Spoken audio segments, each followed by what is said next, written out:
machine is on. But yeah, today I've got the wheels sitting right here in the garage, and Rich and I are going to take a trip out to get some tires. And the guy said he would mount the tires, but I kind of don't trust him. I think I'm just gonna buy the tires from him and drop the wheels and tires off at Tire Outlet, which has done my car forever, and I totally trust them. So yeah, that's what we're doing today on Supercar Street Racing.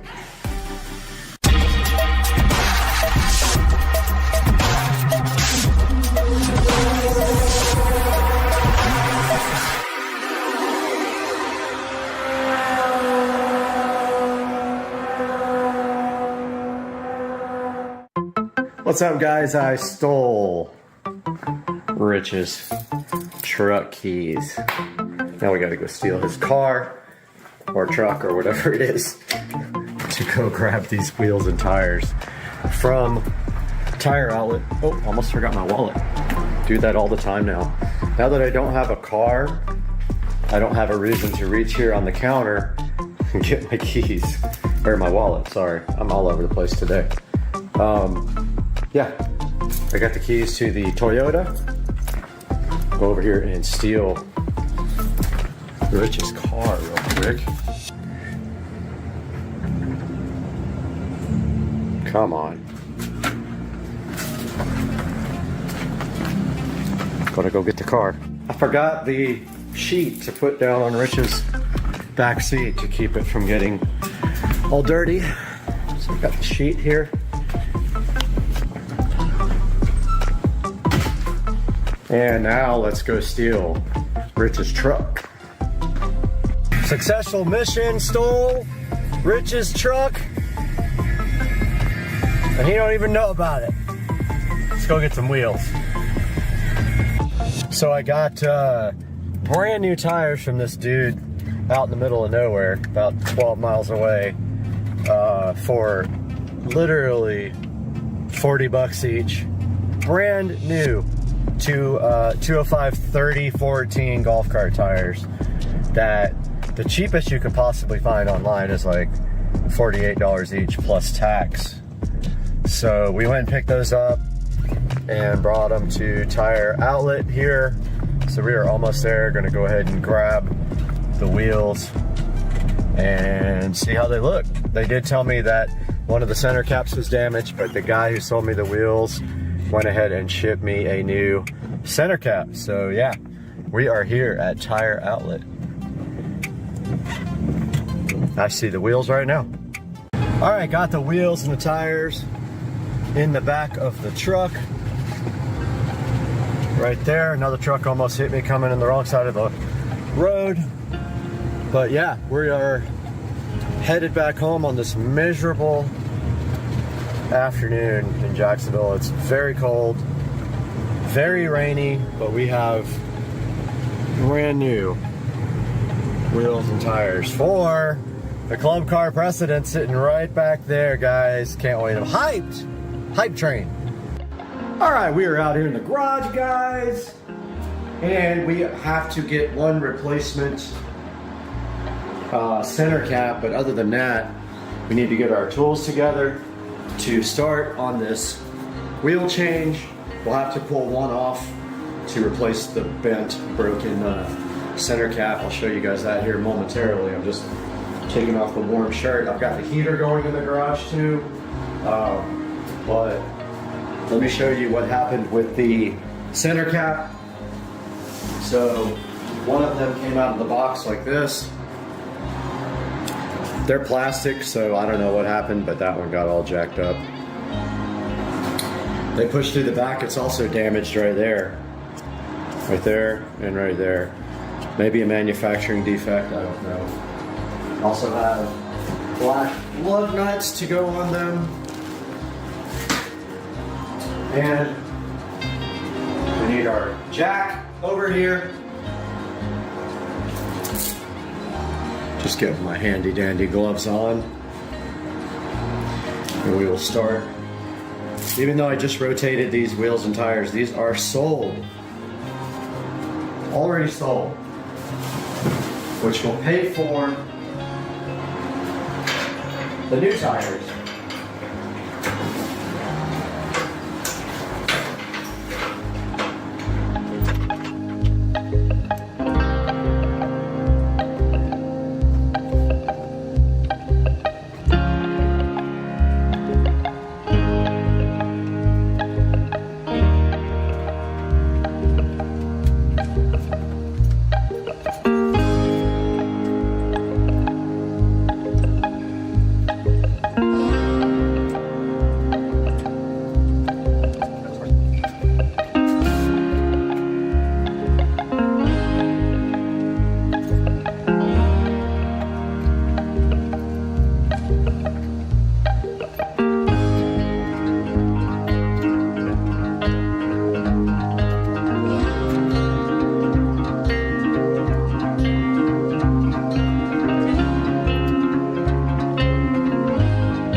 see, we got the new wheels and tires installed and they look so good. But now we need to get them dressed up.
So this is the finished product. I just need valve stem caps. So I'm gonna get online and order those.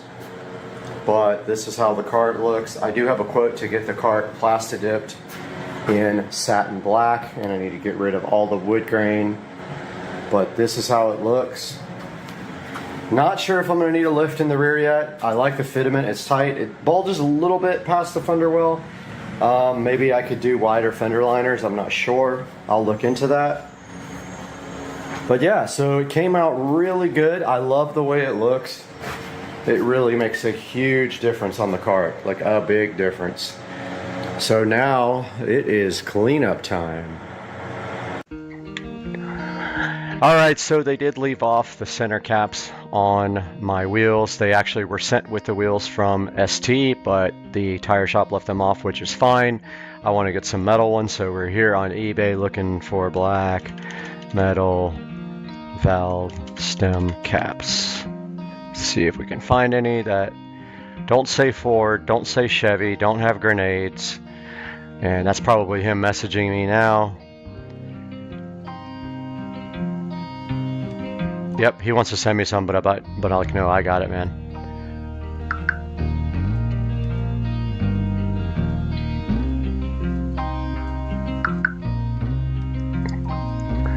Yeah, he's apologizing for it, but it's actually not his fault.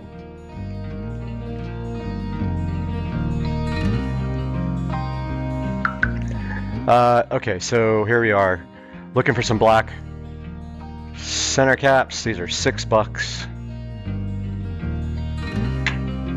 All I need is the cheapest ones they have in black. Let's see if there's anything cheaper that's in the US. 50 cents from China, China, China, China, China.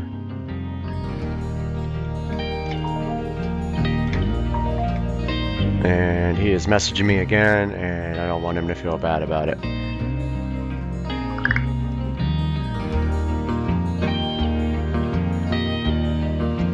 I'm telling him they're in the video.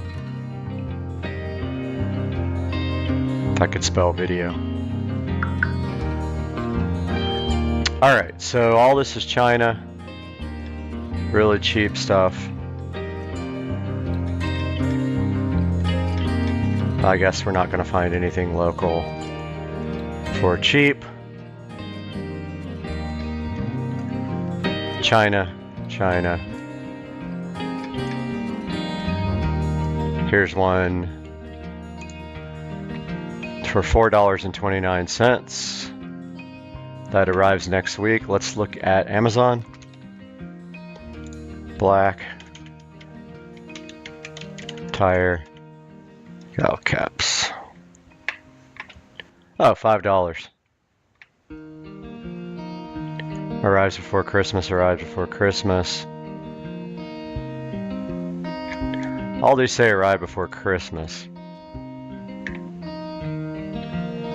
Let's go ahead and order these. We'll be here Friday. I don't need 12, good grief.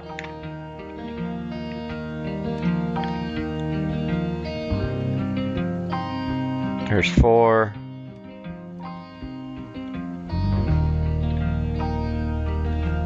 We'll look at the ones with the reflective stuff on them. So let's just grab these up here, no big deal. They're $5, $6. You get extra ones.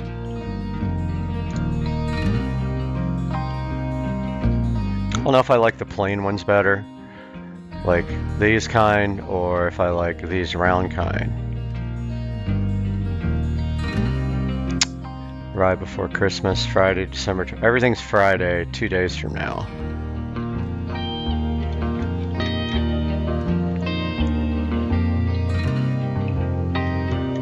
So let's just grab it. Let's make it easy. He's still messaging me. I feel bad for him. All right, let's go ahead and grab these. Enough talking. For $1, you get like a bunch of them, and they're on sale. Oh, that's cool. Gray, black. Yeah, we're getting black. Guys, that's gonna wrap up the project for today with the golf cart here. Now all we have to do is get some black valve stem covers, which I'm gonna go online and order right now. I'll share those in the description. Also, these came from ST Wheels on Facebook. I will have a link in the description, and it will be superimposed down below throughout the video. But for now, that is all from Supercar Street Racing. The dash kit will be here today, the carbon fiber dash kit. I still got to get a carbon fiber steering wheel and deal with this seat problem too, this ugly alligator skin seat. I'm trying to trade it for someone that has black, but I don't know if anyone's going to be willing to do that. But the Supercar Street Racing, I hope you guys have a good day and a great weekend. Dude, that's pretty close. I think he wants chicken. He's tired of cat food. It's like, I mean, you can literally see every...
Hey, what's up everybody? It is Thursday. I got a long extended vacation right now for the holidays.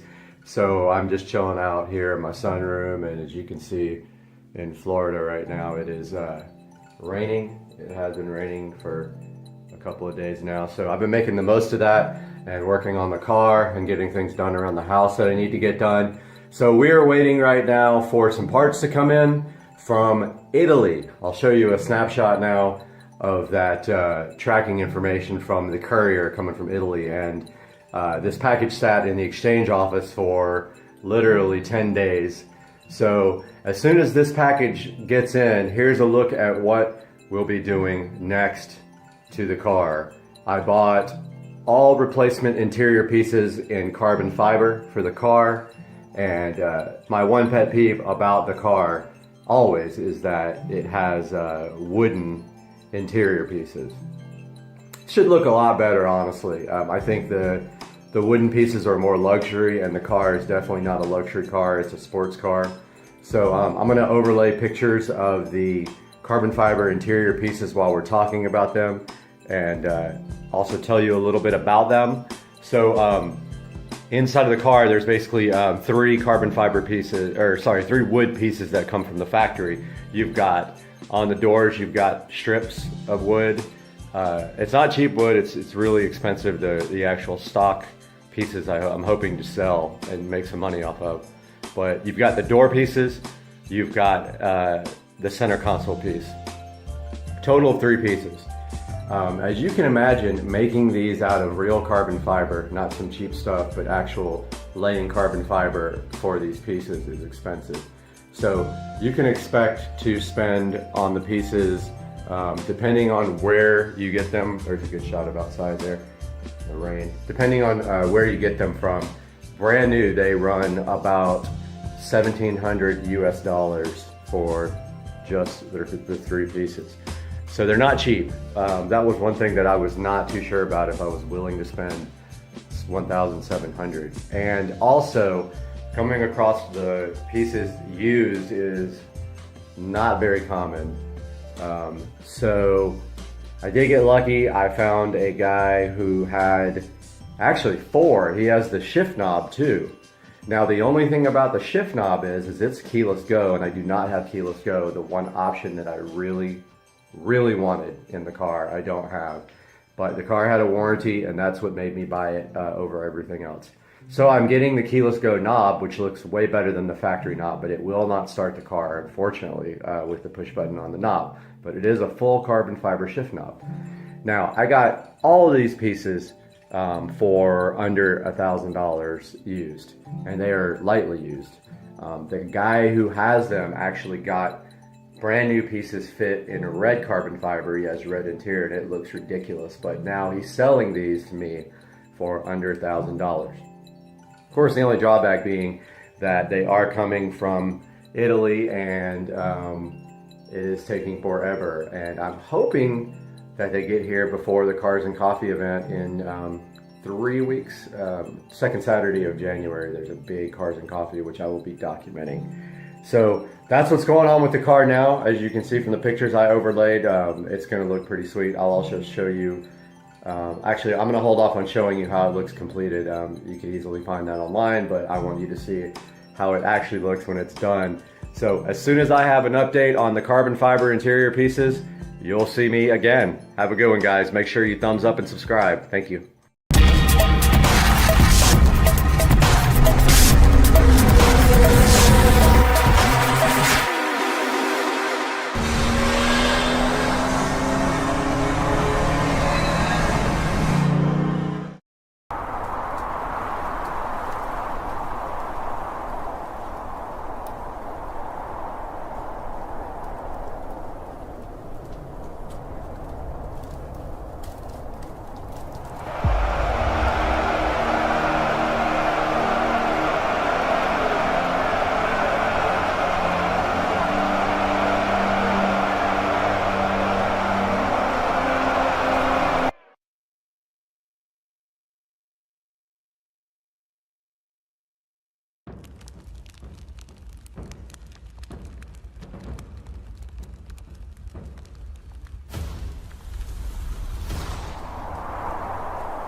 Hey, and welcome back to Supercar Street Racing for another episode. And today, we are taking a look at my finished 72-volt lithium-ion AC golf cart conversion. Everything is completely finished, so today, we're going to show you this on Supercar Street Racing.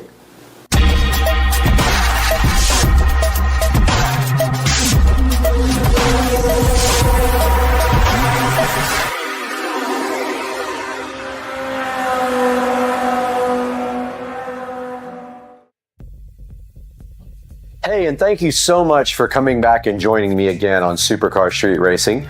My name is Brad, and my channel is all about doing things around this house, working on cars, motorcycles, golf carts, anything related to power sports. We're all about it at Supercar Street Racing. And today, we're taking a look at the lithium-ion club car precedent 72-volt and AC motor conversion. What we're going to do next is we're going to go take a look right out in the garage, have a look directly at the golf cart, and see everything that was done to the cart. When we're done with that, we're going to come right back in here and we're going to break down all the costs on what it took to build this golf cart, and then you can decide, was it worth it or not? And you can let me know down in the comments section. But please like and subscribe, it helps me out a lot. Now let's get out into the garage. We are out here in the Supercar Street Racing amazing garage, and right in front of me we have the 2014 club car precedent, looking oh so Darth Vader-y and good. And we're going to show you today exactly what is done to the body of the golf cart first. So the first thing that I did to the golf cart, and not in any particular order, was start the process of blacking out the cart.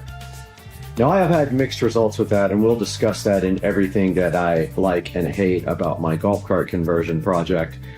But for now, the things that you need to know are that this cart was white, and we have since made this thing a matte black using a combination of Plastidip and flat black paint. Now, there are some slight issues with it. For instance, by the seat, this gets rubbed off and there's no way to keep it good. I'm looking for a way to do that without repainting the whole cart or constantly touching up that part, because when you raise the seat up, it wants to go and scrape off the Plastidip. So that is not ideal. The rest of the body's not too hard to touch up, but that part is difficult to keep looking good. We also see here on the body that we have blacked out taillights using Plastidip. So a light dusting of Plastidip over the taillights will then look very good. And that's what we did here to the rear of the golf cart. You can see, might be a bit dark in here. This one's probably better, but there is the blacked out taillights. We also took the time to Plastidip all the plastics on the golf cart to black. And you can see that these plastics here are all covered with Plastidip. However, I have issues where the back is peeling a little bit, and I have touched it up several times, but it's not ideal right there. The cart does have kind of a industrial rat rod type look to it, which I do enjoy that part. We did not have to do anything else to the body except to the roof. The cart came with a white roof. We did source a brand new black roof and remove the white roof in place of this black roof. Moving forward, there are a couple of other things actually related to the appearance of the cart. We also did the carbon fiber seat rails, which that one over there is wanting to come off, so I have to figure out a way to secure it a little bit better. But those are the carbon fiber seat rails for the cart. They're pressed right on over the old seat rails. And the next item is the carbon fiber look-alike steering wheel. It of course is not real carbon fiber. I could not find one that was real. But that is the carbon fiber look-alike steering wheel for the club car precedent. And moving forward to the next mod for the exterior. There are more than I originally thought. We have the carbon fiber dashboard looking all so amazing. This was probably one of the more expensive parts. The dashboard is one part, and the ring that goes on the top of the dashboard there is a completely different part. So there is the dashboard, and the dashboard has cup holders up there. It has a pocket down here, which we have now put our Eco battery charging monitor on there, and it has places for 6.5-inch speakers. And the trim ring on top is separate, and it rounds out the look of the carbon fiber dash for the club car precedent. Moving downwards, we have the Extreme mat in black with a silver stripe. These guys are laser cut, and this one fit perfectly. Very easy to install. You literally just take your old mat out. It fits right around your pedals right here. And you can see it fits perfectly up against the factory plastics there. So that is the Extreme mat. And that is going to wrap up mostly everything else is related to stereo equipment as far as external modifications go, because the seat was already on the cart. This nice looking seat, and it says that it is a Challenger HD seat. So that will wrap up the external modifications to, wait, I did forget something. The wheels and tires. Yes, we have these beautiful SS wheels and these 205 3014 tires wrapping these beautiful kind of a matte black, satin black wheel. And I do love them because they don't have the two-piece bolts. Took me a while to find these, but this is exactly the look I was going for. And the car will have something similar on it as well. I did notice a few little scrapes where I definitely didn't hit any curbs. So yeah, so the wheels and tires, that was about a $350 addition. And there they are, looking so beautiful. And that will actually round out everything that I have done to the external of the cart. Guys, let's take a look at the audio system installed in the cart, because by far this was the biggest mod done to the cart. And we will start up front where we have these JBL speakers looking so fresh right there. These are the two-way 6.5 speakers. And I do have the boxes somewhere. I will put down in the description exactly what these were. But we have one 6.5 there, and one 6.5 chilling right there.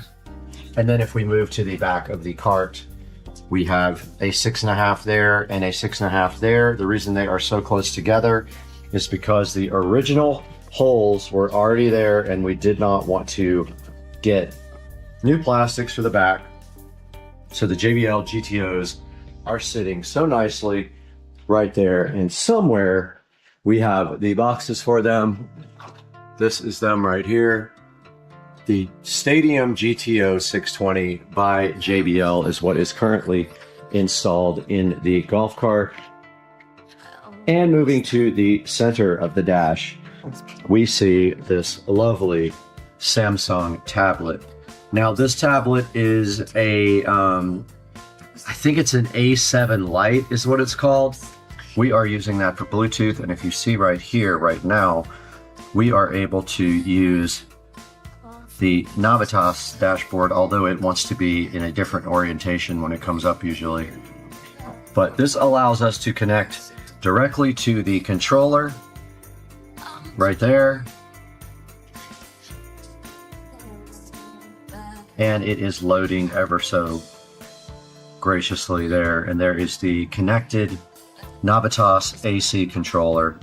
This also allows us to do a speedometer with GPS, and I use Ulysses Speedometer Pro for this. And as you can see here, right here, and right now, this has the GPS in it, and it thinks that we're doing 0.3, but it is confused. And so this is what we can do with the tablet. And also, we go out to the top here, go back into Chrome, we see that this allows us to play music. Let's see if we can get something to play.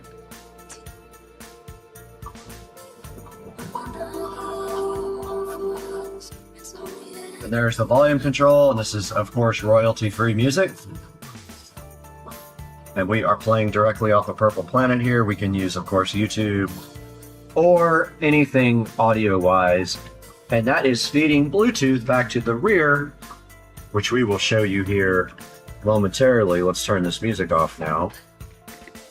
And now moving down the front of the cart, we see a USB charger there that actually is hooked directly up to 72 volts. And it is showing 7.3, but I think that means 73 volts. It is not designed for 72 volts, therefore it does not know. But it does actually work. And then right next to it, we have one that is connected to 12 volts. It is currently turned off. It has a button on it to turn it on. And then down below that, we have the Eco battery display, which shows that the battery is at 98% and giving us 72.9 volts, which kind of equals 73 right there. And that is a look at the dashboard for the cart, for the audio system. And now let's move towards the rear where all of the fun is happening. All right, guys, welcome back. And now we are taking a look at what is in the rear of the golf cart. This is the business end of the golf cart. Most of the audio equipment is sitting right back here. And so we have a light to kind of assist us. And the first thing we see on this side is a inverter. Now this inverter takes the standard 12 volts from the voltage reducer and puts that down to, actually increases the voltage to 110 for regular standard outlets, and also has a USB outlet as well. So that is the nice voltage inverter right there, which needs to be cleaned off. It's kind of dirty. Moving next to that, and on the top, we can see the power amplifier there, and that is a 5-channel amp, and it provides channels to all four, power to all 4 channels for the audio system, and then also the subwoofer. And then moving over next to that, we have the Epicenter EP1600X. It is a Blaupunkt copy of the Epicenter, and that allows bass control and also enhanced low frequency synthesis of bass. The control for that is actually right there, and I had a custom plate made that says minimum maximum Epicenter level, and I moved the control and the LED up to the top right there that you can see. Next to that, we do have another charger hooked up to 12 volts, and it is supposed to be a quick charger, but it does not quick charge. I found out pretty quickly. Now moving over to the rest of the audio system on the back seat, we do have our Bluetooth adapter, and it is a, okay, you can see it right there, Esenkin. It's on the side right there. And that is what actually provides audio from the tablet or a phone if you have a phone. And then it is split out of there and fed to the amplifiers in the Epicenter. Just a standard Bluetooth adapter receiver. And moving towards this side, we have an inline fuse for the 12 volt system. It's a relay fuse, so you don't have to ever replace a fuse if something goes out. And then right below that, we have our voltage reducer. Now this takes the golf cart high voltage and reduces it down to 12 volts to run all the systems on the golf cart. Now it doesn't say it would work with 72 volts, but it is working just fine. As you can clearly see, the amp came on, everything else comes on, and under there you can see the wiring for the voltage reducer and how I did that. That then runs under the seat to a fuse block there where it is distributed throughout the cart. Now, yes, everything is mounted nice and clean to the back seat and is out of view right here. It was a great idea that we came up with for doing the audio system, and it is nice and clean. And now we will show you what happens underneath the seat of the golf cart. We are back now with a little information about what's under the seat of the golf cart, where all the fun stuff is. The seat will not stay up, unfortunately, by itself, which is one gripe that everyone has about this cart, the way it was designed. But here is the beautiful eco battery in all its glory. This is a 70.4 volt. I always call it 72 volt. It is 70.4 lithium ion, 105 amp hour battery. And it is all self-contained there. And we were able to remove those heavy lead acid batteries. And also they spit acid all over the place. So now we have this beautiful eco battery in its place. And we do have some more stuff to show you here. I'm trying to get the light to balance. And also down here with the eco battery, you can see the connections that go over to the solenoid and the controller. But right next to the eco battery here is the onboard charger. Once you do a 72 volt conversion, you no longer need a charger sitting out here on your shelf or in your garage. Your charging port converts over to a standard 110 volt connector, and you plug a female, such as this, into your charge port, and that is how you charge eco battery with this built-in charger. Up front here, we've got a nice, let me get the light on that. We've got a fuse block right there. Now that fuse block distributes 12 volt power to anything in the cart that needs 12 volts, and I am going to put another one over there as well. So that is just a 12 volt distribution block. And then on this side, that is the master switch for everything 12 volt related in the golf cart. So when you get out and go in somewhere, you can turn off the master switch and no one can use the audio system or do anything like that with the golf cart. And the key prevents them from using the golf cart itself. All we want to do in the bay here, in the seat bay, after this is get some more of the green and black sheathing and tie up all of our red wires nice with the green and black stuff. And that wraps up the under the seat for the golf cart.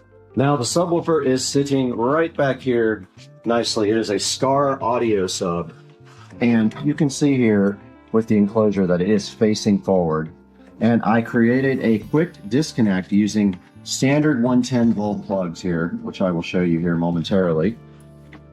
This is the quick disconnect, so that allows you to quickly remove the enclosure, and you cannot possibly get the polarity wrong when you go back and install your subwoofer. Now I don't think I can get you guys in there to see the sub, but it is a 12 inch Scar audio subwoofer mounted forward firing and wired up to this amplifier in mono. And so the same amplifier on the back of the seat does the subwoofer that does all of the other speakers.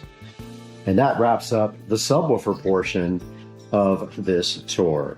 Guys, that is going to wrap up the tour of the golf cart from the Supercar Street Racing Garage. We hope you guys enjoyed the tour, and now we will take it back to yours truly in the Supercar Street Racing sunroom to talk about the cost of this whole project and tell you what that might be and whether you would want to do this yourself. So let's take it back to the Supercar Street Racing sunroom and Brad.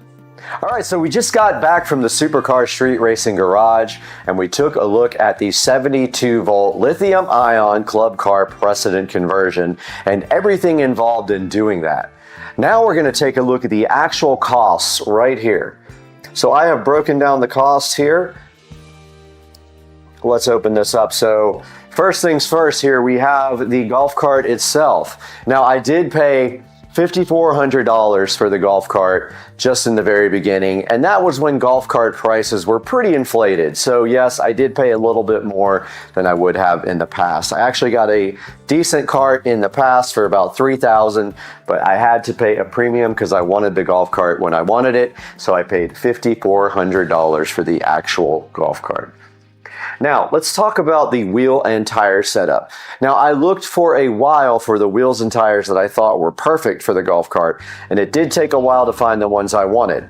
I didn't want bolts around the wheels that make it look like a two-piece wheel, when actually for the car, I did get real two-piece wheels, and you will see those when they come in. For the golf cart, I did not want that look.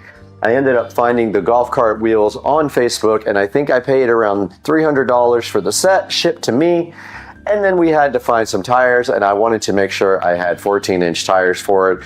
We found some tires at a local place, and I bought the set, so everything all together here was $450 for the wheels and tires for the Club Car Precedent. Moving on to the audio system, which was a big deal. It took a lot of work and a lot of parts to get done. Some of the parts I actually had, but I did have to order a lot of the parts. So first is the amplifier. It is a 5-channel amplifier, and I actually had that from another project, so I count that as free even though I paid for it way back in the day. So first thing, the amp, and it was free, and it is 5 channels, so it runs all 5 channels of the audio system on the golf cart. It is not a marine style amplifier, so this cannot get wet, and I don't plan on driving the cart in the rain anyway. Moving down the list, next we have the speakers. So I'm talking about the 6.5-inch two-way speakers. Now, we did go source those locally from Daddy-O's Car Stereo over on Atlantic Boulevard, and we did pay around $350 to get the JBL 6.5-inch speakers for the front and the rear of the golf cart. You can see right here, $350 for that setup. Moving down to the Bluetooth adapter. Now, we don't use anything as far as a head unit. We actually use a tablet with Bluetooth to establish a connection to the back to the amplifier. That was $25. Our subwoofer is a Scar audio subwoofer. I want to say I paid about $65 for it on Amazon, and all that will be linked down in the description for the golf cart audio system.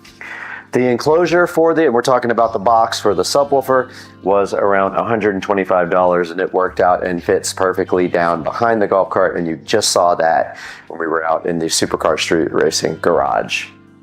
Moving down the list here, we've got the tablet, which was $100, and that is a T-Mobile connected tablet, a Samsung Lite, forgot what version, I think it's a Galaxy Tab A7 Lite. I'll have to go check it out before we edit the final video.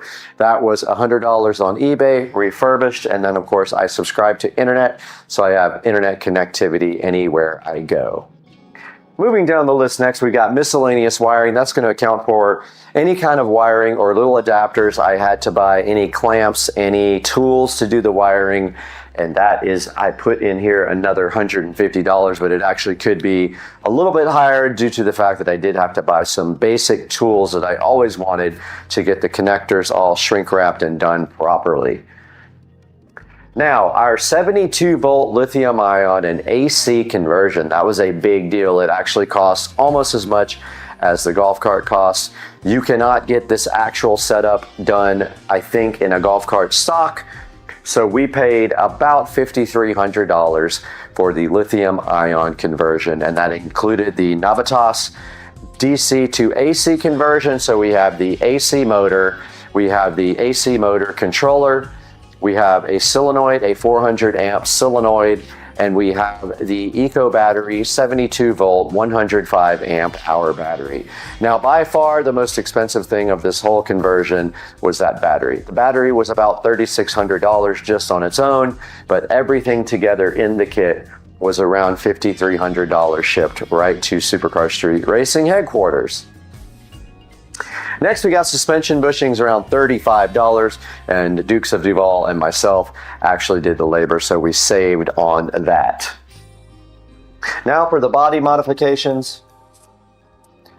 So just plastic dip and paint, about $50 on the body. That's all I really have done. I didn't put the mat in here. That was actually another $130, so we should add that on. That is the mat at the bottom of the floor on the golf cart. Got a new black roof to match the black body, and that was $100. But I sold my white roof, and that is part of the parts down here at the bottom. Sold about $650 worth of parts on the golf cart to recoup some of the damage done by the expensive eco battery and AC lithium ion conversion, bringing our total down to around $11,500, $11,600. If you got to get very detailed, I would have to go back and pull out invoices, but I'll put links to everything down in the description. And I hope you guys really want to enjoy this lithium ion golf cart conversion for yourself. And if you have any questions, it's kind of a complicated process to get it installed. Make sure you like, subscribe, and comment. Please buy anything from Amazon through one of our links through the description of the video.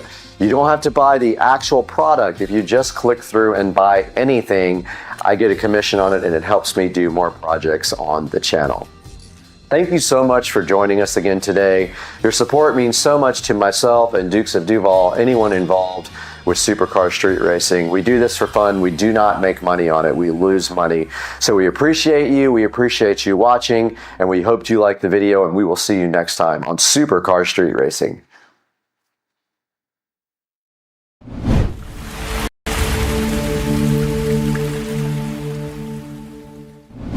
Hey guys, how are you today? You got Brad here from Supercar Street Racing, and we have something exciting to show you guys that I'm so hyped about. We took a little road trip and got something cool for the channel, and it's sitting right here in front of me on the bed. Let's take a look how we went and got this cool thing, and then we'll show you exactly what we have. Hang out with us today.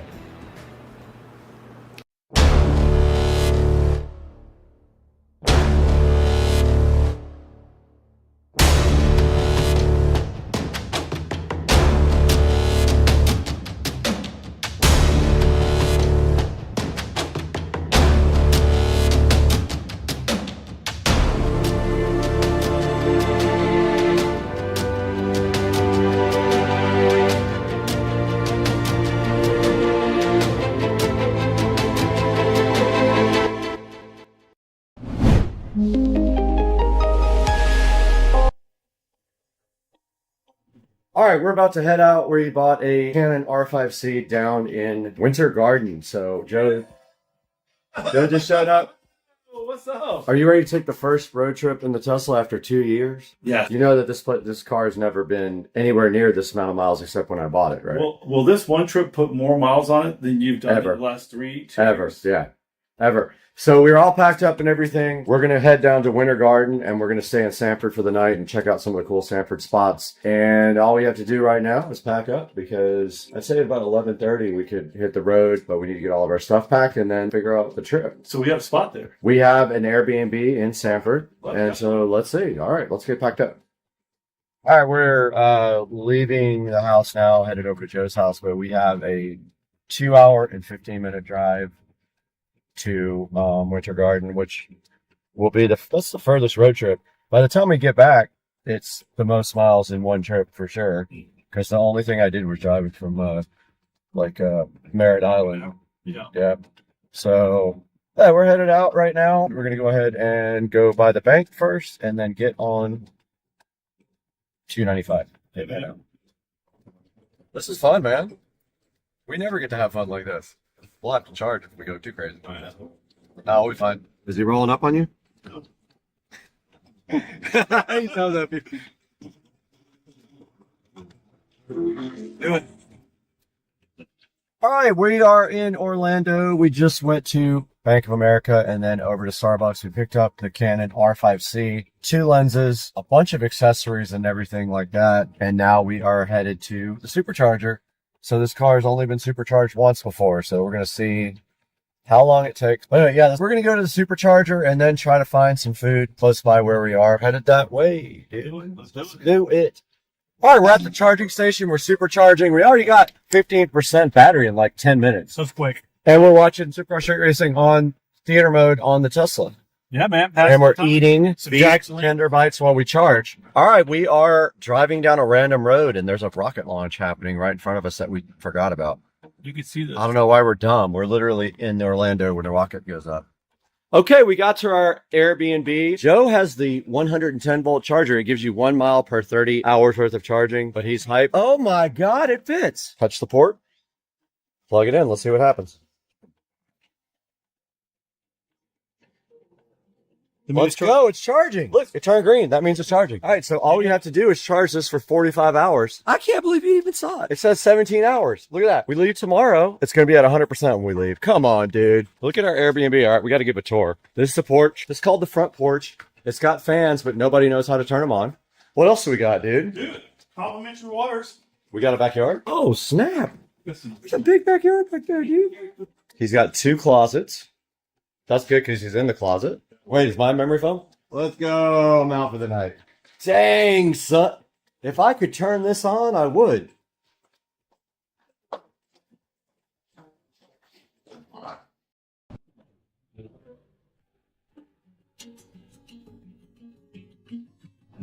Guys, we're back in Supercar Street Racing Studio A. This is also our office. This is where we do a lot of the editing right here beside me, and also our regular work is right behind me. But right now in front of me today, you saw what we did. We went down to Winter Garden. We had a nice little road trip in the Tesla, the first road trip ever, and the longest trip I ever did in the Tesla. And we picked up something cool that's sitting right here in front of me today. And I've been wanting this thing for over a year. I just have not been able to find the right one or pull the trigger on it, but I had a little bit of extra money from the channel and I bought this right here. Let's take a look at it. Okay guys, look right here what I have on the bed. This is my brand new Canon R5C. It's new to me at least, and I have been wanting the R5C for a really long time. At least 2 years I've been searching for an R5C with lenses and everything else for a good price. This one did come up in Winter Garden, Florida. I went ahead and zipped down there with Joe and we picked up this Canon R5C. And as you can see, the R5C has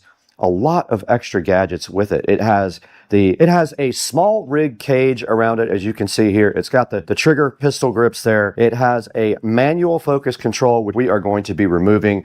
That is for doing movies where you follow somebody with the handle and you focus with this hand. I will not be needing that. It has an anamorphic 35mm lens with a 1.33 aspect ratio right there on the front. It does have a couple of the small rig batteries, and those are awesome for charging the camera up. They give you way more battery life than just the internal battery. What they do literally is hook up just like this to the camera and they charge the internal battery and the camera runs off the internal battery. So this is the R5C.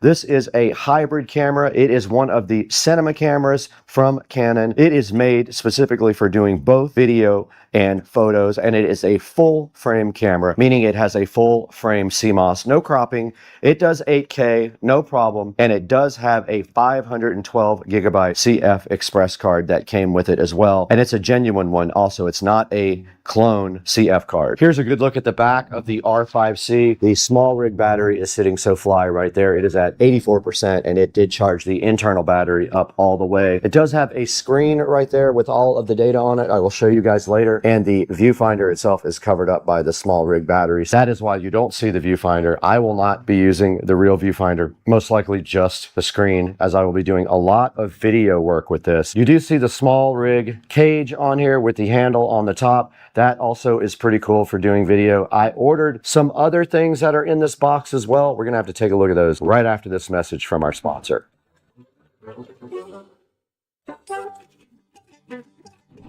Now, this is a quick word from our sponsor. Shungite World is new to Supercar Street Racing. They reached out to me and asked me if I would mind taking a look at some of their cool little decorative products. I said, of course, I would love for you guys to sponsor one of our videos. So right behind me here on the table, we have some cool little products from Shungite World. Let's take a look at these. Okay guys, right in front of me, we have all kinds of cool little products from Shungite World sitting right here. For example, this tall pyramid right here, it is polished. It looks pretty cool. These guys can sit anywhere in your house. This one right here is called the tall pyramid. These are the cubes. That is a regular pyramid that has not been polished. This one has been polished. So you can get these guys in two different forms here, either polished or non-polished. They also have spheres, as you can see right here on the screen. I am going to go ahead and put a link to 5 or 6 of these guys in the description so you guys can check it out. They also have the powder available for doing arts and crafts, and then the powder can also be used for a pigment for paint, so that's pretty cool. And then they did also include these cool little stick-on dots. which are very interesting. They have 3M on the back, and you can stick these anywhere as a cool little decoration. Shungite World was very kind to go ahead and send out a sample box to us. Please support them by buying the links in the description. Get your Shungite cool little decorative products from Supercar Street Racing, from Shungite World. Now let's get back to the video.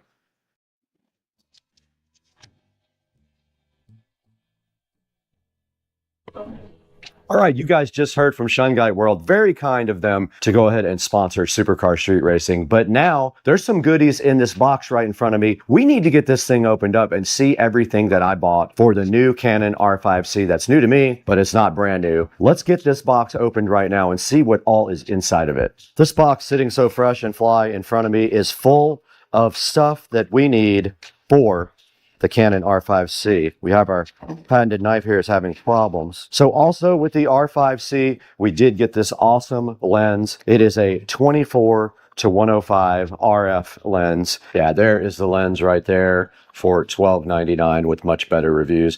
A lot of times people get sent out foreign lenses instead of US versions. So yeah, this is a 24 to 105 lens right here, f4. And inside of the box, we do have a tripod from Small Rig. So now I have a lot of the Small Rig gadgets. This is supposed to be compatible with the cage here. We'll see if it actually does work or not. We also have a triple charger with 3 extra camera batteries. Not that I'll ever need extra batteries, but it wasn't that much more to go ahead and get that. So I did get that. And then we have a battery adapter. What this does is allows you to power the camera directly from AC. It's a fake battery that you put in, and you can plug your camera in and use it for any length of time, such as things like time lapse, or if you're going to be shooting in one spot for a long time and you don't need portability, this is what you do. Let's get all this stuff opened up. There'll be links in the description for all this and the Canon R5C and all these lenses. Let's get busy. This is the battery adapter. It's a fake battery that allows you to go ahead and power up your camera, and this little cord right here will jet out of the door.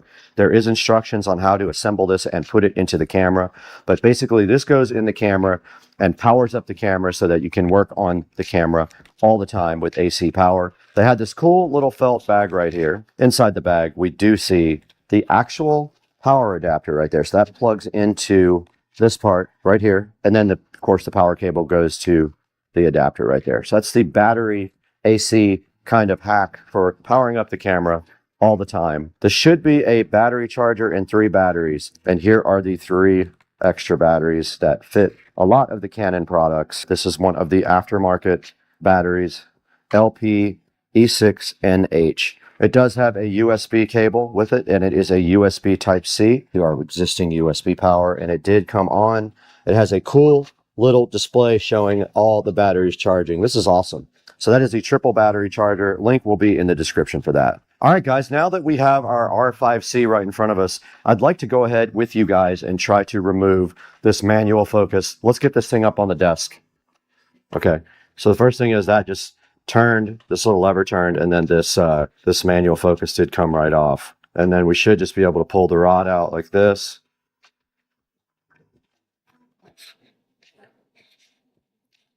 And then for this next step, we will need Allen screwdriver. Definitely was tight. Very tight. So that is that. That came directly out. So no problem whatsoever. I will store all these. I'm going to live with that just for now because I'm going to be changing lenses anyway.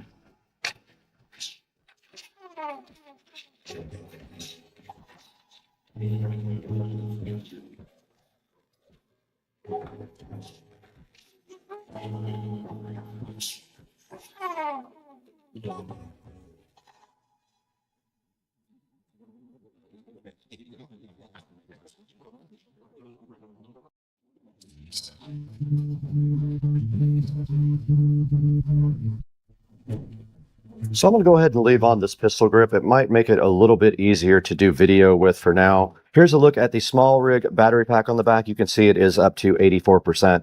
It charges with USB-C and it has USB type A and C outputs. It's connected directly to the side of the R5C. This mount protector right here, basically what that does is it tightens down on your cables and prevents them from bending, because there's a big problem with this camera and using these side ports. They get bent, and there's a small USB-C and a small HDMI mini, I believe it is, on the side, and they're notorious for getting damaged. So that is a look at the back of the R5C and the top of it right there. And there's the 35mm anamorphic lens.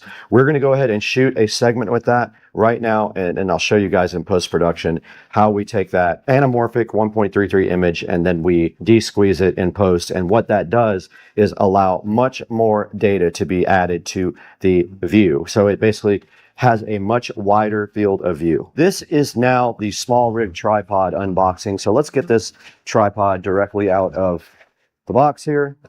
Let's see what's inside the bag, and let's see if it actually does work with the small rig cage. All right, we got the small rig tripod undone. Really cool packaging. It was packaged very nicely. No issues at all with that. It's pretty cool. It has red anodized rings and some red anodized clamps right here. Okay, it was pretty simple. I watched the video here. What you do is unscrew this part on the tripod a lot. This little piece that goes right here comes out, and then that piece screws directly to the bottom of the camera, just like that. Pretty easy. Now the camera should just sit on top of here and be screwed back down to tighten it up. And there we have it. It is ready to go on the tripod now. Super easy. Just of note here, it also did come with this cool clamp for like a phone or a tablet. So if you want to use it for that, you have the ability to do that as well. Okay, before the battery dies in the GoPro, we have a mission now to transfer the DJI mic to the R5C, and it looks like there's an audio input right here. I was able to use the same shoe to attach the DJI mic to the camera. Now all I have to do is tighten down this little clamp right here. So I will go ahead and connect the mic right there, and I'll be done with the mic part. We went ahead and put the tripod on the stand. There is a leveling system right here. There is bubbles on it also to show you that it is not level right now. You can fix this by just opening up these screws and then adjusting the camera till it is level. We're going to shoot some video with just a tiny bit of light. We only have the light in this room and the light from this big lamp pointing at us. So this is what it's going to look like next. You're going to see us shooting from the R5C, the first video ever shot from it. I'm going to try to shoot at 4K, 24 frames per second. Let's see if I can figure out how to do that. All right, guys, so I poked around a little bit inside the Canon R5C menu and watched a couple of videos. I went ahead and changed the lens out to the 24 to 105. You're looking at this lens right now zoomed all the way out. It is shooting in 4K at 24 frames per second. I want to see how that looks in DaVinci Resolve as well. So that is the first look at the Canon R5C at 24 frames per second, 4K with no light except for just available light right inside of this room. Now let's take a look at how you can get your own Canon R5C on Amazon.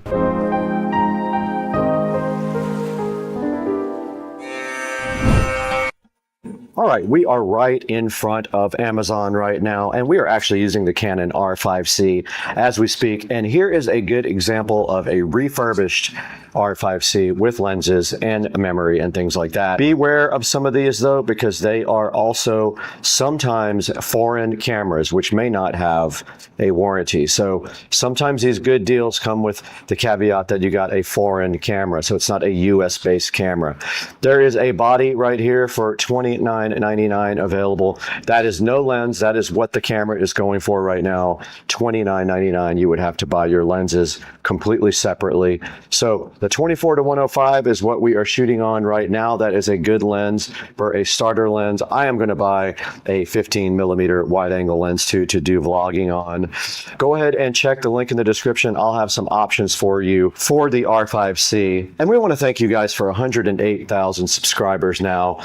Very cool. This is so amazing of you guys to help us and support the channel. Go ahead and go down in the description and order a Canon R5C if you would like to try one out. Grab a lens. And thank you so much for supporting Supercar Street Racing. Order anything you want also when you go down in the description. You don't have to get the Canon. You can buy anything you want, and it does help us out so greatly.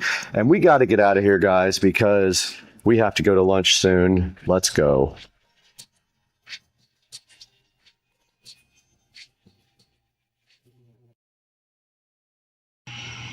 All right, here we go, everyone. Maiden going on? voyage on the 70-volt upgrade. I think this is going to be a little ridiculous. What do you think, Brad? I think this is, from what we just saw, this is literally insane. All right. Check motor temperature. What? Oh wait, it's on demo. It's on demo. Yeah. How do I? Communications. Okay. So we gotta connect to the controller. Alright, we're connected. Waiting for forward and reverse switch. We're on. Alright. Good sign.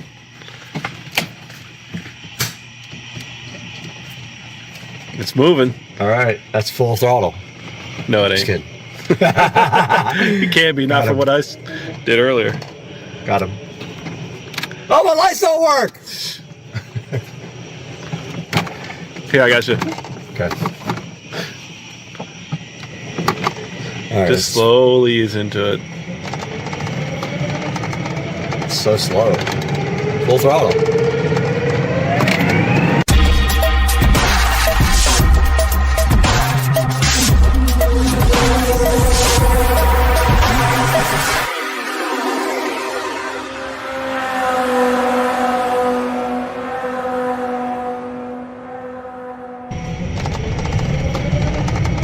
So slow. Full throttle.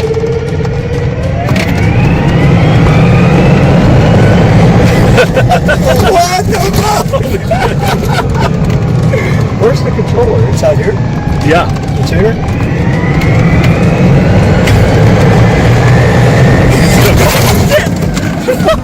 What's wrong? What's wrong? It wasn't slowing down.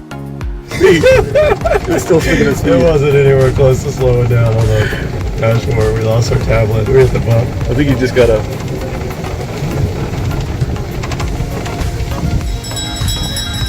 It's gonna keep falling off. You're gonna need like 20 magnets I on the hit back that of bump that thing. so hard.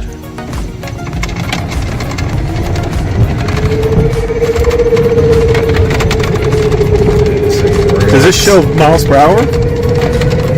Yeah. No, that's RPM. And miles. Just remember those things in the middle, so avoid them.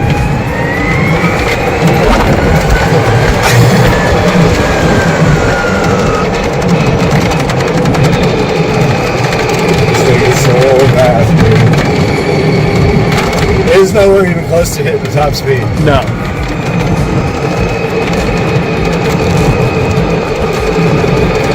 Almost like on my hold this so I can rip it. Yeah, just take it off. But let's get on a straightaway before we make turns and shit. It's gonna be fucking nuts. It sucks without any lights.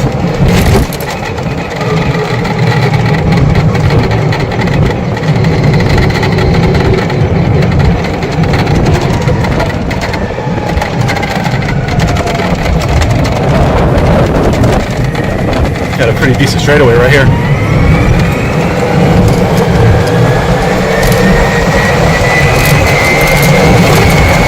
Oh! Holy shit! Dude, hold on a second. You want to get your speedometer out? Yeah, I gotta get it out. That's squirrely. That is big time squirrely. Hold on. Lights, man. No, keep going straight. Alright, speed. Do I have a speed thing? Hold on. Hold on, just stop. You can stop the camera for now. We'll get some video during the day. What's this blocking? See, it's got this like. Oh, that's you too. Figure it out.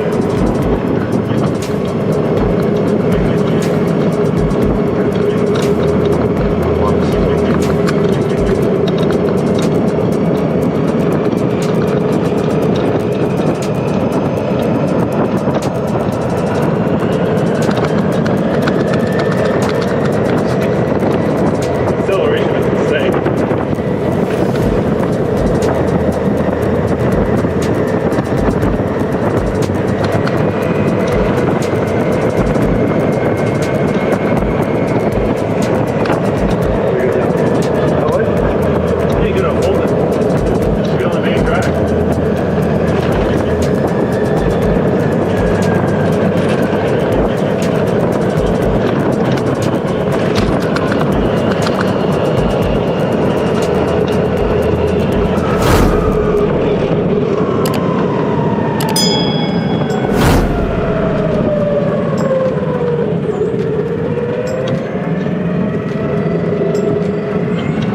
should be able to open it up and get on the main drag on Monument. We're really close.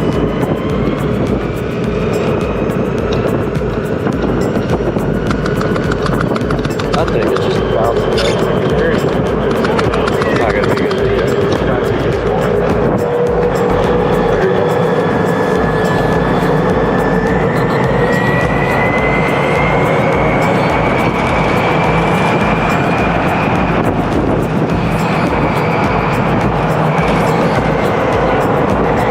Tires and alignment, everything feels okay? It's okay, it's real bouncy. At those speeds, you probably need your tires balanced. Tires are balanced. They are? Yeah. Well, I got it done at that tire place, they balanced it. It's just the whole front end is real bouncy.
Got here quick. That was fast.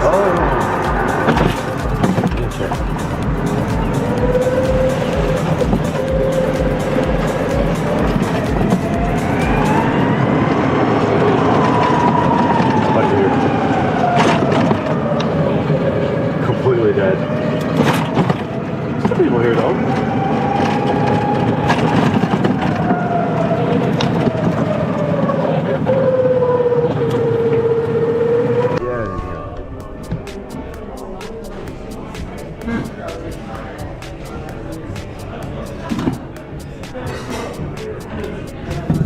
Sally Monday, she's got a job here. She works here now.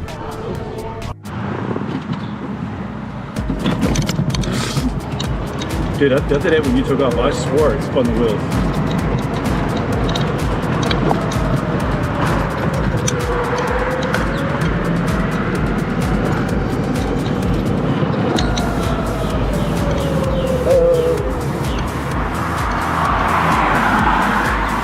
Might go back though. Yeah, that's fine.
That video is so shaky.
I feel like you could have gassed it and probably got in front of her. Yeah, you're on all acceleration right now. I felt when it was going backwards, a little hesitation in it. That's because it doesn't have it's all top speed. But if you took that and put it to torque mode, this thing will probably pull a fucking tree out of the ground. How do you do that? You turn the speed down? Yeah, speed definitely has to go down. But then there's also a torque set. I think mine has a torque set.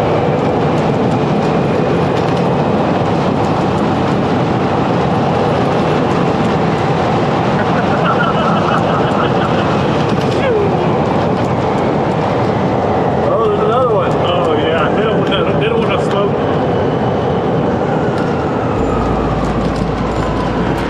Oh, young ass kids.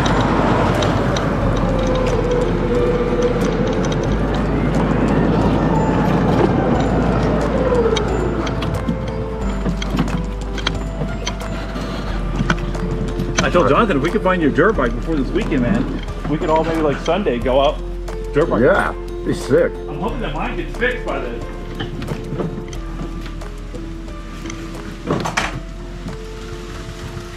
That's hope. Alright, I'll be back. All right. I'll bring the box, okay? Okay.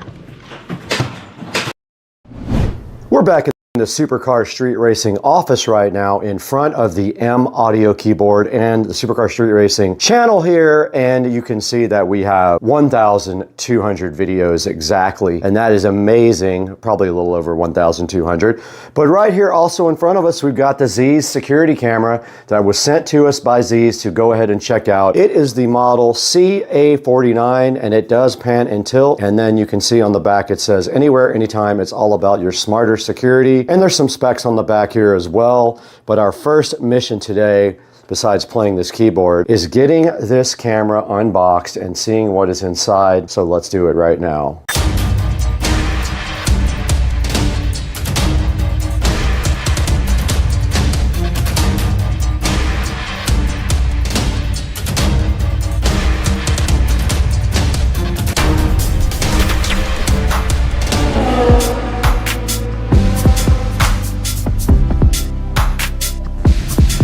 Welcome back, guys, to Supercar Street Racing. Again, we are standing in the Supercar Street Racing office with the M audio keyboard in front of us and the Supercar Street Racing channel to our left here. But our mission is very focused today on this Z's smart security camera. And you can see right here that it uses the app, and there is a barcode right here on the side for you to scan, the Z's home app. And then there's a picture of the camera. It does pan and tilt, apparently. and then it uses a 5-volt USB power supply to work. It is only a 2.4 gigahertz Wi-Fi camera, just like most of them. I don't know when they're going to start coming out with 5 gigahertz cameras and other devices, but they are not yet. And it does use USB Type-C, which is awesome. So this is the CA49. If you're looking for it, I will put a link in the description. But now let's go ahead and get this opened up. Pretty simple packaging here, nothing amazing.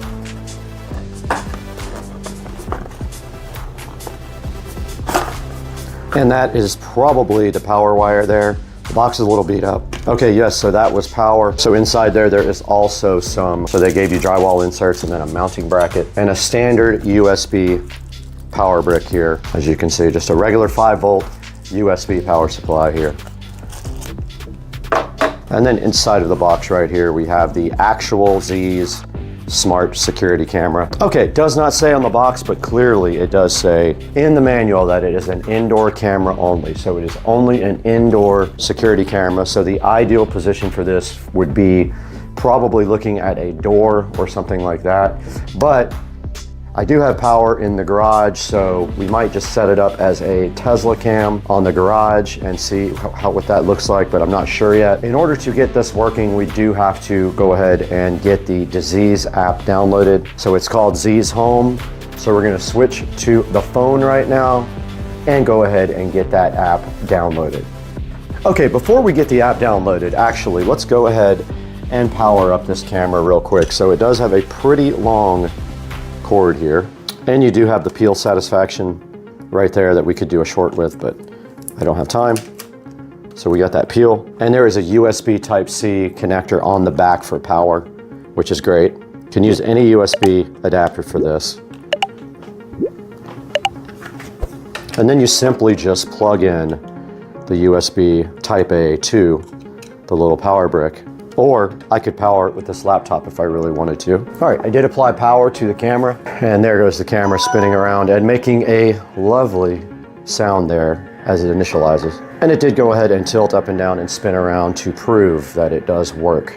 Now let's get this app. Nice. It's making noises. All right, we're in the Z's app, and we're gonna add a camera now. It says new device found. There's the serial number. Now we have to go ahead and put in the Wi-Fi information.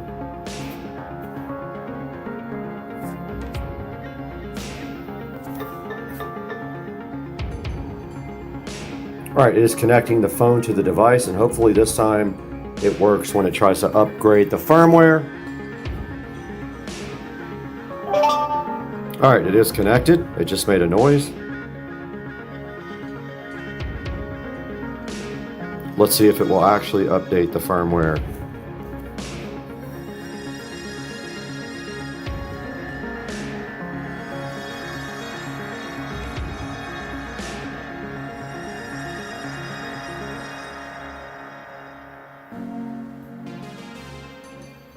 All right, it says update.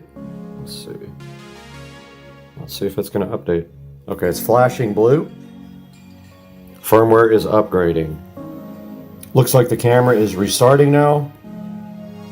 Let's see if it actually comes back up. And it is blue again. And the camera looks like it is back online. And yes, it is. And here is me on the camera. A little slight delay, but not bad. Picture quality.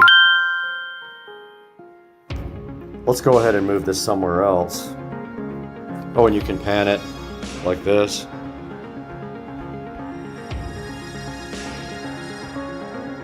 Tilt it like this. And it's at 2K resolution now. And here I am on the Z's camera. Looking so fresh and so fly, dog. Let's move it somewhere else. I'm gonna mount it up in the corner there where there's already power and you can see the entire garage from this side.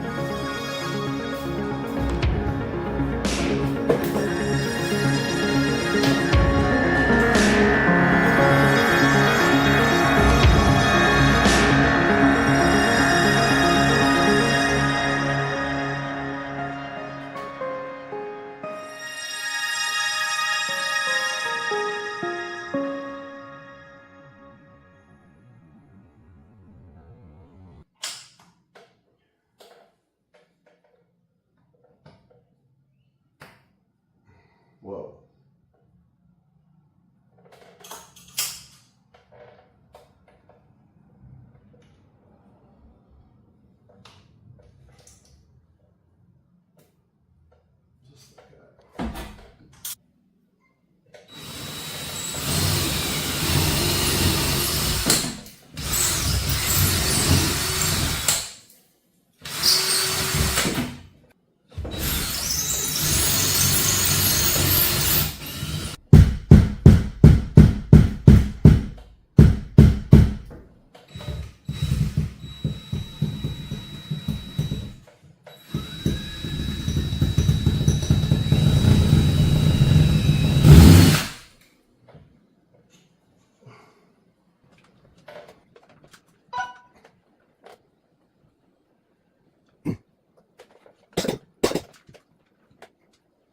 All right, we did get the Z's home camera, pan and tilt camera installed right here up above the garage door, hoping that the garage door doesn't hit it, but it looks like it's got plenty of room here. You can pan and tilt throughout the entire garage here and see the garage door, and also do live views when I do detail the car, which is awesome because I can use that camera as well. So we are done with this project for now, and I am going to now show you video from the actual app of the camera working so you guys can judge for yourself while I clean up.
Hey guys, welcome back to Supercar Street Racing, and you've got Brad live in the 4K production studio with Grape Juice, and today we have the Z's indoor security camera, and this security camera has 2K resolution, it has a 360-degree pan and tilt field of view, and it is a two-way audio camera with motion tracking, and it works on a 2.4 gigahertz network.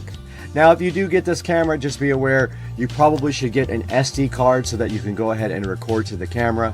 The only other way you can record is with the app directly to your phone. So pick up a 256 or a 128 gig SD card for use in the Z's pan and tilt camera. Now you can see right here in front of me, it has 209 ratings with a total of 4.2 stars. Now I did have some freezing up in the video, and you did see in the video there that it was up converted from 2K, which is the camera native resolution, to my timeline resolution of 4K. So just be aware that was all blown up a lot. The freezing in my video was just from my Wi-Fi problem, so I didn't have any problems with the actual camera. And you can see right here and right now, if I open the Z's app and I hit play on the camera, we have a live view right now of the SCSR compound, and we can go ahead and pan and tilt all around there also if we want to. And this camera is $19. It is very cheap right now for the next 3 hours. I will put a link in the description. I'm going to publish this video ASAP so you guys get this deal. It's 50% off right now. Check out my description and go ahead and buy the Z's pan and tilt camera. But we can't stay here anymore. We got to go to the garage. Somebody broke in.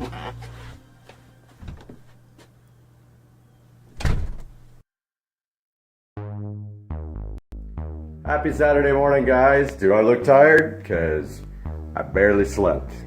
So it's Saturday morning, and the Cars and Coffee meet is today. I'm up early editing last night's video about car detailing. I hope you get to take a look at that. We'll get some video rolling out to the car show later, and then some video from the actual car show. So That's coming up next. Good morning again. We are over at Winn-Dixie here on Bay Meadows Road. We were hoping that some people would show up and roll over to Cars and Coffee with us. No one has shown up at this point. I am waiting for my friend Ben to roll in here any second. And then he and I are gonna at least head over there, and I think there's one other guy coming. But apparently everybody else met at another location, which I had no clue. So just waiting on Ben to get here right now. So here's Ben.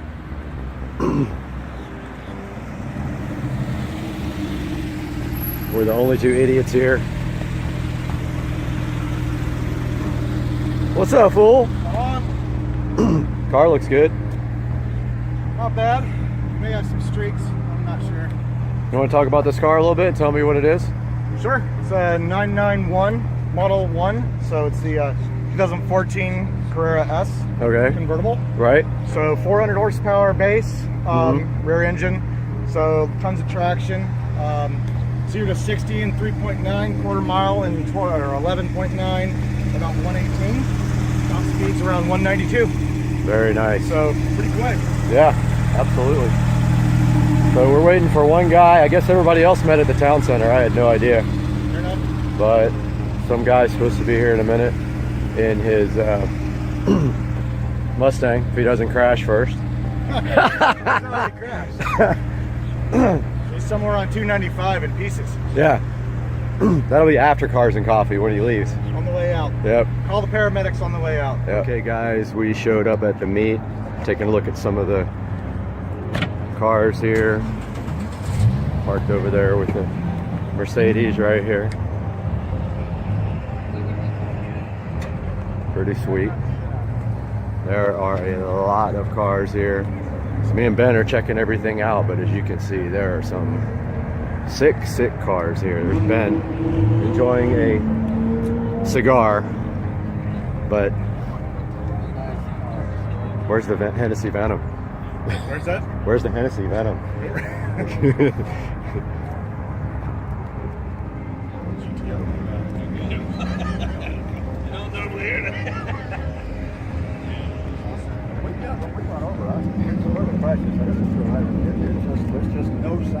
That's us later today, this red and white one. Oh yeah. That's what we're gonna get.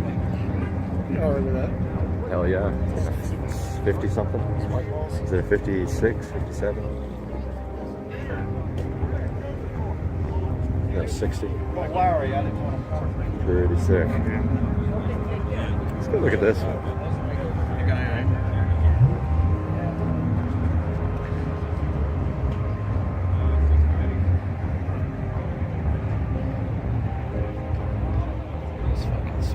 Lambos are showing up.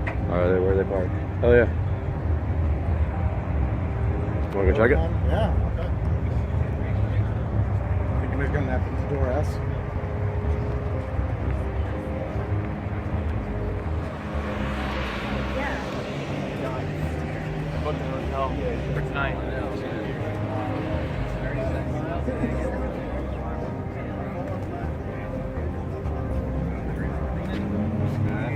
Sickest thing ever.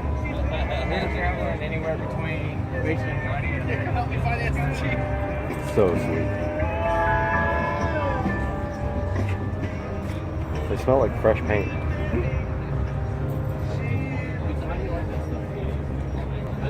So we had a really good turnout today at Cars and Coffee. I would estimate probably around 500 or 600 cars showed up. A lot of really expensive cars, some cool stuff like the AMG GTS, and just some things that I've never seen before. Really cool. A lot of BMWs, a lot of Porsches, some Supras, some Mercedes, and it was just a great time. Please subscribe to my videos and like this one, and I'll see you soon. I thought the rain was over, but wow, it is pouring. Pouring, lightning, thunder, everything good. Look at the water right here. All right, we got the the alien, we got the mirror, we got the alien, we got the mirror, and we got the peel satisfaction. That peel sat is so good in your life. You love the peel sat. And then look at this. Look how good it peels with the alien and the pure satisfaction. Flat tire, but I got rescued. There's a slice of metal somewhere in this thing. Talking. No talking. I don't care about the address being Okay, on go. All right, they can say it. All right. I don't give a fuck they know that. All right, you ready? Yeah. Okay. To JEA. Residential cut. If you are calling about a power outage, gound wire, street light, or other electric problem, press 1. To report a power outage or for an outage up for security purposes, only the street number of the outage location will be repeated. If the street number of the outage location is 11351, press 1. If not, press 2. Our records indicate that your service has been disconnected. A payment of $0.00 must be received to reconnect your services. Let me call and make a payment of $0. Press 1 to pay by check.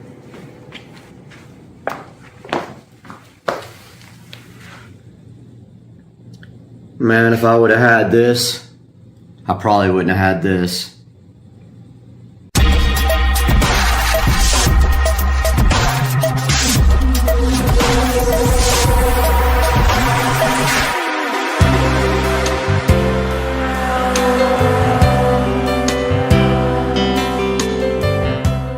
Back in the Supercar Street Racing amazing living room here, and today we have been provided this product by the manufacturer to check out the Mini Ultrasonic Pest Repeller 2-pack. And you can see right here and right now that in my sunroom we do have an occasional critter that likes to get in, and there is one right there. So what we are doing right here right now today on the channel is taking a look at this pest repeller, and you can see right there, if it'll ever focus, it says no pests, and it looks almost like it's RGB, so I'm interested to see what happens when we plug this in. Now yes, this was provided with me by, from the manufacturer, and it says that you can plug it in to repel mice and pests using high frequency sound waves, and they're imperceptible. And what we also will do is probably put one outside on the patio since we have a problem with rodents. And then I will let you guys know if I honestly think that this guy will do anything. Guys, we are back in the lovely Supercar Street Racing dining room here, where we have the Mini Ultrasonic Pest Repellent unboxed here on the table and out of its cardboard condom and in its plastic condom. And as we can see right here and right now as we remove this from the box, is I'm hoping it has an RGB ring on it, is what it looks like on the picture. And we do have a warranty card right here, and we're not supposed to show you that part up close. So this tells you about their lifetime warranty, premium support, and releases from the giveaway team. And on the other side, it says that you will have to register there to get your lifetime warranty, and it gets you a gift website there also to check out. And right here we have our instruction manual. Let's go ahead and take a look at what that says inside.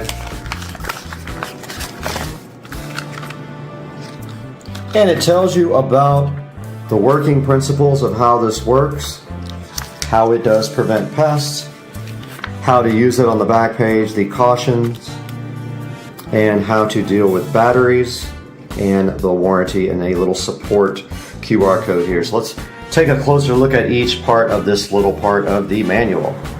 All right, guys, we are here live in the Supercar Street Racing 4K production studio, and you might hear the air conditioning on because that is the only way for survival in this hot, ridiculous environment.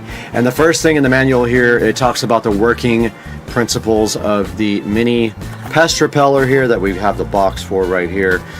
And basically it's saying that the high frequency waves will not cause harm to you or your pets, but will annoy everything else like rodents and other creatures like roaches and things like that. And next in the manual here, It tells you how to use it. Plug it into an AC outlet. Press the button on the side to turn off the light, etc., etc. Don't place this product outdoors or in a high temperature or humid place. This is definitely both of those, but we're going to see how it acts in here in a little bit. It says install low to the ground and it will take effect within a few days, but the maximum period of time is 2 to 4 weeks. And the next page talks about batteries, which is interesting because it actually just plugs into the wall. We have one plugged right above my head right here, which is coming up in a minute on the video that you can see. And then it comes with a free 12-month warranty, and inside of the manual you have to go register on their website to get this warranty. And then it has a support email address, Thanos Home, and 1-802-200-9062 for support. And that was that for the actual manual itself. And so now let's take a look at installing these things right behind me in the Supercar Street Racing Studio. Guys, back in the Supercar Street Racing 4K production studio, and we have brought out, while all of our systems are firing up here, we have brought out our ultrasonic pest repellers, and we're going to go ahead and plug 2 in here right now. And these have a switch on one side, so I think it would be more convenient if the switch is at the bottom. And so we have outlets up here on the wall ready to go for this insulation. And there we have it. We have the pest repellers installed in the 4K studio, and they look so fresh with the RGB ring. And now let's put the other one in place. And we have another outlet way up here, and we will face this light down as well and install this guy in the studio to hopefully block out any bugs. And there we have it. We have both of our pest repellent guys in the studio cycling at different RGB rates now, and the studio is fully fired up so we can start editing this video. And yeah, that's what it looks like in the studio. It looks pretty cool. I dig it. Guys, we're back in the beautiful 4K production studio here at the Supercar Street Racing Ranch.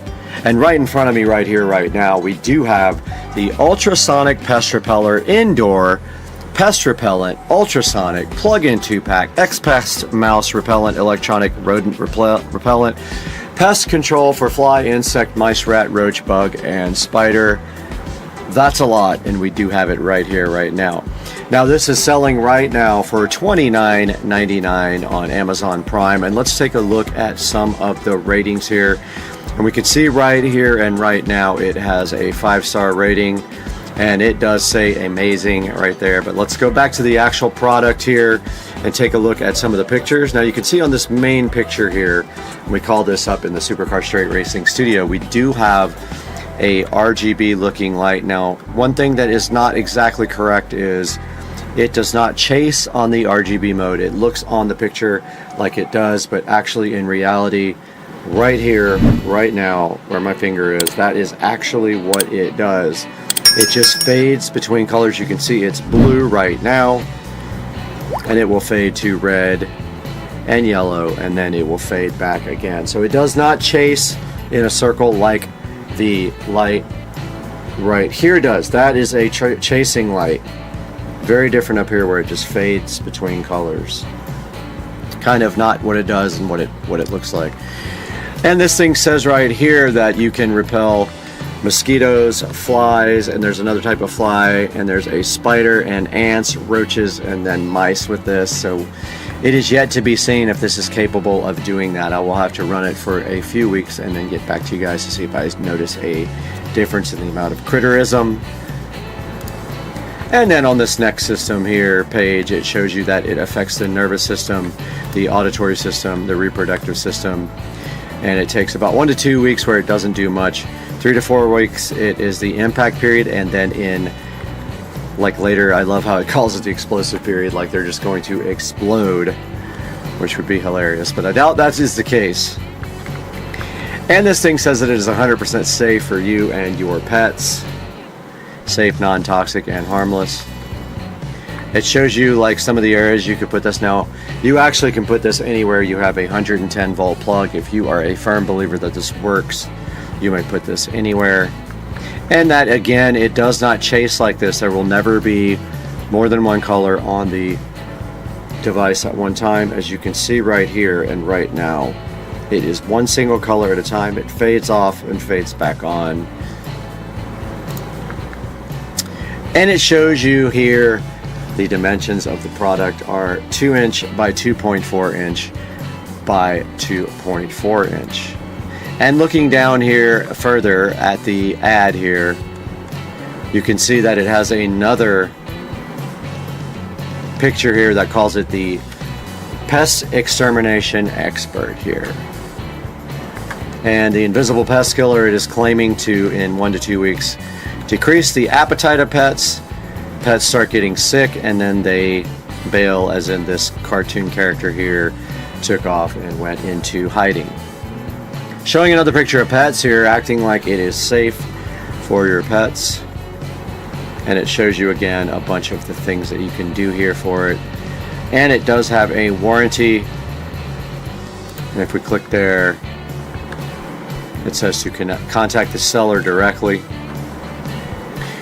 And if we do a search for other ultrasonic pest repeller indoor, let's see what we can come up with and look at a few of these guys. Alright, so we can see right here we have a variety of choice. With this seller you get 1, 2, 3, 4, 5, 6. It has 4,738 reviews here, mostly 5-star. With this guy you get 6 for 36. We got 2 for 19. With the current seller, we have a big 1 million pound looking device here. We have some right here that look completely different, and another set here that look completely different. So you can see that we have a lot of choices for our pest repeller, but the far from least amount of reviews has got to be this guy with 4,738. Now that doesn't mean the one that is behind you right up here, right here, and right now will not work. It just means that it does not have a lot of reviews yet. And if we go back to our product right here, we can see the brand here is X-Pest. And make sure that you please look into the description for this. I will drop this whole description here into the video description, which then you can click, and what it does is it puts the full description there. And then since I have an affiliate link, I go up here and I go to this and I copy this link, and this is the one that you click for literally anything you want to buy on Amazon. You can click through this link. Even if you don't want to buy the pest repeller, you can click through and buy something from my affiliate link, and you can help out Supercar Street Racing so much if you could just do that for us and give us some income from your buying on Amazon links. But again, hopefully you will be able to go to my affiliate link here and check out the brand X-Pest Ultrasonic Pet Repeller and give that a shot. And then in a couple of months I will do another video and update you guys on exactly how I feel about the product and if I feel like it did anything, and we will put that back on the channel later. Guys, your support is so important to Supercar Street Racing. What does that mean? It means you need to click the like and subscribe button, the little bell icon, so that you get notified when we have new videos out. Support us by buying through our affiliate links. Let us know what you think in the comments section, and we appreciate you guys so much. We wouldn't be here without you. We're doing this without making money, and we just appreciate you so much, and we'll see you next time on Supercar Street Racing. Okay. Good. Alright guys, shut it. Shut. Let's go on in the bloopers. Hey guys, welcome back, and today we're over at Rich and Trish's house, and we have something so exciting in here that none of these people know about.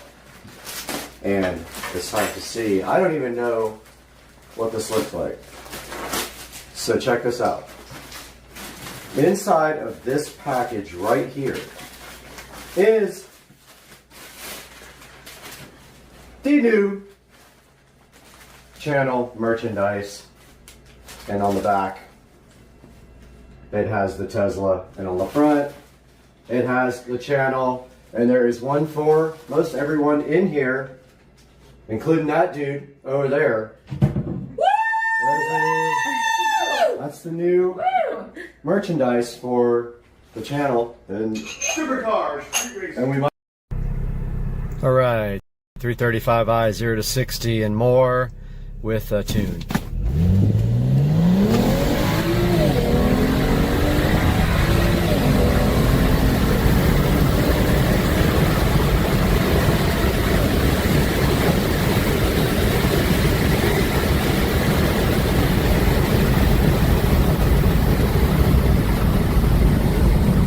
So that's transmission XHP flashed, stage 2, E85 30% mix with just downpipes and a tune.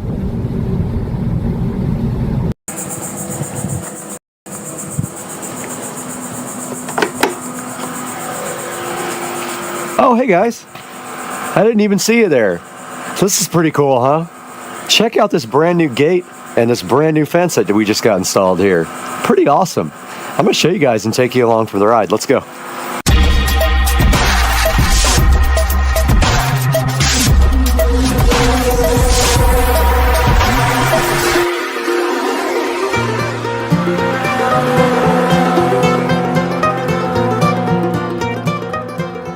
Guys, welcome back to Supercar Street Racing on a beautiful Monday morning, and we were saved from that big hurricane. It is not going to get us, and we have something new outside, which you guys probably already saw, and this is for that, and we are going to be looking at this and unboxing this product today on the channel.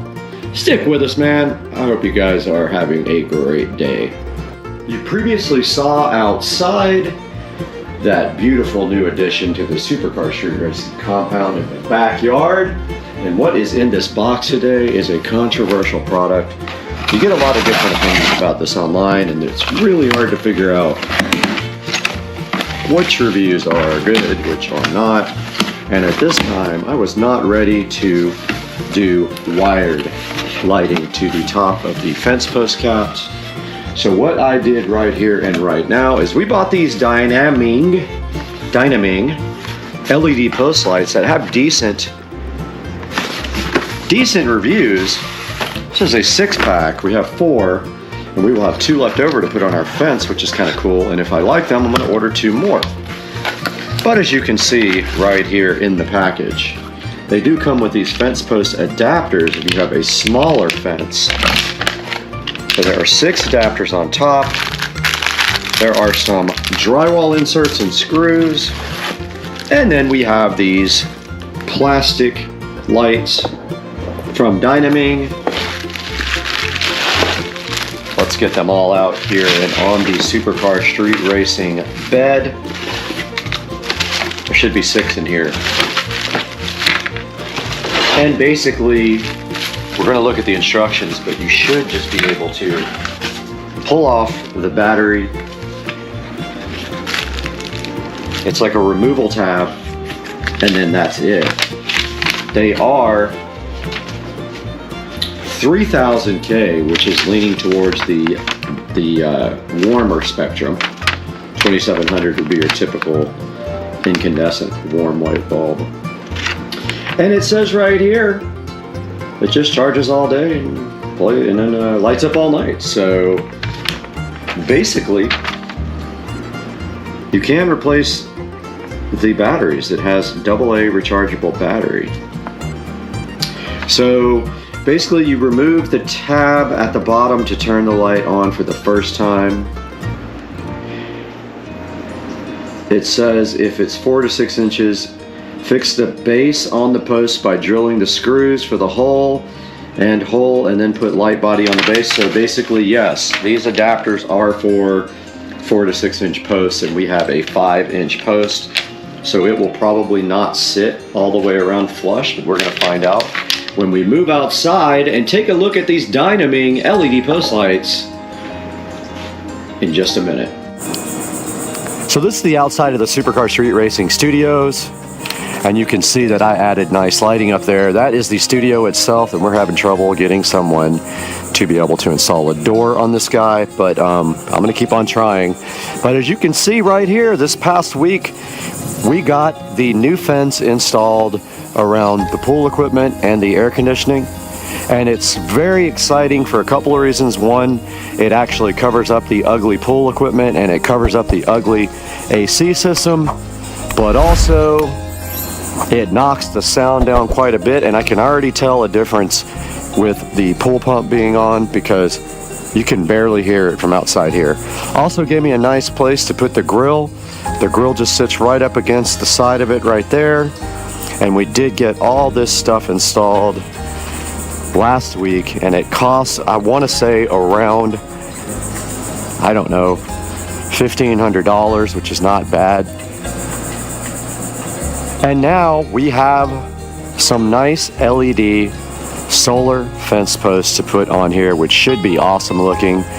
So let's go grab those right now and take a look at how we have to install them on the fence. And if you take a look at any kind of fence like this, basically they come in different fence post sizes, and you just remove the cap right here. And the new LED fence post caps just go right in place of those. They started to glue these on, and I was like, do not glue them. And they said, oh, they'll come right off. But as you can see, it doesn't come right off. So we'll have to pry that one off. We only have 4. Unfortunately, there's no post over here. This is connected directly to the building there. So we will not be putting anything there, but that's okay. The main thing is the little door will be lit up, and over here it'll be lit up really nice. So let's grab those things right after my 9:30 meeting and take a look at them. All right, we are back outside in the Supercar Street Racing backyard, where it is absolutely beautiful today. And right in front of us right here, you can see we have these brand new solar fence post lights that we're going to be testing out. And I want to remind you guys that I did order these with the Assurian protection plan. Make sure when you buy anything like this, you have this plan, because these things will not last. They tend to say that they're waterproof, and they absolutely are not waterproof, and they won't last. But up here, all we have to do is remove this fence post cap here, and you can see the lights come with 2 different type of adapters. That one is way too big, but they provided this 5-inch, and you can either put a screw on either side. Now, do we want the screw facing this way or this way? It really doesn't matter. You're going to see it either way, but I think that way you won't see it when you're at the pool. And then you simply just take this light and you pull this tab out, just like this. You pull it out and it literally lets the battery touch, and it has a rechargeable AA battery right there. And now you can see that it has screws on the side that just go directly into that. So we put screws there, we put screws there, and that is the extent of what we need to do now.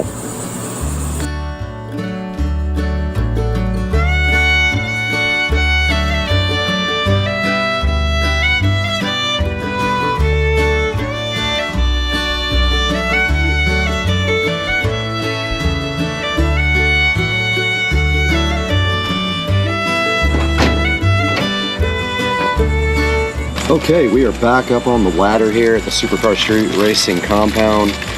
We have our solar fence post cap light right on top of the post there, where I'm opening these screws, and they gave us black and white screws, and actually silver, not black, not white. But the interesting thing is the silver screws are all really long. I guess it doesn't matter. The black ones, I guess, are designed to go through the sides, but that really is going to show. Let me take a look at the instructions. Always fighting the batteries and GoPros that don't last, but we did go get some silver screws for the sides, because I think that will blend in better than the black ones. There's nothing black on the entire fence, so I don't really understand the use of black screws instead of silver, and they don't give you any short silver screws. So I got something similar to mount both the light to the adapter. So I'm gonna go ahead and put first the screw there.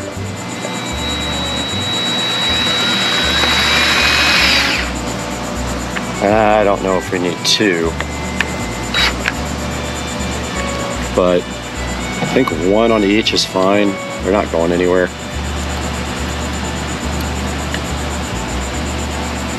So I'm gonna go ahead and put the side one in. This is actually what holds it to the fence post.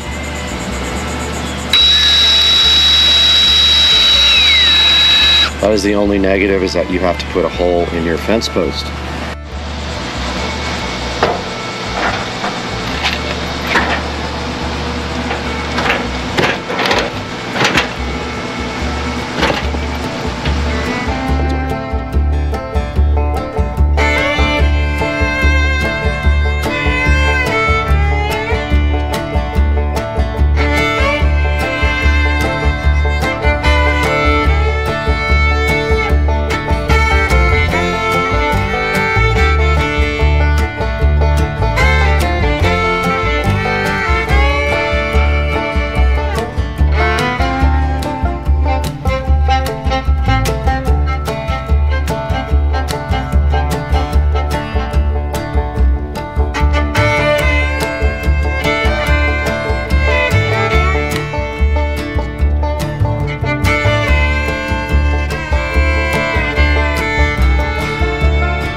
Ouch.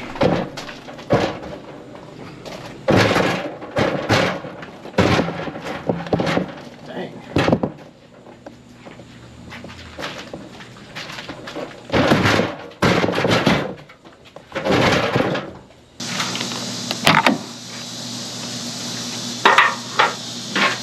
Okay, these posts don't have the, damn it. Well, I dropped the light.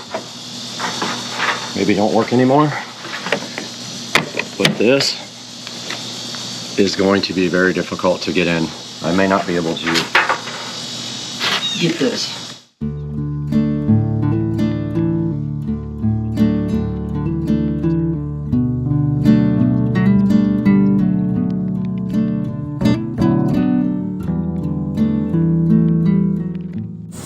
All right, if the camera doesn't overheat, here's my plan. I'm gonna snip off this back part.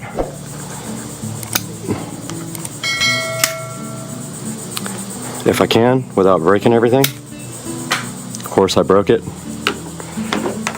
I broke that part, so that's gonna have to go to the back now. It keeps cracking. I don't know if this is gonna work.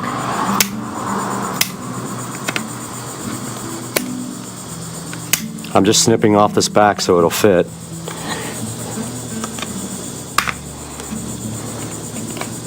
I don't know how long this is going to last. The camera keeps overheating, but I put some white silicone sealer there.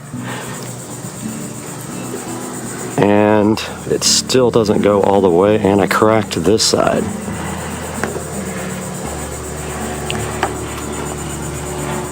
It still doesn't go down all the way. Oh, I guess I didn't cut enough. Alright, whatever GoPros are almost unusual, they overheat no matter what. I did take that to the grinder and got it knocked down. And now I'm going to put a screw in it. But my camera's going to overheat again, just FYI, so you guys are probably not going to see any of this by the time I get the screw in. That's for the base, and of course. Alright, I got the camera in the shade. I'm just trying to record. I don't know if it's actually going to work or not. But we have our last one here to replace. Let's go ahead and get that done.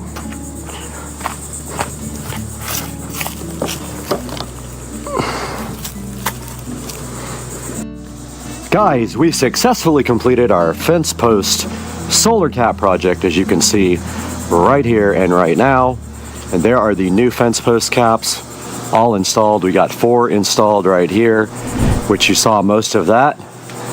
And then if we walk right down here to our other fence posts, which is the gate, we got 1 installed there and 1 installed right there. We had to do some work on this cap. We had to trim the back of it because it's right up against the house. I did seal that up with silicone sealer though. And now I am in the cleanup process, and so I will be picking up all the tools and the ladder and moving the ladder to the back for a different project.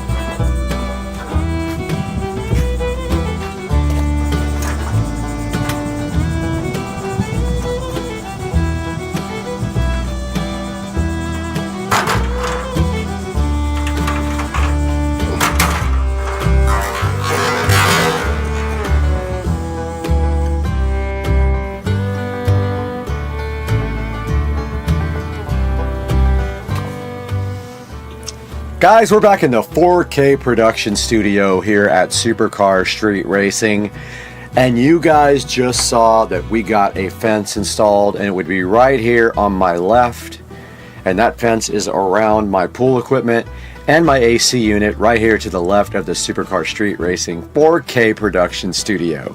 And now we're taking a look at what we did on top of this fence, and the fence already cost about $1,500. We wanted to top it off with some nice solar LED fence posts. I did look pretty tough and pretty hard for some that had decent reviews, were actually warm white in color, and also that maybe would last. Now, a lot of these don't last at all, so you're pretty much going to need to buy an Asurion protection plan with it when you buy these lights.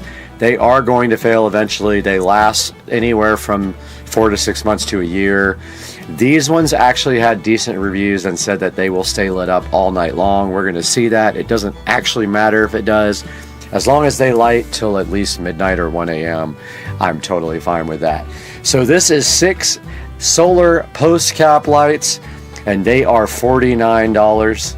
And there is also a promotion if you buy something else. It says, let's see, it says save up to 3% on Dynaming solar lights. So this company is Dynaming is the name of it, or Dynaming, however you want to call it. As you can see here, it has a 4.4 star review on Amazon. Not bad. All the solar lights go from anywhere from like 4.4 down to 3 point something. Now you could go ahead and get low voltage 12 volt powered lights for your fence post caps. In that case, you probably would have had to run wire underneath, and I did not do that. You might still be able to add it and hide the wire, but at this point I'm going to go ahead and go with the solar because I've got a bunch of wired lights in the backyard already. So that is a look at the Dynaming 6-pack of solar fence post lights, and after this When it gets dark outside, we're gonna go take a look at these in the dark and see how it came out, and we'll let you guys know that in just a second.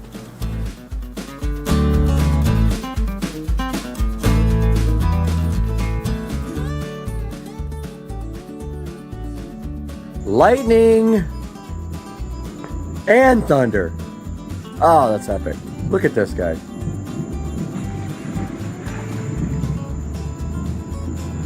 And tonight we are checking out the fence post lighting on the Supercar Street Racing fence, and look at this. This is so perfect. I love these. Now I kind of want them on all of my fence posts, if not every other one. These are freaking great. So here you go, guys. This is the conclusion of our fence post project, and they came out so awesome. And we put 2 over here on the other side, right there. Check that out, guys. If nothing else, we're gonna get these on every other fence post in the Supercar Street Racing compound. And we are just having the best night in Florida with the lightning and thunder. And as always, we appreciate you guys hanging out with us on the channel. Check that out. So epic. And we'll see you guys next time. Thank you for joining us on Supercar Street Racing. We love you. Cheers. All right, guys, we are on our way to All Set Auto right now. And then we're going to reveal once we get there what is happening with the 2023 Model S Plaid on Supercar Street Racing.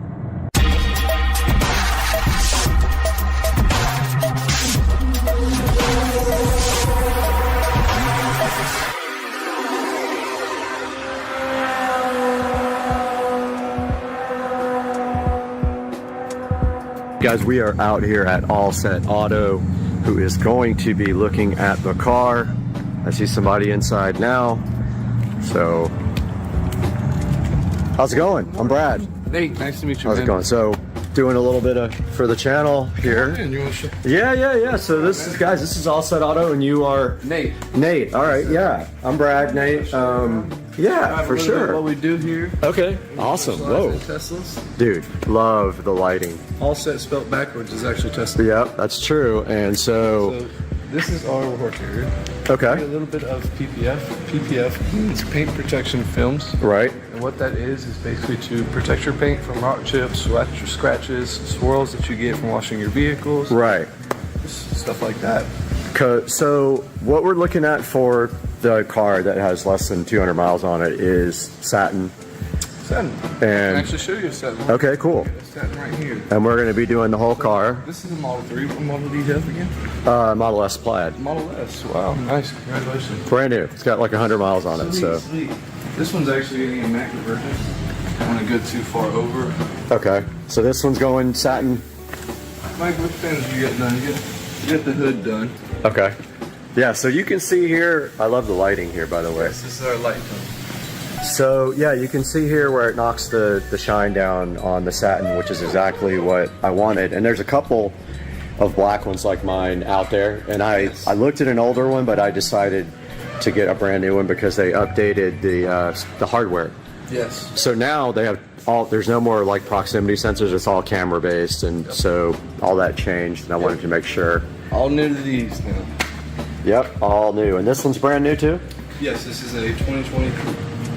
Well, they have sold so many in the first quarter, something like 500,000 cars, so you guys will be busy. Yeah, we're not shy of work. We gotta put in work. So that is a little bit of something that we do. We also offer window tint. Right, and I looked at that, but you guys won't do the fronts, right? The front window? We do. Oh, okay, all right. Do whatever you want. Okay, we might do that too. Just providing the best for our customers, whatever they want. Because I thought he texted and said it was like $6.99 just for the backs. $6.99 is including the front two and the backs. So I'll actually come out here and show you, go over your vehicle. Okay. So $6.99 would cover all 8 of your side windows, 4 on one side, 4 on the other side, and then the very back glass. Oh, okay. Just not the front. You guys Not don't. the front. Do you guys do the front? We do the front. We also do the sunroofs. Okay. We'll do any window on any model, make, or any model, basically. Okay, cool. All right, well, we'll talk about that a little bit. We also offer a ceramic job too. I know you're getting a matte conversion, so there wouldn't be any kind of ceramic on your vehicle right now. Right. If you would like to do something like that, help you clean it a little bit easier. PPF, you're already getting it kind of clean. Right. It's really a preference thing. Some Like on people top of the some PPF? people don't. Yes, sir. Oh, okay. So what is if it ever had to be removed, what is that process like, and does it hurt the paint at all? Process is we take a steamer. You could peel it off yourself if you knew how to do it. Right. I wouldn't suggest it. Okay. If you slap it, we call it a slap technique. Sometimes when we get beginners in here, they'll take the film and they'll actually slap it off, which will actually strip your paint. I've heard that If you too. do that, yeah, you have to paint the whole car again and take care of the customer. So Okay. try to stray away from that. The best way to do it is to actually pull with it, stretch the adhesive on the backside so it doesn't pull in. Gotcha. Okay, cool. And we also use a steamer, and basically the steamer provides a little bit of steam, put it to the film, and it provides water on top of the film. Okay. In the paint. Gotcha. So it helps separate a little bit easier also. And when you wash full car PPF, do you wash it like a normal car? Yes. So you can use any, do you use products on it or what? In fact, with PPF, you can have your rag and distracted, accidentally drop your rag. Pick your rag back up off of muddy ground and wash your paint again. It'll have those swirls in your paint. Put it out in the sun, and the PPF will actually self-heal. Oh, wow. So it'll take all those swirls out of your paint. Crazy. Same thing as scratches, rock chips. Okay, awesome. Well, so the car came with, I'll show you, so it had a few little imperfections from the factory. Yeah, we'll get it cleaned up and go over it again. So it's actually going to the dealer right now. That was from the factory. Okay. This chip here. Gotcha. And then there's stage 6, huh? There's a scratch somewhere right here. See it right there? I think. Well, there's one. I think that's just dirt. But there is a scratch somewhere on here that I found. And so, like, look at this too. Look at. I don't know what's up with that. I don't know if that's dirt or that looks like it's in the paint. Think that'll come out? No, it's in the paint, isn't it? I can get some alcohol out here if you want to try to get something like that off. I'm gonna make them do it. Deal with it. Yeah. So I don't know what they're gonna do. I hate that they might have to paint the car. I absolutely hate that. But your boss was saying might as well get it done now. There's your scratch. Yep. Sure enough, that probably buff out.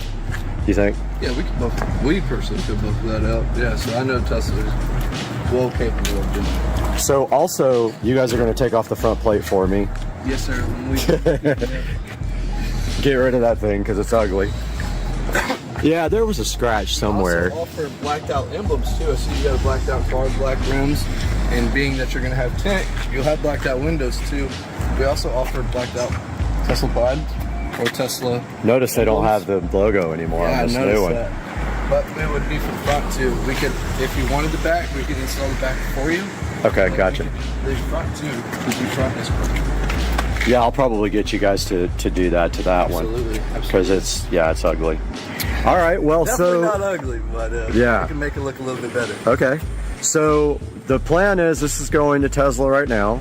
Gotcha. It'll be there for who knows how long, and then you guys, I'll be out of town, but you guys are going to grab the car and do the PPF Absolutely. For me, and then maybe I don't know if you guys have the ability to do like a capture when you're doing some of it so we can put it in the video. Do that. Okay, cool. And then we'll throw it all in the video, put it all up, and get you guys some coverage here. But man, thank you so much for the tour. And when we come back in like 3 weeks, this car's going to be completely different. Good morning. All right, we just left All Set Auto and then the Tesla dealer, and the Tesla dealer cannot take the car until May the 10th. So we have some time to wait before we can actually get anything done to the car. So we will keep you guys updated on what our plan of attack is here momentarily. Alright guys, here we are in the beautiful Supercar Street Racing studio, and right in front of me here we have the All Set Auto website, and you can see right here on the front page of All Set Auto it says, "We don't protect cars, we protect Teslas." So that just goes to show you how well they understand a Tesla vehicle and what they can do to help you and your car from protect your car from paint issues. Now, what we are doing with the brand new 2023 Tesla Model S Plaid that's sitting right over here in the Supercar Street Racing garage is we are doing full PPF film on the car, and it is going to be satin. Now, what does that mean exactly? So the satin PPF is going to give the car the look of a matte black finish, which I absolutely love. I have seen it on pictures and in person, and it looks absolutely fabulous. You know, all my vehicles got to be black with black wheels. I just like that look so much, and I think it's very cool. So looking on the front page here, they have several tabs, and you can take a look at their services. They offer a service where they do both ceramic coating and also the PPF. A lot of people want to do that, so they might do the PPF and then get the ceramic coating done on top of that. I am not getting that done due to the cost involved. I am getting full paint PPF done, and I am getting the windows tinted by them. They also do regular ceramic coating to your car if that's all you want. They do window tint, like I said, they're doing to mine. And then they can also change the color of your car. The owner actually has a Tesla that is changed in color with colored PPF. So if you're interested in a different color on your vehicle, they can definitely hook you up with that as well. Talks a little bit here about the All Set Advantage and what that means. With their innovative products, then their lifetime in-house warranty, so they definitely guarantee their products after you purchase. And they have a partnership with Carfax, so it goes on the Carfax report apparently here, and then down here you will see testimonials from customers that have reported 5 stars on All Set Auto, so that's actually a great thing. And then right here they have this Tesla paint area, so they can protect your paint here with PPF or ceramic coating, and they can fix rock chips, swirls and scratches, water spots, and things like that. You'll have to give them a call for specifics because I have not consulted with them on this part, so I don't know what they offer there, but give them a ring.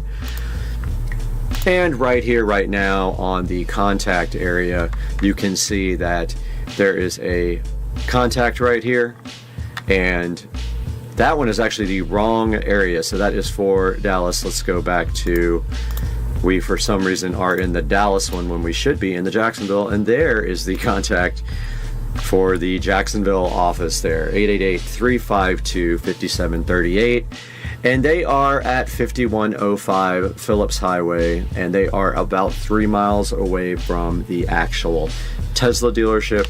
Looks like both of the websites are basically identical besides a contact, but do not contact Dallas unless you're in Dallas. Contact the Jacksonville office if you're local, or get the office nearest you, but please work with Jacksonville if you can. They are helping me out, and we are doing a collaboration on this, and hopefully once they get done with the wonderful work on the Tesla, we will have a nice video of them doing the work, which we can then put up on the channel. Guys, thank you so much for watching the video. I can't wait to see you next time in a couple of weeks when we get this done, and we'll see you guys soon. What's up, everybody? Supercar Street Racing here, about to try to get these grills off, paint them matte black. So I hear the first thing we do is take off these 4 Torx screws. I'm going to get my screwdriver ready and do that now. Got my trusty Black & Decker cheap screwdriver out right here. Take those out. Notice right here, this thing's peeling pretty bad. The paint on it, I don't know what that's from. Number 2. Number 3, and number 4. Got that out. Pretty easy first step. Now I heard, from what I saw, on these tutorials that now we should be able to pull this back and get to this grill. Just kind of pull it back enough where you can get in there. Once you get one out, you get the other one out. I'm going to work on that right now. Okay, so to get these clips out, you just push down on them. It's hard to explain, but they're like, you can push your screwdriver down. It's really easy, and then they go through the slot. It just took me a minute to figure out how to get it off of there. There's the grill. And then once you have the first one off, you have access to the second one to reach in and undo the other ones. So go ahead and take off both grills like that, and we'll be right back. Got both grills off the car here, as you can see, ugly chrome. And just got back from getting downpipes done, so there's the stock N55 335i catalytic converter, but here's the most important part, plastic dip. So we're going to set up a little makeshift paint booth out here with this box, just a normal, you know, whatever box. We're going to throw these out here in the sun. They'll dry really fast. Throw this box right here. If you want to pre-heat the plastic dip can, you can do that as well. It helps the plastic dip flow better. Always make sure you spray a little bit out before you start spraying your object, because it has a tendency to splatter on the first spray. So take your beautiful chrome BMW grills, and I highly advise putting plastic around this because it will get on your driveway. So I'm going to grab some right now. One thing also, notice that these grills are dirty. Make sure you get something and wipe the grills down completely. I'm just going to use Windex. Beware of this plastic also flying up and getting onto your freshly painted grill. So put stuff around the plastic here to keep it held down. I'm going to start the cleaning process now. Got the grills all nice and polished with Windex here, and the next step is going to be paint. This stuff is shook up really good. Get the cap off real quick. So make sure when you do this, spray a little bit out first. Your first coat's going to be light. There's a lot of coverage though. You gotta go from every side. It's gonna take quite a bit of time for these grills to make sure that you get everything.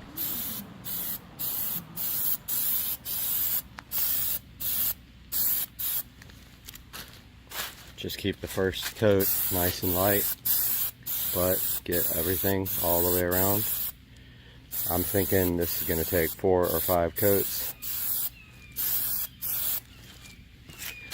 You got to go from every direction. Make sure you don't get any runs also. Drying time about 10 minutes between coats, maybe 15.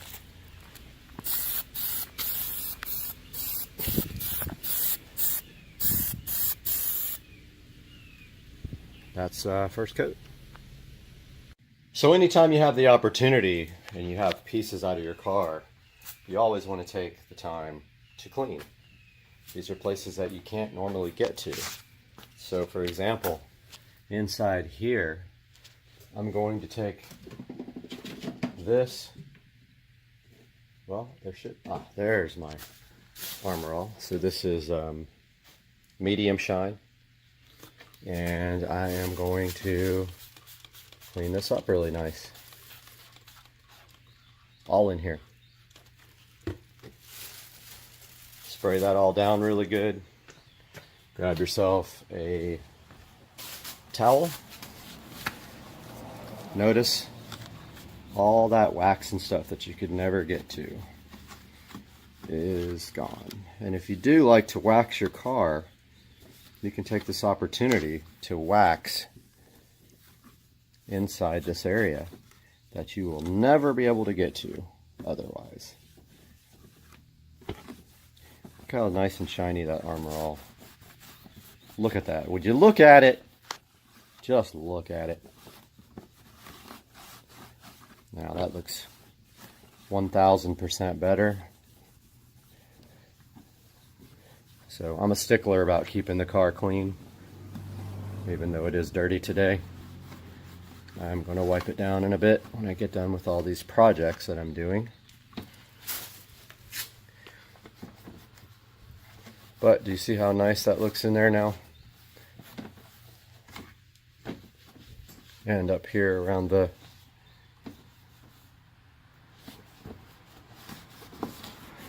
Alright, that's much better. Much better. Nice and clean in there. Yep, take your wax if you have some, or detail spray at least, and go in these little areas that you can't ever get to. Get out all the old wax and stuff. Okay, we are ready for the second coat. Remember to spray out a little bit to the side before you start. Maybe concentrate on those areas that the first coat didn't get. Second coat can be slightly heavier.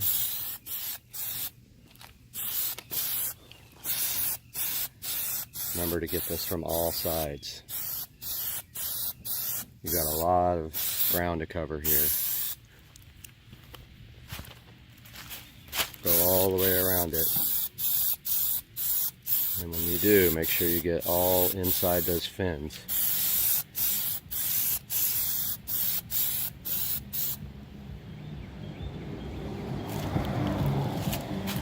Sorry about the music blasting in the background, folks. So there is coat number 2.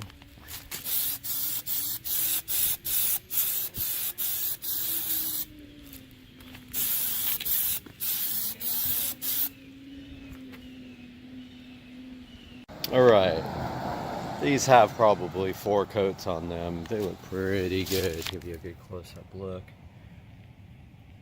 I think they're good to go. I don't see any spots. Oh, maybe, yeah, I do actually. These need more. I'm gonna put another coat on. Timer just went off. These have been baking in the sun for about 20 minutes, and no, that's nice. There's a leaf on top. That's what happens when you go underneath a tree. But thank goodness those look to be dry. I'm going to install them now. They should just clip right back in. Got the grill right here. This thing should just clip right back in.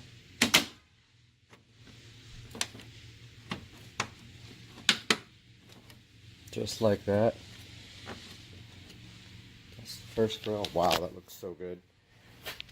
And here's the second grill.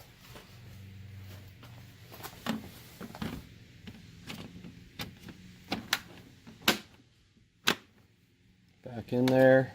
Good to go. Look at that, guys. That is such a big difference. I'm going to get these 3 screws installed now. 4 screws.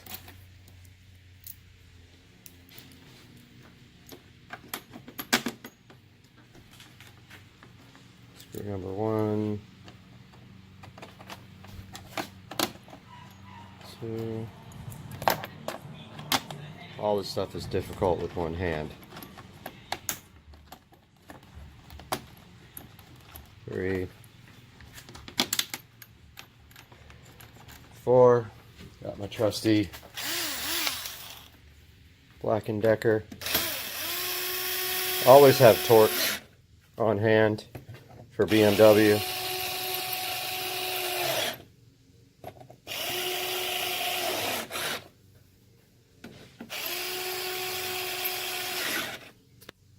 There you have it, sir. There is the matte black Plastidip grill, ready to rock. Looks so good, so much better than stock. Now the only thing left on the car are the side markers, which I ordered, these reflectors, which I ordered, and these trims, which can be plastic dipped if you really want to. So there you have it. How to convert your grill to matte black with plastic dip on your 335i. Dropping frames. Now, we were looking at the lower left, and it says that there are no drop frames, but I had a lot of problems with this being choppy, and it is already a little choppy here. So let's see if we can find the stream and if it actually looks bad as it's on YouTube. So let's go ahead to my channel. We should see this live. Now don't forget, this HP doesn't have a lot of horsepower, so that could be the issue. We may have to run the Wizard again. So here's camera 2. Coming up today on Unboxing and Reviews. This is fine.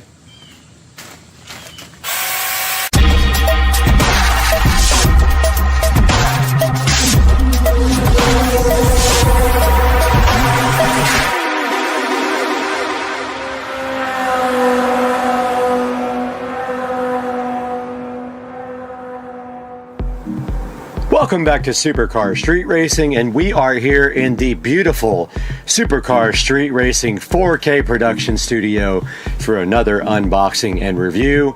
And today we have the TumSug mini chainsaw, and I am so hyped for this. I was so excited when I found out about this product that I immediately ordered one and wanted to show you guys. So here we have it right here on the table where we're going to be doing our unboxing. So let's take a look at what's inside the TumSug, which is a great name, by the way. Mini chainsaw box. Was a little bit damaged right there, but no big deal.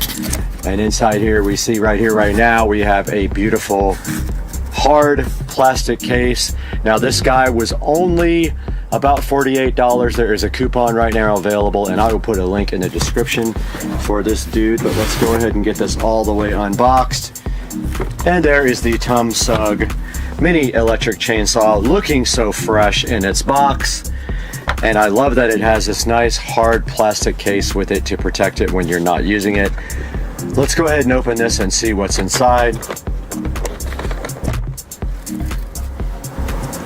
And right here, right now, inside the case, we have this beautiful user manual here, which has a picture of the chainsaw on the front. Moving deeper into this packaging, we have what appears to be an extra chain and a screwdriver, a cleaning kit, and probably some chainsaw oil. So that's cool. It comes with an extra chain, apparently. Moving forward more into the box, this looks like the power adapter for the charger, and wow, it feels like it's hollow. Very, very light. Not much to it. Moving forward, we have this lovely, you even get a pair of gloves with this. Pretty cool. Inside of this, I'm assuming we have our actual chainsaw. And yes, there is the TumSug. Beautiful mini chainsaw, looking so cool. I love this thing already. And it does have the chainsaw guard here. And where the battery goes is back here. And there is a lock right here so that you can't, you have to push the lock before you can actually do anything with the chainsaw and pull the trigger, I believe. Yeah, so you push it from the right side and then you can actually pull the trigger.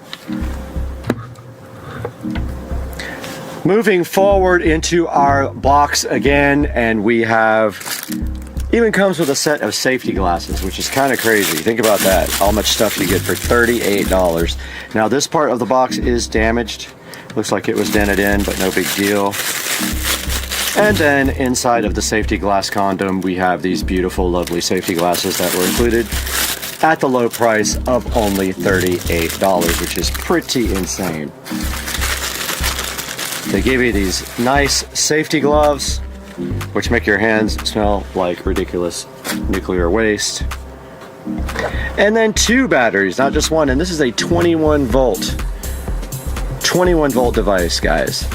They give you 2 batteries. So it looks to me like there is no charger. Looks to me like you charge it with the actual device. So let's verify that now.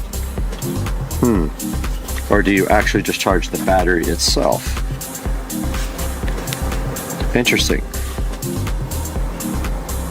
So I'm not sure about the charging on this because I thought maybe you just charge the batteries. Ah, you do. So inside of the battery thing, there is a little adapter connector right there. So you literally just plug your adapter here directly into the connector. So I have a plug over here. Gonna go ahead and plug this in the wall and see if we can get our battery started to charge. So right there is the plug, and you just plug it straight in. And I don't see any indication of charge except for on the actual charging adapter. There is a red light on now. So that is now charging. So what we will do next, since we have taken a look at everything that's inside the box with the chainsaw, we're gonna take it outside and see how this thing actually performs. Little update here. Each one of these batteries took less than 30 minutes to charge, and I don't know if they already had a charge or not, but just wanted to let you guys know that that was the case. It wasn't very long to charge them both, and then we'll take them outside and see what they can do.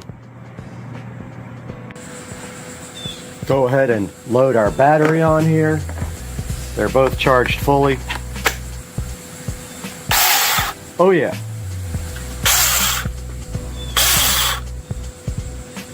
Let's get this thing out there and see what it can do. But first, as we drop that, we must go ahead and put on our brand new gloves.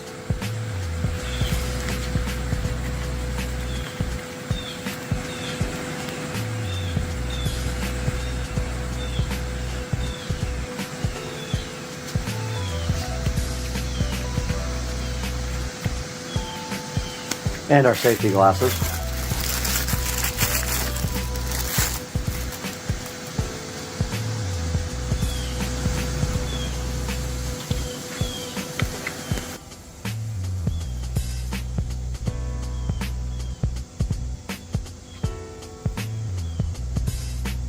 Okay, these berries that like to grow on this tree need to come off. And traditionally I use loppers, but let's see if this can handle taking off these palm branches. We have 2 or 3 of these that need to come off and 1 dead branch that needs to come off. Let's go for it. Now these have gnarly stickers.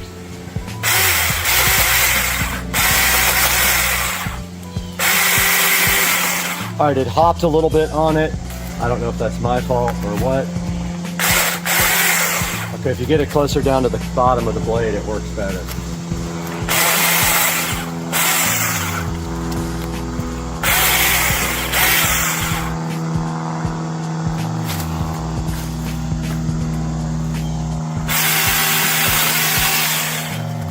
Perfect. No problem at all doing these palm leaves. I actually kind of chews them up though. Probably because they're so light, but it does work.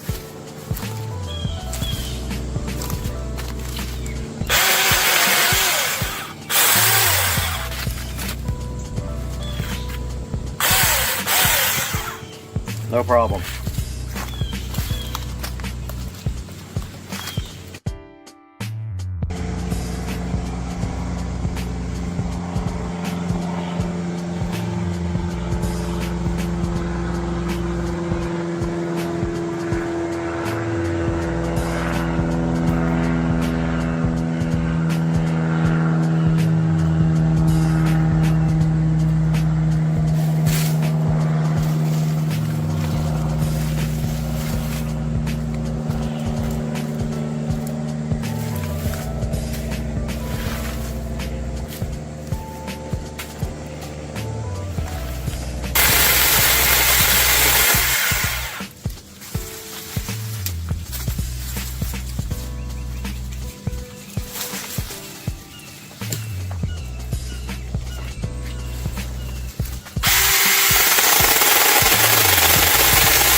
chain came off.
We're back in the SCSR beautiful production studio with Supercar Street Racing, wrapping up our review of the 6-inch mini chainsaw.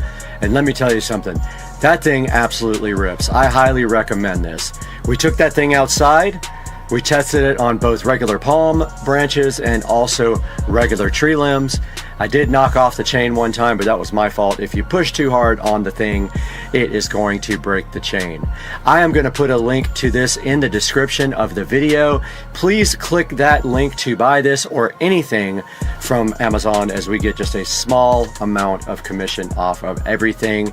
As you saw on the chainsaw unboxing here, it comes with everything for about $45 to $48. You get the chainsaw, 2 batteries, the charger, the gloves, and the safety glasses. It's a really good deal, and I highly recommend it, so go get yourself one right now, and we'll see you next time on Supercar Street Racing. What's going on, everybody? Supercar Street Racing here with a little update. I did sell my Lexus IS300 to my friend Philip in Hawaii. The car did leave on Saturday, and I do have some video of that I'll be posting, or I might have already posted that. And here is my new car. This is a 2011 BMW 335i convertible. Purchased it in Florida. Drove it up from Jupiter to Jacksonville yesterday. It is 52,000 miles, and it is black sapphire over saddle brown, in really good condition. really love this car. This is my second 335i. I do like the auto transmission over the manual in these cars. So this car has the MHD stage 1 flash. I'm waiting for some hardware parts to come in before I flash it to a higher stage. Ordered full bolt-ons for it. It also has the XHP transmission flash in it, and so that should help out as well. It's really cool that they finally were able to crack the 6-speed transmission on this car. So that's my new BMW 335i convertible. You'll hear some more updates from me. Supercar Street Racing later. Supercar Street Racing here. It is Tuesday. Beautiful day here in Florida. And right now we are working on the joying, upgrading the OS from 5 to 6 on this. So what we did basically is we got the update from joying. We extracted that update to a USB stick. So we unzipped it to a USB stick in the root directory. Now I'm going to turn the camera around. So here is my joying Android head unit. And basically it is extracting right now from the file that it copied off of my USB stick there. So I've got the USB stick plugged directly into the USB extension cable rather than chancing it on my USB hub. Now, this is upgrading Android to 6.01, I believe. And I have heard horror stories about this upgrade. I did back up the whole entire device with titanium backup. So hopefully, if anything goes wrong, I don't have to reinstall all my apps, but you can see here the update is going. Now, as many of you know, this was going to go into my SL65 AMG. And now it is going to go into my new car. And what is going to happen is that the OBD2 adapter, the ELM327, is going to connect to my vehicle, and we are going to have real-time monitoring of my car as we move. Now, again, this is the Joying 5.1.1 Intel device. I think it's JYUL135N2, but I will double check that and put it on the screen for you.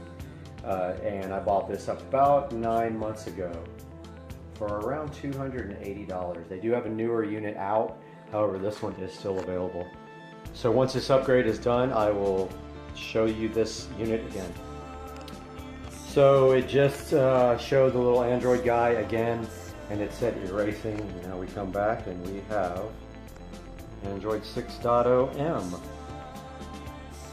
And we're about to see if mine breaks completely or if it actually boots up. Now, I heard there was a bug here where it will try to optimize the files, and when it does, there is a timer built into the Sophia app where if it doesn't start the Sophia, it will reboot. So that could be a big problem because it will never finish the app. So it tries to optimize all the applications because it leaves them, and then it can't do that in time, so it reboots and it just gets caught in the loop. So we will see here shortly. Now it said, please remove SD card or USB storage. System will reboot. Apparently it did. Oh yeah, you like my power supply here? It's just a battery charger. I don't have a 12-volt power supply. So the system says it's rebooting. Now it says it's on Android 6. It is booting up. See how much I lost. It's not a question of did I lose everything, but how much of everything did I lose? So this is booting Android now. I'll tell you right away if I lost everything. If that's the case, I will reinstall Titanium Backup. Oh, by the way, my backup did lock up the device, and I don't know how far it got before it did, so I may have some reinstalling to do. So this thing is still booting. Now, here's where it might get caught in a boot loop. When it tries to optimize the applications, it might time out and keep rebooting, and I don't know what happens after that point. Okay, the device came back up, asked me some questions about Google. And now it is on this screen. Welcome, make yourself at home. Press OK. Kind of want to plug my mouse back in. I'm going to do that real quick. I'll be right back. Okay, my mouse is now plugged in, and here's the new desktop. So everything that person said that would happen did not happen. So I don't know if I have any of my apps though. Let's see.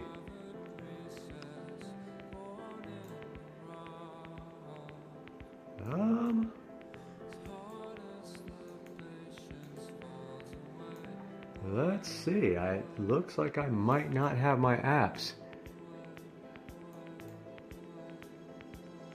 I think it wiped them. Let's see.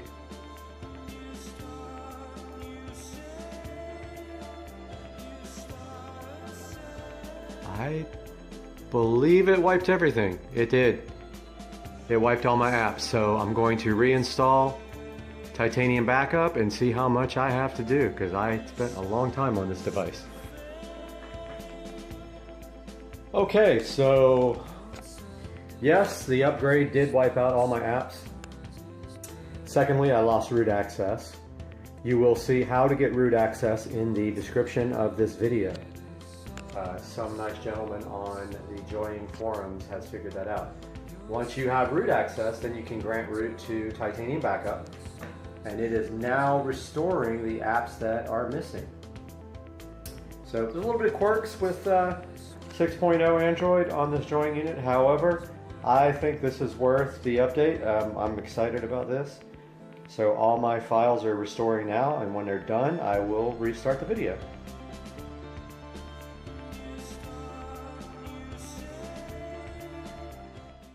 Alright guys, welcome back to the channel, and today is day 40 of the keto diet, and yesterday we weighed in at 150. I was good yesterday. Also, I stuck to the diet plan. For lunch, I had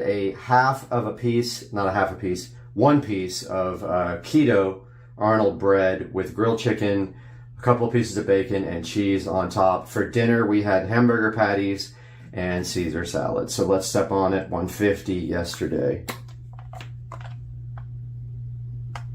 151, so we fluctuated a little bit on weight. That is normal. I have not been able to get under 150 yet. I think that will take a few more days. But yeah, we went from 150 to 151, so just a slight fluctuation in my weight from yesterday to today.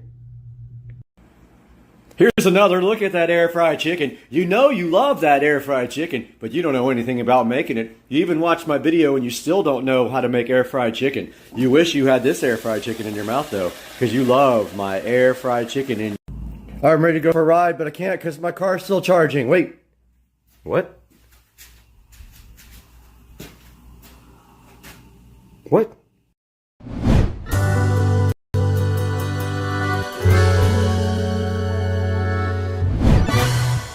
Hey guys, Supercar Street Racing and Brad here once again with an exciting product today from Amazon. We have a Fire TV Cube sitting right here in front of me to add to our home theater room, which we are in right now. You can see this behind me is the home theater couch. And today we're gonna get this thing unboxed and take a look at what's inside. I've not owned one of these before, but I'm excited to make this the #1 media outlet center in my home theater room. So this is going to do everything for me for my brand new Marantz Cinema 50 receiver. Let's get this thing open today on Supercar Street Racing. Thank you for joining, and like and subscribe if you're new.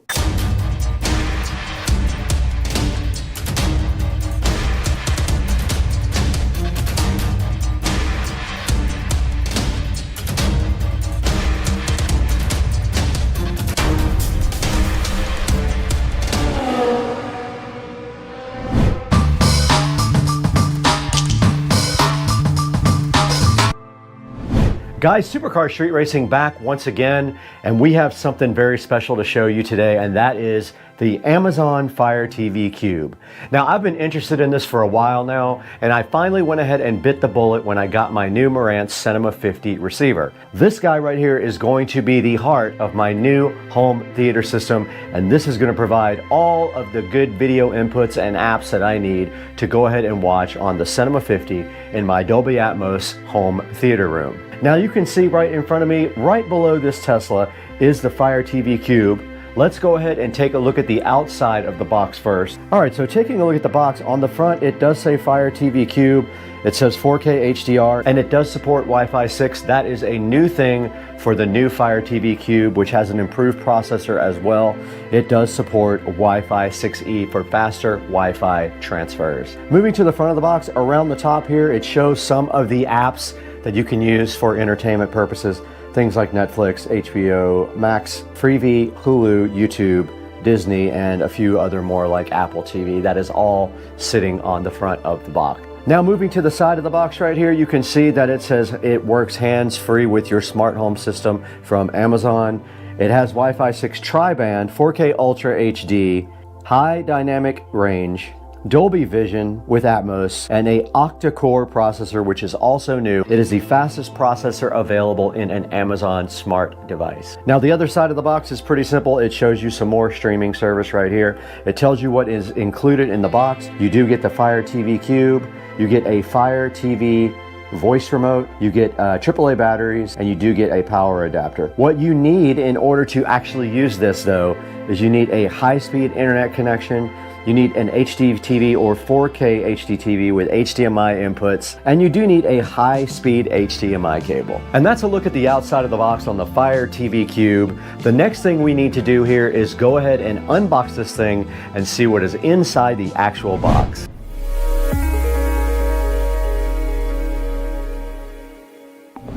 Hey guys, Brad back once again in front of the Fire TV Cube, and now it is time to do the meat and potatoes of this channel. We need to go ahead and get this guy unboxed right now. So let's go ahead and do it. Now I did cheat a little bit and already removed something from the packaging. So I am actually doing this. I already removed the seal from the bottom.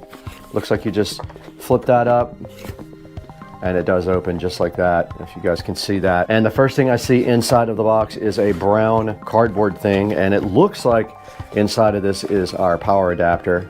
It is our power adapter, and it is not a USB Type-C adapter. It has the round plug like the other devices do. Now this might be to keep you from getting confused and accidentally plugging in the wrong thing to this, because you do need a higher powered plug for this guy here. Now let's get the peel sat. Oh, it failed.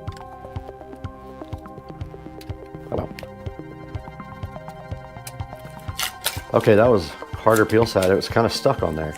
All peeled, ready to go. There is our power brick, and notice the end is one of those round type ones like are on all the show devices. And deeper inside the box here, there is a empty box, literally a box of nothing.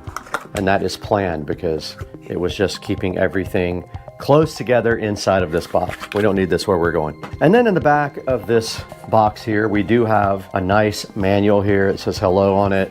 And inside the manual here, it kind of just shows you what the connections are all for, what all the buttons do, how to position your Fire TV Cube, etc. And we will go over that once we get everything out and hooked up to the theater system. All right, now it's time to go ahead and get the Fire TV Cube out of the box itself. There is the Fire TV Cube there.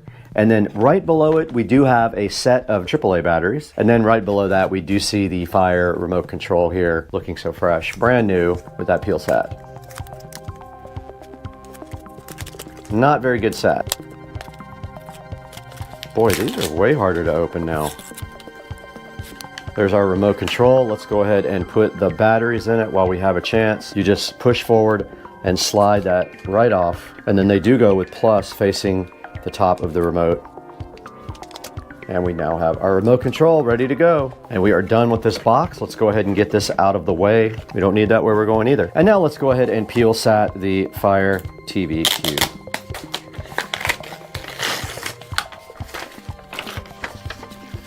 Here is the Fire TV Cube right in front of me now. And you can see on the top, it does have 4 buttons there. The rest of it is just black. And then on the back, there is an HDMI in and an HDMI out. We'll have to explore what that in does later.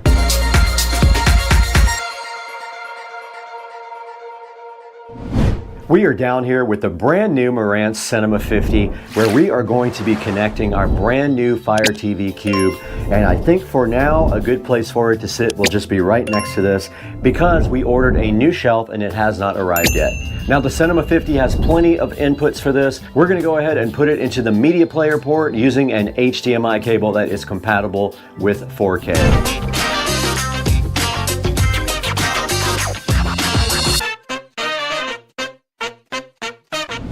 All right, we are behind the Marantz Cinema 50 right now, and you can see all the inputs right there. All we have to do is just find the one for media player and go ahead and plug in our HDMI cable there.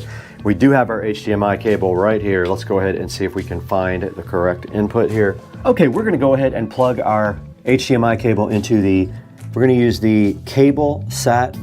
It's the first input all the way over here, and we are plugged in and ready to go right there.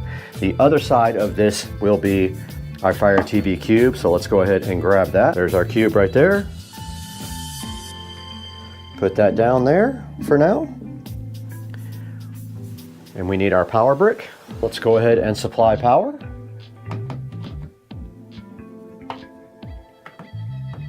And there is a power connector right on the back of this guy. It is right there. See if it lights up. And there goes the light bar around the top. It did make the boot up sound.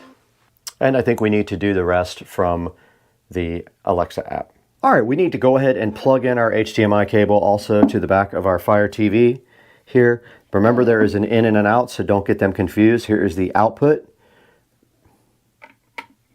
Right there. Notice it does not have a headphone jack either. If you were hoping to have audio out of this, forget it. They've started deleting those from everything.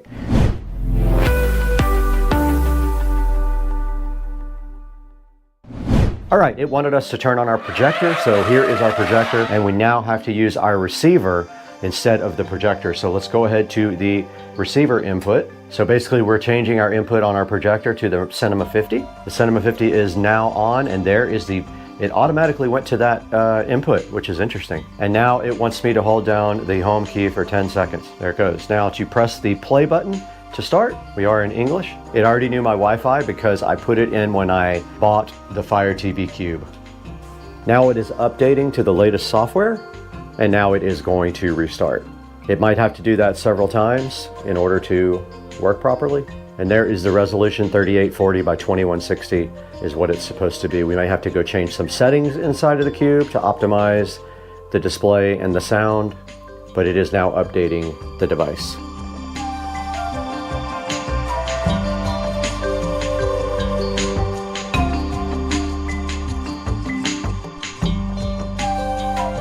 Okay, let's go ahead and talk about setting up the audio. We're going to go ahead and go to the gear. This is if you have a home theater system. You're going to go to Display and Sounds. You want to make sure CEC device control is on. Go to Audio. Surround sound is set to Advanced, best available. If that doesn't work, you can change it to Dolby Digital Plus or PCM. Advanced audio, there is a volume leveler and a dialogue enhancer present in here if you want to use those. And then you can use this if you have audio sync problems. I'm going to see if it does actually do Atmos now. You guys can't watch this because it's copyrighted, but I'll blur the screen out. Okay, we have loaded up a movie. We will have to blur this out so we don't get a copyright strike, but we went ahead and opened up our Marantz app, and you can see right here on the app, it does say that we are in Dolby Atmos. So we are doing Atmos now with the new Fire TV Cube. It is working perfectly.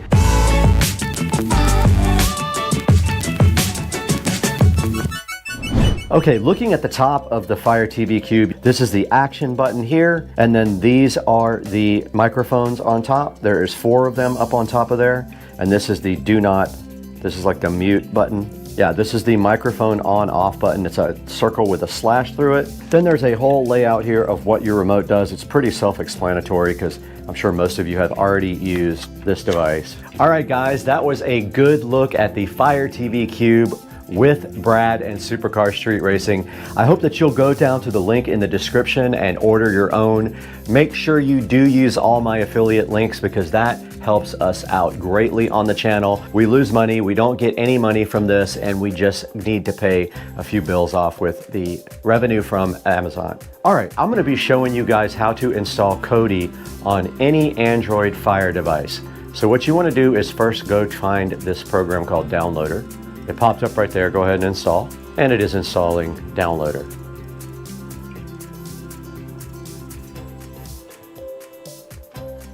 Okay, Downloader's ready. All you have to do now is click open, click allow, click OK, go into the enter a URL. It works like a mouse, you just move your cursor, and you type in the short code 35625. 35625.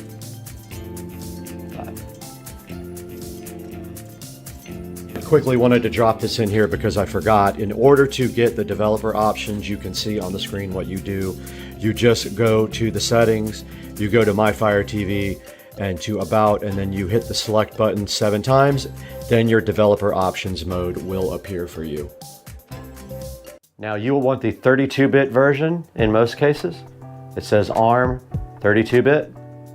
It's going to ask you to install from unknown sources. It's going to deny it. So we need to go back into our settings gear. We go to My Fire TV, developer options, install unknown apps on for Downloader.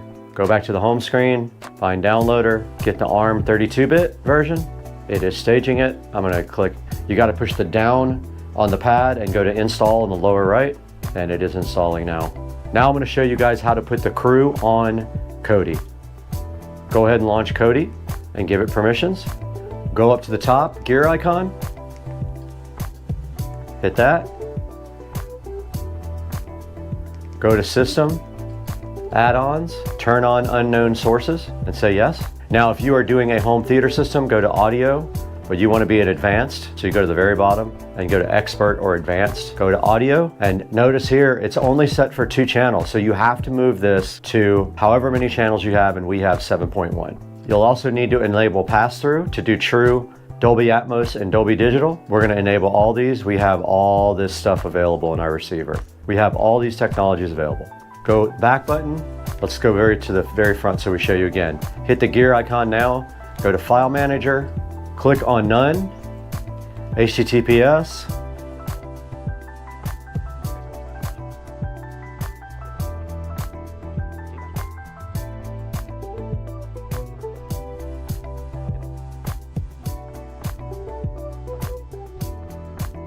Click OK. You can go down there. If it doesn't name it for you, you can go down and enter a name for it. Let's just put crew. Go back to OK. Go down to OK here. Click OK. And we have just added our source to get the zip file to install the crew. So let's back out. Let's go to add-ons. Let's go to install from zip file. The repository is a zip file. You pick the crew that we just created. There's the repository. You click on that. Now it is installing the crew. Repository, not the actual app. Now that we have the repository, you click install from repository, you pick the crew repository, then you click video add-ons. There are a bunch, but we want the crew for now. So just click it, and then lower right is already on install. It wants dependencies to be installed. You click OK, and there it goes. It is installing the crew. 7%, and it is still counting. All right, guys, we are here in front of the SCSR editing rig inside today.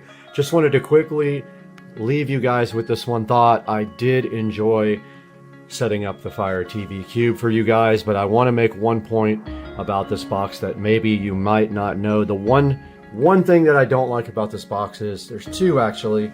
One is the Ethernet port is only 100 megabits. It's not a gig. So that's a huge problem for a lot of people. If you don't have 6E, you may have some issues with high bit rate 4K movies over Wi-Fi. So no gig Ethernet port, which is insane. It actually should have a 2.5 gig port in my opinion at the very least. Also, The USB port on the back is only USB-A, so if you were thinking of getting a gig Ethernet adapter, you will be limited to the speed of USB-A on the back of the Fire Cube. But go ahead and get one of these at your leisure, pick up one, like and subscribe, and make sure you click through the link in my description to buy this Fire TV Cube, and we will see you guys on the next video. Thank you so much for joining us.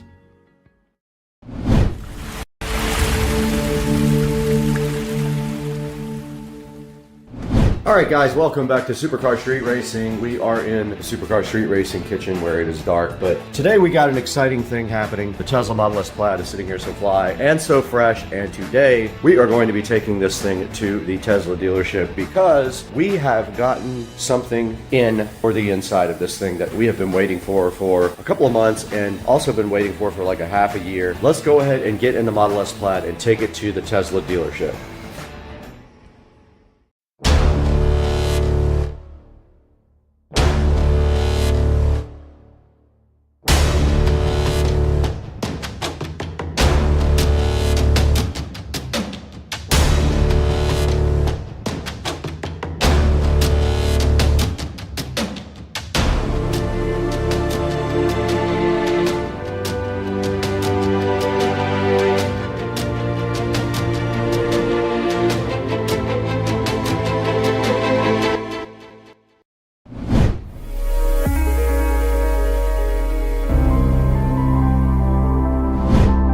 What's up guys, we are out in the Tesla Model S Plaid right now, and we are heading over to the Tesla dealership. So that's our current situation now, but unfortunately we probably just got behind a super slow individual.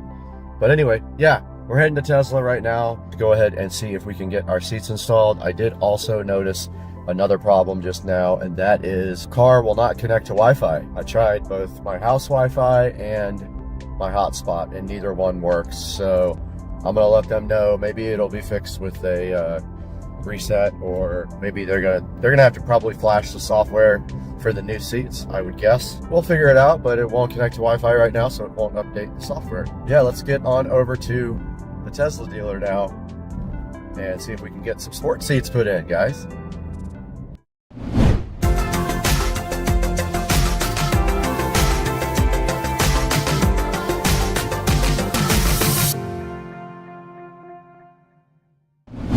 Alright guys, so it is 2 Fridays later. They ordered the wrong seats for me last time. I know we ordered black. Black did not come in. They never told me what actual color did come in, but they did do a quick turnaround. They got the seats in a week and a half, and I did message the service department yesterday, and they said that they opened the box and verified that the correct seats were actually there. So I am en route again to waste a whole nother day to get my new sport seats put in at the Tesla dealership. While they do that, I'll probably borrow one of their loaner cars and go ahead and go get some breakfast and all that stuff. But yeah, we're headed up to Tesla right now. We'll update you guys next time we have some more relevant information for you. Well, I'm in the Cybertruck. They gave me a Cybertruck, and it is the weirdest feeling. It has 4-wheel steering. It turns on a dime. This is crazy. I'm in a Cybertruck, guys. I never thought that I would be able to try one of these out, and check this out. I'm in a crazy Cybertruck. It is the strangest feeling to drive this thing. It's so big, but yet it turns like on a dime with the 4-wheel steering. But the 4-wheel steering is insane. Like, it makes the sharpest turns of any car I've ever been in, even like super sports cars. And right now I'm headed up to see Jared, and I'm gonna drive right up to his window. All right, we're gonna go in here and surprise Jared with the Cybertruck. This is basically it. I have a Founders Edition Cybertruck, and it looks like this. It's got fingerprints all over it. People have written on it. It's got a scratch right here, pretty good scratch. But now we got to go in here and see Jared, let him take a look at it. We are, unfortunately, another bad problem at the Tesla dealership. There is a stuck bolt on my seats. Like, how does that happen? I have no idea. But apparently I'm driving the Cybertruck for a minute. Found out it was on chill mode, not sport mode, so that's why it was so slow. Just waiting to see if my car is going to be ready today. So we are headed back to Joe's house in the Cybertruck. We'll update you guys when we hear about the car, hopefully today.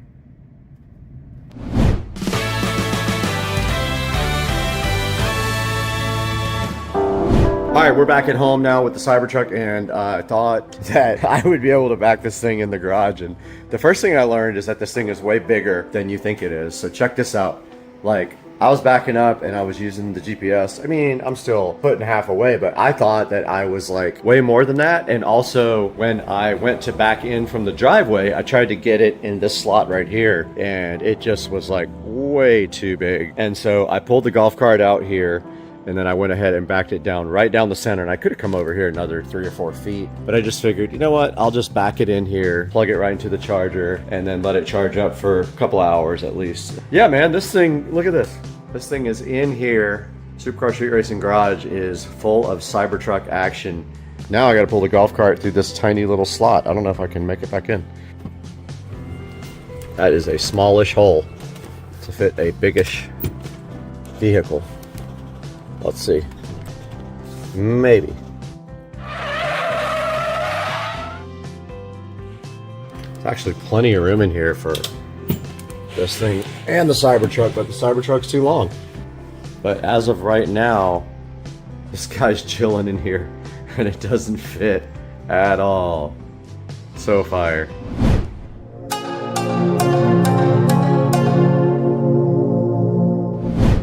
Okay, it's dark, 7 a.m. and I can't see. Parked this outside last night because it doesn't fit in the garage. The car supposedly is ready. It was ready probably right when they closed last night, but I wasn't about to run over there at 6:30 p.m. and try to grab the car. Kept the Cybertruck overnight, took it out last night, ripped it all night long. Going to grab the car. I only got like 5 hours of sleep. Second of all, I must have slept weird on my neck because I have robot neck. So yeah, I'm on the way to grab the car, and this guy just pulled right out in front of us. All right, it took me a minute, but I found the car. It is parked right over here. It's 7 a.m. Saturday. Look at the crazy tint. But this is the first look at the sports seat. Can't see anything. It's got sports seats, so... Oh, these are sick. You can't see them. It's too dark. These are way more firm than the stock seats. I'll show you these when the daylight comes up.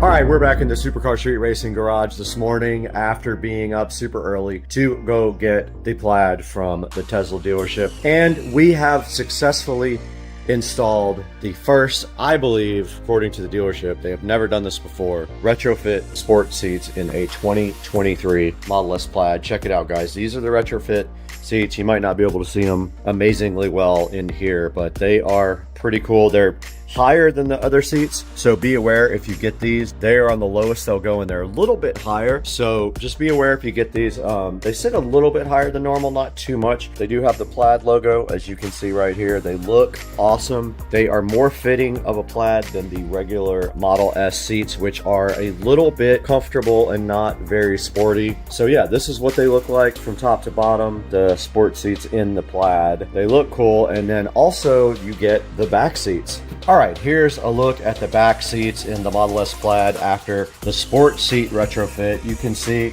that you do get new bolsters on each side and on the bottom. Check it out in the center as well. It definitely gives the car a more sporty feel, and it looks a lot better than the factory seats. Yeah, that's a look at the back. Now here's a lit look at the front. You can see the Plaid logo right there, and the more sporty headrest and the firmer bolsters and bottom part. And there's the other side. This is how it came out. It looks awesome, man. I'm hyped for the Model S Plaid sport seats. Definitely added a new sporty feel to the car.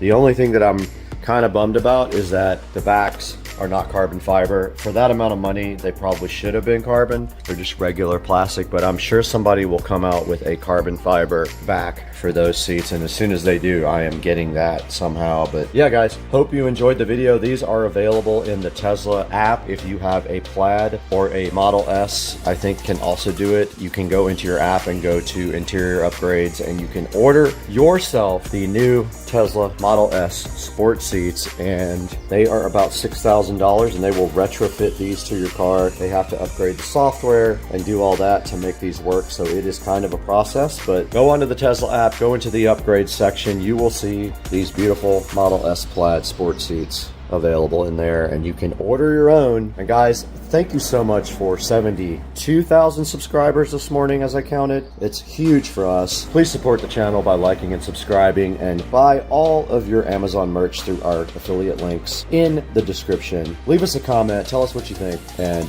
throw some hate down in the comments for the Cybertruck also, because people love that. And we'll talk to you guys later.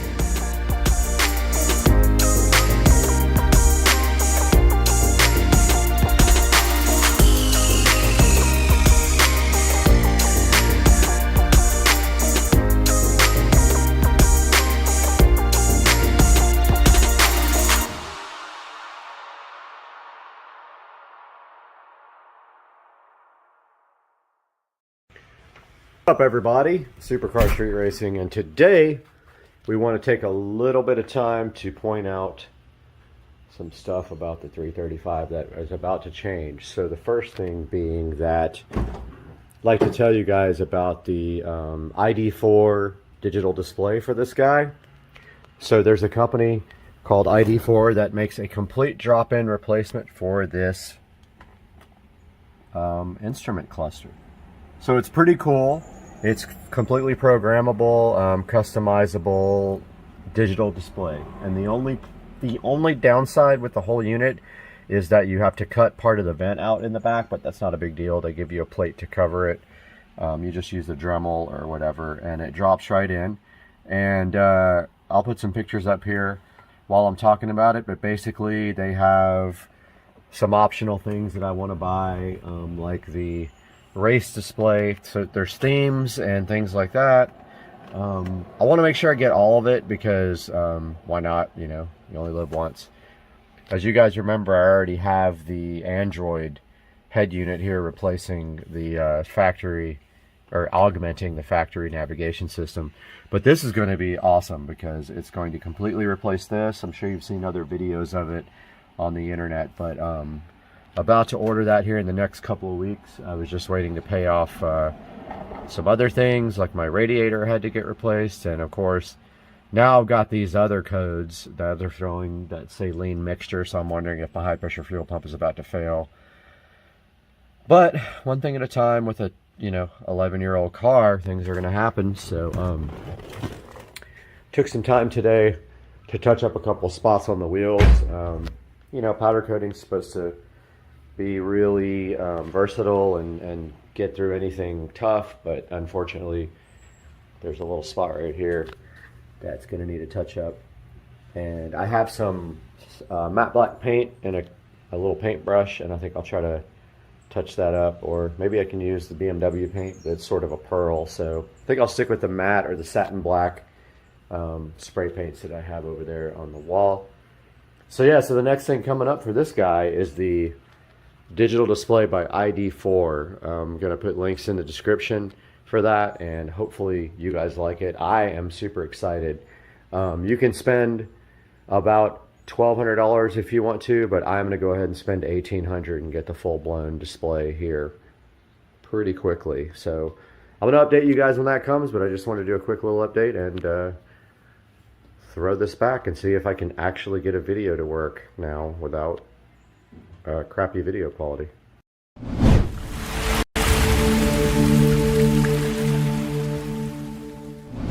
Guys, welcome back to Supercar Street Racing for another video, and today we have a very special sponsor with us, Rove was kind enough to send us one of their 4K, dual channel 4K dash cams for the Tesla Model S Plaid. Now I thought this would be perfect for the car because I need a dash cam in that car. You cannot access the footage inside of the car unless you have an incident. So this will really help out with that goal.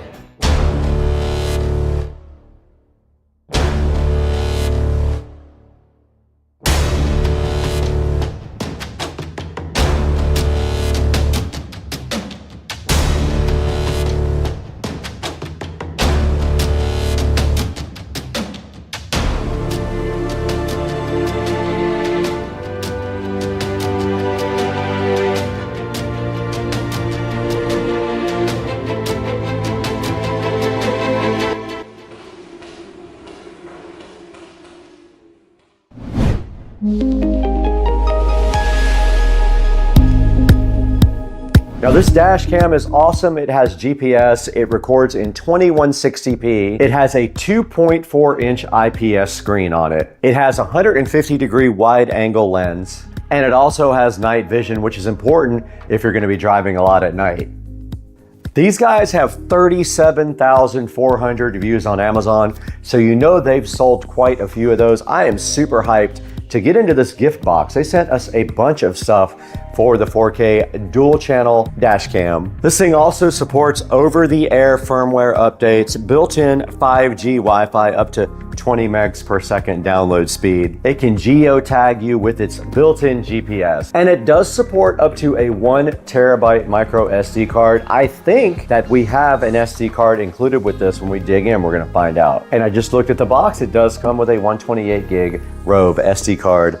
Says it right on the front right here. This guy has an app for both iOS and Android, and we will look into that as well today when we dig into this. Right now on Amazon, this is a $99 purchase. It is 17% off right now. It might be different by the time you guys get this video, but for right now, you can pick up the Rove for 99 bucks on Amazon. Now, Rove was also kind enough to send in their big gift box this 3-lead hardwire kit.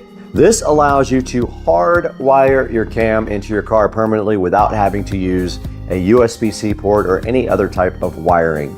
Now, I don't know if we're gonna actually use that in the Tesla because of the high voltage system and getting 12 volts, but we're gonna look into that. And then there's another thing in the gift box, the Rove Ultimate CPL. This guy right here has a circular polarizer and a microfiber cleaning cloth for your Rove. We got 3 awesome products right here from Rove today to take a look at. So let's go ahead and get these 3 guys unboxed right now.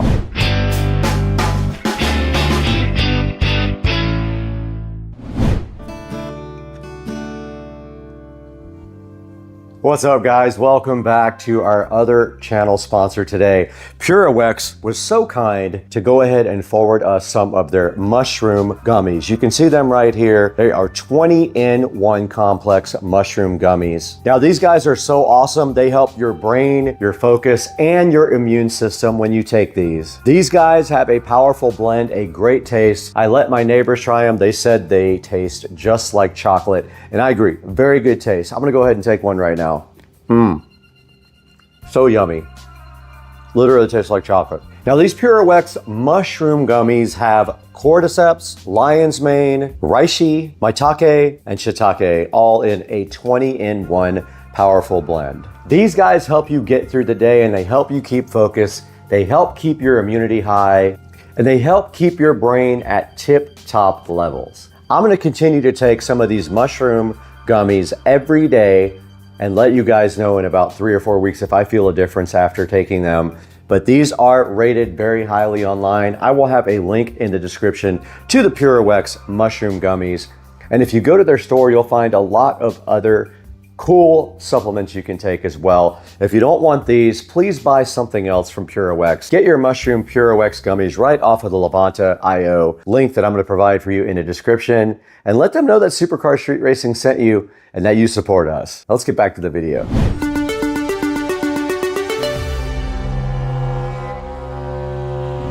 All right, guys, we're back in the SCSR living room now with the Rove dash cam. And the first thing we want to unbox is the main product. This is the Rove R2 4K dual channel dash cam we're going to get into right now. And on the front of the box, you can see here, it just gives you all the features: 4K 2160, Sony Starvis image sensor, over-the-air updates, built-in 5G Wi-Fi up to 20 megabits per second, a 3-inch display, built-in GPS, and it does support up to a 1 terabyte micro SD card. It comes with a 128 gig SD card. You may want to upgrade that if you want to be able to store more data. There's also something on the front here with a QR code that says if you want to meet other Rove dash cam users, you can go ahead and scan that and meet up with other users. Now on the back, it does tell you all of the box contents, and we're going to dig into this and see exactly what it is inside of this box. Let's go ahead and take a closer look at this guy on the side. Now on the side of the box, it just kind of tells you the same features here, kind of that it does up to 2160p recording. It has HDR. It does have a screensaver, supports up to a 1 terabyte micro SD card. It does have motion detection also, so that's cool. And it does use H.265 and H.264 codecs. H.265 is the newest and most efficient codec. It does support that. Let's go ahead and use the patented STSR Smith & Wesson knife to get this Rove completely unboxed. All right, we got the plastic off of the Rove. Let's go ahead and open it up. And right at the top of the Rove, you do see a SD card here, a 128 gig SD card with a micro SD card adapter sitting right on the top, looking so fly. All right, guys, we got the Rove 4K dual channel dash cam right in front of us. We're gonna go ahead and take a look at what's included inside the box now. Now, the first thing we see on top of the box in the Rove 4K dual channel dash cam is this nice SD card. It is a 128 gig SD card with a SD card adapter in case you have a slot in your laptop for running an SD card. And right inside of that, there is a nice thick user manual to describe to you how to use the Rove R2 4K dual channel 4K dash cam. Pretty thick. Looks like it might contain a bunch of good information there. We'll take a look at that later. So this warning here on this card does show you that it wants you to use Rove only SD cards. If you get an SD card error, they want you to choose a class 10 U3 speed. Now they want you to use a Rove SD card, but I will challenge you that Rove SD cards are probably the same thing as other SD cards, so that is your call. I'm not gonna say that until we try other SD cards. They want feedback as well. Once you purchase this, they want you to go ahead and go into feedback and leave them some good feedback. They're also giving away $500 gift cards for big captured moments. So if you have done something on your Rove camera that you think is worthy, you can go ahead and apply for a $500 gift card. There is a little warning sticker here that says smile. You are on a Rove dash cam. So if you want to put that on your car, you're welcome to go ahead and do so. I'm not going to, but they do give you that capability to do that. And now inside the box, everything is labeled very nicely. This side says it is a USB Type-C power cable. Now it does have a rear camera cable for the rear. This is a dual 4K recorder, so it has a rear camera as well. You can see right there on the front, there is the second camera. They give you some nice spare stickers there also. They give you a 1 meter USB data cable as well. They give you cable clips. A wire trim tool, and some wet cleaning pads to make sure things stick properly. Let's go ahead and see what is on the left side of this. All right, let's get the left side of this unboxed now and see what's in this box that we already read here. All right, we got the first box out right now. And the first thing inside this box is some 3M sticky pads and also some cable sticky pads. Very useful for installation. We do have a little trim tool here. These are cool. I have a whole different set of these that I bought myself. We have a super long cable here, assuming this is USB-C. It is. This might be what gets to the rear of the car, so we will check that out as well. We've got some sort of a 90-degree USB-C to USB-A. We have a USB-A to USB-C, and we have another USB-A to USB-C, which is a little bit longer. We'll have to get in there and see what those are for. Now we got a second box sitting here that was on the other side, and this thing says it does have a rear view camera in it, a fast charger, and it looks like a cigarette lighter type charger, a suction mount, and a sticky mount. Let's get this guy open right here and see what is actually inside it. All right, right here in front of me, we do have some sort of a sticky mount. It looks like you have a 3M pad on the bottom of it, and this probably just does stick to the dash if you want to do it that way. That's not going to happen in my car. This is a USB type A cigarette adapter right here. I already know without opening it, that's what that is. Now right here, we do have a suction mount adapter for the dash cam. And then one final thing in this box. All right, now we do have the rear view camera was just pulled out. So here is the rear view camera, pretty cool. All right, we did get the rear view camera out of the box. It is that small. That's all it is to it for the 4K dual rear view camera. Let's put that in the box too. And all that's left to take a look at now is the actual Rove R2 4K dual camera sitting right here in front of me. Let's go ahead and get that out of the box now. All right, you can see how good they packaged the R2 4K camera here. Let's go ahead and unbox that real quick and take a look at it. We got it out of the box now. It is pretty cool looking. Check it out, guys. The Rove GPS 4K camera looking so fresh and fly. It has a protective film on the back. It wants you to go ahead and read all this stuff. This says it needs continuous power for operation. It wants you to use only Rove SD cards for this camera. It's talking about SD card errors again. And it does say it's merely a recommendation that you can use any SD card you want, and I agree with that. Why would you have to use their cards? You should be able to use any one you want. And there we go. We have the Rove 4K unboxed. It does need continuous power. And right here on the side of the Rove, you can see the USB Type-C connection for power and data. Up at the top there is the connection for your rear camera. So that would be where you would connect USB Type-C to the rear camera. And if we go back in here and look at the rear camera, it also does have a USB Type-C on the side. So we will be using the long USB Type-C cable to go ahead and check out the Rove. And that's all that's in that box. Let's go ahead and open the next box.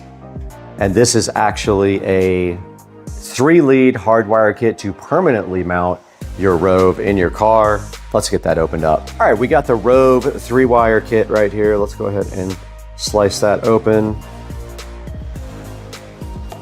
We do have some sort of alligator clip device here. We have some wire ties and some sticky stuff, another trim tool, which is awesome. And there is our actual 3-wire kit. And it looks like you might have a turn-on wire like you do when you have an amplifier for a car. So it looks like you've got power, ground, and then a yellow. Yeah, so you have 3 wires here. Here you have power, ground, and accessory. The yellow is basically a turn-on wire for the Rove. Then we've got some other stuff inside here. Oh, wow. We have actual fuse connectors. They gave you everything you might need to go ahead and use your fuse block if you're going to do it that way. So these guys all provide you with different types of fuse connectors. They gave you everything. They thought of every possible thing inside of this Rove accessory kit. That is very cool. And that leaves us with one more box to check out. This is the Rove Ultimate Kit. It has a circular polarizer, a cleaning cloth, and a user manual for the Ultimate Kit here. We'll get that opened right now. All right, there is the kit there. There is your circular polarizer filter there, and they give you a nice cleaning cloth so you can go ahead and screw that right on the front of your Rove. Let's do that right now. I mean, that should be it right there. It's screwed directly on the front. All right, guys, that's gonna do it for the unboxing for the Rove. I hope you guys enjoyed it. Now let's get this thing out to the Tesla and see if we can get it connected and start making some video.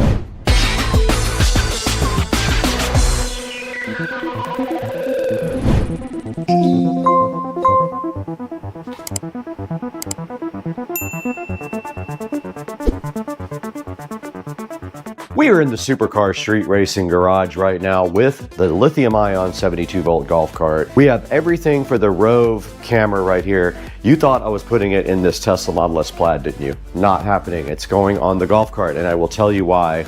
The Tesla, I have a plan for that already. A manufacturer is trying to work with me to make the dash cam in the Plaid available all the time. So they have a product we are going to be installing So we're gonna be putting this in the golf cart, and I think it's really interesting for the golf cart, and I'll tell you what my plan is right now. This thing can mount several different ways. You have a suction cup right here, that's a standard mount, right? They also give you this little like extra mount thing here that goes with a 3M tape pad, right? Like a shoe, and then this can slide directly into the shoe like this. You just literally slide the shoe right into it, just like that, no problem. So I think what I am going to do is attempt to somehow directly mount this dash cam up here like this. I want it on the roof pointing forward like that. So just like that is kind of what my mission is. So I'm gonna screw it from the top, and then what I'm gonna do after that is run the wires over the roof. So I'm gonna go directly over the roof like that. And you can see right here, there is a grating for water to pass through the back of the cart and go down to the ground. It goes all the way through here and down to the ground. Well, my plan is come through here, drill a hole directly through here, and then tap into USB power right here for the cam. Now there's also a rear camera right here. So I'm about to show you what my ultimate plan is for the rear. It connects with a USB-C cable to the camera itself. So it'll go all the way over the top as well. But let's show you what we're doing in the rear over here. Okay, we're at the back of the cart here. So my plan is to also mount the rear camera to the roof. So the rear camera is kind of cool. It can rotate and all that stuff. So I am going to basically take the shoe mount right there. I'm gonna mount it up here, just like this. And then I'm gonna screw it from the backside right through there, right there. I'm gonna screw it right to the roof and then run the cable. I think that's gonna work out perfect if it still works. It might be broken now since I dropped it. Okay, so we went ahead and just used the sticky tape mount right here on the front of the golf cart. You can see right here, it is a shoe mount, and I went ahead and just pressed that hard right there onto the ceiling of the golf cart, the roof, and now you can see that the Rove Dual fits just like that. And here is the power cable. The power does just come directly out of the side. I am gonna drill a tiny hole in the roof. It's gonna have to be wide enough for this to pass through, so I'll end up like caulking it in with black caulk afterwards. Now here's the power wire for the rear camera, and you can see it's huge. Okay, we're gonna do a little test now with the Rove, but I wanted to show you guys the SD card that comes with it. It comes with a 128 gig SD card. If you need more than that, go ahead and buy one, but make sure you get a high enough speed card that it will support the Rove. I'll put a link in the description to some on Amazon. By factory default settings, your dash cam is ready to go without changing any other settings. You can now utilize the user manual or how-to videos to learn more about the dash cam.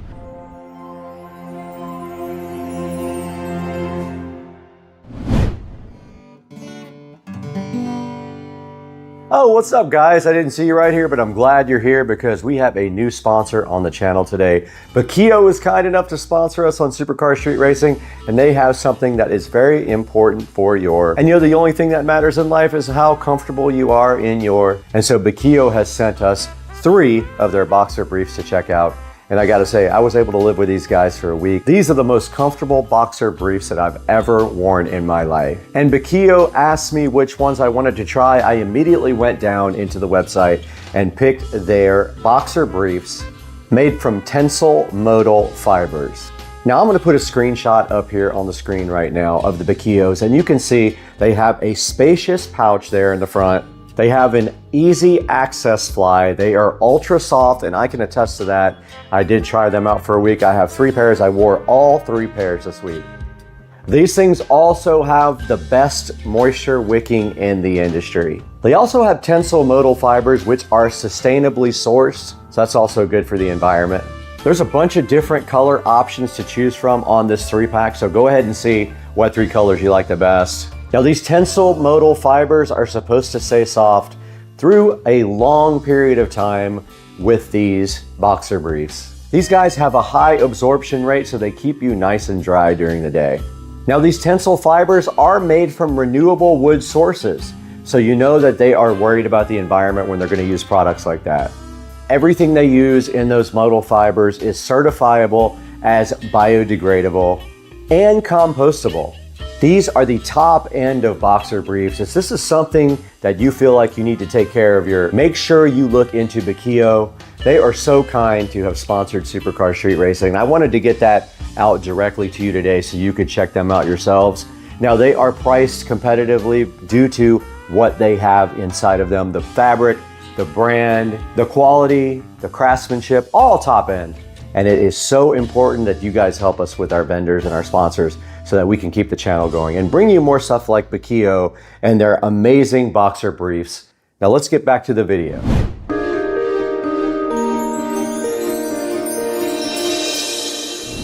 Back in the Supercar Street Racing garage the next day, and I have a plan. I went ahead and bought some black caulk, got him. These nuts.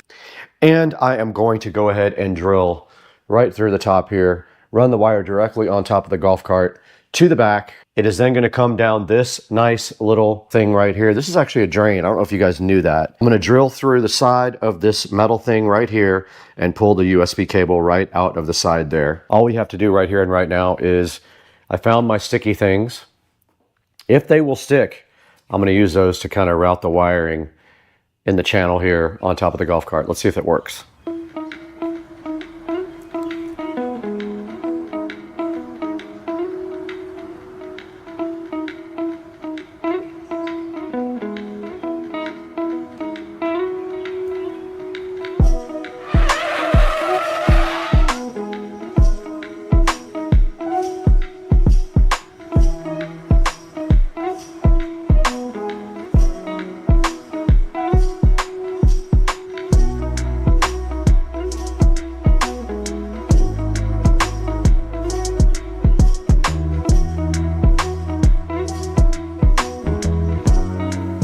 All right, we're back out in the garage this morning trying to wrap up this whole project. And last night we were trying to figure out a way to stick down the wires up here, and we did use our sticky pads and they worked great.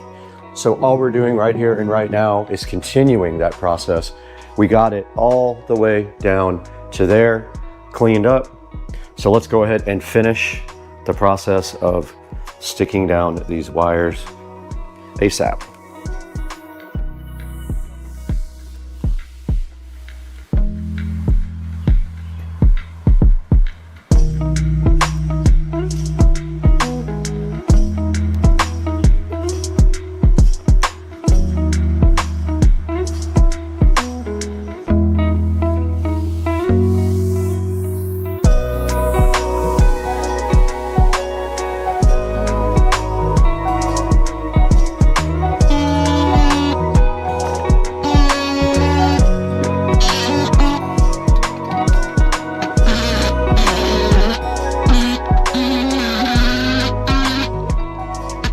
All right, I have gotten the wire down through the channel right there. I am going to drill a small hole first with a little drill bit, follow it up with my step bit, and I'm going to need to have enough width to get this USB cable through. So it's going to be almost the entire width of the bar here. So I got to get this drilled out now. So let's see if we make things really bad.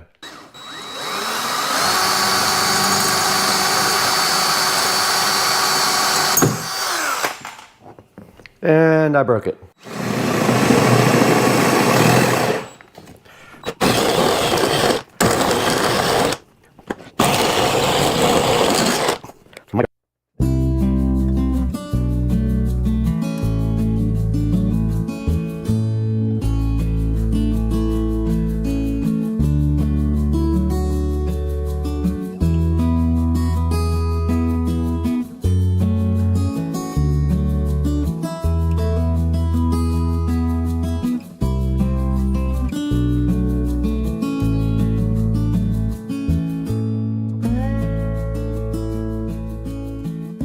Let's go ahead and power this on, see if it actually works. It does work. Power did come on. Let's go, son. Let's see if we see the rear camera. We do. Success. That's kind of perfect. So I got to clean this off first and go ahead and stick it here and then drill my hole wherever I feel like drilling. Let's do that.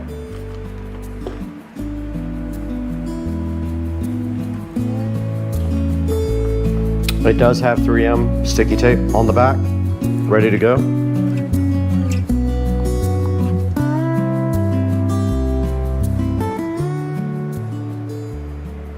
And it's perfectly straight because it's hitting the top of the trim. So it's level. I'm just putting pressure on it now. Not enough to break it. Yeah, I can get it from the backside with the screw. But check this out. So I'm gonna go ahead and drill just a tiny hole right here. But my wiring's right in the way, of course.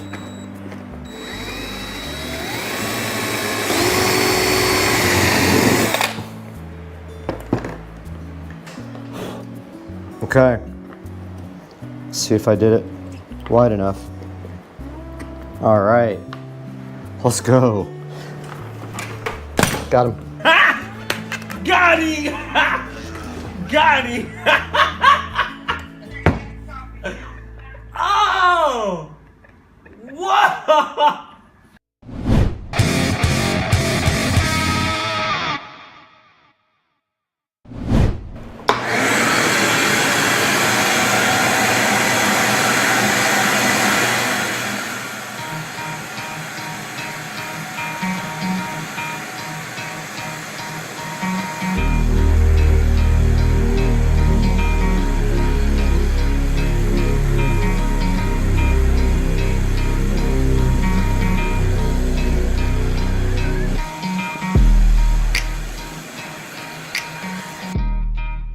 Yeah, so the camera overheated again, of course, and I would say if I had to guess, the garage is maybe, I don't know, 82, 83 degrees, not anything crazy, but I did go ahead and clean up. I vacuumed everything off, and now our only job left to finish this entire project is to put caulk around the holes that we created in the roof of my beloved golf cart. I hate it, but I kind of wanted this project. I want video from golf cart, and I want good video, so we're gonna get our caulk gun here. We got black caulk. These nuts.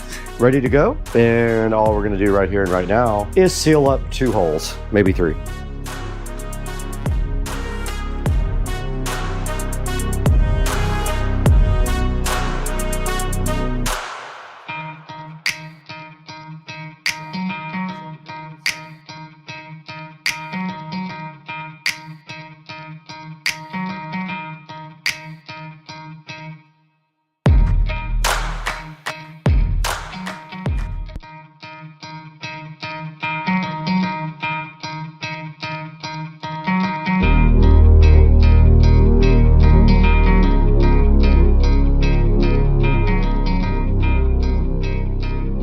Not gonna lie, it definitely took me to another level of challenge. I don't usually have these many problems with a project.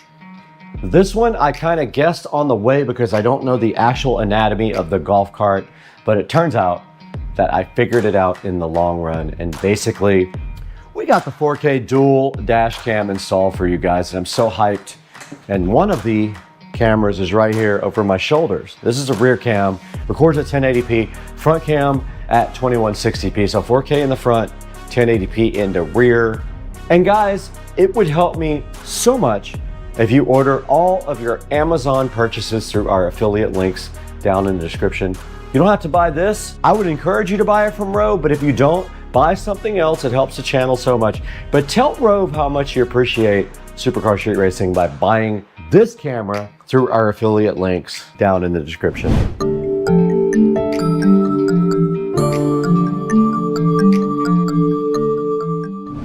Okay guys, we are right in front of the Rove app for the Rove dash cam, and I just wanted to give you guys a little overview of this. I went ahead and set up Wi-Fi and changed the Wi-Fi password, so I can go ahead now while I'm in the app. I have already added the device, so that's the first thing you do is actually add the dash cam. But you do that by connecting to its Wi-Fi, which the default password is 123456778. But now that we have done that, we can connect to the Rove. It does use Wi-Fi, so it's going to show us its Wi-Fi network here, hopefully, if I'm in range. And there it is. So it is on the default Wi-Fi name. I did not change that, but I did change the password because you don't want people connecting to your dash cam, probably. Now it's going to say connected without internet, and your phone will probably prompt you if you want to connect to it always, and you just say yes. So you back up now. Now we are connected to the dash cam, and you can see right here, we are recording. We also do have a front and a rear All right, this is the front dash cam here. If we click this right here, we can go to rear. You can see my garage door right there looking so fly. You can also go into the dash cam itself and look at videos. So here's videos from the front. From yesterday, we have a whole bunch of videos that I will be showing you. And this is how you configure the actual video. So you can set your video resolution here. I have it on 4K in the front, 1080p in the back, 30 frames per second.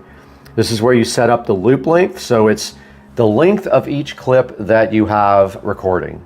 Now, this is the G sensor, and on the golf cart, it is very, very sensitive. I'm gonna go ahead and switch that off because we hit bumps in the golf cart. It thinks we had an accident.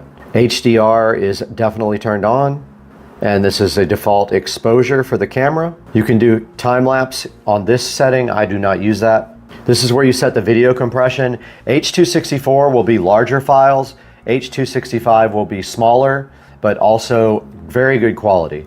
I have the bitrate set on high for the highest quality. Your file size will be bigger if you do that. We did not put the 24-hour kit on. We're not turned on 24 hours, so we can ignore that. This is what you want to be stamped onto the video. I have everything switched on. This is how you change from mile per hour to kilometers per hour. You can hide the status icons on the camera after a certain amount of time.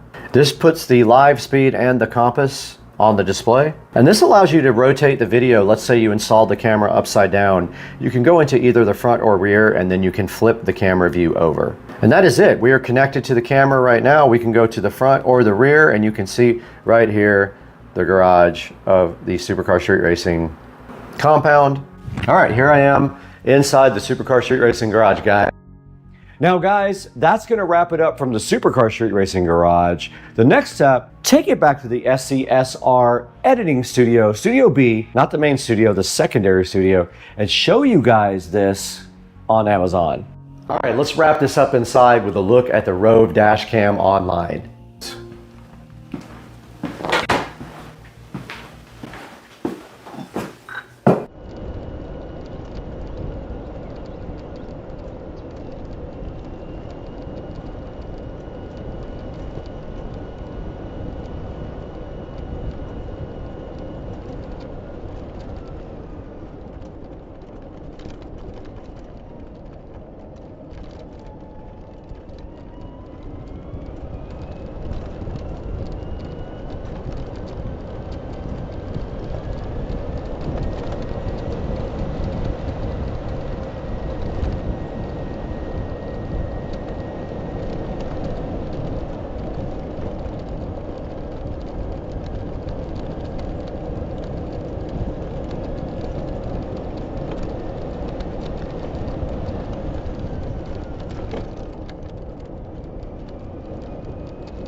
We're back in Studio B in Supercar Street Racing office, and we have the Rove R2 4K dual dash cam right in front of me. It does have 4.5 stars on Amazon, so it does have good reviews.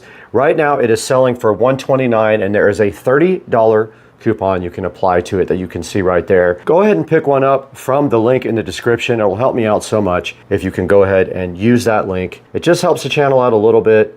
Gives me a few dollars to keep going because we lose money on the channel. So please buy from our affiliate links on Amazon. And thank you so much for supporting the channel. And we'll see you guys later. We got to get out of here later.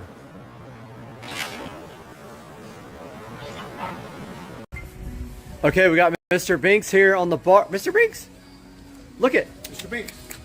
Binkser. Kink, kink, kink, kink, kink.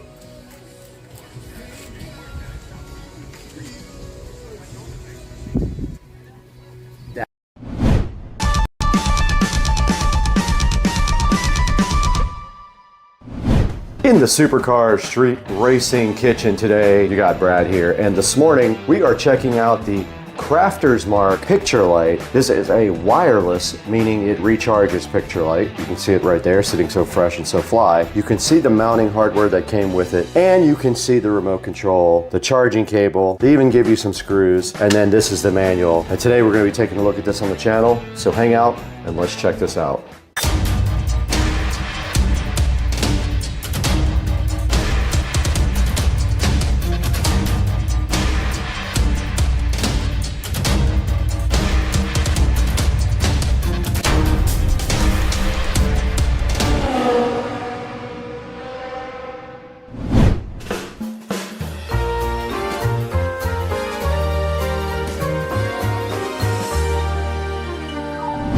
This tiny Tesla has nothing to do with this wireless Crafter's Mark picture light that we have sitting on the counter today in Supercar Street Racing. Right in front of me, we have already unboxed this thing for the purpose of going ahead and charging it so that after that, we can go ahead and do a full review and hang this Crafter's Mark picture light up in the SCSR garage. We're gonna be adding this over our SCSR custom artwork that we made there. But now let's take a close and in-depth look at everything that is in the Crafter's Mark wireless picture light. We do have the one in brass right here sitting in front of us to check out.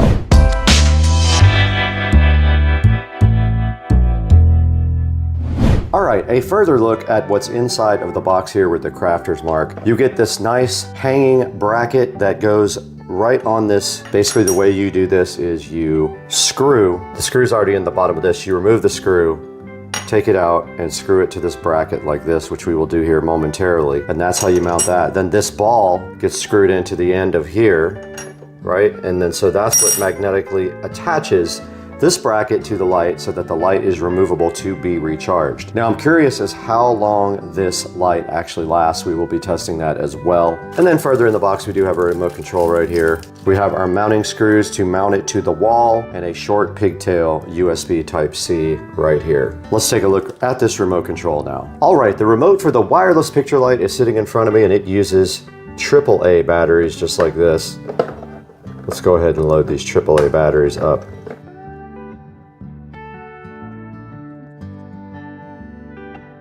We did end up getting our remote control batteries loaded into the back of the remote, but I am unable to get the back to stay on for some reason. It does want to fall off. It won't click shut. So I don't know, probably a defective back right there, but yeah, the back just falls off for some reason. Not sure why. On the front of the remote control, you can see our on off button right there. There is a plus minus brightness adjustment. Right below that, there is a timer for 2, 4, or 8 hours. And then at the bottom, they have a warm white, neutral white, and cold white setting on the remote control, which we will test out as soon as we get a full charge on the actual picture light. Okay, so mounting the light is pretty simple here. You have this plate that goes on the wall that's secured by screws, which they did provide here, but also if you take this bracket here and you look at the very bottom, there was a screw there. You simply line up this hole here, the small hole with the small hole in the bracket, and then put the screw right in from the other side like this.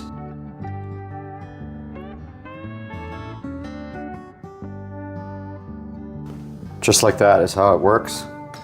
And you just take your screwdriver here and tighten up the bracket. Just like that. This thing is ready to be mounted to the wall now by those two screws right there. Okay, for the next step of this, we just have to take our magnetic ball here and go ahead and screw it into the end of this pipe adapter bracket thing. That is it. Pretty simple. And now this adapter bracket mounting plate is magnetic and the light will stick directly onto this part.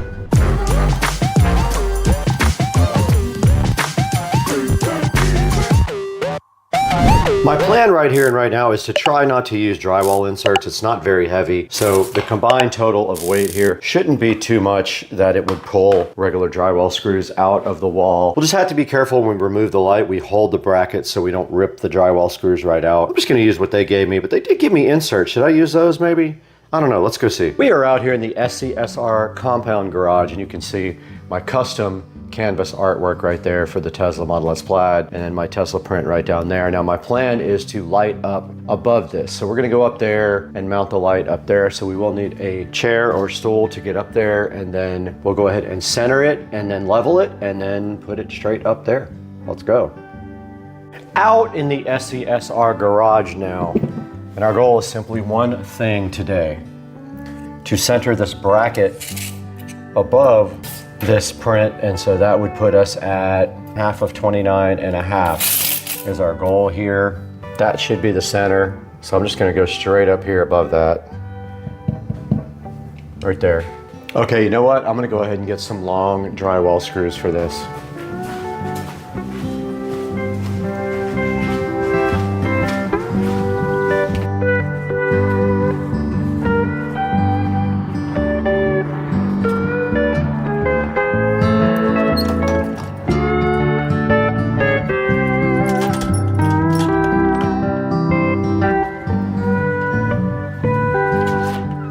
All right, I did acquire some long drywall screws for this.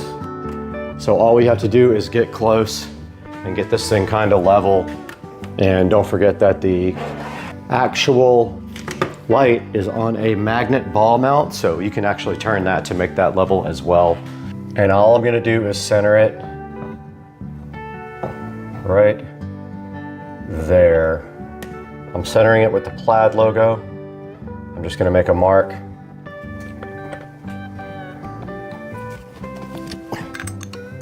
And all we need to do is screw this bad boy in.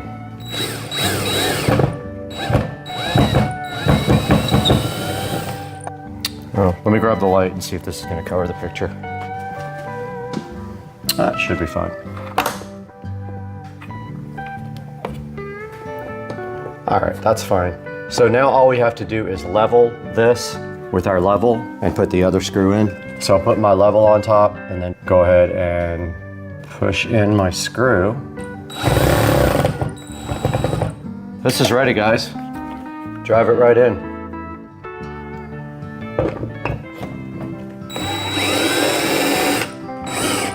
It's not tight. If it pulls out, I'll use their inserts for it. It's really light though. Okay, our prep work is done. All we have to do now is go ahead and mount this. And over here on the switch, you have on, and then when you press it again, it changes the color temperature. And then holding it down, it goes off. Just like that, that's all you have to do. And let's turn it on.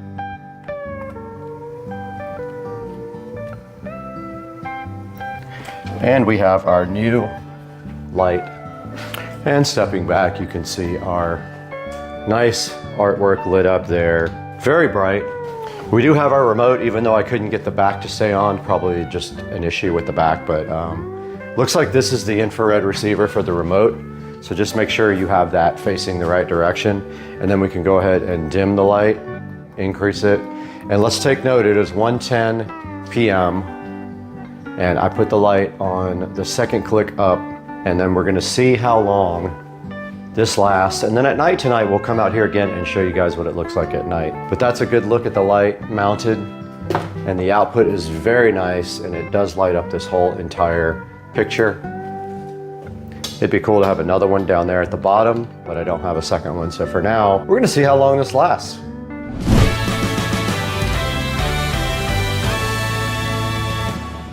All right, I wanted to show you guys some of the features of the remote. So this is the color temperature. That is neutral, that's cool, and that's warm. There's also a timer function on here, 2, 4, or 8 hours. When you press it, the light will go off, and that is it. You can dim and raise the brightness there. That is full, 1. There are 3 total brightness levels. This is the lowest, and that is the medium, and that is the brightest. I'm gonna go to medium. And then there's basically just on, off, and that are all of the features of the remote control for the rechargeable LED picture frame light. All right, guys, it is now 9:16 p.m. in Supercar Street Racing compound. So this has been running for 8 hours. Let's go outside into the garage and see what it looks like now after 8 hours. All right, so here is the SESR garage with the wireless. And I know the colors are probably exaggerated because at night the phone tends to oversaturate the colors, but that is after 8 hours of battery life, it is still running strong. And we'll be curious to see tomorrow morning what happens with this picture frame. But you can see it lights up that on low light just fine, and it's pretty cool. Lighting up the SESR custom artwork that I ordered online, and probably another one would be nice right here, lighting up this guy. I'll see if the manufacturer wants to send me a second one to put right there, but I'm curious how many days or hours that will go with one battery charge. But we're already at 8 hours. We have no issues whatsoever battery life, and it is on the lowest setting in the garage, and it looks fire, dog. Let's go, dog. We'll check it again in the morning and see if it's still on. If not, hey, it's still a win for Supercar Street Racing and you guys.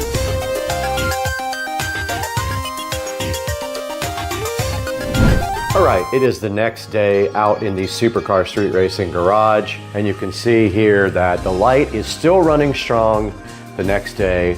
It's still on low, and it still looks like it has the same amount of power that it did yesterday. That means it was been running since 1 p.m. yesterday afternoon, so put the math together in your head. This thing's been running for a pretty long time.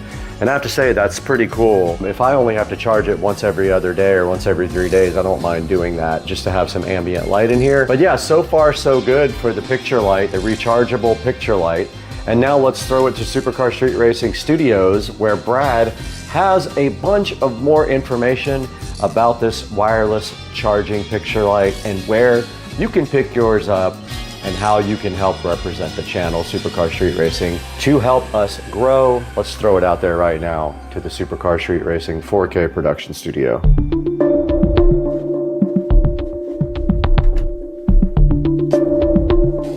Hey guys, welcome to Supercar Street Racing. You're back in the 4K production studio with Brad, and today we have a generous gift from Crafters Mark. They donated to the channel one of these awesome picture lights to hang on your wall over your artwork. Now this does come in 3 different colors. You can see right here, gold, black, and brass. Now the one we got was gold colored, and I do like that in the SESR garage. The light is still running after a day and a half of being lit up, so it does have a great battery life. It is on sale right now, so go ahead and go to the link in the description and pick up your light, because this company would love for you to check it out, and I highly recommend it. It has 3 color temperatures, 3 levels of brightness, and an on-off switch and a timer.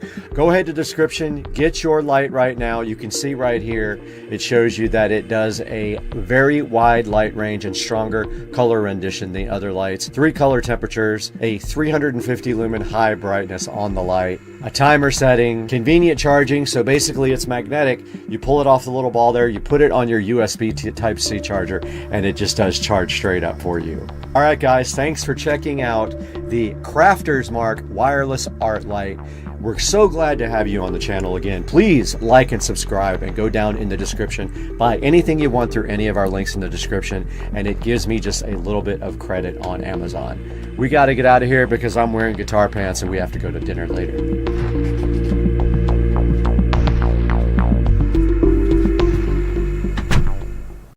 That brand new Tesla peel sat. We got the Tesla, we got the peel sat on the brand new trim piece. Let's go.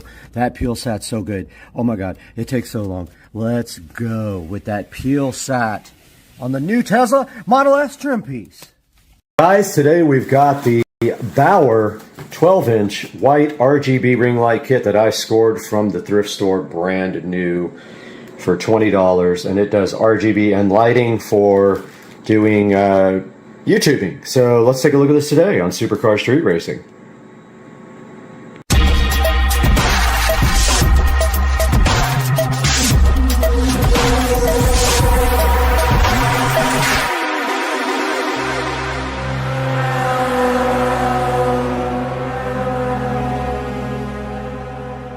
Guys, welcome back to Supercar Street Racing, and today we have this thrift store find Bauer 12-inch white RGB light kit.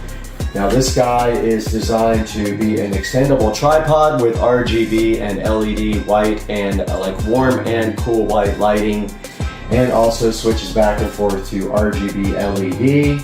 You mount your phone right on the thing, and it is actually on right now, and I am talking to you through this device right now. So let's take a look at what this thing can do. Taking a little deeper look at this Bauer 12-inch RGB ring light kit. Basically it has a 360-degree head and a 62-inch tripod system that comes with it.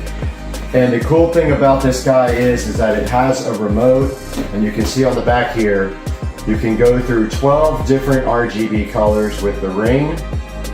You can go through 7 RGB special effects, and I already saw one and it was pretty cool. And also you have white light mode. There is a white, a natural, and a warm light mode. This is the actual phone clip, so this is designed, you can rotate it, turn it, and it also stretches out so it will fit my phone, and mine's an S23 Ultra 5G. And also this is the ball head for the actual light itself, and that moves. Here is the remote that came with it. I haven't even pulled out the little battery condom yet, but boom. There is the battery condom out, and you can see the remote right here with all the features that this thing can do. There is also a wired remote on the actual wire, like most of the lights have. It works on USB power, and this is a look at the tripod on how it will fold up. Now let's take a look at how this thing is actually assembled. Alright guys, in the Supercar Street Racing kitchen now we have the Bauer tripod, and you can see the setting on warm white right now. And here is the actual phone clip that it was connected to for the clip you just saw last. Now how this thing is assembled is you will get the tripod right out of the box like this. You will go ahead and extend the tripod out. This ring will be packaged separately, as will this phone clip, and will this ball joint right here for the ring light. So you basically put the ball joint onto the top of the tripod first. Then you screw the ring light onto this ball joint here and tighten this little disc. Then screw the phone clip mount inside of the ring of the Bauer tripod system. And you can see right here, right now on the remote, that it does have all the controls here. And if we hit this control here, that changes, it says right here, mode. That changes the actual color temperature of the white light. So there are 3 different settings: white, warm, and natural. And this bottom button here, when we press it, we get this awesome LED effect, which is great for like a background shot if you need like background effects. There's the next color effect, and the next one. This thing is very cool. And then we got flashing, of course, fading. That looks like it's like dissolving between colors. And then there's your little ring effect. This thing is very cool. This thing might end up on the wall in the studio, or I might buy another one because that's awesome. And I'm just here going through these lights. RGB effects, those look like solid. And there is back to the beginning of the RGB lighting effects. And then also on this remote, you can control the brightness with the up and down button. And maybe you can't do it when it is on this effect here, but that is for solid colors or maybe the white light. Let's see. Yep, that's for the white light only. You can't do it when it is in RGB mode. Alright, taking a look at the instructions here and the remote up close. There is the remote control, and we can take a look at how this remote operates here. And if we look right here, the middle button does not do anything. Okay, so the remote doesn't work at all. I take that. The remote doesn't work at all. Its battery must be dead. Got the battery out of the remote, and it just so happens that I have a CR 2032. I can't even believe I have this battery, but I do. I have one left right here. and it is in the hardest package in the world to get out. Got the CR2032 finally out of its protective condom, and I'm putting the brand new one in here like this. And then it just proceeds to slide directly in like this. And then we will see if this actually works or not. Let's try it. Does not work. Interesting. Very interesting. Alright, so I got one with a broken remote apparently. And I don't know, just does not work. Oh, that's okay though, because we have the wired remote for this thing, I guess. So yes, the remote is not working on my thrift store found Bauer ring light. Got this all figured out. Basically it is infrared, and there is the infrared sensor. So that's why it wasn't working. Now if we press RGB, it works just perfectly. Awesome, working fine. So stepping through some of the light things from the remote. Do we have white? We do have, oh, that's purple, okay. Let's see. That's purple.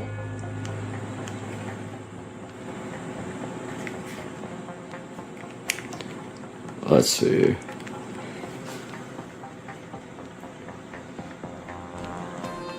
That's red. And then the center button steps through all the colors. How do we get back to white?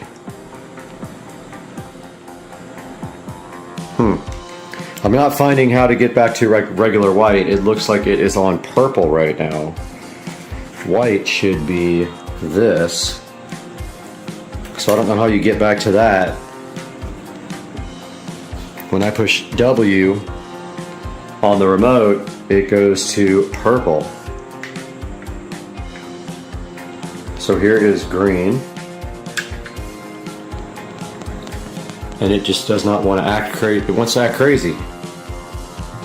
Yeah, white turns it to purple. Not sure about what on the remote is white. I'll have to look that up. All right, here's why that looks purple. The W is actually RGB white, so it's white with a blue tint. And RGB button in the center turns on RGB mode, but it doesn't say anywhere how to get, let's see, here we go. On button turns on white light mode. Let's try that. So now it is in the RGB white. Let's see. Ah, there we go. And then you keep clicking the on button and it goes through the different white modes there. Nice. Okay, cool. Alright guys, welcome back to the SCSR 4K production studio you see right behind me here. And we have the Bauer 12-inch RGB light set up right in front of me, and I wanted to set it up so you could see it in the shot. It is currently lighting me on the warm white mode, and now we're going to take a look at what we can find on Amazon about this light. And I'll tell you right now, it is not available on Amazon anymore. So when you go to Amazon, all you're going to see is this page here that doesn't give you any buying options. Let's see if it says see all buying options. All right, so there are some available here. There's brand new from $32 here. And also if you go over to walmart.com, it is available here for $39. So actually the 12-inch version here for $32 brand new is it probably doesn't include free shipping here. So there is some available on Amazon, but also if you just go to a 12-inch ring light, there are some here that aren't RGB, but here is one that is RGB for $36. So it is available from other companies, and this one does have really good reviews. So $36, and it's got a $5 coupon as well. So that might actually be a better deal than you can get on Amazon. And clicking on here, this is the Toady. I'll put this in the link. Toady, I love the names on Amazon. Sometimes they're just hilarious. The Toady 12-inch RGB ring light with a 63-inch tripod, and what you do is you can put your phone right in the center here. It does have the same kind of remote here, but it looks like it also comes with a wireless remote to start your phone. I actually already have one of those. It came with one of my other tripods, so that's pretty cool. It just allows you to start and stop your recording on your phone. You can see right here, you can put the RGB LED ring into RGB mode behind you. And there's kind of the white light mode for the RGB LED ring light. And I'm sure that all these ring lights are actually made by the same company and they're rebranded and put back on the internet. But right here on Walmart.com is this exact one that I have for $39.99, and I will actually link that up in the description of the video. Back to Amazon.com, and we have a few more down here. Here is a 10-inch, and there is a few more 12-inch here that are just RGB, or just white LED, not RGB. But here's another one, Willisi 12-inch ring light with stand, $39. Does have the wireless remote as well, it looks like. Yep, does come with the wireless remote, but I don't see the handheld remote with that. Looks like maybe it doesn't have that. Let's see. Maybe not. So this one doesn't have the handheld remote, but does have the little clicker to start and stop your phone. And you have several other options down here. There's the Iriday, which I actually have done a review on their tripod before on the channel, so make sure you go check that out as well. And looking down, there's the Stally 12.3-inch RGB ring light with stand. It does also come with the different type of remote and also a clicker to start and stop your videos. So that's kind of cool, where you can set up on the other side of the room and use the little clicker to just hit go on your phone to record. And I'm sure there are plenty of other options on here. They're pretty much all the same, and they're made by different manufacturers, and people just buy them and repackage them and just resell them like that.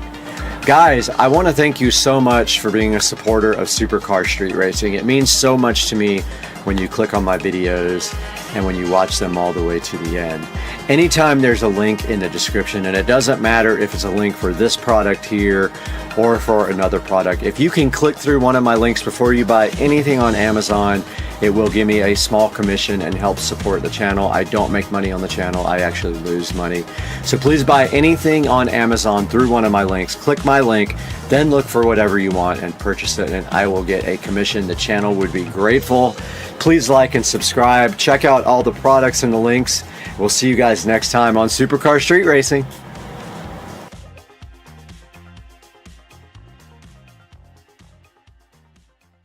Guys, right in front of me is sitting something special for the Supercar Street Racing garage makeover. It's the last of two things that we were waiting for. We were only waiting for one thing after this, but today our mission is quite clear. We need to get this thing unboxed, take a look at it, explain to you how it happened, and get this thing hung up in the Supercar Street Racing garage.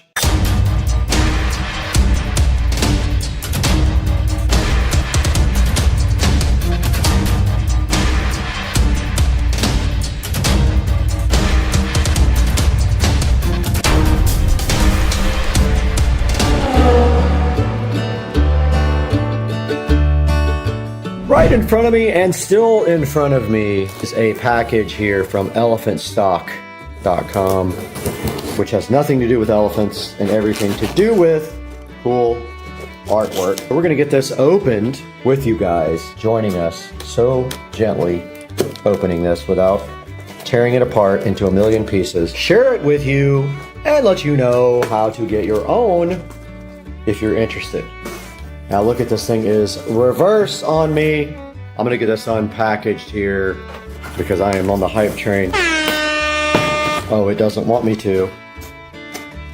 They have packaged this thing nicely. And it is backwards, so let's get this thing frontwards. All right, I am going to flip this over and you guys tell me.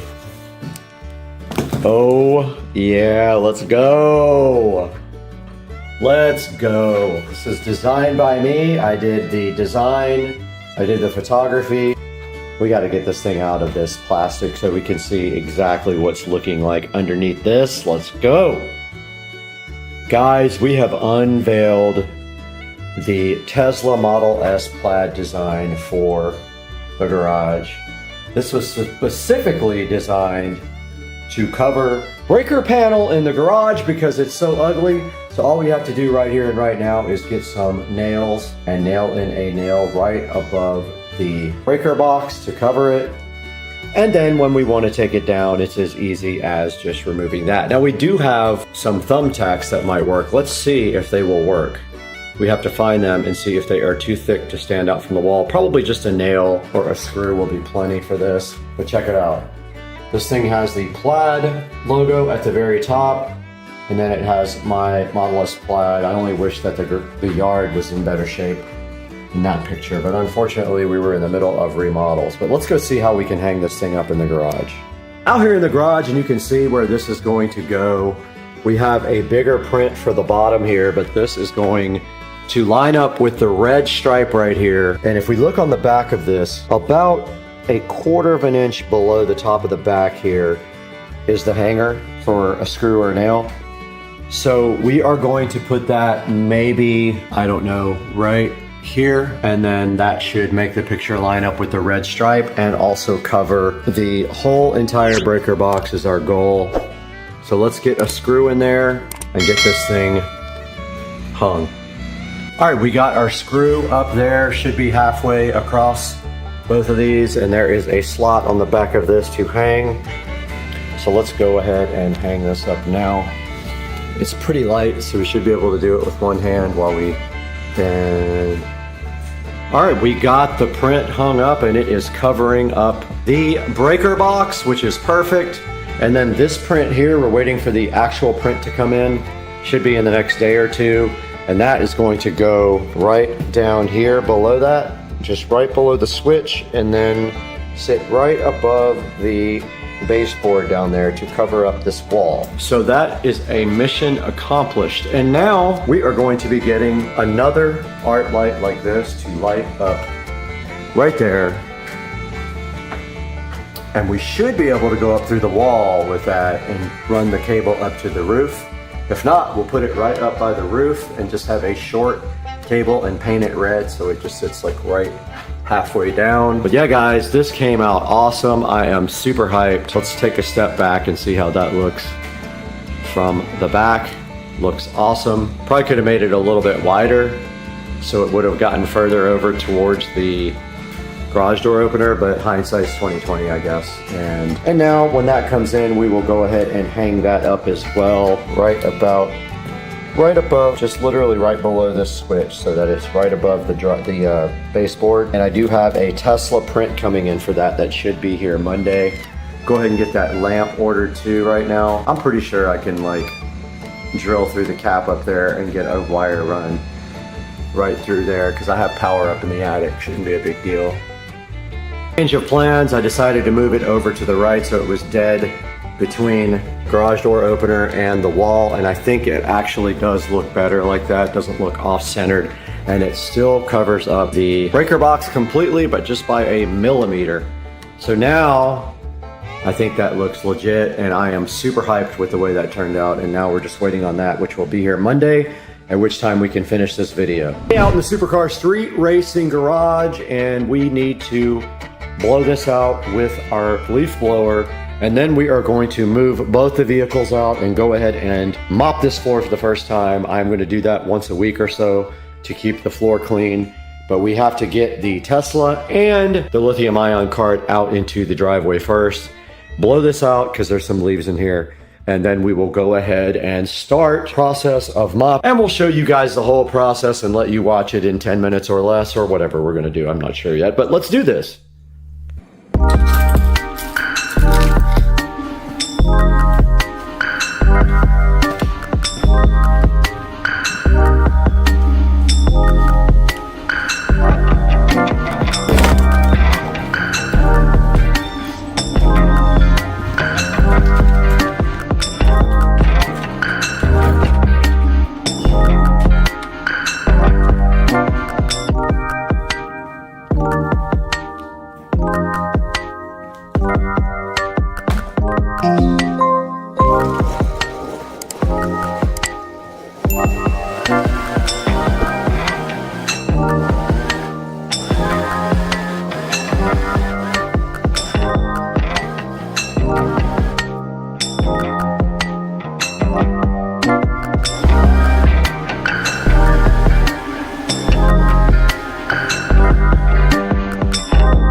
I did successfully mop the floor with Dawn and water, and I wasn't able to get the walls clean because I couldn't figure out a way to do it because everything I try snags on the actual wall. So I'm going to probably look for a sponge or something that I can do that with. But the floor is now clean. Oh no, my peg came out. Dang it. Okay. So my floor is now clean and we can pull the golf cart back in.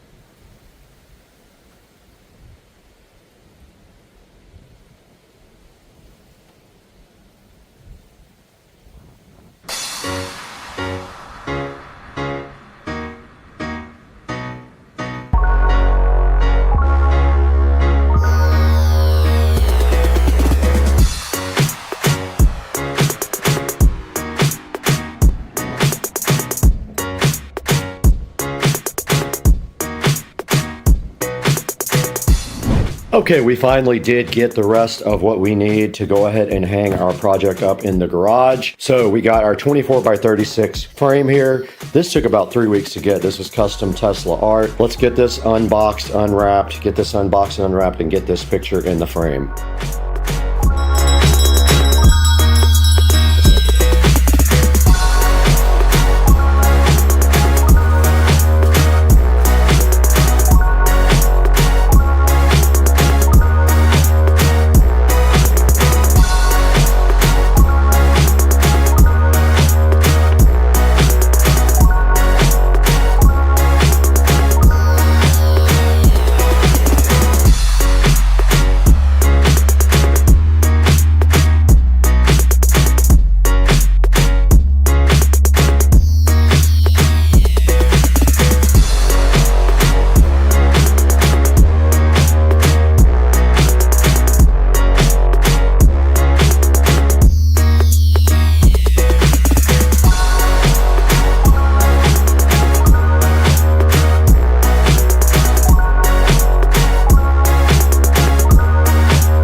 back in the garage, and I ordered the wrong length panels the first time for this project here to hide this water heater. Now I have the correct length. I don't know why. For some reason, I thought it was going to be ceiling to floor, and then also this is actually shorter because there's a step up here. So I needed even shorter panels than what we had, even shorter than floor length. So I ordered the correct size. All we have to do now is get these up. I also have a curtain rod, and I already figured out how I'm going to do this.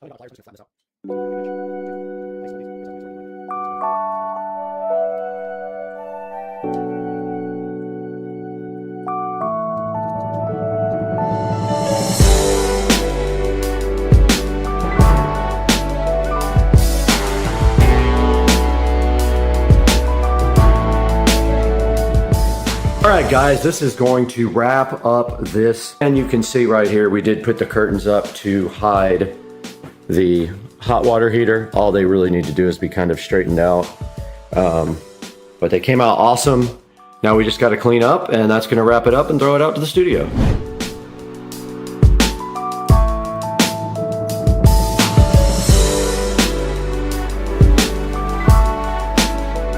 Guys, welcome back to Supercar Street Racing. We are back again with another part of the garage renovation project. And today you can see that we did 3 or 4 different things to the Supercar Street Racing garage. We went ahead and mopped the entire garage. We ordered custom artwork, which we ordered right here on elephantstock.com. I did design everything in Photoshop myself because I have a lot of experience on Photoshop. And then we also ordered a couple of things from Amazon. Right here in front of me, you can see this 24x36 Tesla poster. It did take about 3 weeks to get to me. But yeah, we ordered this, and then we also ordered this frame right here for it. And we put up curtains, which we got from Walmart. There will be links in the description to everything that just happened in this video, so you can please order everything through my product links. Doesn't matter if it's something you need right now, you can still order through the product links, and you will help us out tremendously. And please make sure that you are liking and subscribing to all the videos. That helps me out as well. But you can see the project came out awesome. We were able to hide the hot water heater with curtains. We hung up custom artwork over the breaker panel, and we put custom artwork right underneath that to cover up the rest of the wall. We got the whole entire garage mopped for the first time after we got shark coated, and we dusted off the Tesla in the process as well. Guys, we can't sit here and play around all day long. We have to go to art school.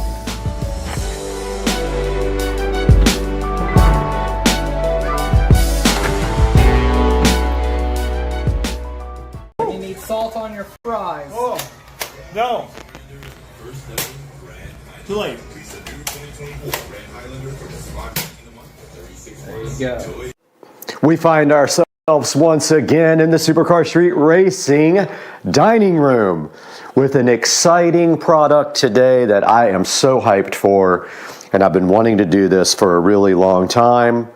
And right in front of me right here and right now on this table with my briefcase, which has nothing to do with this, are the Govity Permanent Outdoor Lights Pro that we're going to be taking a look at today. We're going to unbox these, get these installed on the house, and it's going to be the coolest thing ever. I am literally hype train.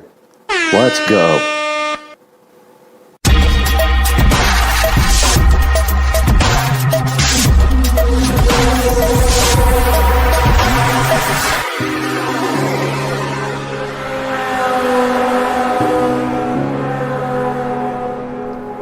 If I had to guess, I'd say this box weighs a good 30 or 40 pounds. It is very, very heavy, which is quite impressive, but when you think about it, it does have wires in it, and those things can be heavy. So we have the Supercar Street Racing Bad Knife opening our Govy Outdoor Permanent Light Pro kit here.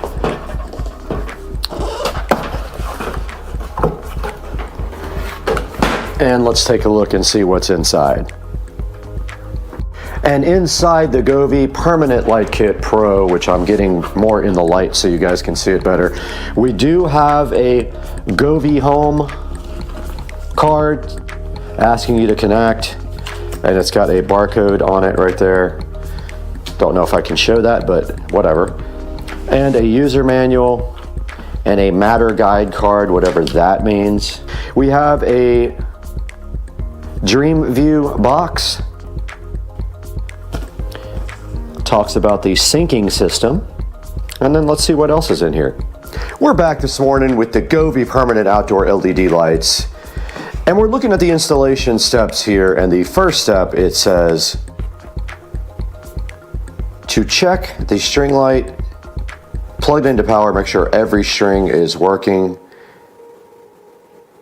and then disassemble them again. So we're still getting into the unboxing. Let's get this unboxed a little bit further so we see what we're dealing with this morning. And checking out the box here, it looks like we have 4 or 5 other boxes inside of one box. So they attempt to confuse you by putting boxes inside of boxes inside of boxes. And then right here, right now, we have the accessory kit that also is inside there. Let's get this out of the way so we have a chance to do a little more investigating. Now we created a little bit more room on the table so we can go ahead and get into this a little bit further. Don't worry about this toothbrush. It has nothing to do with the Govee Outdoor Permanent LED Light Kit. And again, we have to use our SCSR knife on these guys. They have a little seal here. There's also a funny story about what happened with the bank with this, but I'll get into that later. Credit card issues, but yeah. Let's see what's up. Okay, so the accessory box opens there. And here.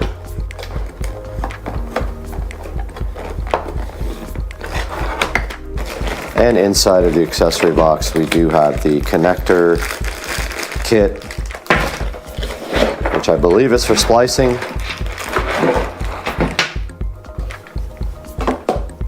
And we do have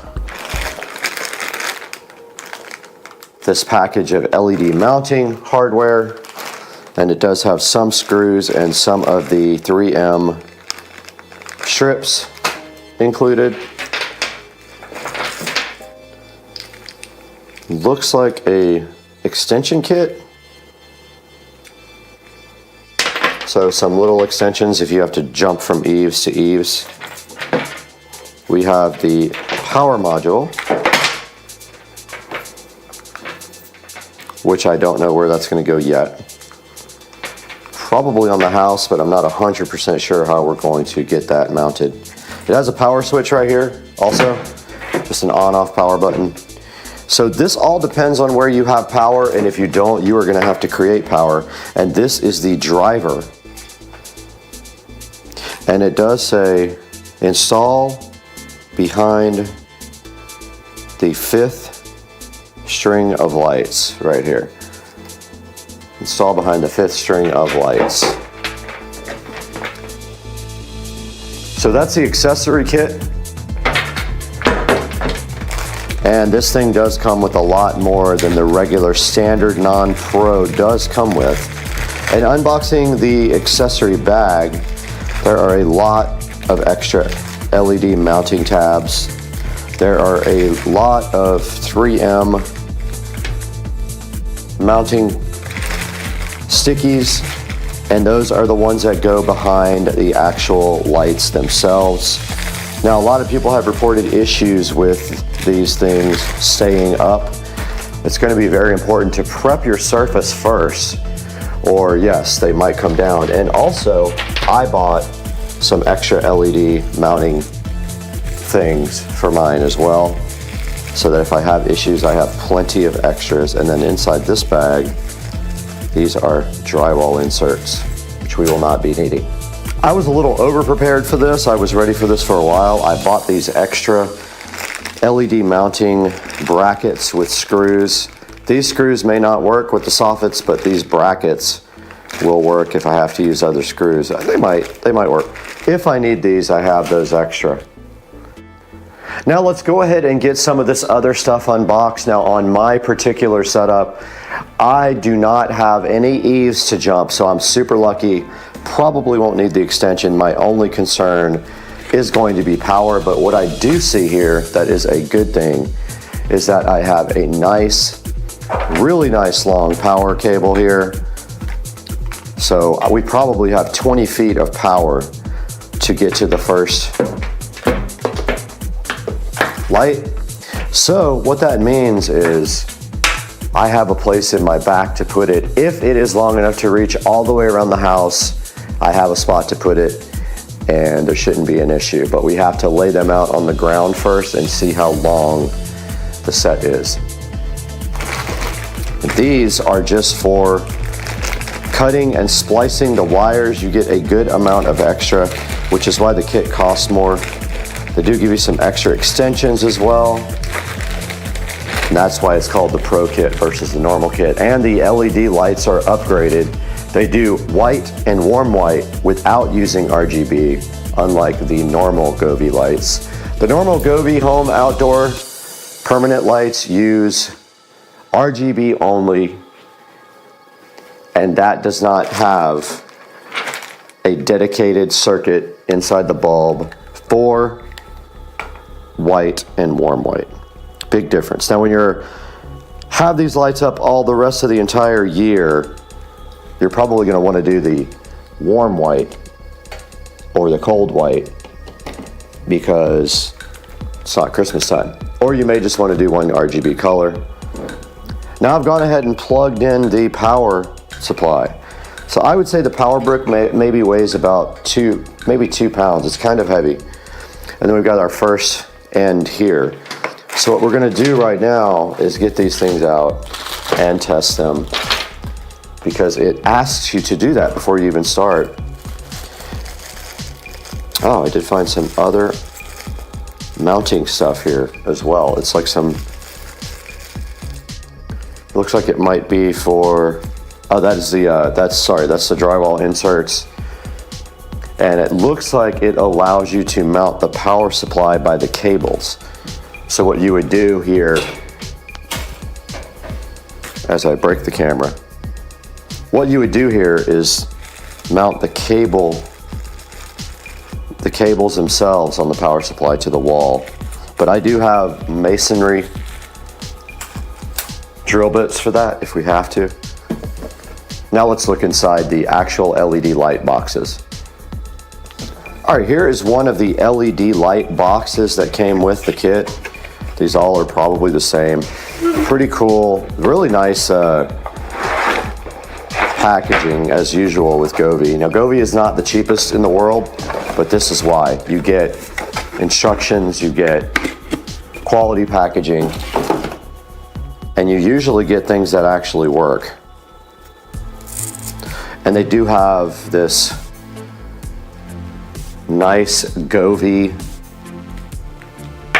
little Velcro thing around each one. So I'm gonna go ahead and get this first guy powered up. Now don't forget, when you put these in, you have to put them in the right direction, right? Because they have a male and a female. And think about your driver, your LED driver that has to go between.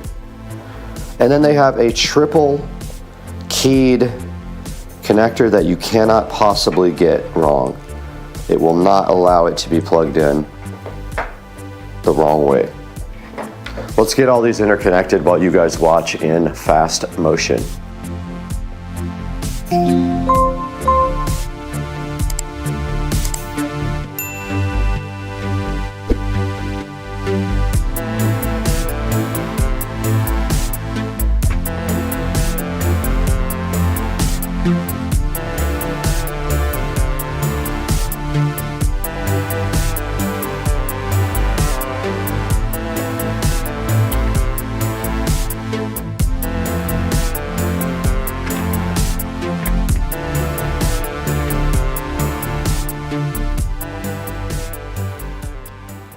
Now I know you're thinking we are ready to test this, but we are not.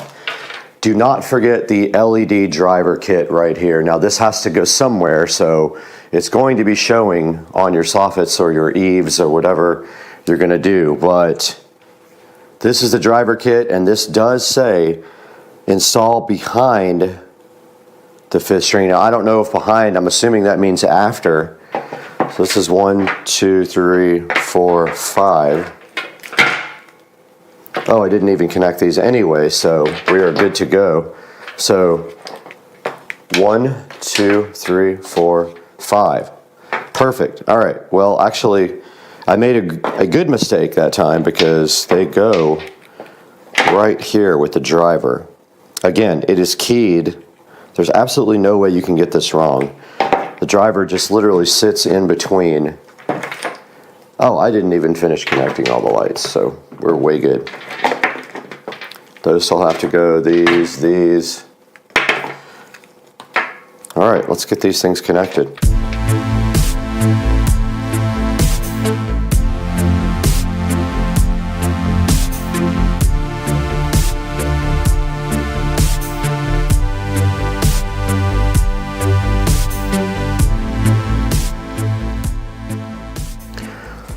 We are at the next step in the manual, and that says to prepare a stable ladder, but we haven't powered on the Govee permanent outdoor LED lights yet. But to do that, we need this button, which I just pressed by accident. And they did come on, actually, they came on and went off, I think because I had the power like halfway on. These are freaking awesome and bright. And let's turn the light off so you actually see. Alexa, turn off the living room lights. We are in complete darkness now, and you can see right here all the lights are working on all of the strings. I'm just double checking that all the lights are on. Looks like they are all functional. I don't see any lights that are not working. That's a good thing. That's your first step to actually installing, is doing a test hit with the RGB LED Govee Outdoor Permanent Pro light kit, and let's go to the next step. Now let's look at the instructions, and I'm just going to push this point home. When you install these, you have to clean the wall surface. And the best thing's probably like Windex or alcohol, something that takes off dirt, oil, grime. And so we have a bottle of Windex that we will actually use. And they did not give us cleaning goop. Alcohol would be great as well. They did not give us alcohol. The back of each one of the lights has a 3M strip already on it, but they give you a bunch of extra ones, which is very convenient in case you need like more sticking power. But my plan is to, between every light, put in a clip if I have enough. I don't know. I think I do. Yeah, I have enough. Have all these clips that if they work, they can go right up into the soffits, which is plastic. And all we need is a small enough bit for our drill. It's a very, very small bit. I don't want to do that by hand. Let's hope we have a bit that small. For now, we're in a holding pattern. It is dark outside and we can't get started, although we might be able to lay these out. We could probably go outside, lay them out, and get that part going. We have powered on the Govee LED lights and paired them to the app, and now it is asking us how many green lights we have. And we can go ahead and power them on with the app. There they go. Looking so fly. Let's go ahead and turn them off now. But we have them in the Govee app. And here is all of the available effects. They can also sync to music, but I don't know where that music is located, if it's on the actual app or if it's from the actual controller that it actually syncs to music. We have to figure that out. I've never used these before. There's ambience, there's illumination, and you can see right there that is a colder, that is a 4300. If we run the temperature down to 2200, that's when they become a warm. And that is the difference between the Pro and the non-Pro, guys. The Pro kit will do warm and cool white with its own dedicated LEDs inside of the actual lenses. The non-pro kit uses the RGB bulbs for white, and that is not true white. It uses a combination of colors to make it white. But that is it. It is in the app. It is ready to go. All we have to do now is get outside, lay it out, figure out where we're going to put it, and go ahead and get the install work done. Guys, it is getting daylight now, and as you can see, I am out here with the Govee permanent outdoor lights power supply here. And I am going to just think right now that really we don't need to start any lights until way up underneath the studio. So depending on how far it goes after I lay them out, all we need to do really is get this extension going up here, because we do have power, convenient power source right here at the edge of the house, and we're not going to put these on the back of the house. We're only going to put them on the front, depending on how far they reach. So our main goal is to light the side of the studio that faces the street, and that will make us have to put some extensions, but we just don't know how far yet. See how much we got? We have all this cable, and we just have to go up under the soffits right there and stuff the wire into the actual soffit.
right, we're out here with Rich, and he's got his Tennessee shirt on, but we just took a look at the final product here of the Govee permanent outdoor LED lights, and we were just talking about maybe covering or disconnecting the spotlights on the house so that the lights are more, you know, they probably look a lot better with less light, because I've got like 5 or 6 spotlights actually shining on the house. Don't need that anymore because these guys can go to warm white, and I'll show you guys that now. All right, we just switched the house over to warm white 2700K, so that's what it looks like when it's not in color mode. And you can see with that mode the spotlights actually look good. I think they look good. Yeah, I think it looks good with the spotlights when it's on warm white like that. Yeah, that's fine. With the uplighting. Absolutely. Yeah. I think just the Christmas lights maybe cover the white light, the solar lights. Yeah. I mean. All right, we're gonna put this thing back on Christmas lights, and then I'll walk you around the house and show you the final install. All right, we're out here right in front of the house now, and I'm kind of gonna walk you guys around and show you the whole thing. Now, I am recording this on my phone. I usually record on the GoPro, but my phone does way better at night. So let me go ahead and show you guys this. It starts right here. Oh, the GoPro's still out here. Totally forgot. So it does start. I have to clean up this wiring right here that runs underneath the studio, but the power is over here, right up there in the corner, and there's extensions running to the corner here of the shed, the studio, and now that is the studio lighting. I'm gonna back off the zoom a little bit here. All right, so this is the studio. The lights actually start above the studio door. So this is the first light in the chain. They run all the way around the side of the studio, because you can see the studio from the street. And then they continue right here. And I can see that we don't have any lights falling off, which is a good sign. Sometimes people have problems with the 3M, but as of right now, I don't see any issues with the lights. Here, we came under the gutters because I just thought it would look better if it could project kind of on the door of the garage. We continue around here to the front of the house, and then when we go into the porch area, I didn't go in the porch, I just came right up against the wall there, and I think we cover these lights up, it'll look better, these spotlights, which I'm probably going to go grab a couple of rags and do that. Now the lights do continue around the side here.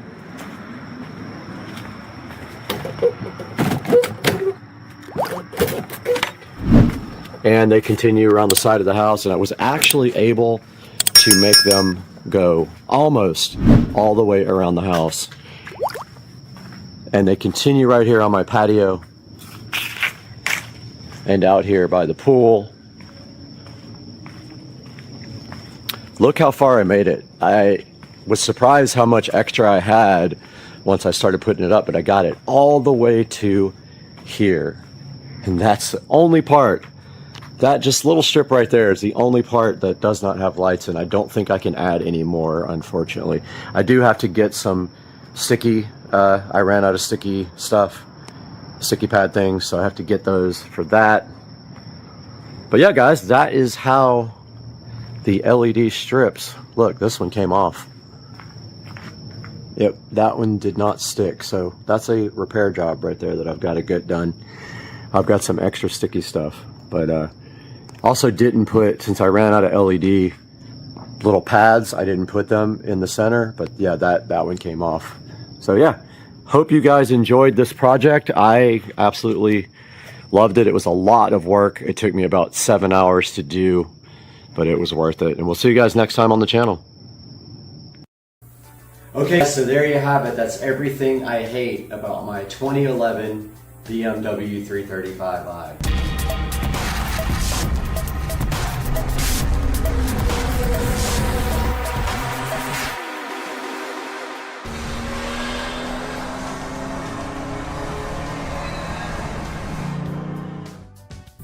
Hey guys, Supercar Street Racing here again with another video, and welcome to the channel.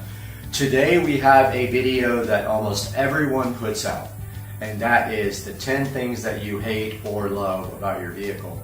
Today we're going to do the 10 things I hate about my 2011 BMW 335i convertible. Now some of these things you're going to see I've already corrected, and some things actually need to be corrected in the future. So some of these will be things that will get done pretty soon. Some of them have already been done, and I will tell you what I did to correct those items. Now my 2011 BMW 335i convertible comes from the factory with a single turbo N55 engine. The N55 engine is the upgraded version of the N54, where they corrected a lot of mistakes with the engine, and they simplified the design by going from 2 turbochargers, so a twin turbo setup, to one single twin scroll turbo to reduce the complexity of the engine. They also corrected a number of other items as well. Now the two engines actually make similar power and respond similarly to modifications, but the N54 has a lot more of an aftermarket available for it.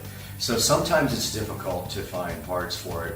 For example, the valve cover, there are a lot of options for aftermarket valve covers for the N54. For the N55, there's only 1 or 2, and they're very expensive. So also a lot of high pressure fuel pump issues can be corrected on the N54 with an aftermarket high pressure fuel pump. No one makes one for my year model. It has to be a little bit earlier, N55 I believe, in order to get that aftermarket pump. Now my vehicle is called an LCI, so it is actually improved over the version before. They made some improvements here and there that changed the style of the vehicle. It's got things like the headlight rings are LED instead of incandescent, so they're more white instead of the warm white. So things like that. The headlights are actually different as well. There's some styling changes, and that's pre-LCI, would be before my year model. So yeah, the 335i convertible, it's quite a good car, but in a minute here, I'm going to show you exactly what I did to change things and what still needs to be changed. All right, guys, we are out in the garage, and let's talk about the first thing that I hated about my BMW 335i when I purchased it, and that was the chrome trim around the windows here. You see how you can see that it is now black, because that was Plastadipped black to match the rest of the black in the car. Now for the convertible, that also goes for this strip here that goes around the car, and when you open the roof, you can see it very clearly underneath here that there's a big wide black strip. Now admittedly, some of this Plastadip is already starting to peel off, so it's going to need to be redone. For example, right here we have a little issue, and right here we have a little issue. So that is the first thing I hated about my 335i convertible. The second thing that I hated about my 335i convertible was the brakes. It seems like BMW didn't care in these year models about brakes that look nice. So this has also been corrected with an aftermarket stock brake conversion. So basically, what is that? So these brakes were ordered from eBay. I think it costs a total of about $400, which is a really good deal. It does come with brand new rotors and powder coated brake calipers. So the one bad thing about the stock BMW 335i is these look terrible from the factory. Now, what can you not fix about that? You see that white plate right there? Yes, it looks bad, and there's no way to fix that without getting an aftermarket brake kit. That is the factory caliper, and it looks like that no matter what, and I only wish they had powder coated that part red, but it is clearly silver. So the second thing I hated about my 335i that was corrected, the factory ugly brakes.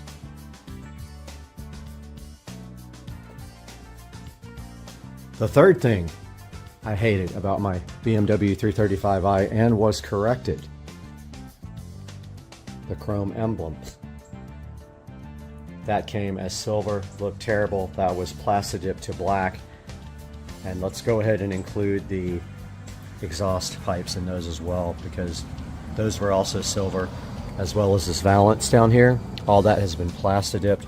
The exhaust tips were treated with high temp silicone spray. We're going to go ahead and include the front grille in that last thing I hated, bringing our total up to 3 now, I believe. The fourth thing I hate about my 335i, and hated it, and it has been corrected, is the factory navigation system. The factory nav is outdated, it looks bad, the maps are terrible, and now we have this very nice Android unit that has replaced the factory navigation system. It does connect to a phone via Wi-Fi, so it can do everything that an Android phone can do, and it is such a freaking awesome piece of equipment. And if you hit the menu button and hold it down, you can still access your factory navigation system, not that you would want to anyway. So that was the factory radio replaced with an Android navigation system. The next thing I hated about my BMW 335i was the factory instrument cluster that is very dated. As you know, most cars now, sports cars, come with an electronic display. So we have fixed that. We have this ID4 digital instrument display that replaced the factory display. It is fully programmable. You can change the maps. Sorry, you can change the display. You can do custom from them, and this just gives the car like a whole new updated look. So yeah, that was another thing I absolutely hated about my BMW 335i. So the next thing I hated about my 335i was the factory trim that was wood trim. All this trim here on the dash and on the doors comes from the factory in either silver or wood. I happen to have the wood trim, which I did not like at all. That has since been remedied. I did paint the trim black. I do have videos on how to do this on my channel if you're interested in doing this. It looks so much better now. You can see the trim on the doors all done in black now. That's the trim at the bottom. The top is already black from the factory. And then my center console, all done in black, and it makes the car look so much more sporty than from the factory. I just love that. Next thing I hated about my 335i, and has yet to be completely fixed, is the lighting inside the car. So you can see here, that's a regular light bulb. Most of the lights in the car have been replaced with LED. However, this one is so difficult to get to. I still hate it because I can't get the bulb out without tearing this entire piece apart in my car. All the other bulbs, including that one and this one that are here actually burned out, have been replaced with LED bulbs, even in the back and in the trunk. And so that was the next thing that I absolutely hated and still do. These yellow, ugly, incandescent bulbs in my BMW 335i. The next thing I hate about my BMW 335i is how cheap the plastics are in this from the factory. And if you notice right here, here's a good example of the plastics that just completely scratch and flake off and become soft and just like squishy to the touch. And that is typical for all these cars. And the backs of the seats are the same way. You can see clearly here how that plastic is starting to soften up and get scratched and messed up. And so yeah, I hate the way that they use the cheap plastics on my BMW 335i. My next complaint is a give and take, but I still hate it. Do you see how low this car is? This car is so low that you can't get a jack under it to get it up in the air to change the oil. So the next thing I hate about my BMW 335i is how low the car is. On the flip side, it does look good and it handles very well. So I can only be so mad about this, but it still makes for a very difficult oil change, or anytime you want to take the tires off or do anything to the car, you have to struggle with the lowness of the M Sport suspension in my BMW 335i. The next thing I hate about my 335i is the convertible top and the way it breaks constantly. So I had a piece like this break. That is actually a cover for the hinges. When that breaks, this piece has to be replaced and it has to be repainted, which will cost you. Every little piece inside this top is very expensive. For example, there's string kits that hold the upholstery on. They're super expensive. So the next thing I hate is that when the convertible top breaks, and it will break eventually, it is extremely expensive to replace the parts inside of the top. And now the final thing I hate about my BMW 335i, the extended warranty is expired. And I know that's cheating because that doesn't really count against the car, but yes, my extended warranty expired about 6 or 8 months ago, and I actually almost maxed out the policy. They will only pay as much as the car is worth. So yeah, I hate that my extended warranty is is totally gone on this car, and everything costs a lot to fix.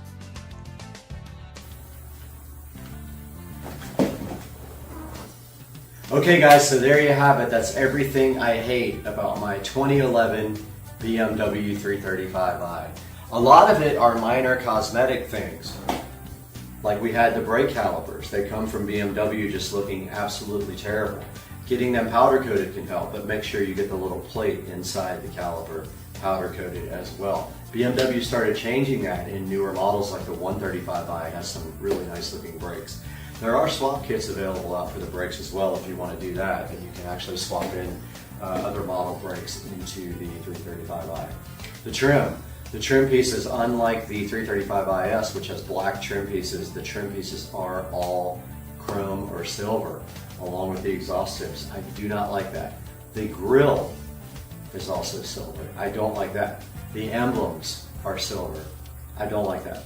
So you can remedy that. It's not going to last forever unless you get painted by a body shop, and that's what I recommend.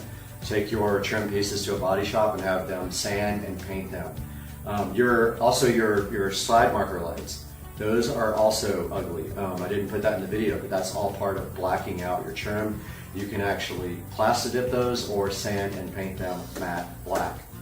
On the inside of the car, the plastics are very poorly made and they will start softening up and peeling off over time. All you can do really is either sand and paint them or buy new pieces. On the inside of the car also, the trim is all wood trim on my car, and you probably have that if you have a 335i. I believe silver was optional and I don't know about black. The navigation system on a 2011 335i is completely dated. So there's not really much you can do about that except get an Android aftermarket system. And fortunately for the E90, E92, E93 is very, very available out there. Even on eBay, you can pick one of those things up for $200 and replace it yourself and get rid of that old dated BMW navigation system. The instrument display, some of you might not agree, but I think the instrument cluster is completely outdated in that car, and so the ID4 Motion instrument cluster is worth taking a look at, even though it is incredibly difficult to install and the support is lacking on that device. I just want to warn you ahead of time, it still does not fit, and I still have battery drain issues with the ID4 instrument cluster. So that's about it. That's all I can think of at the moment. If you got any other ideas about what you hate on your BMW 335i, please throw them down in the comments. We will do about 10 things that I love about my 335i following this. Guys, have a good day. This has been Supercar Street Racing.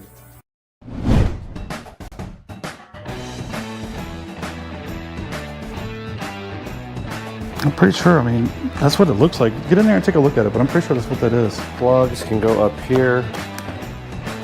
Nobody needs this or this. About all you need right there. These two sets that are perfect, they are exactly the same kind, and this is what I ran on my golf cart.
Nice.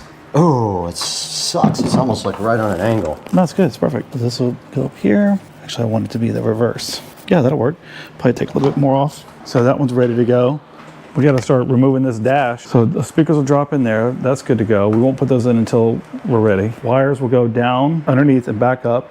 We got we got holes all through here that we could use. 4 speaker wires, 2, three technically for the back. 4 RCA cables. They'll go into the front. Right. Yeah. This is just for the back. Oh, right. 2 to the back. Yep. When we can start pulling the steering wheel off. Yeah, well, you got my impact gun out, you might as well. All right, just a little update here. We went ahead and dry fit the tar amps amp right there. You can see we made some standoffs for it because it's not exactly on level ground there. So we made some standoffs out of drywall anchors. And now what we're gonna do is go ahead and pop off this steering wheel real quick.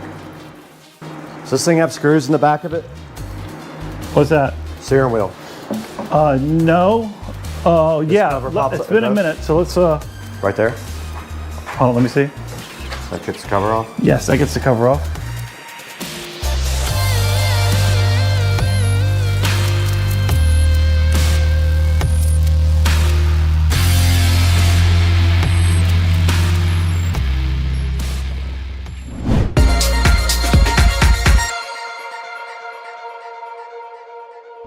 All right, guys, it's the next morning. We're back in the Supercar Street Racing garage. You got Brad here again.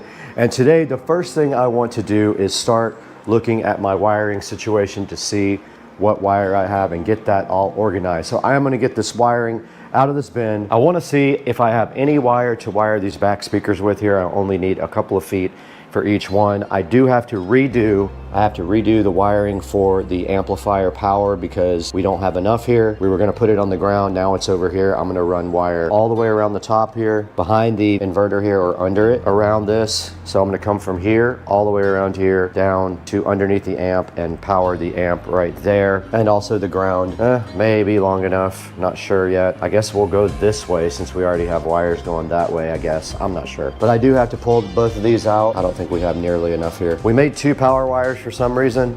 We only need 1 to go to the amp. But first things first, let's go ahead and get this wiring all organized. Apologies in advance for the fan, but it is warm in here, so the fan is pushing air in from the house. Okay, let's see what we got here. All kinds of tangled up mess.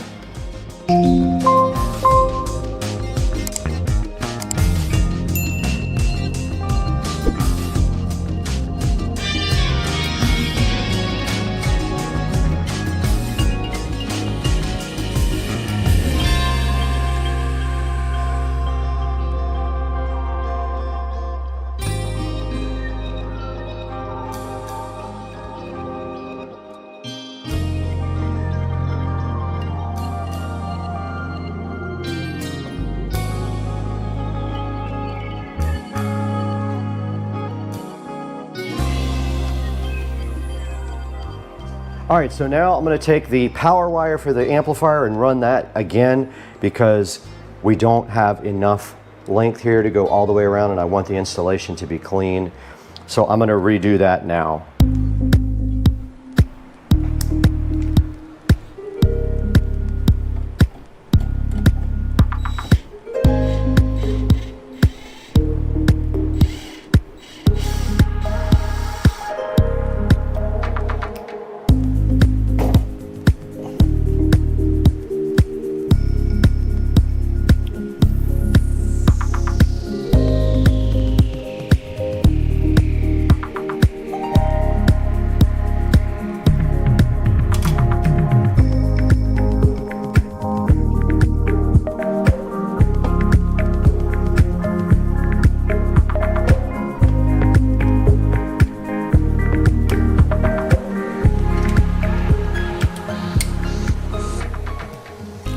All right, so that'll feed from there like that. And then I need a new power to go all the way around. Oh, I do have enough red. Okay, found my red, so we are definitely in business here. So I need to put a loop on this one. Go ahead and strip this back.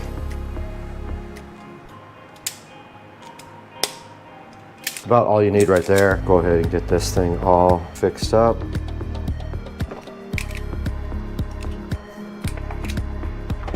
Good to go. And that's going to be going around and down to the amp power. So that's all of our power.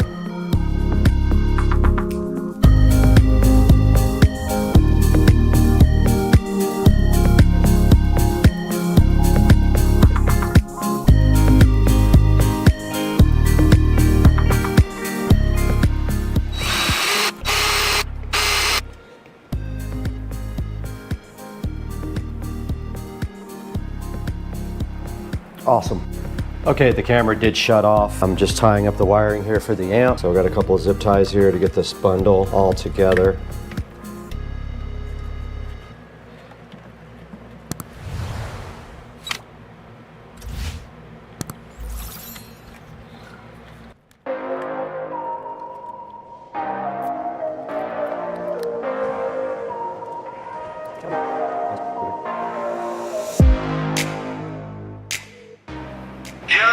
Hey. What up, dog? I'm rewiring the amplifier. Since we moved it across the bay, there's not enough wire, so I redid all the wiring on that. And I have enough speaker wire to go ahead and do the rear speaker, so I'm gonna go ahead and do those as well and get that over with since I'm already doing the amp and all that. Okay, I did find the correct bit for this, so we're gonna go ahead and loosen up the power.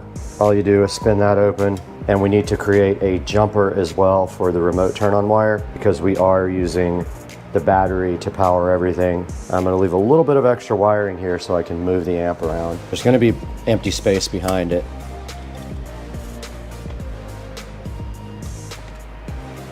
Now these get wired directly to the amp, so we wanna strip off maybe 1/8 of an inch here.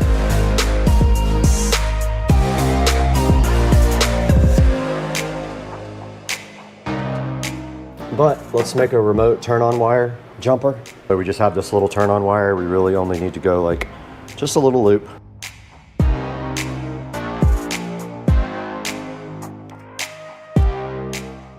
Okay, we made our jumper wire here for remote, so I'm gonna go ahead and put that in. It is way too long of a strip. Go ahead and tighten that down really good. And then this guy just loops around like so.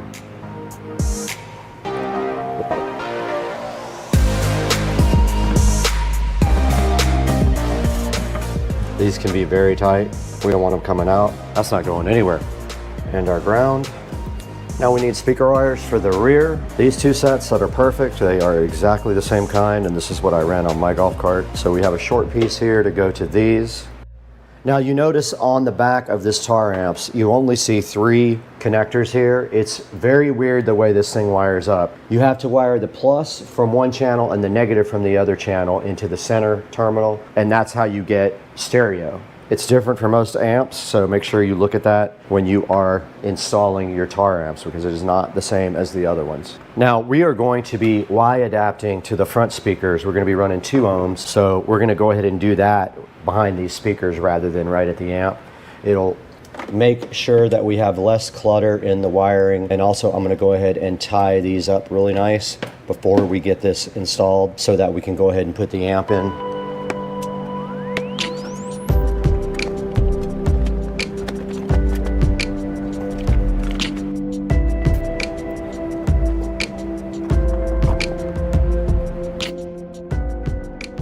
Okay, I am making jumpers for the rear speakers, and I'm going to go ahead and put the connectors on them and get those all heat shrunk. So these are going to go from each one of these wires to connectors where it will split off to the front, if I can get all the wire in the connector.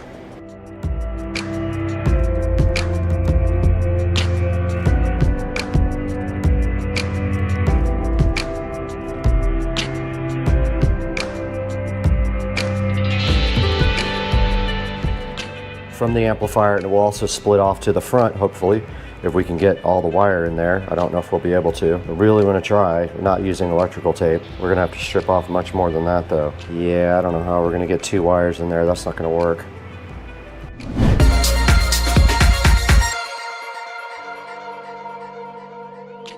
Okay guys, we're back, and sorry for the fan noise, but it gets hot in the garage, and the camera loves to overheat every 5 minutes. So we got Joe back here today. I did some work this morning.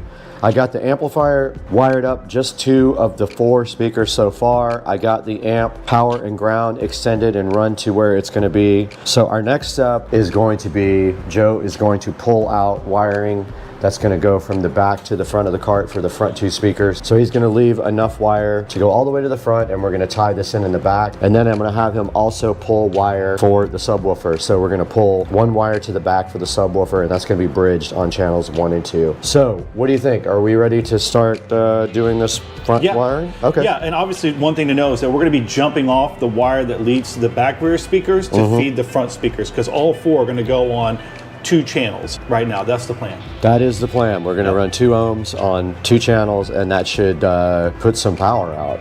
That should be plenty of power for these 6.5-inch speakers. Yep. All right, let's go for it. All right, so where's your cable? From here, I'm adding this wire to it, and I'm going to have you confirm. I don't want to screw that up. Bridge is this side. Okay, for the jumper, where's my jumper at? Are we heat shrinking or no? We don't need to, do we? Yes, we are. These connectors are heat shrink. The red, I have a black. Is that my positive? Correct. And that one will go on the red stripe on this side, correct? Yes.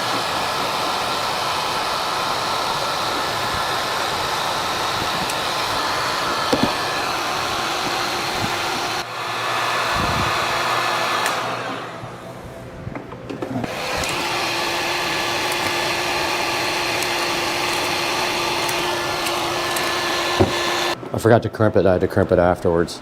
Positive is on the left. You got a battery? Is that what we're going to test? Mm-hmm.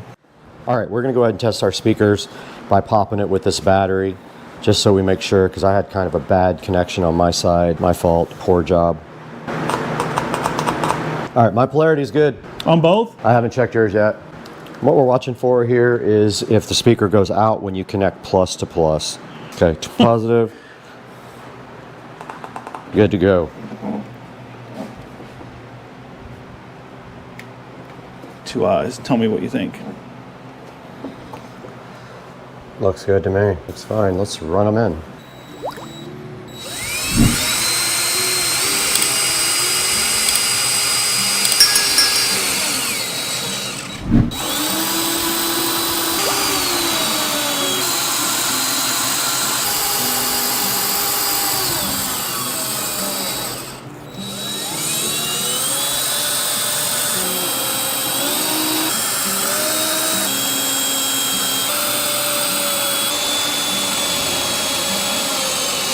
All right, that's done.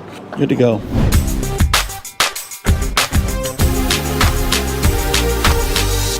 This, we can go ahead and push through. This will come actually all the way over to the corner. Keep pushing. Hold it there for 1 second. Okay. Let me get some cleanup on this wiring real quick before we pull it all the way through.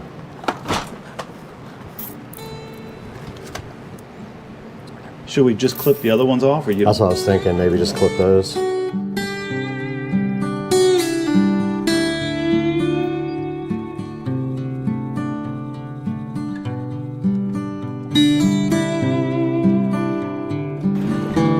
That's what my wiring run's going to look like.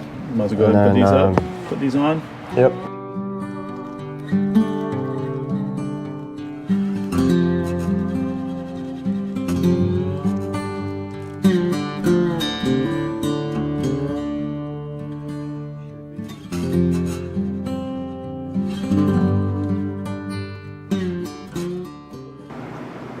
It's too bad we can't come over to the side because we've got this plastic under here. I'll let you take a look. Tell me what you think. But okay. Oh, and this needs to come up. We're walking on this. What is this?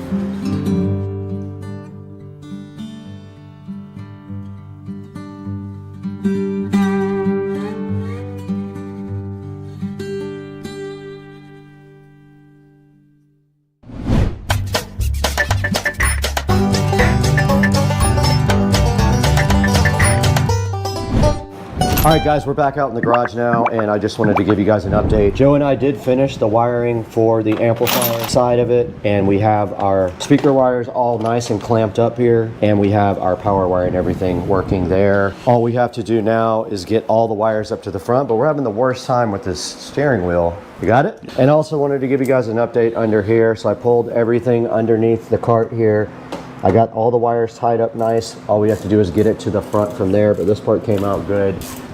You guys saw we got the rear speakers installed, but we have to go in a minute and go vote. Joe is in the process now of taking off the steering wheel after searching for days for the correct socket. He found the right one, so this wheel is going to come off here momentarily. First we got to take off the center section, and then there is a bolt there that we'll probably use the impact gun on to get off.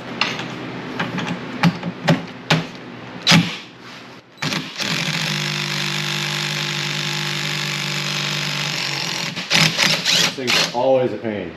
All right, Joe's gonna just try to yank it off of there. Let's go. That's it. Good job, man. Got it off.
Alright guys, I left for like 15 minutes to do some work, and I came back and Joe has the entire golf cart torn into shreds, and he has the dash off, and he also needs to be vacuumed out under the dash. So I'm going to do that now. I've got our vacuum right here, and we have to install a bus bar up here in the front under the dash because we have several devices that we're going to be powering.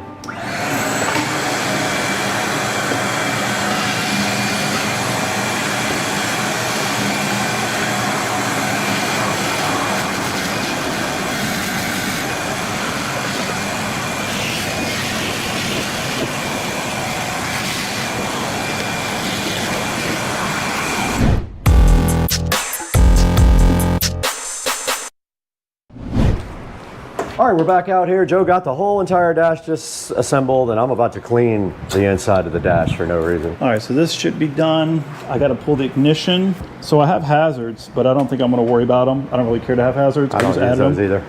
All right, guys, I'm going to go ahead and run our power up to the front of the cart for our auxiliary stuff. It doesn't have to be thick cable, so I'm just going to use this really small gauge wire to go up front. So all I'm going to be doing right here and right now is putting ends on this, connecting it to our fuse block and running it down through the bottom of the cart.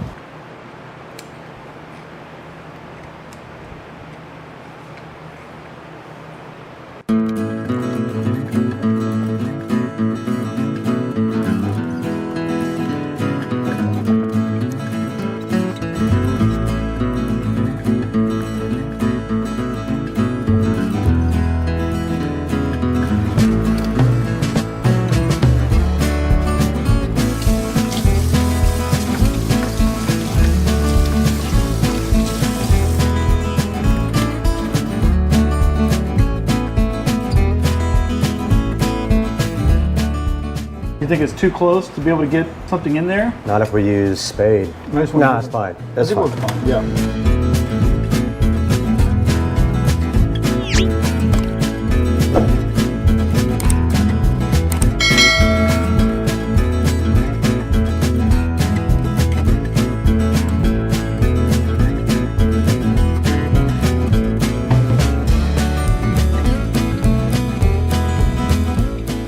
Oh, you need to pull the speaker wire through. Keep pulling it all through. I gotta get it taut first, all right? Speaker wire, keep pulling that speaker wire. So we're just gonna do one wire around it.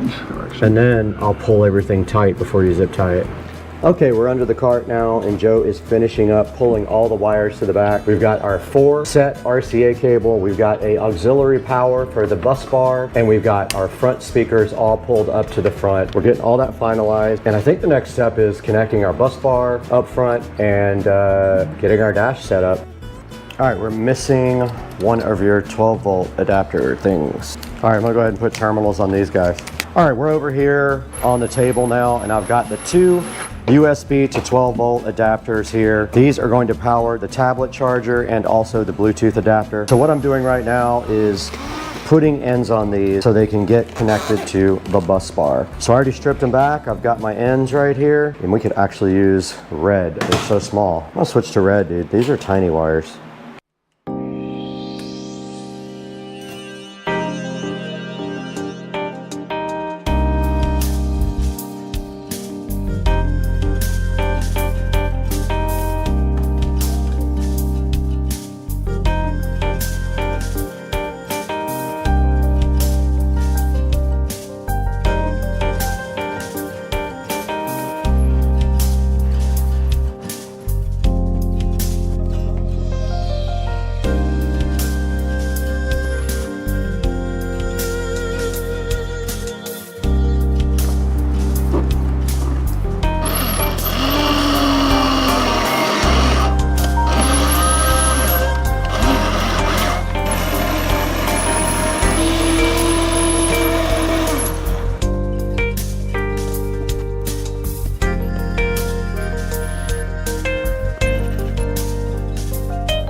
All right, guys, I was able to find my own nut and bolt and finally MacGyver that thing back.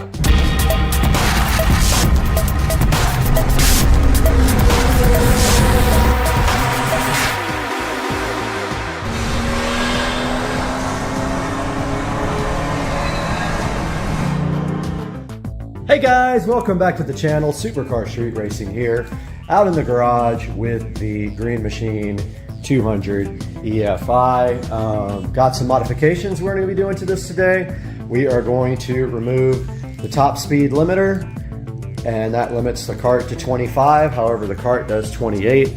We are also going to be installing a battery tender on the cart so that it stays charged when I'm not using it.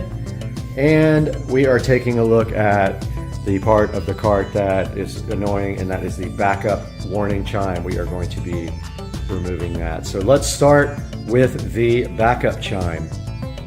All right, guys, taking a look at the speed limiter on the cart, it is mechanically limited to 25 miles an hour with this set screw. So I removed the bolt from underneath the vehicle.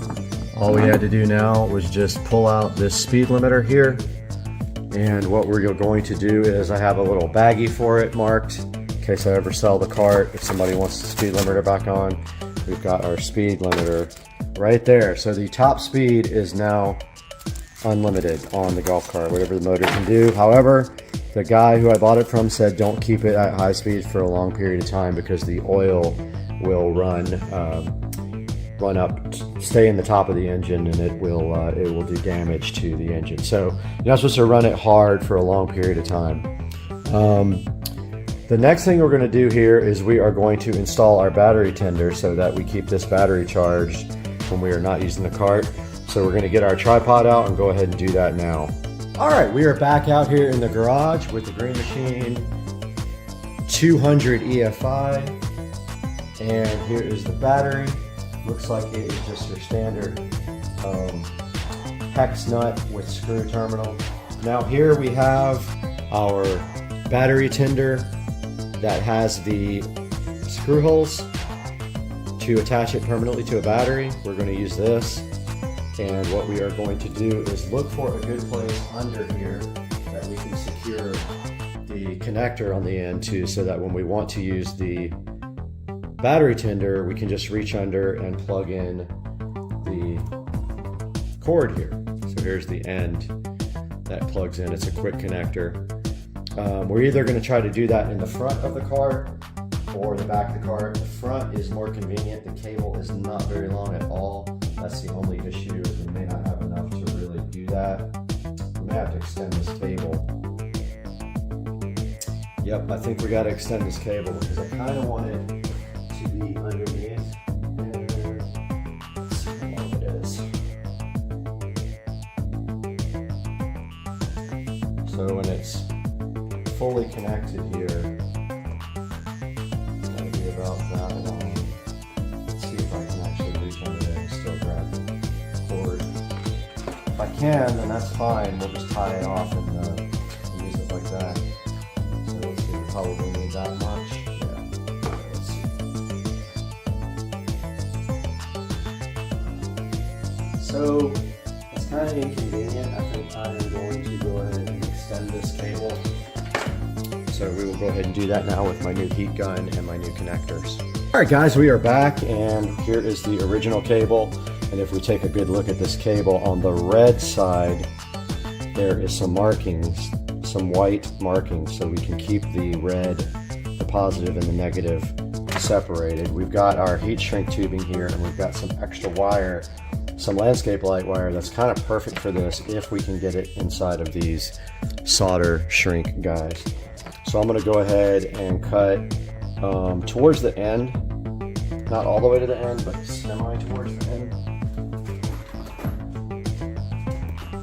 And maybe right there is fine. Okay, now let's go ahead and separate the wires.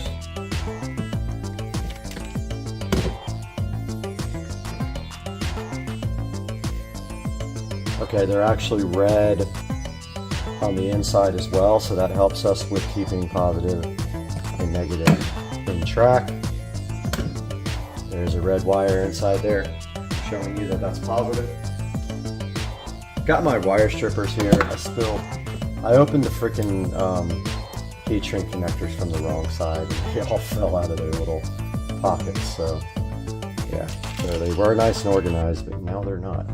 All right, we're gonna take and strip back some wire.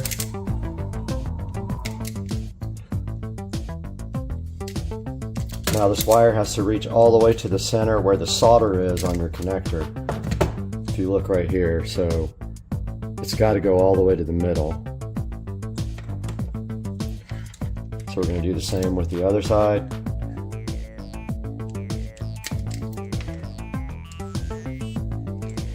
Kind of helps to have something non-fireproof to do this on, because this heat gun gets pretty hot.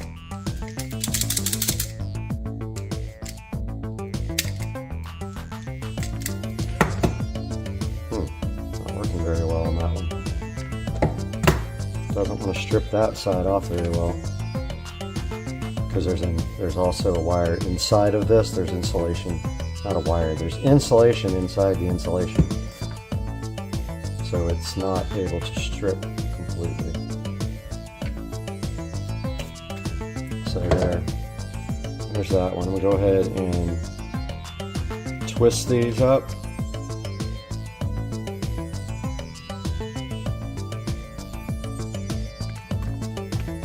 And then we got our heat shrink solder terminal here. It's a little big. We got to do this twice also. Just remember extending this thing. We don't need that much, but let's extend it by like that much. So here's our, we're using landscape lighting wire, which is fine. And then of course, we want to make sure that we get heat shrink tubing also over it before we connect, or we won't be able to do it afterwards. So I want to see how big this insulation is on this pretty thick insulation, because outside the wire tends to deteriorate fast. So the other wire is a little bit too big for the yellow size, but I think it's perfect for this. Let's see. Go ahead and twist this up. Now we got to make sure we get positive and negative correct. So we're going to do positive with the white marking on our landscape wire. It actually fits perfect on these. So what you do is you put it inside the tubing to the solder point. Then you insert your other wire, the same amount. But we already messed up because we need heat shrink tubing. So we're going to go ahead and put heat shrink tubing on this. Do I have enough? Yeah, I have 4. So let's pull that back off. Well, actually, we could have done it from the other side as well, but let's pull it off and put our heat shrink tubing on. Yeah, this is the only size that will fit.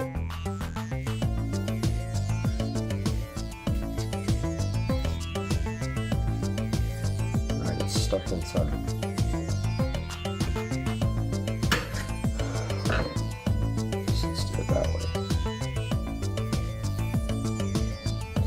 Shrink on this side.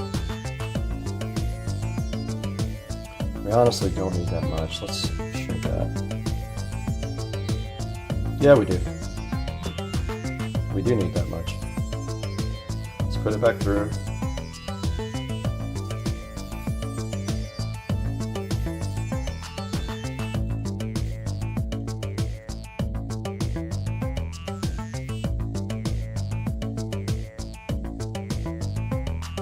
So we got our heat shrink tubing in there. This is going to be positive.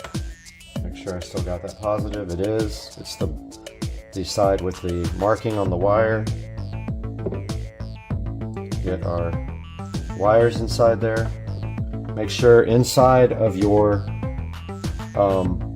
connector that the wires are through the part with the solder, okay? Because otherwise they are not going to solder down. Now, ideally, I wish we had something better to heat gun on, because this gets pretty hot, and all we have is the table here. So we don't want to shrink our tubing yet. So this is kind of a pain, like when you're doing this. Like when you do the first one, it's kind of a pain, honestly. Okay, so positive. Try this again. I'm trying to figure out where to put it when I actually start. I guess that's fine. Oh, I ripped it right out. Nice job. See what I mean though? It easily comes apart. So that's the only complaint I have. It'd be better if you had some clamps or something. Go ahead. See how the other wire always tends to get in the way and stuff? It's awkward doing the first one.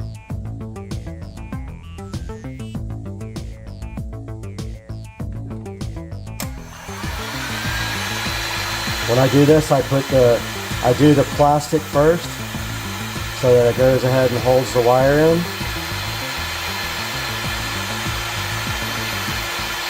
Like that. See how it's shrunk around the plastic? And then you can concentrate on the solder part. Wires right in the way. Now you melt the solder in the center.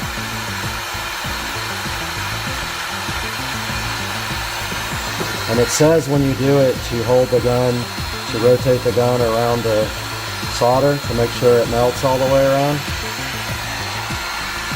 So I'm trying to do that now.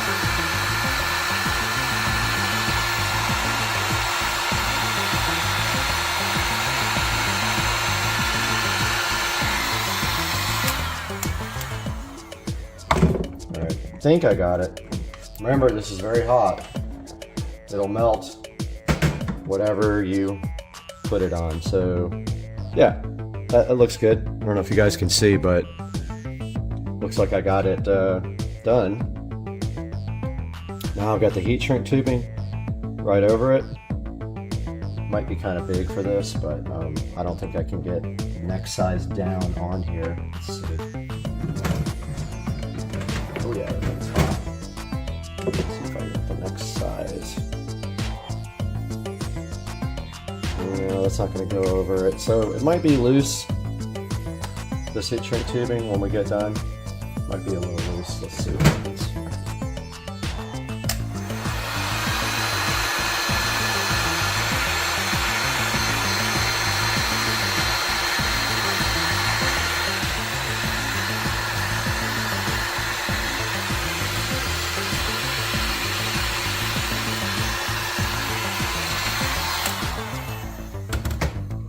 Okay, got our first one on.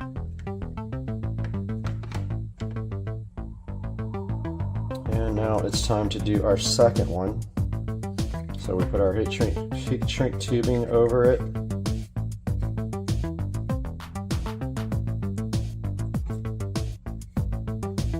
And we got our connector here.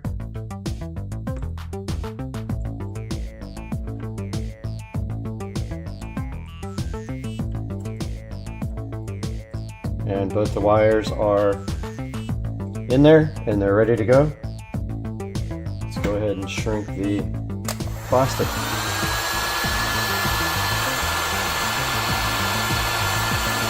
Plastic is shrunk. Now I'm going to work on the solder part.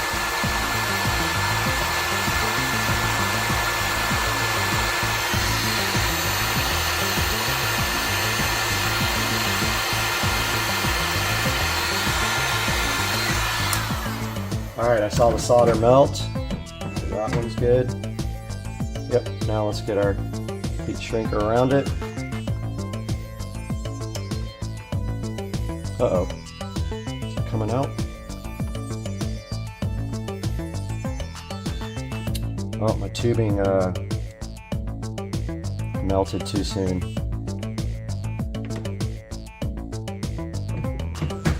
Yep, that one kind of got messed up, guys.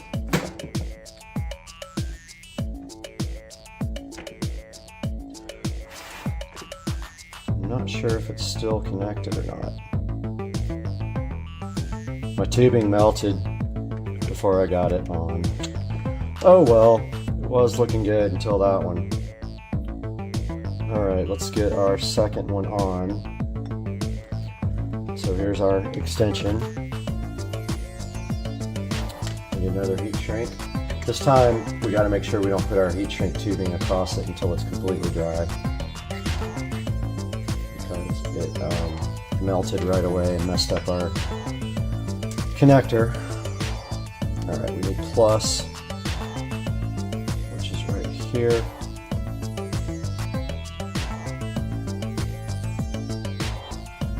And plus right here.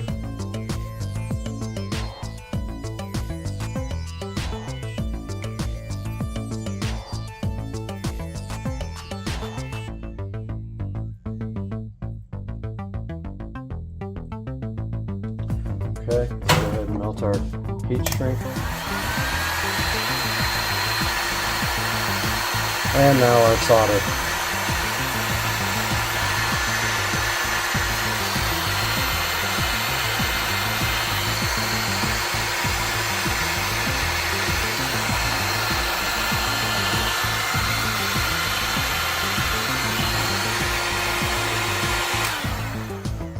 Okay. Now it's got to cool off a bit before we pull our heat shrink over it. Lesson learned.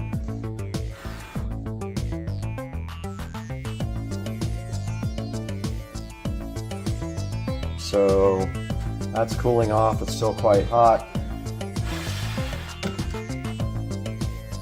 We need another heat shrink and another connector. Put our heat shrink tubing on. I really messed that one up down there. I'm so bummed because it was perfect before that.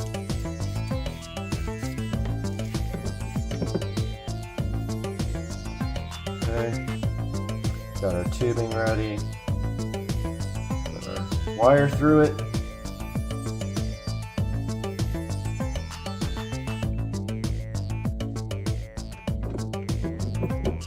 And go ahead and melt.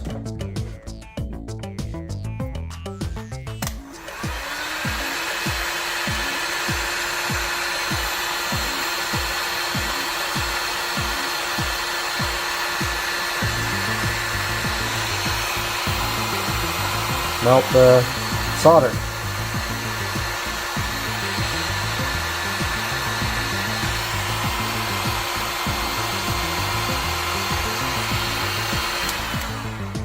Should be good. Don't forget this gun is very hot. Okay. So that one I think is cool enough for heat shrink, hopefully. Let's go ahead and do that.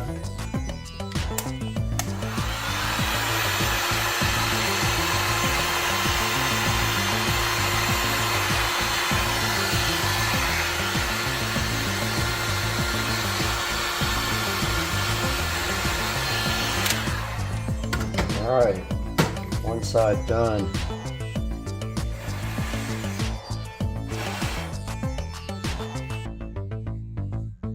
Okay, other side.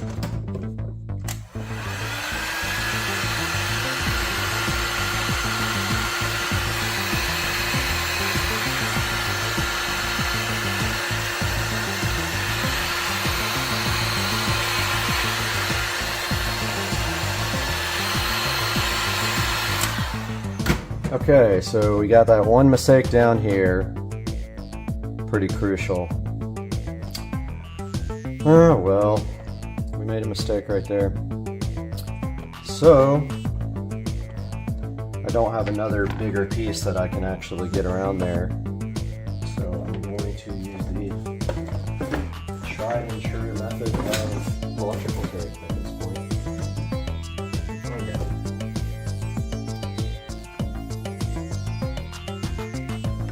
Go ahead and wrap this guy up. Hopefully this works. I didn't test it yet.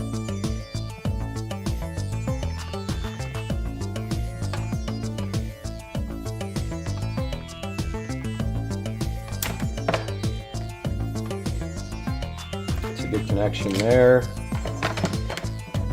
Go ahead and do this side. All this really is for is to keep the wires nice and neat. They're already insulated.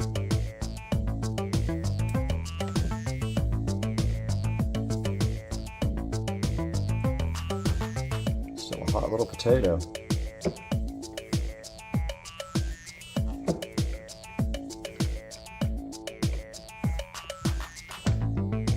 All right, guys, we have our extended battery tender cable here. Let's go ahead and put it on. All right, we're back out here trying to install our battery tender. So we are looking for the right size wrench, and it appears to be metric. I don't think I have it. I don't have a lot of metric wrenches. Let's see what I have here. It's not an 11, so it's pretty small. I don't know if I'll be able to get a socket on it.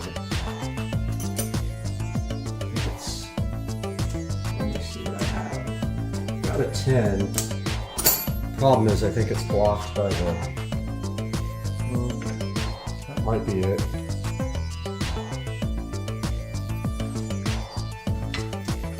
Might be a 10. Let's see.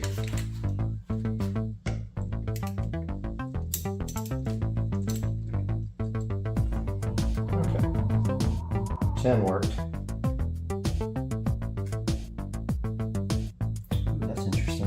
Connector is this? We have to get it all the way off for almost like thinking we should just do the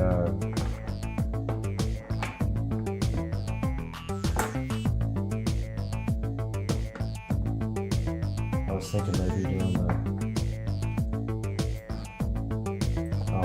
can't even talk negative last, but I guess it doesn't matter.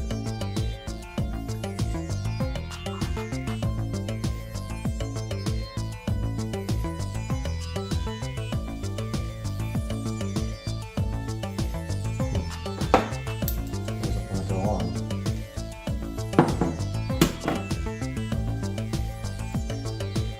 Let's see. Maybe need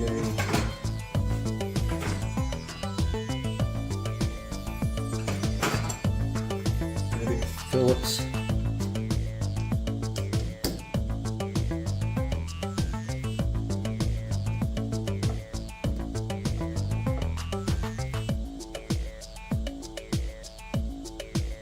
Okay, what did I do? Oh, there's a nut on the bottom.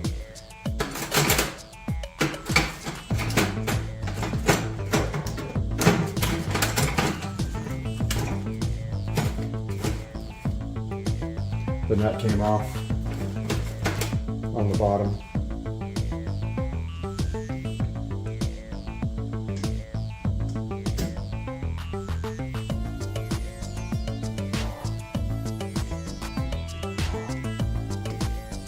Dude, really?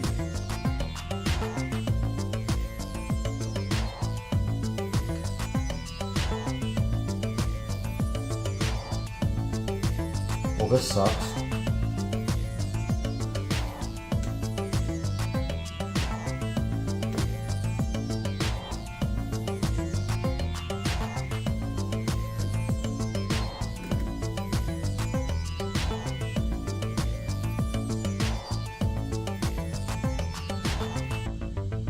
Well, this is a pain.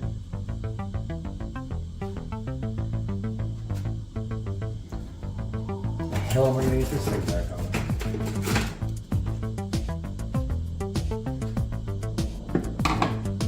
Dumbest design ever.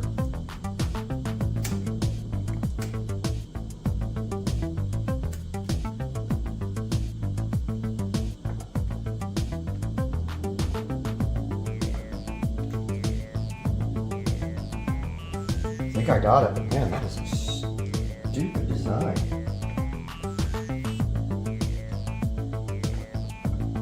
Yeah. That did it. Now, when you do this, you gotta make sure that you don't touch any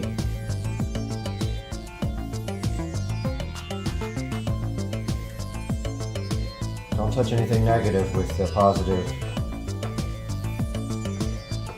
terminal.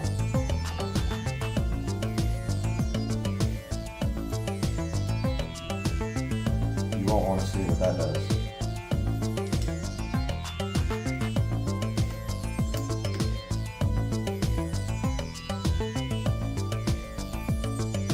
Once again, it's screwed. The nut is like way down in there. And kind of a pain to get back on.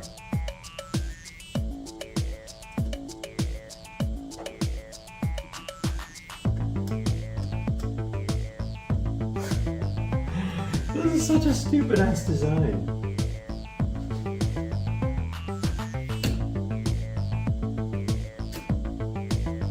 I guess that's the way to do it.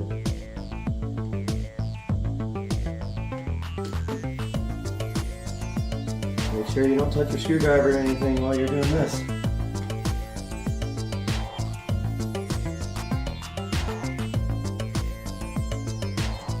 This sucks. Next thing that's going to happen is it's going to fall out. You know it. So what's happening is the nut is in a place where you can't get to it, and it falls down.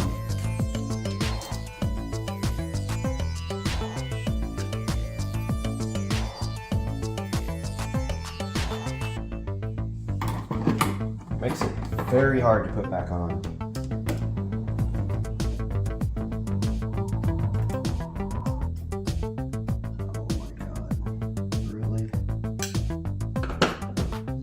Dumbest design I've ever seen. The nuts, the screw is not long enough.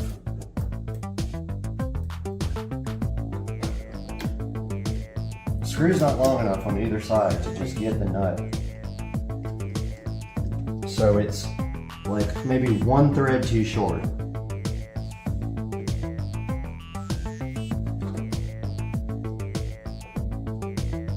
Or the bolt or the post is like, you can't get a screwdriver in there either. This thing sucks, I hate it. I gotta figure out a better strategy for that one. Wish you guys could see this dumb design. It's like, there's a nut that holds, there's a nut that you have to screw down into and you can't get to it. The problem is the bolt itself is too short. If it was like one thread longer, it would work. But it's not long enough to bite on the screw. You need literally 3 hands to do this, or 2 people. Or you gotta be lucky. And I think I got lucky on that one, on the negative cable. But that's what happens.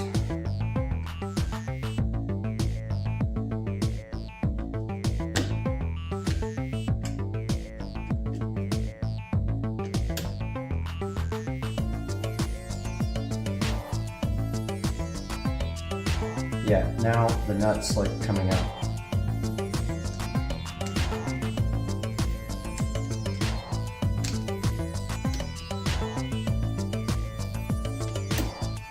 This sucks big time.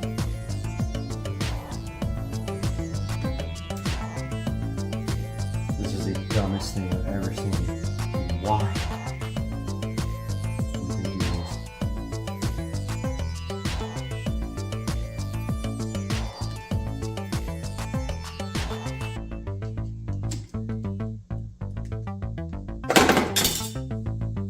Did I just lose it? Yep.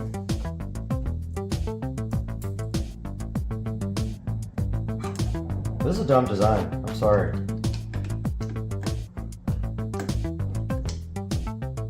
Stupid, stupid, stupid design. And I think they fell. I think it's a nut, but I can't tell. Where'd it go?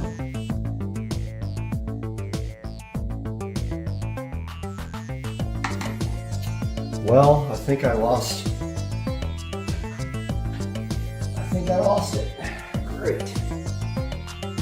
How could it go? Alright guys, I don't know what to do about this guy because other side tightened right up. This guy's not tightening. I lost a little thing, I think. I heard it fall, but I don't see it anywhere. Unless it fell on this tray.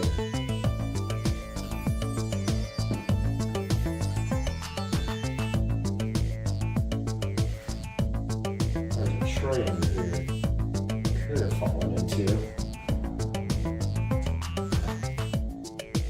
But I don't see it.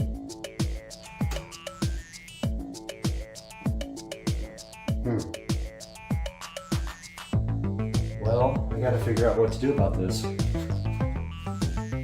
Alright guys, I was able to find my own nut and bolt and finally MacGyver that thing back.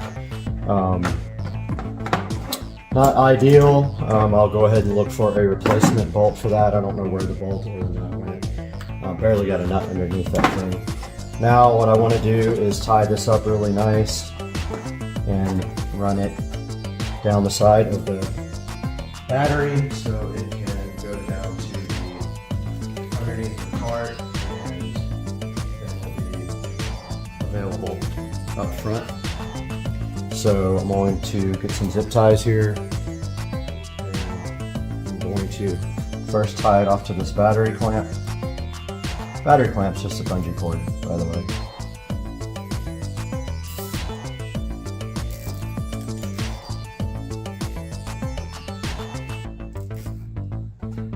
Just like that.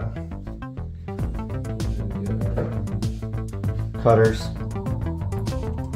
to trim the zip tie off.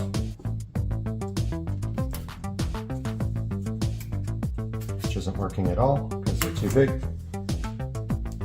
And rotate the zip tie to the back so you can't see the ugly clamp part.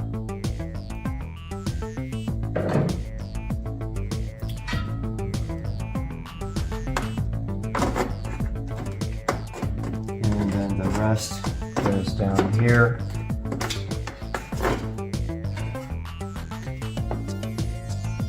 I'm gonna put one maybe around this brake. Well, no, probably around this cable. See if I can get you guys a view of this.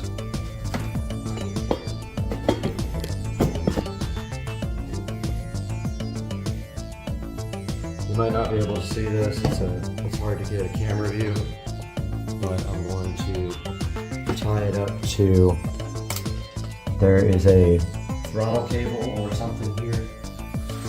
I'm going to go ahead and tie it to that underneath, which is really hard to get to, by the way. Yeah, it looks like that might be that's one of the brake cables, I think. I wish I would have made the wire a little longer now. I don't know why I do that all the time.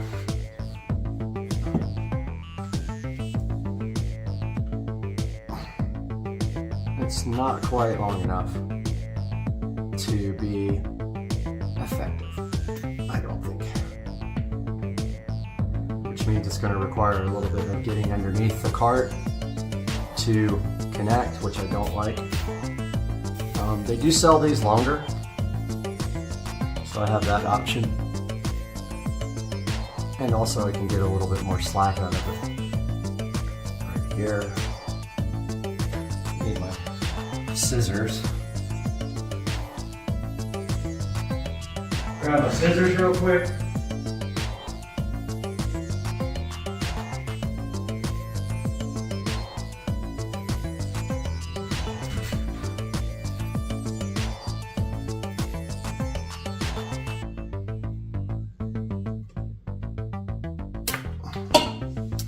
Okay, that's good.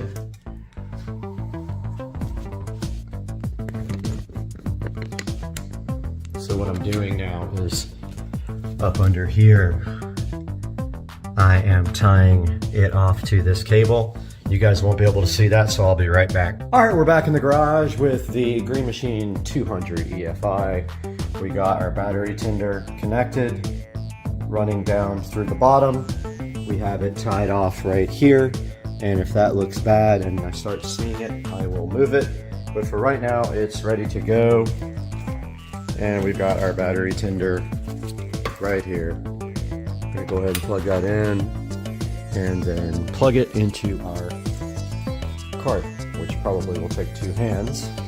But all we have to do in the future is just undo this little cap here and plug it in. I'm gonna do that now. Okay guys, we got our battery tender plugged in. It is showing a red solid light, and that means that the battery is charging. Now don't forget, the battery tender charges very slowly, so it'll take a couple of days to charge this guy up to topped off power. But the good thing is I don't drive the cart every day, so this means that this battery will stay charged. Now all we have to do is button up the top and we should be good to go.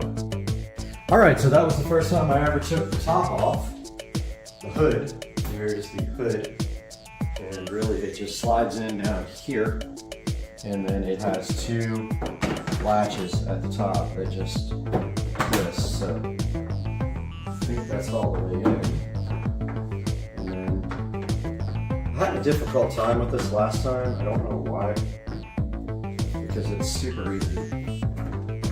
It's got 2 slots down here. bummer. Every time I do this, I get fingerprints on it. Alright, so that one's it.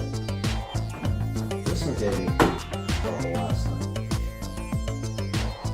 Alright, it's in. Now, we just gotta clean off all our fingerprints.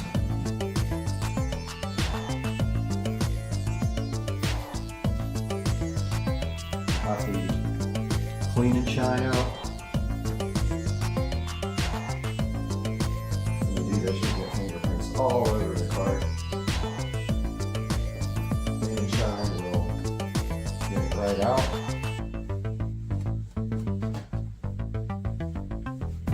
You know, it's like wet wax. Up here.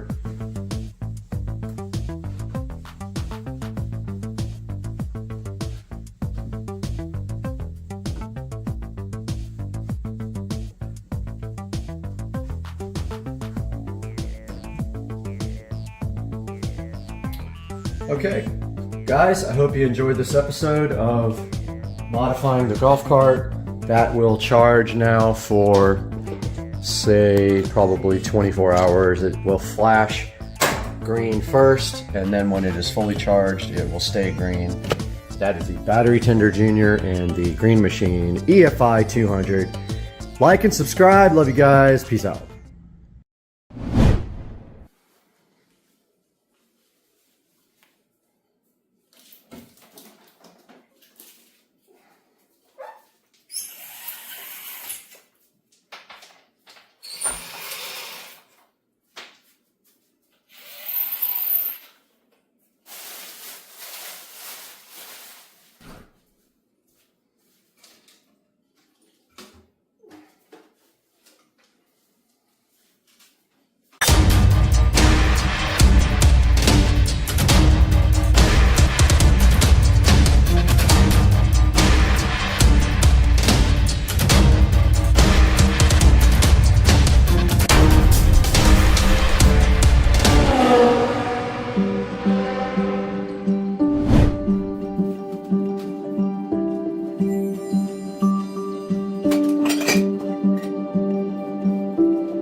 Now we were successfully able to get everything off the walls. I just need to move this guitar out of the way. Other than that, we got everything out of the kitchen and everything off the walls. The only thing I didn't really do was pull this out all the way. I'm waiting to see how much of this I need to get out of here so they can paint behind it. The subwoofer's kind of in the way back there. So now we're just waiting for the painters to get here at 9:30. Whatever I need to do, I can probably do then. And my thing fell off the stove. I got to recover that. We'll update you guys when they get here.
All right, we are back in the Supercar Street Racing kitchen, and I wanted to give you guys a little tour. We did jump around a little bit on the video because I didn't have the wine fridge at the beginning, but let me show you the kitchen now. Now the kitchen was painted all white. The ceiling was painted white as well, all the way out to the living room out there because the ceiling is one piece.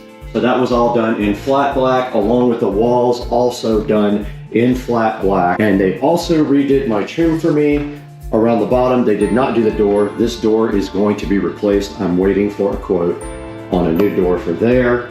You can also see that they painted the shelves with trim paint. So this is semi-gloss there. We took everything off of these shelves and made it a lot cleaner. You can see we deleted a lot of the clutter that was up here, which is kind of my mission, get rid of a lot of the stuff that I don't use. If I haven't used it for over 3 months, it is going away, except for winter clothes, of course. Now, looking down south, you do see the brand new wine fridge that was featured in the other video. This whole shelf was added on after I bought the house, along with these shelves. When I had the house originally, there was a little countertop right here, just a little V right here, and we decided to add this on because we didn't have a lot of counter space and we wanted a wine fridge. So this was all added on later. These shelves were custom built. They did paint these shelves and they did paint this bottom shelf as well before I installed the wine fridge. Now, if I can find some kitchen pictures, I will throw them up now. I do have pictures of the house the way it was when it was purchased and show you the difference between what it looked like then and what it looks like now. But that is basically it. They did not paint the cabinets, so I did that years ago. So that is it for the kitchen, and you're gonna be amazed at the before and after. Now this is a look at the dining room area. Now if you remember, before the painting started, all this was stenciled. So there were stencils all over this wall that had to be painted over, which was kind of difficult. It took several coats plus primer to get over them because they were kind of thick, but it has been my dream to get rid of those for a long time because they look so outdated in here now. So this was also painted with a flat paint right here, and this ceiling was repainted because it had never been painted, and it flows on in to the kitchen.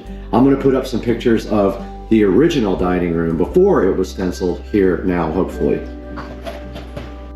All right, moving on to the Supercar Street Racing living room here. We can't show you what's behind me, that's for another video, but the first thing you will see is there was a huge crack in the drywall there and up here above this door, and that was repaired. So I've been wanting to repair that for a long time. So all this was painted. The ceiling was not painted. I did that a year ago and it took me all day to do, but these walls were all painted flat white instead of a color that they were before. And also some of that project was removing the clutter as well. So I got rid of a lot of the stuff that was on the walls. I like a cleaner look. The only thing I wanted to leave in here now was my musical instruments. One guitar there, and one guitar over the mantle, which eventually I will hang up. We left the motorcycle here, we left the mirror there, but the rest is going to be a clean look. And this is how the living room came out, and I actually think it looks amazing. The only thing that I did to this living room when I bought the house was we scraped all the popcorn off of the entire house ceiling, and I redid this fireplace by painting the tiles. You can see that the tiles are painted with this rock, kind of, it makes it look like a textured rock, and I've done that twice now. I painted it a darker color this time, but that's all that was done to this living room. The ceiling was scraped, the floor was replaced with hardwood floor, and this tile was replaced from the white slick tile to this in that area, in the kitchen and in the guest bathroom. So we can't show you this whole room because there's a project that's not online yet, but this is what the living room looks like after they got done applying all the paint. And I have to say, I think this came out amazing. I mean, I think it did. You guys give me your opinion down in the comment section. But that's gonna do it for this video. I hope you guys enjoyed it. Coming up next, a big project. I'm gonna be editing that in the day or so stay tuned to Supercar Street Racing. Thank you for subscribing and liking. We love your support, and we'll see you next time. Furiosa! We've come too far. They took Furiosa!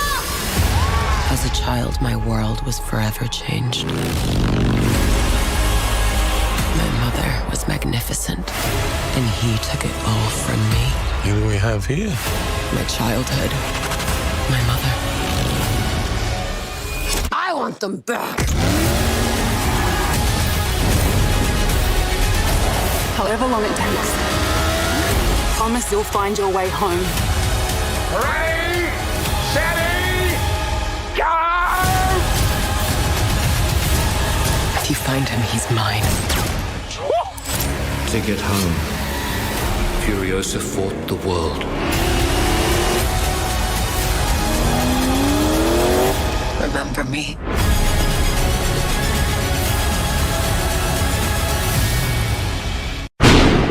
Furiosa had gone too far.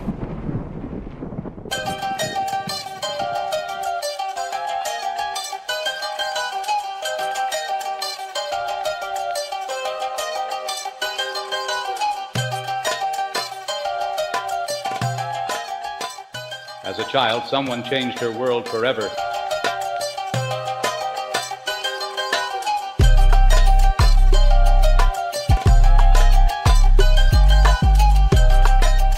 She thought her mother was magnificent. He took it all from her. He wondered exactly who she was.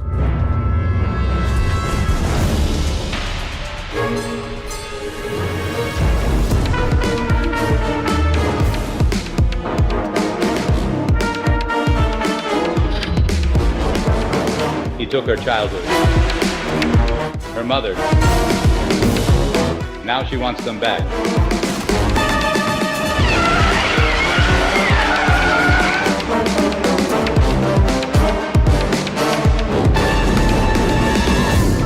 Even if it takes forever.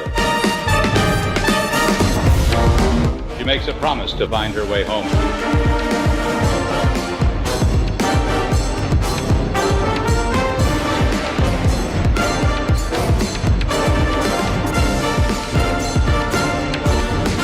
She finds him, he's hers.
Yo, this looks fly, dog.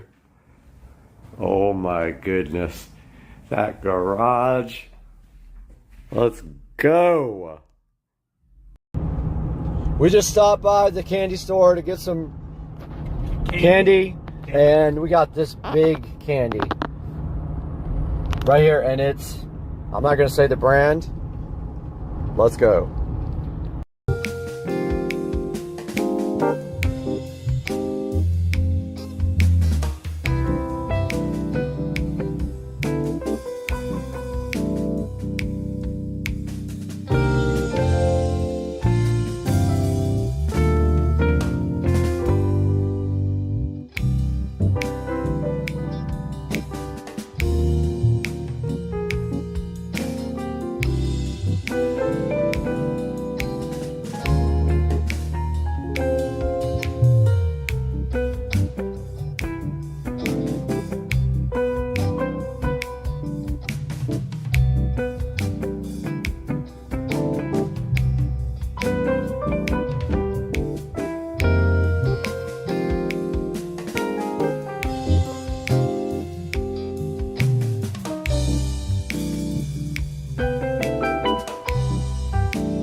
and we are using Android Auto from my phone, and you can see Waze right here. Okay, so here's some of the things on the home screen. Android Auto, CarPlay, Bluetooth setup, and then setup of the actual tablet and a calendar.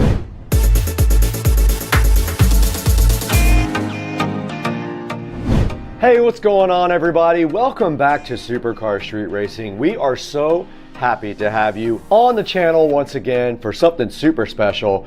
You guys saw what just happened. Joe and I got two Navi ST3 Pro scooters. We went ahead and took them out and did an awesome excursion. We went about 6 or 7 miles at one time. Didn't even get close to coming less than 50% battery power. What you see on the screen right now is the Navi ST3 Pro. Navi sent us two of these and we were so happy to go ahead and check them out, modify them, and in the process, we added another sponsor to the mix. Lamto sent us their 7-inch wireless motorcycle CarPlay system, does Android Auto also, and we put it directly onto our Navi ST3 scooters. It was a very cool project. You see, we can do everything from there and play out the music on our Bluetooth speakers as well. What a cool time we had with Navi and Lamto on this collaboration for Supercar Street Racing. Go ahead and pick up your Navi ST3 Pro. These things are awesome. They are not kids scooters. They have full suspension, so they work great on any ground. You saw me go into the park as well. They work great on the road, and when you go over bumps, they do an awesome job of keeping you safe. They'll go up to like 47 miles if you keep the power level down. They are very fast. They have a lot of torque. No problems climbing hills or anything like that. The Navi ST3 Pro is the real deal. If you like scooters and you are not a child, this is not a child scooter. You will want to put an adult on this because it is a bad boy. Now I'm going to have a link in the description to both the Lamto GPS, CarPlay, Android head unit for motorcycles, and one for the Navi ST3. Please click through our links in the description to buy all your products for Supercar Street Racing. It helps us out greatly. We get a few dollars here and there, enough to keep the channel going. And also, I want to thank you guys for over 225,000 subscribers. That's absolutely amazing. We couldn't do it without you guys. You are our support system. This video was crazy and it took me forever to edit, so I got to get out of here. I have to get out of here.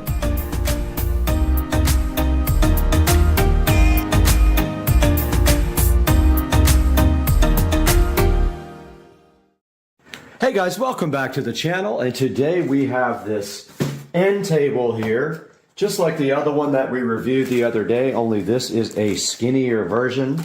It is the Roland Star end table, and we're going to be taking a look at that. This Prism table lamp that's going to go right on top of it, and we already know all about the Govee smart LED bulbs. That's all today on Supercar Street Racing.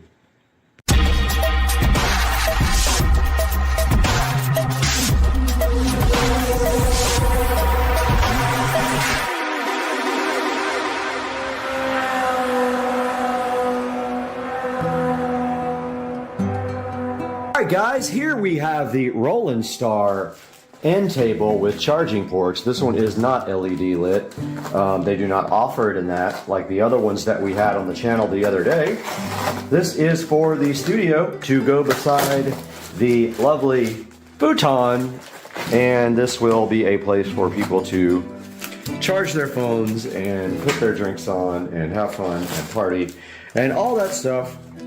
And so we are going to build this today, right here, on top of this table, most likely. But let's take a look at what's in the box.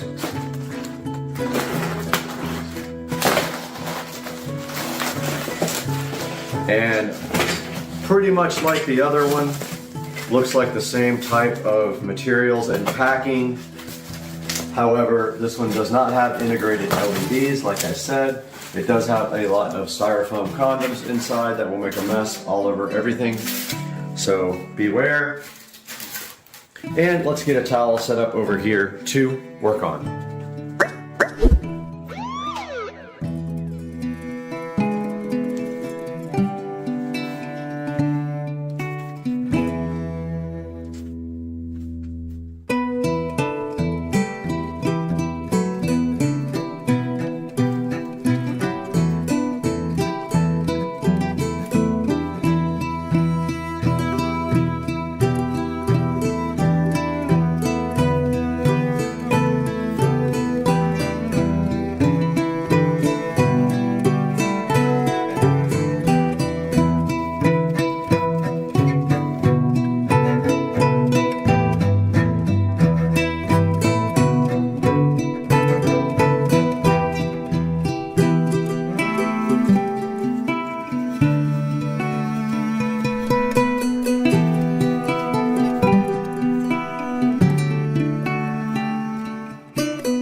guys, the table is completely built at this time, and I went ahead and did some wire management right there, and I will now bring this table out to the studio and we will go from there.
Alright, so this lamp will not work. It does not use standard bulbs. I did not see that, so it is going back.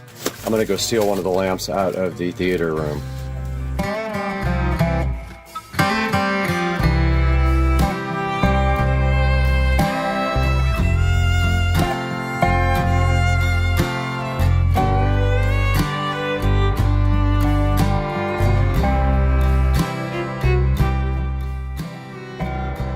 Alright, back in the Supercar Street Racing studio, and we have our side table successfully installed. We've got power from up top run down into the bottom, and we've got our lamp set up with a Govee Smart Wi-Fi and Bluetooth bulb. And you can see here we just have a space about right there that we can do something with, and I'm thinking about a very small desk to put the old school Mac on it, the iMac that I rebuilt. That is going to do it for today, but that is a look at the... Let me get the lights turned on. Alexa, turn on the Switch Studio lights to white. Alexa, set the Switch Studio lights to white. Oops, I keep saying it wrong. Alexa, set the studio switch lights to white. Okay, so there's a look at that barely fit. It wouldn't have fit if it wasn't for the fact that these tiles can compress. It's very tight, but that was the only thing I could find to put there that would fit. And that's the way it looks, and that's the way that the side table came out. It's pretty good. I love it, and I will leave a link in the description to this. It has these nice pull-out drawers here where you can store your USB cables or other stuff, and it does have power and USB back here so people can sit here and charge their phones if they want to as well. Guys, thank you for watching. We'll see you next time on Supercar Street Racing. Your lights, it has the coolest lights on it also that are automatic. When the lights go on, you can set the lights to go on in the dark. They look very cool. Here's a picture of that right now on the screen. It's IPX6 waterproof rated. That's top tier quality and reliability. And of course, integrated LED lights as you see right here on the screen right now. Very cool product. Go ahead and look in the description and get yours. And thank you so much for over 240,000 subscribers. And we're gonna get out of here right now. We got more Navi scooters to test.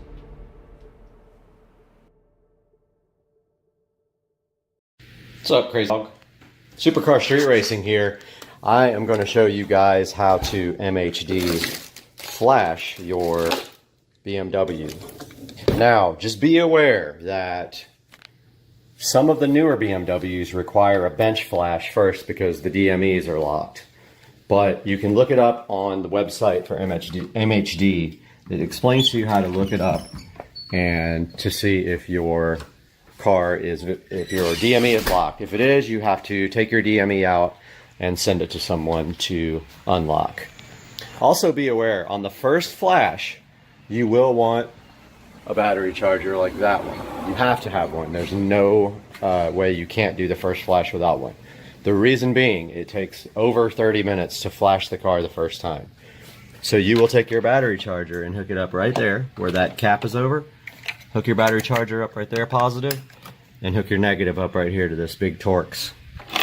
And then put it on about, if you have a 9 or 10 amp setting like that one does, put it on that. Now, once you flash your car the first time, all the other flashes only take 3 to 4 minutes, and you do not need a battery charger for that. Now, I will be using this phone to flash, so I will not be able to take video while I am flashing, I don't believe. But I'm going to show you how to hook it up. So you undo your OBD2 port. Now this is a tested K plus DCAN USB interface cable with a USB Type-C to on-the-go adapter. So depending on what phone you have, you may need the old school USB side for your phone, or you may need a USB Type-C, which is that one. So you plug this into your port right there and into your phone, and then you go into MHD, which I will show some screenshots of. Now my car is modified. I did buy a front mount intercooler, and it does have downpipes. The intercooler is not installed, but I am going to flash the E85 map, which requires you to have an intercooler and a downpipe, and I'm just going to stay off the throttle. So you'll see some screenshots of these, how to get there right now.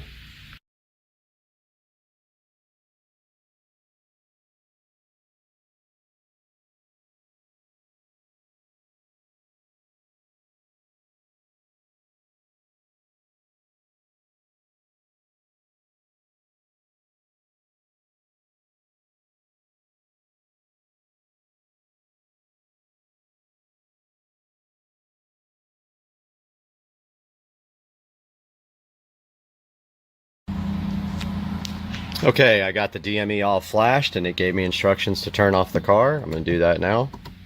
Car is completely off. It says to wait 30 seconds. It has been only about 10. So yes, I did flash the E85 mix map. What that map is, it allows me to run 30% ethanol with the car. So yes, that is in the car now. And I'm going to go ahead and turn the ignition back on. And I'm going to power the car on.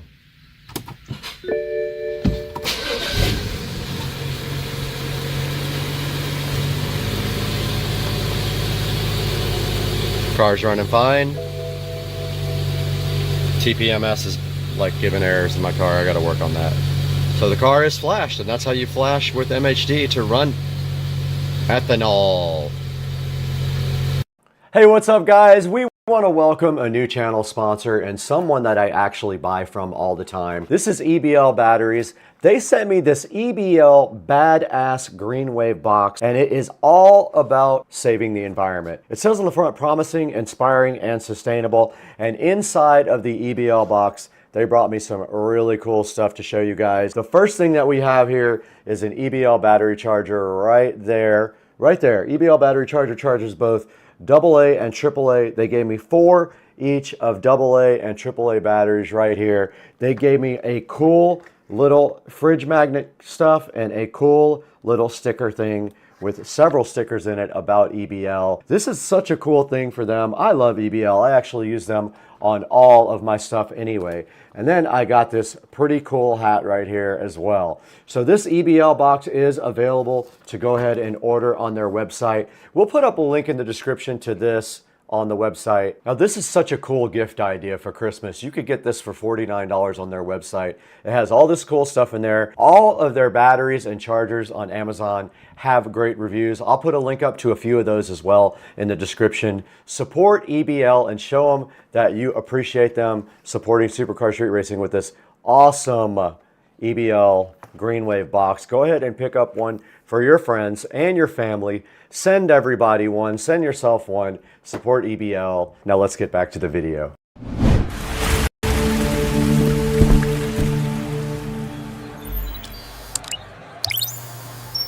Ladies and gentlemen, directly in front of me here, eWin reached out to see if I would be interested in checking out their ergonomic gaming chair. Now this thing is supposed to be awesome. I'm really hyped to get this in my office and replace my regular chair. So today we're going to be taking a look at this eWin ergonomic gaming chair. This thing looks pretty cool, man. Look at the box. It's very heavy. I feel like it's going to be a high quality product. It's one that I'm really looking forward to getting out of the box and checking out. Now, hopefully this is good enough to replace my old beat up office chair and we can take that thing and set it directly on the curb. That would be my goal. So today, let's get this thing opened up and see what's inside of it. It's gotta be something awesome, right? Let's do it today on Supercar Street Racing.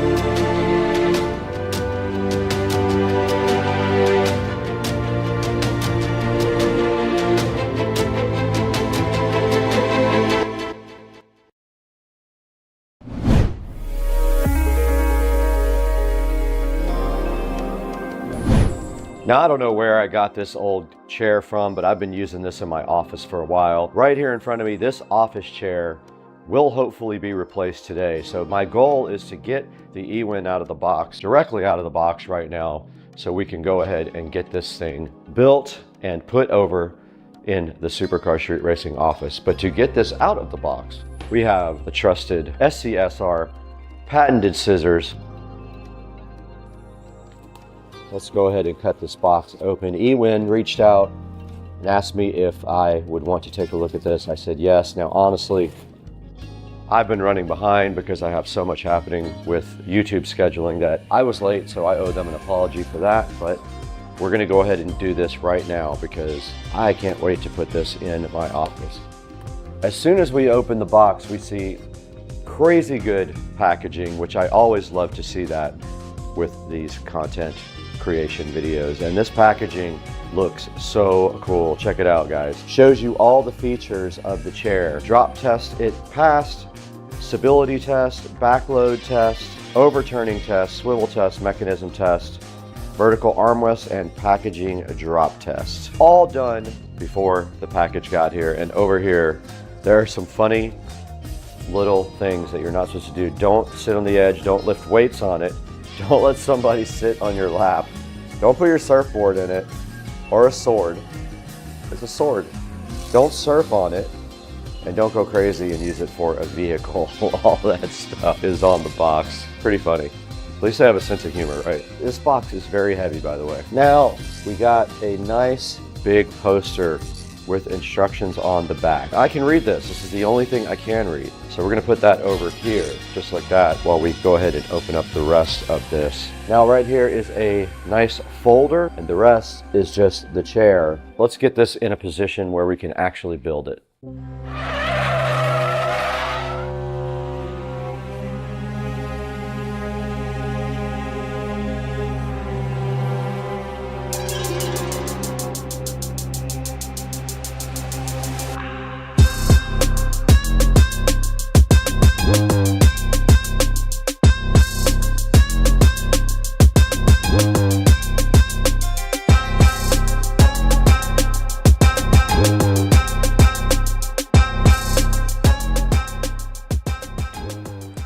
Okay, I decided to build this in the actual room in case it won't fit through the door.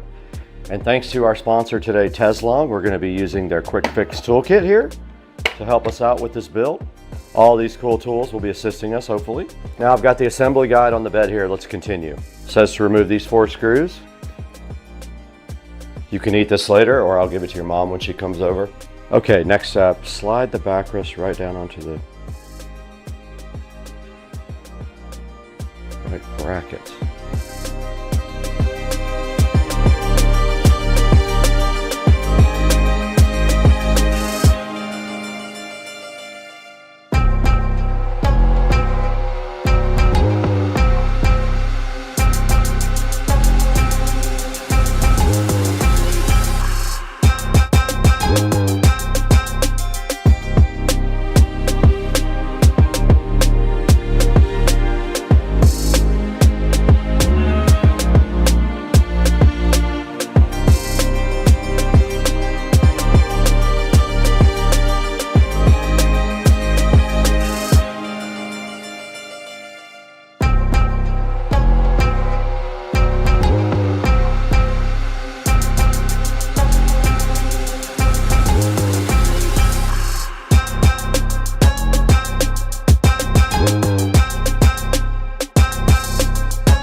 Okay, I just finished building my eWin gaming chair. You can see it right here, looking so fresh and so fly. You can see right here, it also has a magnetic pillow system, but we have to get this old chair out of here. That is the next step.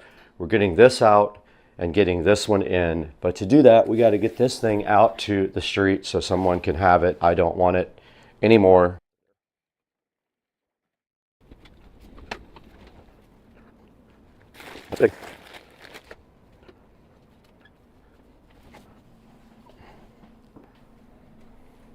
Perfect. Thanks, eWin.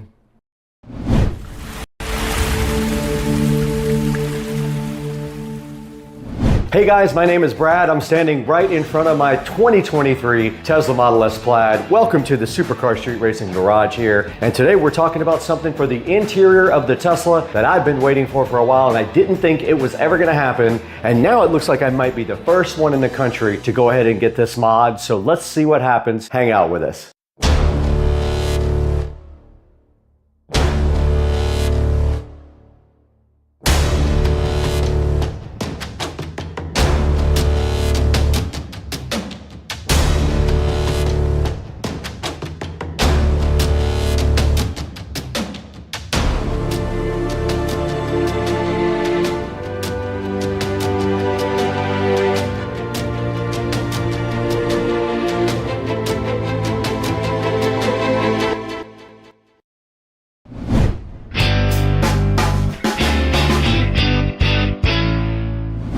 Hey everybody, welcome back to the Supercar Street Racing Garage, and my name is Brad. If you're new to the channel, we want to welcome you here for the first time. If you are an old subscriber and watcher, we welcome you back and we are so thankful for your support. Today, right behind me in the garage, is my 2023 Tesla Model S Plaid, going on 2 years old now that I've had this car. Now they did come out with the 2024 Tesla Model S Plaid. There were not any major things that were changed in the car. However, there was one thing that was changed that I was really jealous about, and I thought I would never be able to do it. Now the 2024s came with a special new interior piece that I really liked, and I always thought this car was lacking in a couple of areas. One of them is the brake, and the other one was this part of the interior that they did just come out with for the new model. This new interior mod is not cheap though. It's going to cost around $6,000 to get put in, and the dealer's going to go ahead and install it for me. So let's go ahead and take a look inside the car and see what we're talking about in the 2023 Plaid.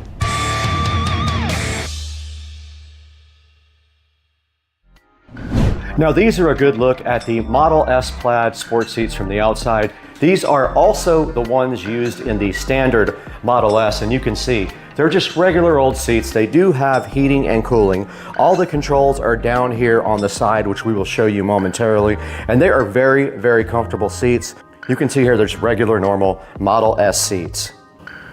Here's a better look at the headrest on the Model S seats and a look at the style of these. These are in black. They're very comfortable for long trips or just hanging out around town. And then down here on the side, you have all the controls for the seats right here. There are bolster controls and then tilt controls right here on the side.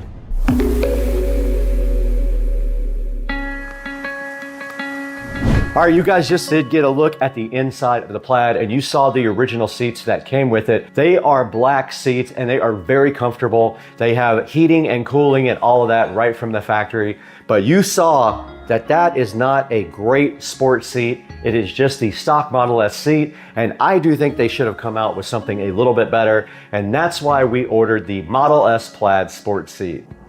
Now I happened to be browsing online the other day for the Model S Plaid sport seats, and I was able to put it into the app, and it said it was compatible with my car and can be retrofitted. It was $5,800 with tax. It was $6,200 or $6,300 right in there. We did get those ordered from Tesla, and they are on the way to the dealership. The install date is going to be March 7th. I will cover all that on the channel when the seats come in and they're gonna get installed. Now let's go ahead and throw it inside to the Supercar Street Racing studio, and we will talk with Brad again in there about these sports seats and show you them online and exactly what they're gonna look like.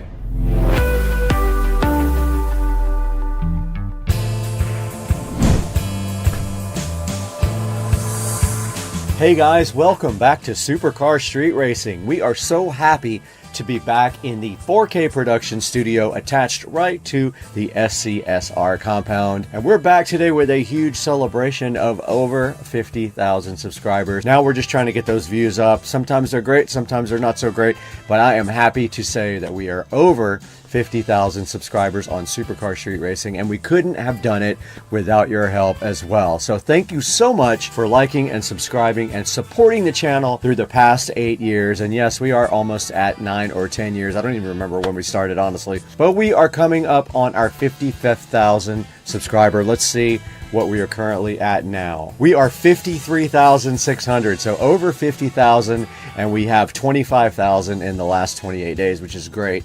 Our content has been shared on some big platforms, and I'm so happy to say that it did work. But now what we're here for today, we are here to check out these Model S Plaid sport seats. And you can see right in front of you, those are the black ones looking so fly, right on the actual Tesla website. Now, unfortunately, there is only one picture of them on the Tesla website, and you can barely see the back seat as well. So you don't see what you get in the back.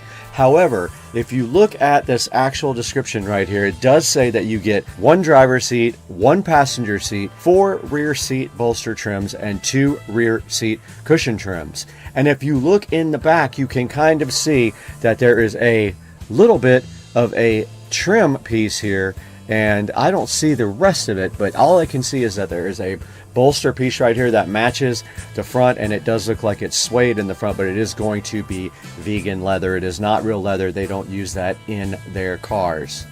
Now, checking out the description, it does say that they're designed for enhanced performance, and a lot of people said they are a lot more firm than the regular plaid seats. And these started coming out in April of last year. So I missed out by a whole entire year. And now you can retrofit them. A lot of people said they were waiting for that to come out, and on the forums, everybody was talking about they saw something out there that it might come out soon, and it did come out, and it was available on my app, so I went ahead and ordered the sport seats in black that you can see right here in front of you. Now you can see it says they're made of high performance vegan suede like I just talked about, and they look like the plaid composite decor already inside the car. You can see right there in the center of the seat, let's zoom in on that.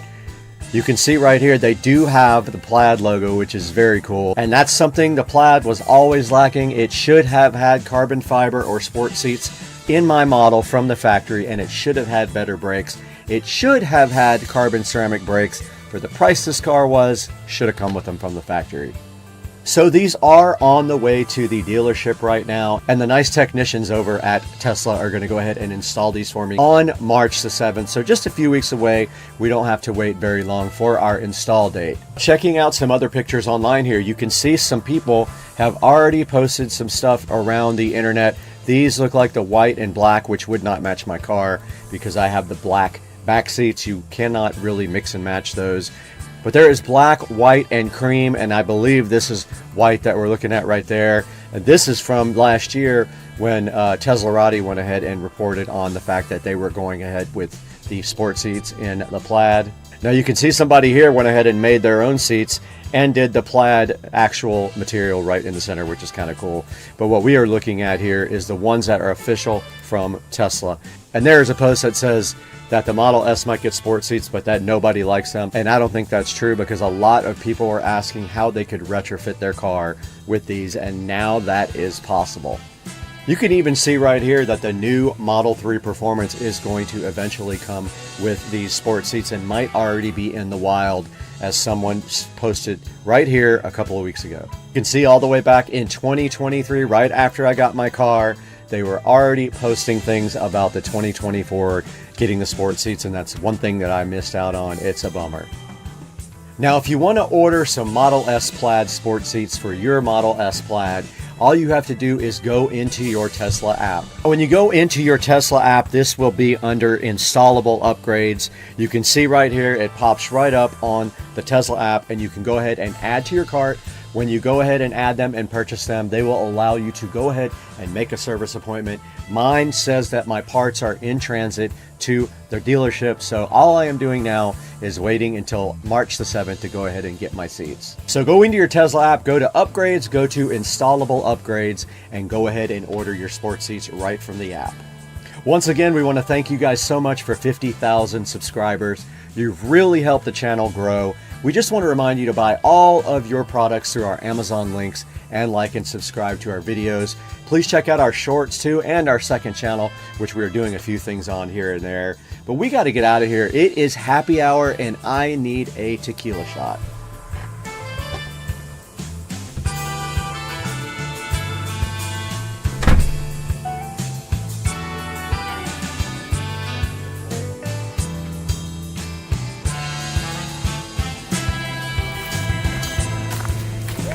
Welcome to Florida.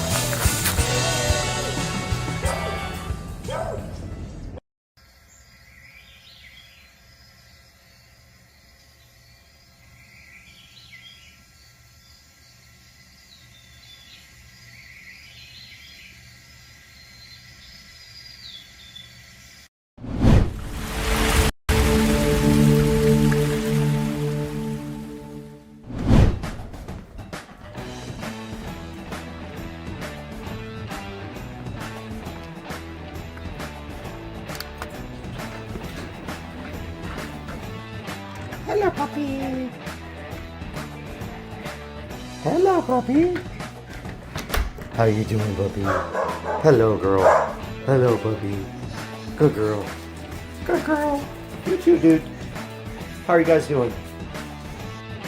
Hey guys, welcome back to the channel. Today we are across the street over at Rich and Trisha's house, and we got Cooper right there, we got Miley right there, and we got Bubba right there. And today we're looking at updating Rich's security system. We have almost everything we need right here on the table to do that. We've got brand new Wise cams, they need power, and there's already Ethernet out there. So we have this 8-port PoE switch as well.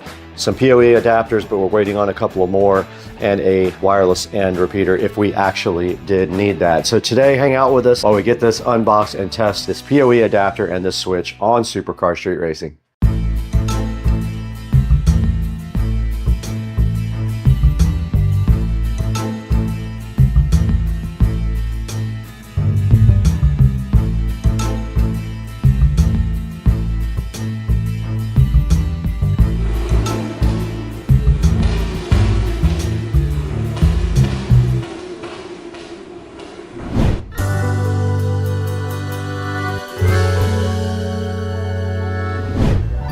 We are back on Supercar Street Racing across the street over at Rich and Trisha's house today. So happy to have you with us. Please like and subscribe while you are here. But today we definitely have a mission in front of us. We have everything we need to go ahead and convert Rich over to a modern security system. And in the process, we're going to be removing the old DVR that sits here. That is pretty loud and noisy. It is right there. The Lorex is going to be going goodbye in place of a modern security system. Now, one thing that I did forget that we have to get ordered is SD cards for these guys so that we can do playback. So I'm gonna let Rich order those, and meanwhile, we're gonna set up this 8-port switch and see if we can get these Wise cams joined to his app. All that we're gonna do right now, so hang out with us.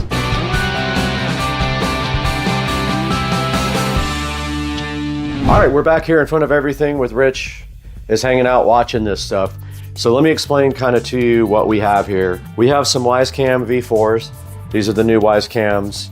They do, I think, 2.5K, I believe it is. But they use regular power from the wall. Rich already has a security system wired up that has power over Ethernet, but we're gonna replace that with our own switch here that has power over Ethernet. So all we should have to do is power on this switch. So I just applied power to this new PoE switch, and I do see a red power light glowing in the front. And now we have our PoE adapters here. These take regular Ethernet with PoE on it, and they convert it to USB for the Wisecam. So the Wisecam has a certain type of USB connection. It's not USB Type-C. I forgot the name of the connection. But this adapter here, there'll be a link in the description, will adapt that. It in turn plugs into Ethernet here. I brought a cable, and that Ethernet will run to our new PoE switch, which will sit where the old security system sits, the Lorex, or we move it anywhere we want. We just need to be able to plug in all the Ethernet cables to it, and it'll eliminate the DVR because we will be recording onto the actual cameras with SD cards, and that has been ordered. So we don't have SD cards yet, but we have the cameras. Now, the first step to testing this was powering up the PoE switch. It is on. And if we look at the front of the switch here, this guy has 8 ports, and then it's got 2 uplink ports. So these uplink ports would be used to connect this guy to a second switch. If you ever expanded, you would just link your second switch with these 2, but you have 8 available PoE ports. So all we have to do is plug our yellow cable. This is just a test cable that I brought over. We can plug that into any of these PoE ports there. And then on this side, when we take this and apply this to our PoE adapter here, Rich, can you plug that in for me? Yeah.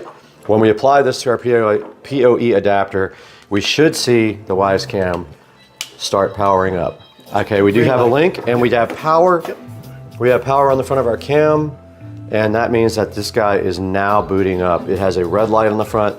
That worked. That's exactly what our plan was. So now if everything goes correctly, we should be able to go ahead and join. This guy's ready to connect, so we should be able to join it to Do I need my Wise app? Rich's app. Yes, you do need it. So we also want to figure out what we're going to call this camera. All right, guys, we're back here in front of Rich's table here. We have everything we need to go ahead and install the new security cameras, but one of the things we talked about is, and it's actually ready to connect now, is we wanted to see if we could label everything first so that when we get outside, we know which cameras we put in the app. So I went ahead and got my brother label maker here, and I'm gonna go ahead and remove this from power so it will stop talking to us. But basically, the first thing I need to know is what Rich wants to call this first camera, where that's gonna go. What are we gonna do with this one, Rich? Tree, and when we put it in the app, we can name it whatever we want and make one copy. That's all we really need is something to see what we are doing here, so when we get this outside, it matches up to what we put in the app. So Roger that. Go ahead and label this tree on the top. Now we know that one, so now we can go ahead and unbox all the rest of the cameras and get those labeled. So I'm gonna go ahead and get these unboxed now. I'm gonna be configuring today. Garage. Because I will have an inside garage also. Okay. So we can just call that one out garage or garage out. Whatever's simple for you. How about, yeah.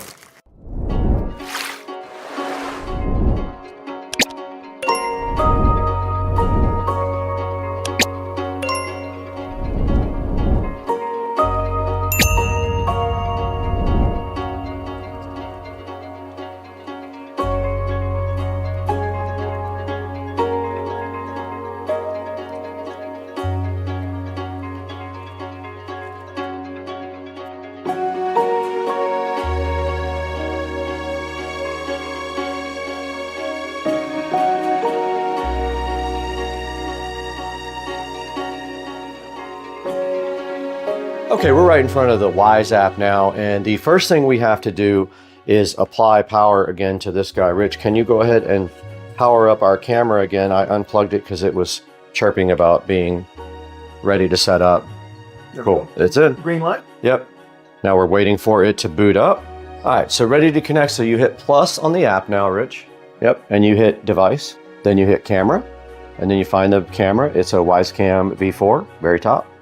And you check mark where at the bottom where it says I heard ready to connect. Click allow. Yep, that's Bluetooth. All right, so it should find your device now. It's using Bluetooth, which is, the old cameras didn't use Bluetooth to find the device, so it was way harder to connect. So now you need to select your Wi-Fi network. I'm gonna turn away from that in case the password, okay, the password's there already.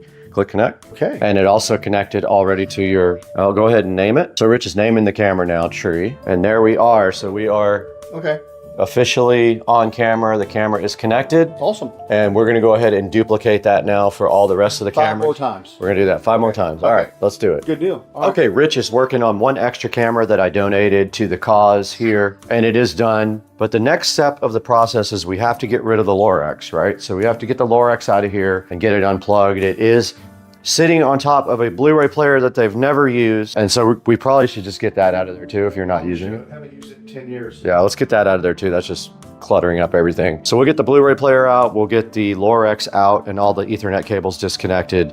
And that is our next step.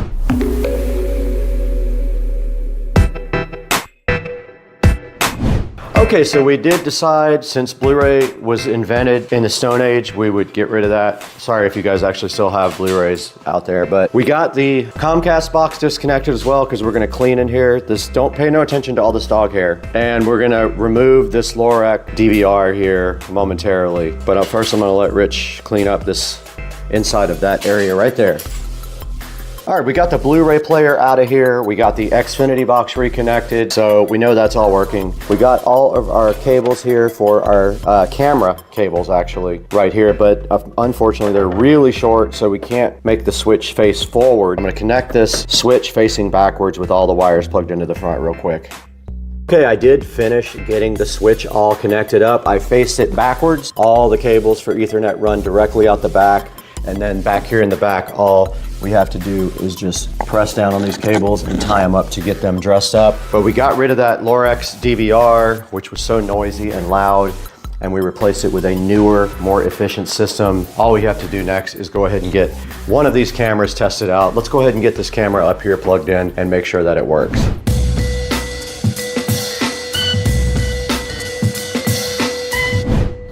Here's our camera. We already have the PoE adapter on it. We're gonna put that up there on the shelf now and just make sure that it is working correctly.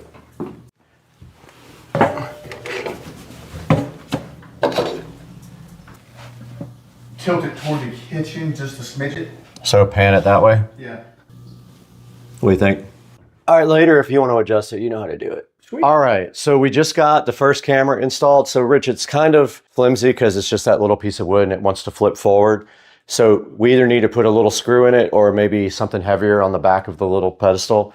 But for right now, we got our picture going on that one. That's our first camera. We're gonna go ahead and install, we only have one more adapter, right? So we can only do one more. What's the next one you wanna do that's low-hanging fruit that we can get done easy? One by the fireplace? Yeah. Okay, yeah, we can do that. All right, let's do it. Let's do it.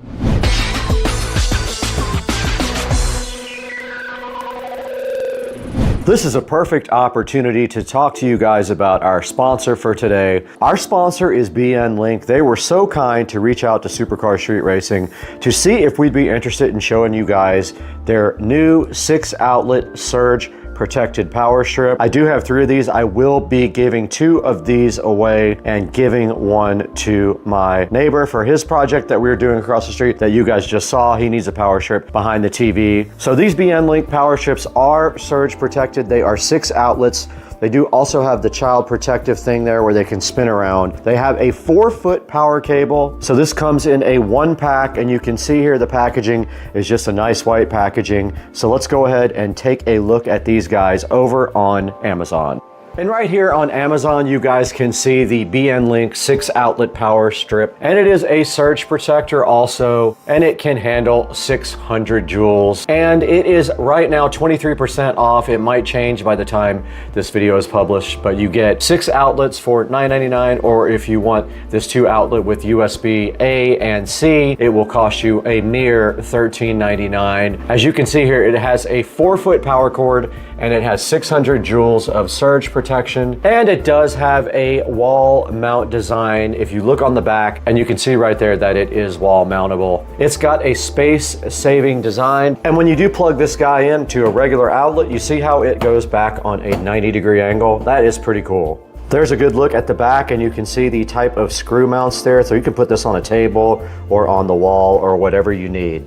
So there will be a link down in the description to the BN Link 6-outlet power strip. Go ahead and click that link and get one for yourself. And we want to thank you guys for supporting Supercar Street Racing by buying through our affiliate links and buying from our official sponsors. Now let's get back to the video.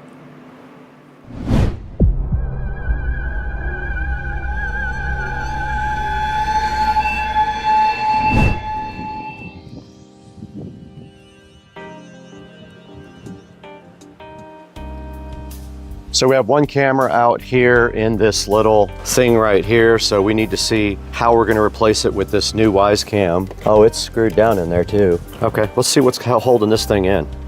All right, I found the end of the cable. This is gonna take a little bit of work. This thing is kind of built into this little enclosure right here, but we do have a link light and our camera is booting up.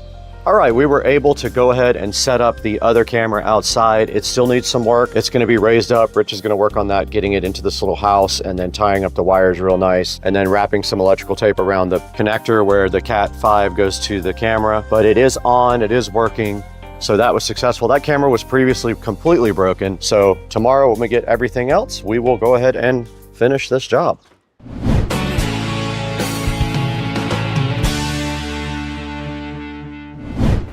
All right, guys, we just got back from across the street helping Rich out, and we are currently editing this video, but I wanted to give you guys a little outro here. Thank you so much for supporting the channel. We're doing so great now. We have a lot of subscribers, I think 62,000 at last count, but we're gonna get this video knocked out and we're gonna go help Rich with the rest tomorrow. But all that is left is actually mounting the cameras on the house. No big deal. We take off the old camera, we screw the new camera in and plug it in. Super simple. And then that whole project will be done. But I wanna encourage you guys to check the link in the description. There will be a link to the PoE switch that powers all these Wise Cam, a link to the PoE adapter if you already have Ethernet cable run, and also a link to the sponsor BN Link. Thank you again, BN Link, for all the wonderful things you sent us. And guys, thank you for your support. We could not do this on Supercar Street Racing if it wasn't for you guys and liking and subscribing and buying products through our official product links. So go into the product links, buy anything you want from any of our links. It doesn't have to be the actual product, and we still get just a little bit of money to help out the channel. Guys, that's got to do it for today. We are going to happy hour, me and Rich. So I got to get out of here, guys. I can't stay here anymore. I just have to go. I've got to get out of here. I got to leave. Bye, guys. I got to go.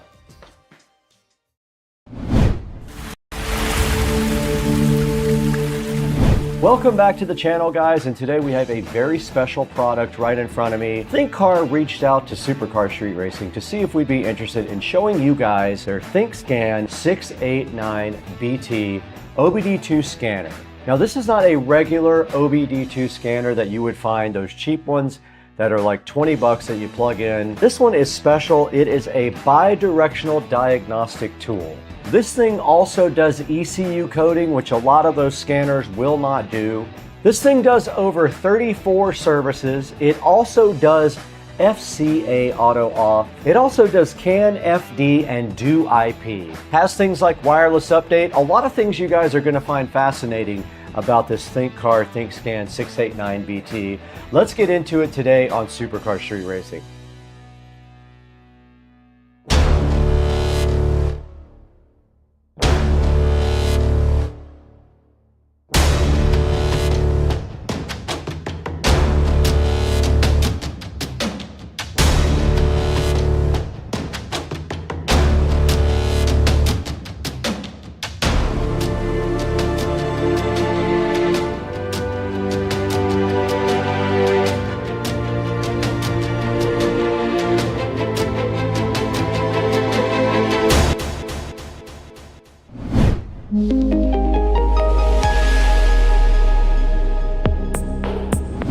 We're back in the Supercar Street Racing abode today, and we have a very special product for you. Sitting directly in front of me right here is the ThinkCar ThinkScan 689BT. Now, ThinkCar thought it would be a good idea if you guys took a look at this, because this might be something that you can use for your own car to do diagnostics and programming when you don't want to take your car to an expensive dealership. Now, this thing does a lot of cool functions. It has a Bluetooth 5 connection. It does wireless updates with This is the best bang for your buck, period. It has fully bi-directional controls, 3,000 active tests for your vehicle, over 34 plus service resets if you have a problem, 100 plus special features. You can do advanced ECU coding with this thing also. Means you can change perimeters on your car if you don't like the way they act. If there's a perimeter to be changed, this thing might be able to change it for you.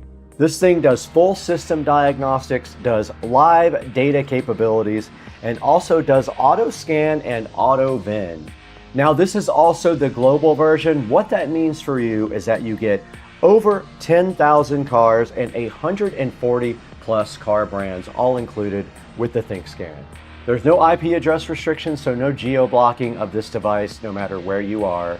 It works in 28 plus languages also, so no matter what your language, it looks like you'll be supported by the ThinkScan. This thing also has online vehicle compatibility with M-GPT. Now, this bi-directional control feature is pretty cool. What that is going to allow you to do is use the ThinkScan to activate things in the car, such as lights, such as windows, anything that can be tested and activated that this thing knows about. You should be able to use the ThinkScan right here to go ahead and test it. Now, advanced ECU coding means this. You should be able to write a VIN number to the ECU, renew ECU's coordination, improve your fuel efficiency. You could relearn your transmission if you need to do that as well. This can help you reduce power losses and improve the durability of your mechanical parts in your car. Now, there's also a bunch of maintenance services like hard resets. You can reset your power balance, your fuel trim, your VIN relearn, your turbo reset, your seat calibration, your crankshaft, things like that, your gearbox, your clutch, can all be done with these maintenance services on the hot resets. Now, this thing has a no cable restricted 10-meter wireless diagnostic range. It can auto detect your VIN in seconds and perform all of the scanning functions for your car that you need. This guy covers all kinds of European and American cars, all kinds of ISO and SAE ratings, and it's compatible with CAN OBD2 protocols. Now, getting into the technical specs of this guy, it is a Android 10 based tablet. It does have a 8-inch touchscreen, which is better than those other little plug-in scanners. It has 4 gigabytes of RAM and 64 gigabytes of storage, and it does wireless updates. If you're worried about ever getting updates, this guy should update from the factory. Now, the great part about this device is if you have a problem with your car, they will charge you at most dealerships to take that in and go ahead and figure out what's wrong with it. This might give you a good insight as to what is wrong with your vehicle before you even have to take it into the dealership. One-touch diagnosis means all you have to do is press one button, and this guy should go ahead and scan your car and tell you what issues you have. We'll test that out a little later on Rich's truck, but for right now, I think the best thing to do is get this thing unboxed.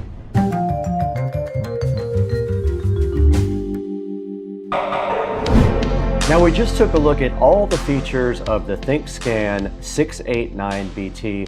I'd like to go ahead and get this out of the box with you guys and take a look and see what's inside. So to do that, we have our patented SCSR knife here to go ahead and slice open this nice hologram of the ThinkCar.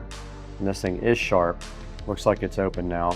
Gotta be smarter than the box. Very tight fit there on the ThinkCar, but it did come right out of the box now. Packaging was thick, and right inside of the box you do see an immediate cool thing. There is a nice carrying case there for your ThinkCar, which is something they did not have to do for you, but they totally did. There's a nice kind of cool thick carrying case for the ThinkCar ThinkScan 689 Bluetooth. Got a little handle right here on top as well, which is awesome. And then when you just do open it like this, there is a piece of foam at the very top. The actual ThinkCar is in the box here. It looks like it is an Android tablet-based device. Let's get that out for now. Interestingly enough, there's a Cat 5 cable or Cat 6 cable with the instructions right here. Inside of the box also a USB Type A to USB Type C adapter that might be for charging. This is a USB Type A to Ethernet adapter here. I'm assuming that goes onto the tablet, and then this Ethernet adapter goes between there and the tablet if you need to use wired.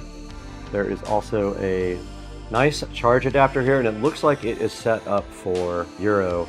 It came with 3 different adapters. I'm not familiar with the other 2 styles, but it did have a US adapter on it right here. So if we just slide that directly on somehow. So yeah, this is the OBD2 connector. It has a OBD2 plug on that side, and on this side it does have a Ethernet and also another female OBD2 port right there. There's a packing list here also that tells you everything that came with the ThinkCar. Now this is definitely a USB Type-C charging port at the very top here, and it says that the other connector is a USB Type-A expansion module. There's a lock screen and power button right here on the top as well. It also does have some sort of desktop mount here. So if you just pull this out, it can sit directly on the desktop like this. And you do notice on the back that it does have the detachable Bluetooth wireless connector built right on the back, and they do even have a magnet there, which is very cool. The magnet sticks it right to the back, so you don't have to worry about it. Now, this thing does recommend the first thing that you do is connect this product to Wi-Fi and go ahead and update it. So in a few minutes, we'll get this thing on a charger and do that. So this guy does come with a USB Type-A to USB Type-C adapter to go ahead and charge it. So it's not a very long cable, and it looks like any particular charger would work. I'm going to go ahead and plug in directly behind me here and get this thing on power and let it go ahead and charge up. And it is lighting up the screen right now. The screen is lit up on the ThinkCar. It's at 92%. It won't take long to go ahead and get it charged up to 100. Now, I did look through the manual. There is not a lot about using the Ethernet and this type of connector. I'm assuming that is an alternative to using the Bluetooth connector that is on the back. It looks like right here, you would just literally go from here on the Ethernet connector to this dongle and then connect that to this when you're having Bluetooth issues. But there is no documentation about that in this particular instruction manual here. All right, you can see the battery is still at 92%. That's probably fine for going ahead and starting to look at this in a more in-depth way. So for this next part of the video, let's go ahead and get this thing powered on and see if we can get it updated.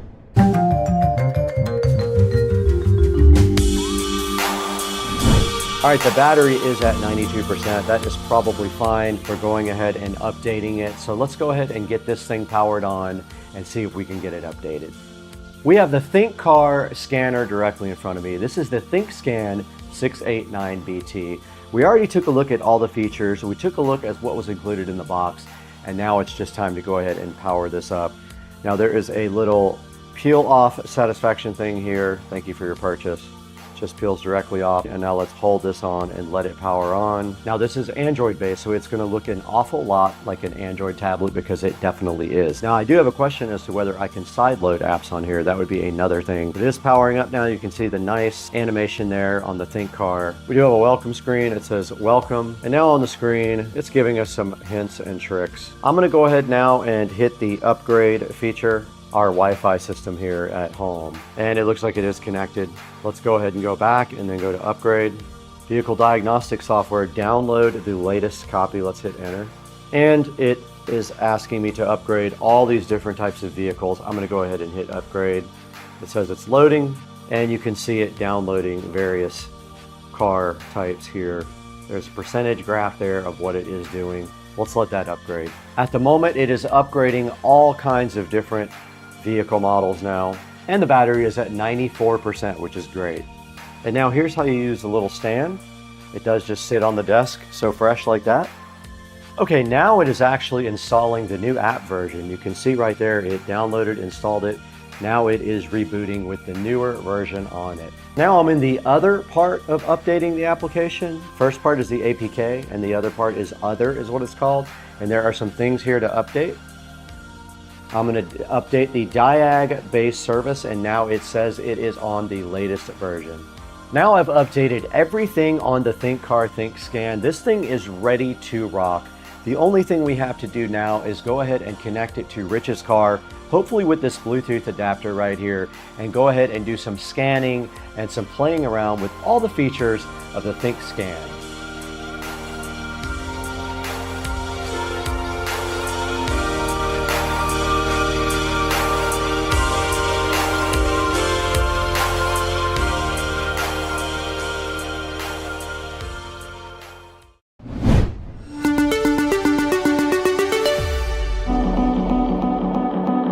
We're over here at Dukes of Duval's house with the Think Car. Now this guy, Joe, is a Bluetooth enabled scanner. It's also a two-way scanner, so it does more than just a scanner. It can also program your car, code features in and out that you may or may not want or you don't have. You can maybe code them in. So it does a lot more than a regular scanner. It is also capable of doing wired connections as well, but we're gonna try the Bluetooth out. We have it sitting right here in the center console, and we're using the handy little tabletop stand right there for it. So now why don't you get the Bluetooth adapter off the back, and then at the same time you can go ahead and power this guy on and it can start booting up, and then we'll let you put the Bluetooth adapter in the slot down there at the bottom. What do you think? Yeah. Brad, did you choose me because you know that, like Trace Atkins, every light in my truck is on? Every light's on. So let's see exactly what this thing. Right, it's pretty cool. Oh, look at this. Yeah, the Bluetooth this magnet sticks to the it. back, and then on top there's a charger port and a data port. So you just hold down the red button to power it on. We're gonna go ahead and power this guy on. Here. And while he does that, this is powering up now, and you can see the Think Car logo on the front. Oh, here it is right here. There's the Bluetooth. I don't think we have to power that on. Tell me if it lights up. It lit up blue. And it made an audible noise as well. It did. Okay, so it made a sound, right? Yep. Okay, cool. And then we're looking at the front of the Think Car here. This thing says auto search. So why don't you press enter and see if it can find your vehicle? Okay, so I'm just... Hit that. Okay, connecting to Bluetooth. It's scanning the VIN now. Pretty fancy looking. And if anyone can identify that car... Well, that's my truck. Got your truck, correct. Your make model. It made a noise. Now this thing also should recognize all of the modules in the truck. So it should recognize your, all your body control modules and anything else you have. All right, let's do automatically search. Okay, read the VIN. Manual transfer case. Radio, we have a... base radio. Automatic or manual heating. I think we have auto. VSys Pro RPO. We don't know if it has this, so we'll say without. We'll just say without. Let's do a health report. That's cool. All right, scanning the ECM.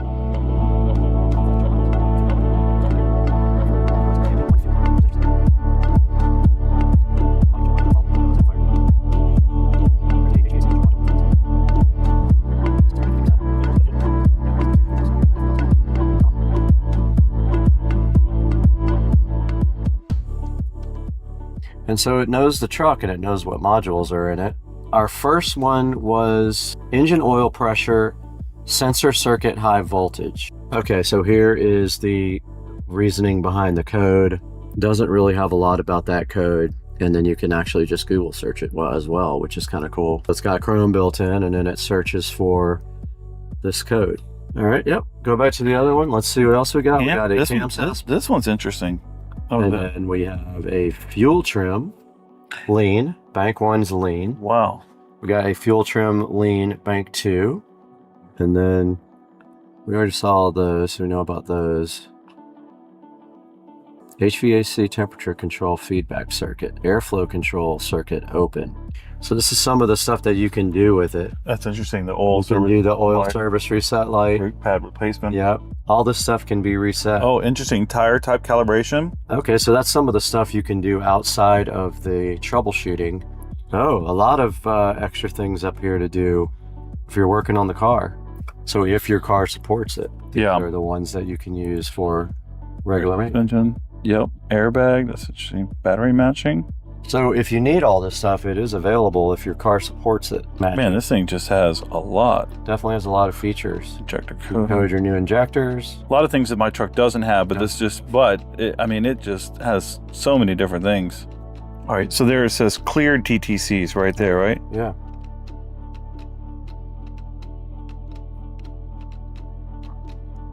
Boom, your check engine light went off. Mm-hmm. Definitely cleared that one. So what do you think about this cool scanner? Man, I tell you what, it's detailed for sure. I hooked up a scanner before, and it definitely didn't provide as much detail. No, not even close. So interesting, those other things. I had to look into those. Yeah, it probably has more support on newer cars that have a lot more electronic modules and things like that. That's a good look at the Think car. Now we'll throw it back into the studio and look at this on Amazon and figure out how, if they want to buy one, they can pick one up from the link in the description. Nice.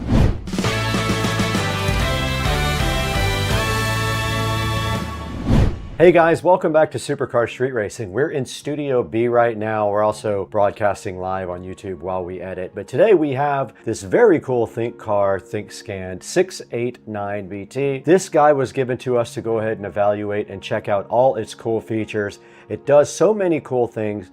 It does live updates over the air, so it updates all the cars and all the information on the cars whenever there's new information available, like new cars come out. It also is based on Android. It has 4 gigabytes of storage and a 64 gigabyte internal storage capacity. So 4 gigabytes for the operating system, 64 for storage of apps and other information there. Now this thing has the capability to save you a lot of money because the dealership will want to charge you an arm and a leg for doing the same things. This guy can not only look at all the codes on the vehicle, it can also diagnose them and even look it up online if it doesn't have the information about what that particular code is. It can action all your vehicle subsystems so you can test on the fly. Let's say you're having window problems, you can actuate it from the actual scanner and then you can test your windows or your headlights. You also have the capability, if your car supports it, to flash hidden functions on the ECU and code your car with the actual scanner. This thing does have 34 services for over 134 makes of vehicles. It has some cool new features like clutch and turbo reset, which were just added, which is very cool for automotive enthusiasts. It can access a lot of your car's functions like your battery and your TPMS. For example, when you put a new battery in a BMW, sometimes you have to register it. This guy has the capability to do that. And it says it can access your TPMS sensors. I did not personally test that part. Now it also does everything wirelessly over Bluetooth. It comes with a magnetic Bluetooth adapter for the back of the unit, but you can also hook it up via the Ethernet cable and a hard cable that they provide you in the actual kit in the little case that they give you. Here's a little look at all of the cool features of the Think car, ThinkScan. It has a lot of extra things. This is a global version. It will not lock you out via geo-blocking, so you can use this anywhere. It's a global version. This thing has bi-directional control, so you can activate things from the actual scanner. It does things like ECU coding. You can possibly write a VIN to the ECU, improve your fuel efficiency, transmission service resets. Check out all the hot resets you can do here. Oil, EPS, ETS, brake, gear, SAS, injectors, and BMS all can be reset from within the scanner. And it does automated VIN checking and diagnosis based on your actual car. It covers all kinds of vehicles from 96 to 2024, compatible with OBD2, EOBD, and CAN protocols. Check out all the cars it does support right there. And there's a good look at the height and width. It is a nice little tablet. It feels pretty heavy and sturdy, like it won't break easily, and I do like that. And you saw on Joe's car, we pulled all the codes on his car. We were able to go online and search for them all, and then we were able to reset the codes as well, which is awesome. Joe can go from there to go ahead and further diagnose his vehicle and see if he can figure out what's wrong with it. Now there's going to be a link in the description to go ahead and pick up the Think Car 689BT. Please use our official links to go ahead and order this device. Tell them Supercar Street Racing sent you. I might be giving this one away too. If you're interested, put a comment in the description. I'll take the best comment and go ahead and give this device away to one of you guys. Now here's a look at the Supercar Street Racing channel dashboard, and you can see 191,023 subscribers. We could not do that without support from the community and you guys. We really appreciate you liking and subscribing, and hit that bell icon. Buy all your Amazon products from any of our affiliate links. It does not have to be the one for this product in this video, but buy anything you want by clicking on this link in the video, and it helps us out just a little bit because we get no money from the channel, hardly nothing, to keep the channel afloat, and we're doing it just to do it. Guys, we're gonna have to get out of here though. It's almost dinner time or lunchtime, depending on how your family specifies it. Let's get out of here, right out that door.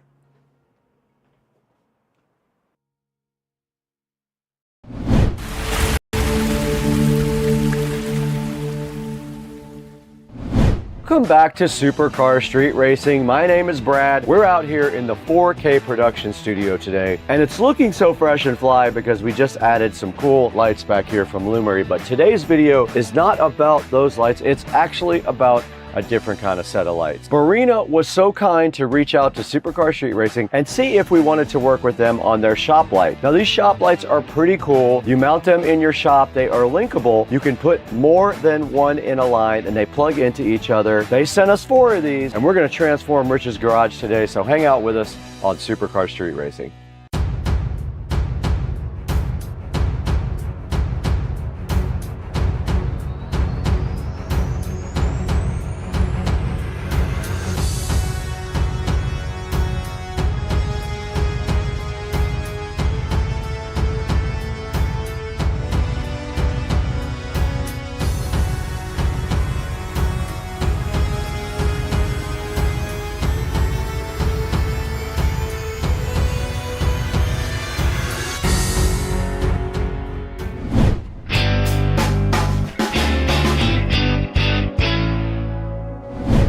Today on Supercar Street Racing, we have a very cool project lined up. Barina was so kind to reach out to us. They wanted to know if you guys would be interested in their shop lights, and I think you will find a use for these. So I told them I would love to work with them. Now, it won't work for my garage because I don't have enough power in my garage. My power is at the limit. Can't add them there, and I already have cool lights above the Tesla. I have those hexagonal lights out in the garage. But I did have an idea for Rich's house because Rich needs better lighting in his garage. So Barina was so kind, they sent us 4 of these awesome lights to check out. These lights are each 4 feet long, hanging up from your shop or on your ceiling if you want to mount them there. They are 5000 K color temperature. Now what that means exactly is when you get into the 5000s, you're into more of a bluish color temperature. 3000 is more of a warm white, so that is kind of typical for indoor light. 2000-ish K are very warm white. These are going to be approaching the cool blue spectrum of color on their Kelvin rating. 800 reviews, and they have a solid 4.8 star rating. Now I took a look at these lights already. They do have a pull string for them, but what I'm gonna do is I am gonna wire them up permanently in Rich's garage and also hide all the wiring. You're not gonna be able to see the link wiring going between the lights. I'm gonna do that up in the garage. They have a little keyhole mechanism for mounting the lights themselves as well. I'm going to use that on the ceiling of his garage and just use drywall inserts and the little screws that come with the insert. It also came with a bunch of mounting hardware. We're going to do a little unboxing of these next, but I wanted to go ahead and tell you about this whole project and what these lights are all about first. Now you can hang these lights from a chain just like that picture shows right there. We're going to mount them directly to the ceiling. They are very light. I don't think you really even need drywall inserts. They'll probably stay up with just a screw into the drywall, like a drywall screw. No need probably for heavy duty mounting because they are LED, so there's not a lot of weight to them. They come in 1, 4, 6, and 10 packs, so depending on how many you need for your shop, you'll see that in a link in the description. These guys have a huge amount of output too. 10,000 lumens is pretty bright. 4 of these in Rich's garage is going to be absolutely awesome. Now the power cord is 59 inches long. If you were wondering, that's how long you have between each light. But you can always put your own wiring in. You can either cut the plugs off and do whatever you want to that, or you can just run an extra extension cord between lights. Now it says you can link up to 3. I'm gonna try 4 and see what happens. I don't think it'll be a big deal. We'll see. This ad up here also says that they are lasting anywhere up to 50,000 hours of illumination. They do give you a ton of hardware to go ahead and mount your Barina lights, and I'll show you guys that when we do the actual unboxing here momentarily. Now let's throw it inside to Brad. We'll get the unboxing done inside the house and show you guys what comes in the Barina lights.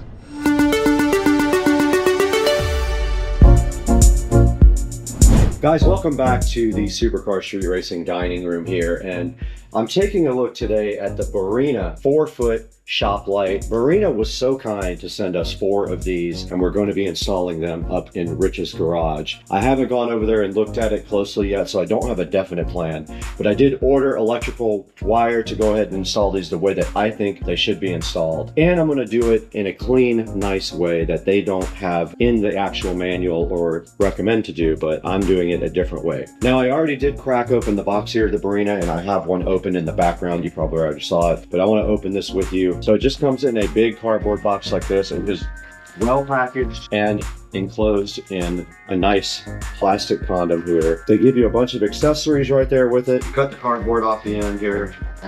It comes right off. Use the knife right there, it comes right off. And then the whole entire light, we don't need that really going, is enclosed in plastic. And the cool part about lights is they have a plug on the end, and they also have a plug female on the other end. My only complaint about these lights are that they're only 5 feet on the power cable. So if you have more than 5 feet between your lights, these will not reach to the next light. And that's how bright it is. It's incredibly bright, and it's 6500K, so it's the upper level of bluish white. Look how bright that is, guys. You can see it is. I have 4 of these. That's going to be insane in Rich's house. There is a pull string right here that turns it off and on. We are not going to be using that. I'll probably just leave it there or remove it somehow. You can also use chains to hang these if you want to. I'll open up this package in one moment. So basically you can use anchors or screws or anything you want to install these. Or look at that, it's shining through the table to the ground, glass table. But you can see here there's a keyhole right here for the screws. So you basically put your screws in the ceiling the right length apart. You would slide the light either left or right to make the screw work there. Now they do give you all this extra hardware. They give you a bunch of hooks. They give you these type of ceiling hooks. They give you drywall inserts. Yeah, you can see we got all the hanging hooks. We got some drywall inserts. We got 2 screws. Those go into the key right here. I'm going to use these at Rich's house probably, or some long drywall screws. This is very light. It's not going to come off the ceiling. But that's a good look at the unboxing. Look how bright. The Barina shop light, 4-foot. Now all we have to do is get busy and install these.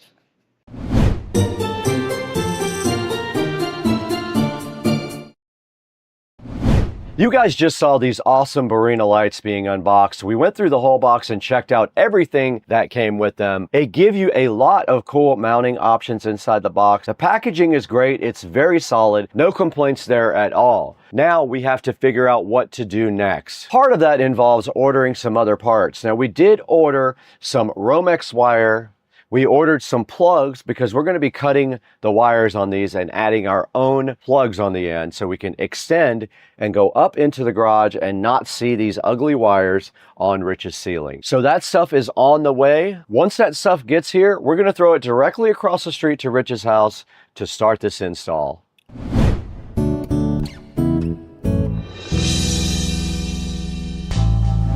All right, what's up guys? We are out in Rich's garage right now, and you can see we have some portable AC units set up out here so we don't absolutely die. But we're about to start this project, and I just noticed up here, he has 2 different places where we can get power for the lights, and it would be switched. We can either do it there or there. This makes more sense because the lights will be in the center more than they will be back here. We're gonna go ahead and get set up for this, but we gotta figure out how to get the light. My plan is I bought my laser level. I'm just gonna lay it on the ground and point it upwards, and hopefully I can align it with this straight pegboard right here, and that will give me a line. And then all I have to do is measure from the side of the wall in order to line up the lights. So I got all my tools here. I've got the lights right over here ready to go. So I guess the first thing we need to do is start figuring out a position for these. On the back here, They have keyholes. So what we have to do is we have to measure between the keyholes for where our screws go, and at the same time, we have to keep it straight as well. So we'll have to pull a measuring tape from there. Really what I am going to do is use my measuring tape. These are 4 feet long. Kind of want them right here. Right in there will be perfect. I just have to make sure that I get the same distance.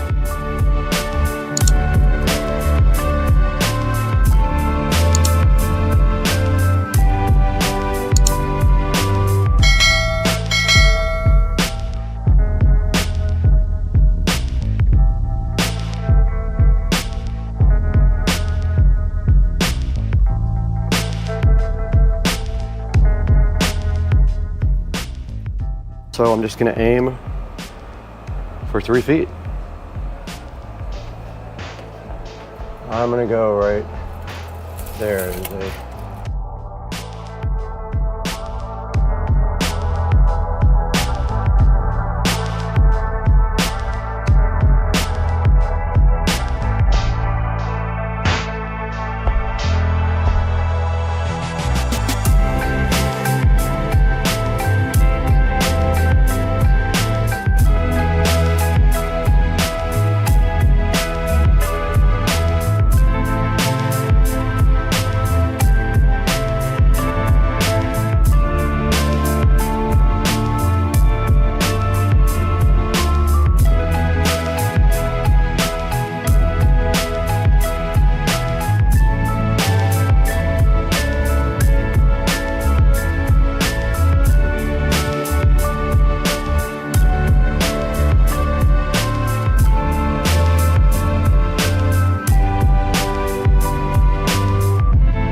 Okay, we got 2 of the 4 lights installed. You can see right here.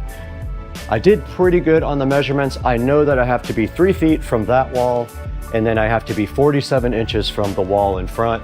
So what I'm gonna do now is try to get my laser level. I use that a lot on this. I have it up on a shelf here. I don't know if I'll be able to do that up here. Hopefully I will. That was very helpful. All I did was measure the distance the line is from the wall on each side. And if it was the same, that means it's a straight line. And so let's go ahead and get this moved over. And then the second part of the equation is wiring, installing electrical boxes above them, each one, and then running Romex wire to this center light right here for power. So let's get everything moved over to the other side of the room.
Okay, we just finished installing all 4 lights, and yes, those 2 will be underneath the garage door when the garage door is open, but there's not much I can do about that. There's not a lot of space to put lights under here, and there's no way really to do it when you have a garage door. I have the same issue at my house. After this, I'll be up in the hot attic. So that's the next step. I've got my tools. I'm just going to drill a small hole. Got my paddle saw here. I think 1/2 inch is plenty. Might even be able to get away with smaller than that and forcing the wire through the hole. I don't want to go too big.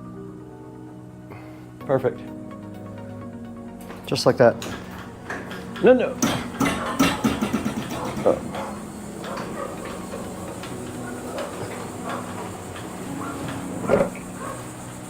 These nuts. Ha! Got him! Ha! Got him! Don't open. Dang, you almost ripped one of the lights off the wall.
All right, I just got out of the attic where it was very hot. I finished all the wiring in the attic, and now I only have one thing left to do down here, and that is tie into the existing circuit here. I left a pigtail right here. All I have to do is cut that wire and put a little pigtail on there, and I'll be totally done. Let's get to work on that right now. All right, I was able to finish the whole entire project. I wrapped this up just now, tested everything, but I wanted to show you guys. So let's go ahead and close this. Now just the light that's on now is just the LiftMaster light, so not much light in here. But you can see all 4 of the lights there. If they want to, they can pull the chains off or cut them off. And then here is the finished product. And that is nice. It is very, very bright, and it is perfect for Rich and Trish now. They are gonna love this, I think. Now, the only thing is, of course, when you open the garage, these are blocked, so that's the way it looks, and then all you have to do now is just let them check it out. You ready to check it out, man? Yeah, man. All right, I'm gonna let you do the honors. All you have to do is your normal switch. Normal switch? Yep. Whoa. Whoa. Wow. Good, man. That's bright. Yeah, man. Woo. I'm gonna open the door so what it looks like. It came out good, man. I won't even need that one anymore right there. I was going to take this one out completely, but I just left it there, the little bulb one. Yeah. All right. I mean, yeah, it is. Still even get light over here on your workbench and all that. Yeah. Perfect, man. Yeah, man. Cool. Well, let Trish check it out sometime too. All right, cool. I'm going to go get in the shower. I don't blame you, man. I'm sweaty. Hell of a damn job.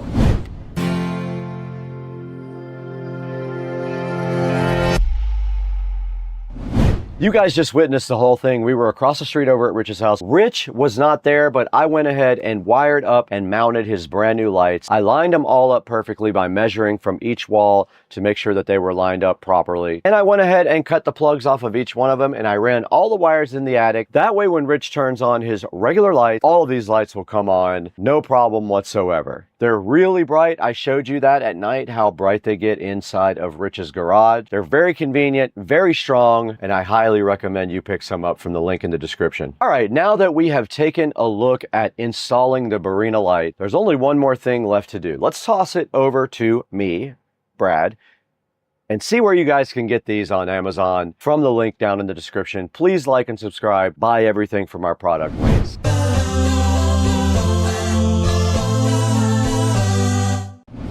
Hey, what's up guys? It's Supercar Street Racing once again. You got Brad here as usual, and we're in Studio B right now with a very cool project. I know you guys saw that. It was awesome. I went over to Rich's house directly across the street and I did install 4 of the Barina hanging lights for him. I installed them directly on his ceiling and then I wired them up so that when he flips the switch on, they do come directly on. It's really cool. It came out really good. They are super, super bright.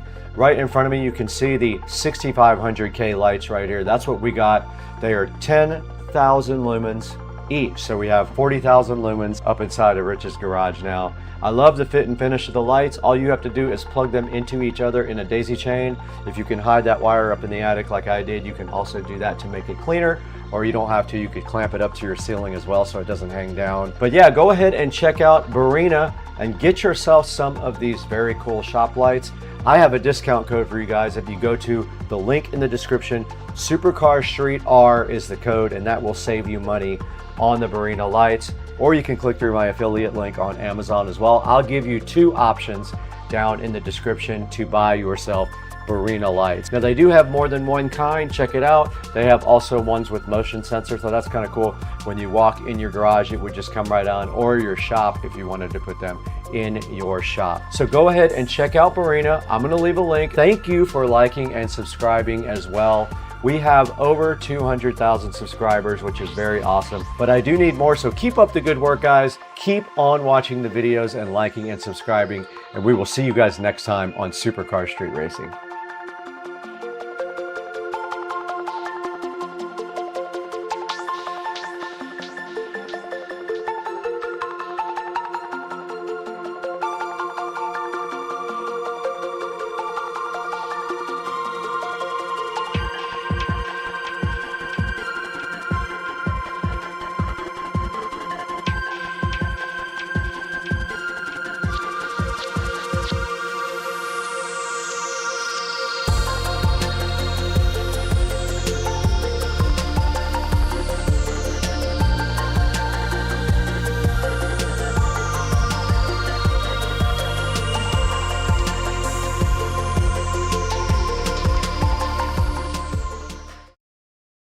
Guys, I think today we have a passenger in the Plaid. Let's take a look and see what the heck is this. No clue.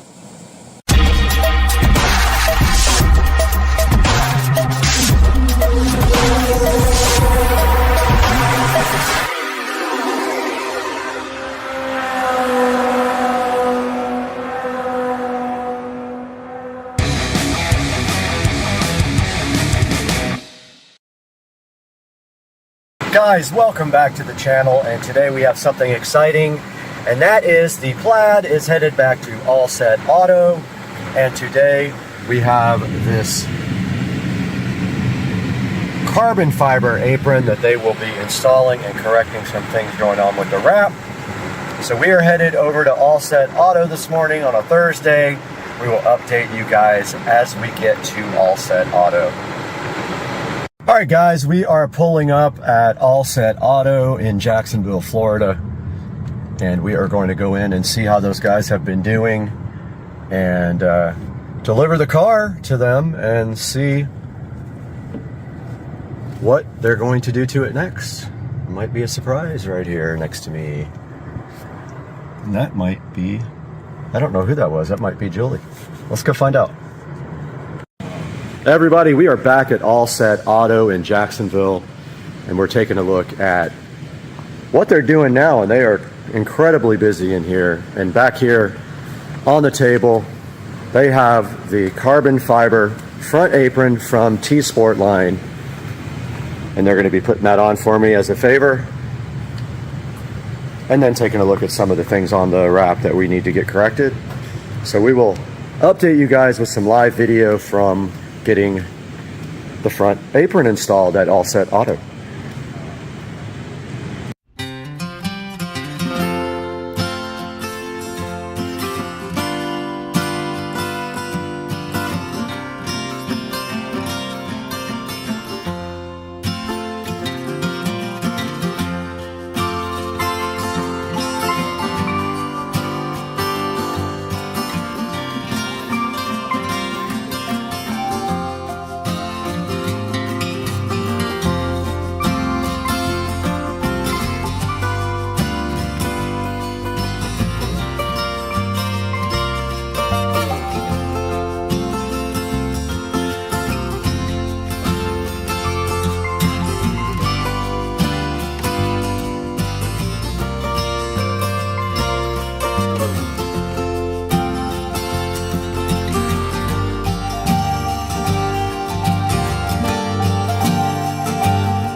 All right, we're back at All Set Auto. It's been a day or so since we dropped the car off to get the front apron put in. These guys are working hard on that.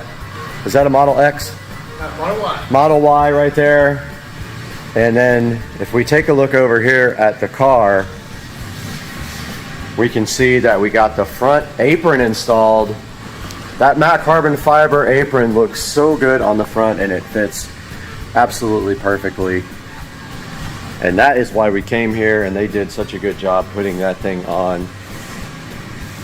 And check out how the car looks under the lights. It looks so good. Now we got to drive it in the rain, maybe, for the second time ever. But hey, this thing came out so good. These guys treat the car like it's their own.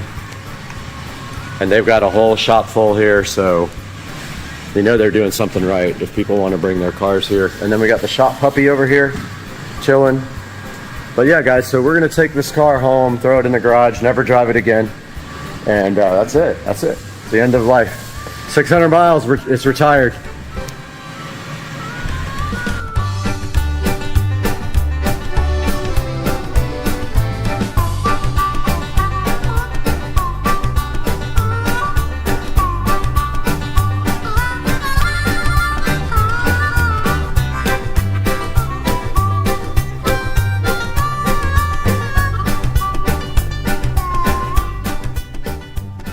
Guys, we just picked up the car from All Set Auto in Jacksonville. Now turn right onto Phillips Highway. I'm about to, girl. But yeah, we picked the car up. They put the front apron on, fixed a few little minor issues with the wrap, which is normal. We did our 2-week checkup, and now we are headed home with the car. Once we get there, we will give a little bit of a final view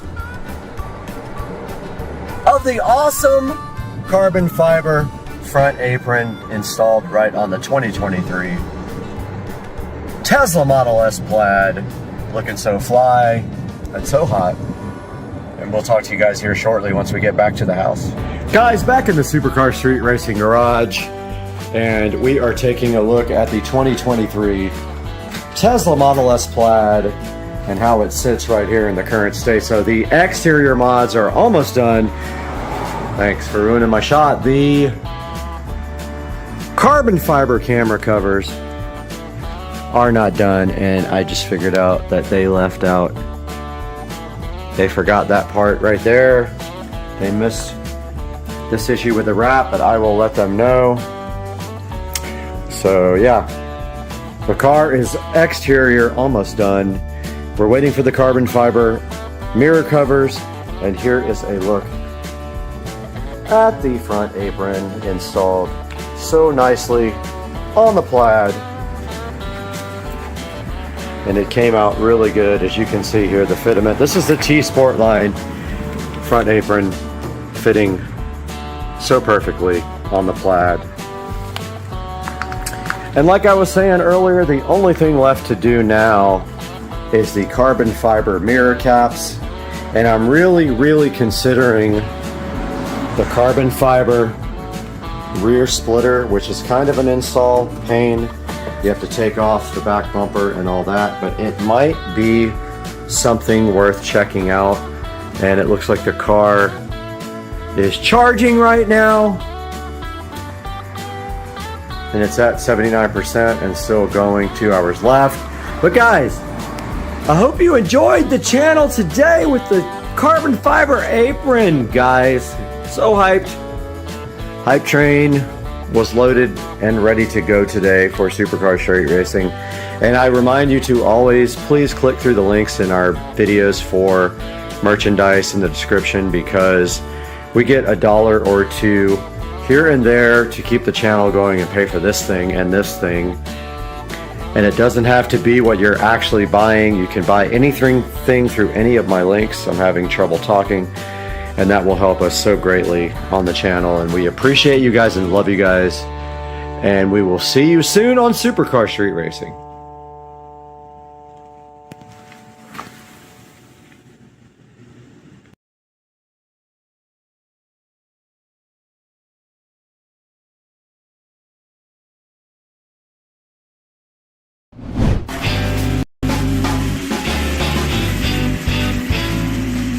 Hey, what's up everybody? Welcome back to Supercar Street Racing. We're out here again in the Supercar Street Racing living room where we have something exciting to show you today. Something that follows up on another product that we already showed you, but this is a little bit of a different and bigger version of that product. We're gonna be checking that out today on Supercar Street Racing. Hang out with us in the SCSR living room right here.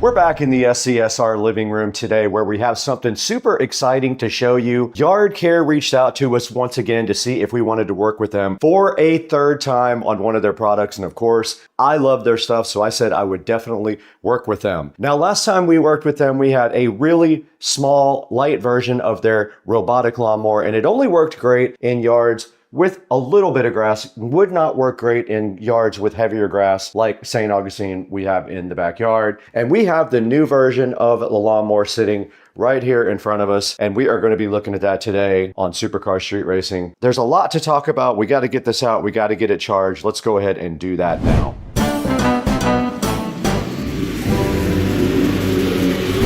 Okay, directly in front of us is the Yard Care mower. Now this is the M800 Plus in black. This is the upgraded version of the mower that we had before. This does supposedly a lot more. We will see if it can handle my grass in the current situation that it's in right now. Let's go ahead and get the SCSR scissors out and get this unboxed because we need to get it on the charger would be one thing we need to get done first. It's gonna have to charge first. And I think it has a cradle charger that it drives up to. So let's go ahead and get this open. It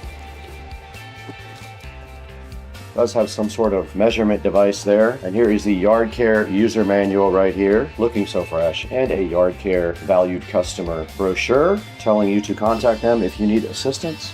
And on top of the Yard Care is a nice cardboard condom sitting over a cool looking black mower. I'm going to leave the packaging just like that because I want to be sure I can get it repackaged. All right, let's get this thing out of the box. Here's the Yard Care M800 Plus inside of the packaging.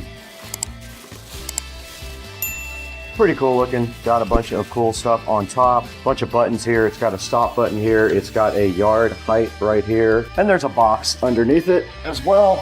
Must be a box full of accessories there. There is a cradle underneath there for this to charge in. So what we need to do now is get this thing out and get it on the cradle. I suggest we do that right here where we have a plug, or right here, might even be good. Let's pull this out. And it is a rubberized mat. Now this is the box that came with the Yard Care. I'm assuming it has the rest of the power brick. It does. It has some extra blades here, and these look like they might be yard stakes, but I'm not 100% sure on that. Here is the power brick, and I think this is part of the charger. Got a barcode on it. This has a very long cable, by the way, so if you're looking to put this away, if you need like a long extension for putting the base, and this is keyed, you can only go one way. And we already do have power. You can see the green light is on right there. All right, taking a look at the top of the Yard Care mower, I will show you all the stuff on it. So starting at the very front here, there is a camera and a rain sensor right here. There is a height adjustment. There is a control panel here which has a peel sat on it. There is a large stop button here. There is a QR code here. And these are the side chargers here, these two pads. You can go ahead and download the Yard Care app for it. Go back to the Yard Care app. We did get the mower up against the charger where it is flashing now, as you can see. There's lights on the top that say that it is fully charged. Now I'm going to go ahead and click Add Device on my mower. It's going to want to take a picture and connect to local devices. I allowed it to connect to local devices. Wants me to scan the QR code. The device is in the distribution network. Close to the device, and wait please. There is the mower right there. It is in range and it is under Wi-Fi. Now we will go try this in my yard, and if it won't work, I will try it on Rich's yard tomorrow.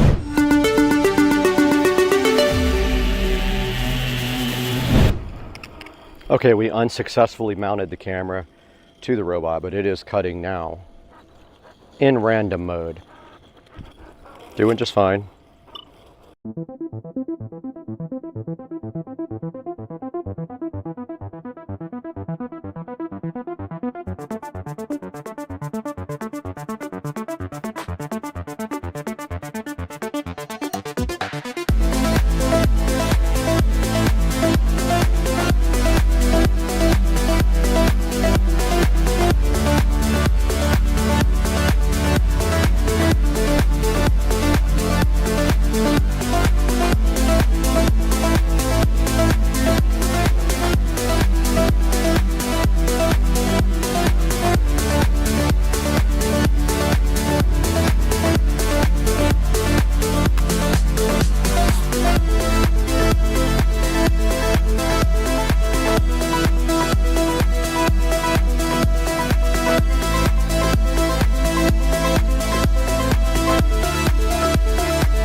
All right, the yard care did mow here for about 20 minutes. The actual yard professional will be here tomorrow. He will clean all of it up that the yard care didn't get, but you have to understand, you're gonna have to follow up with a trimmer on the edges and things like that. But this is designed to keep everything down to a minimum, and it did cut all of this by itself. And if I would have left it here for another 30 minutes, it would have gotten everything. Now let's go back across the street where we can show you guys how you can get your own yard care robotic lawnmower.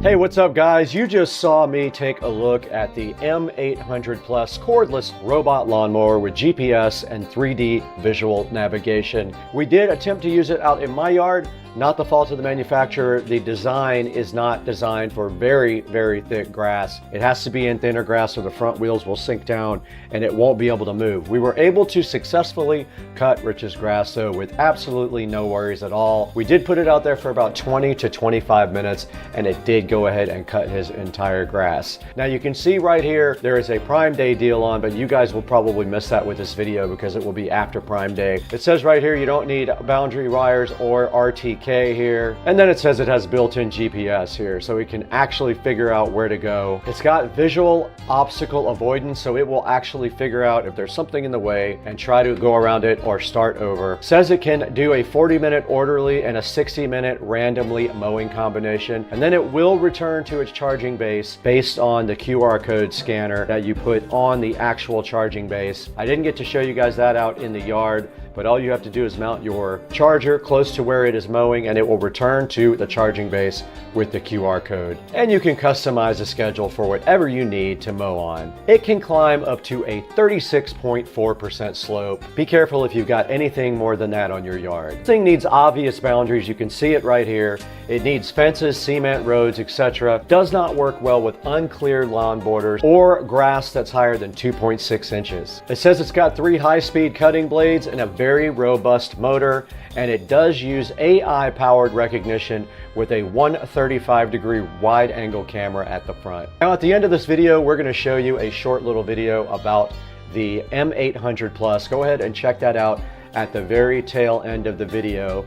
And I want to thank you guys for 222,000 subscribers. 222,192 is a great big number, and I could have done it without you. There will be a link also in the description of the video to not only the product, but to my Instagram and TikTok and Facebook entity pages. Please check those out as well and follow me on TikTok and Instagram and buy your product through the official link in the description. It helps me out great. It gives me just a few dollars here and there to keep operating the channel since I don't make any money directly on the channel. Now we have to get out of here. It's almost bingo time and I need to cook some dinner as well.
up, everybody? Welcome back to the channel. And today, in an effort to make this white golf cart black, this happened.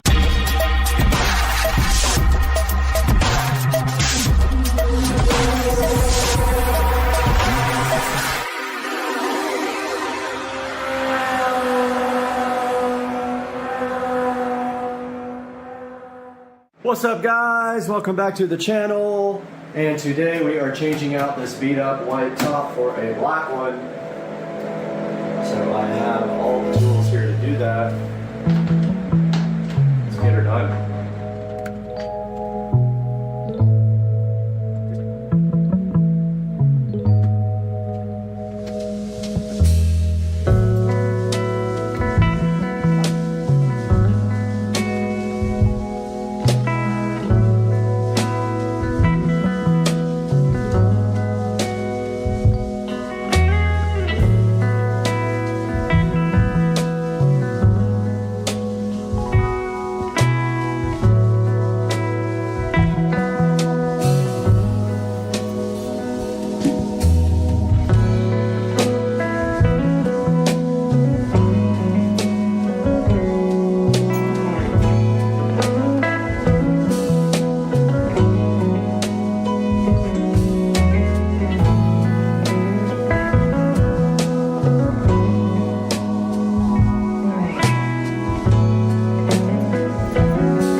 Alright guys, welcome back. I got the new top all put in, nice and shiny black top, and I think now I will polish it up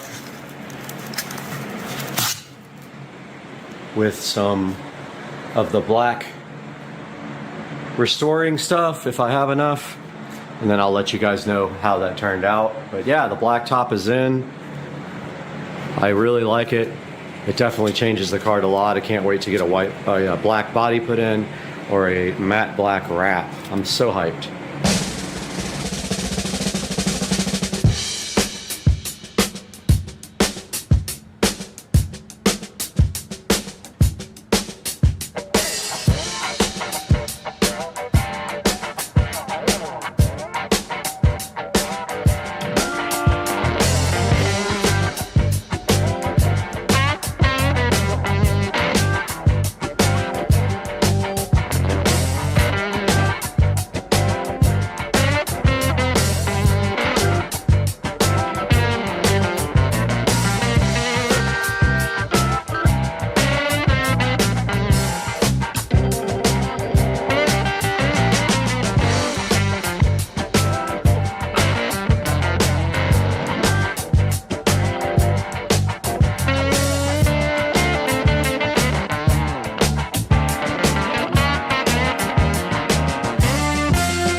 Got the Meguiar's Ultimate Black Restoration on this. Oh boy, I did a terrible job right there.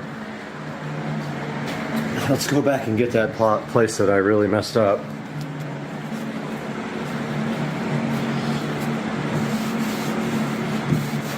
There we go, much better. Anyway, got the Ultimate Black Restoration. Top's in good shape. It has a couple of little scuffs on it on the side, but nothing too bad, like right there. That looks like a casting error when they cast the plastic. But other than that, it looks pretty dang good, and I'm super excited about being able to, and it's got a few little pits right here. But those all look like manufacturing defects, I think. Other than that, top looks great. And now our next step will be run to the hardware store, see if we can get some black fasteners to replace those. And maybe even these handle fasteners. I don't know why they would be silver, but yeah, I think those are probably the same exact dimensions. So I'll try to get 2, 4, 6, 8 of those to replace all the silver stuff, and then we'll see what happens after that.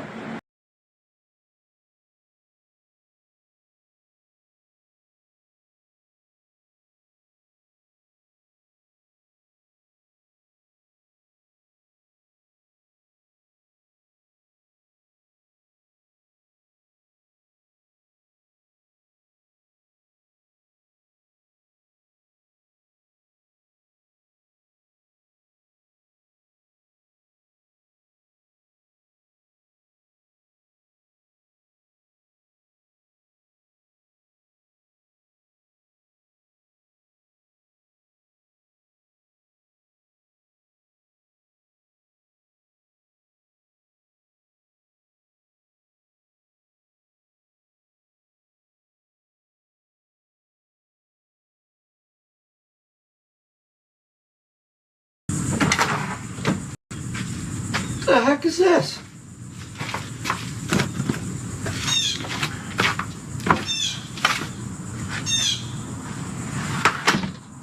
So there you have it, guys. We have just gotten the next level.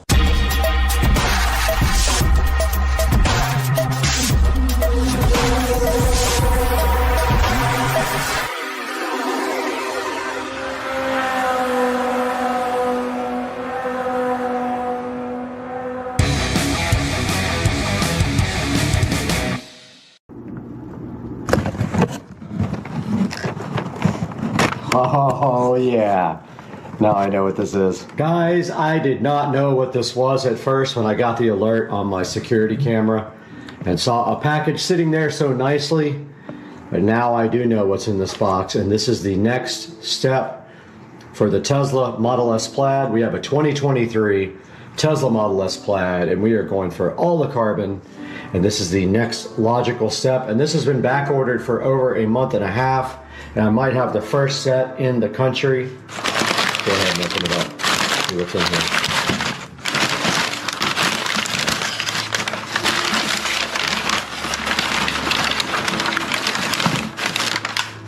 And a box inside of a box wrapped by a paper condom reveals what is going to be inside here.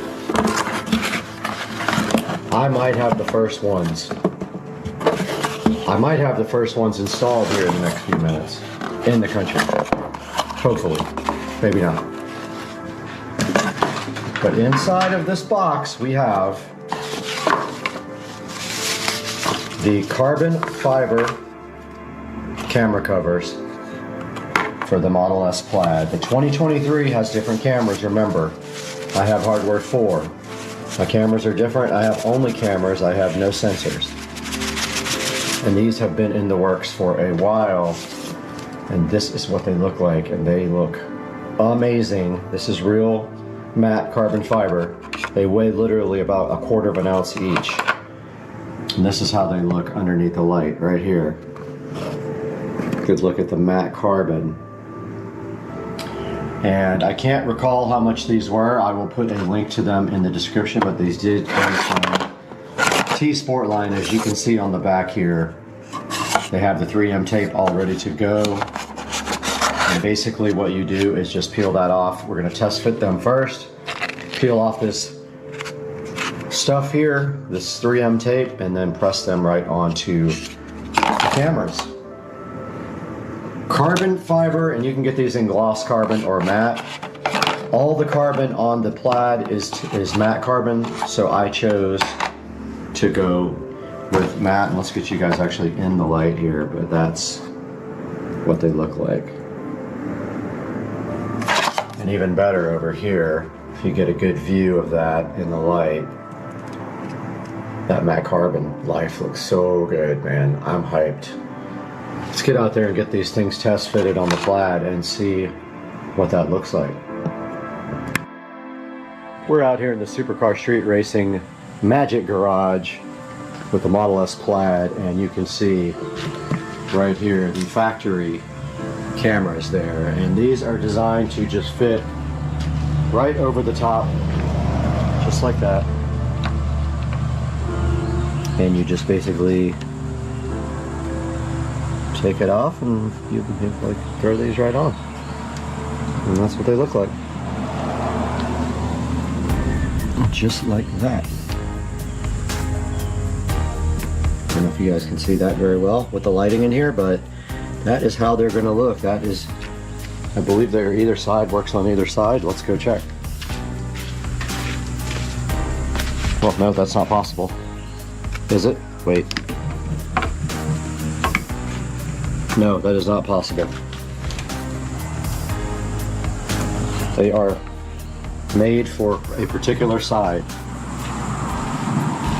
So I'm going to prep this thing really nice and then go ahead and install these things.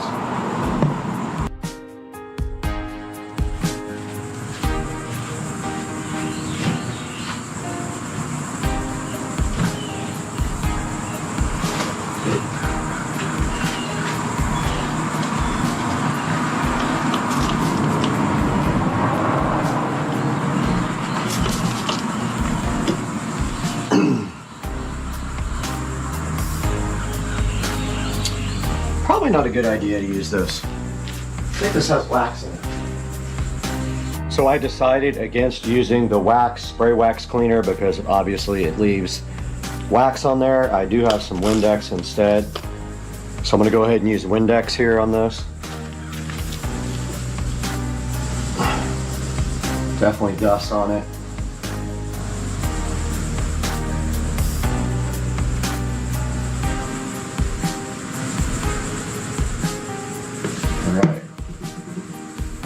dry it with the other side now.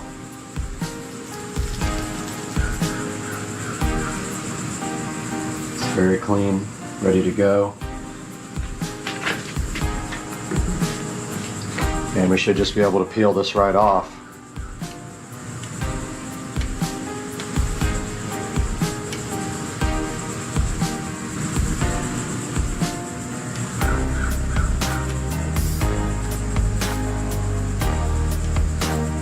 So I'm just peeling off the 3M here. If you guys want some peel satisfaction, key and peel.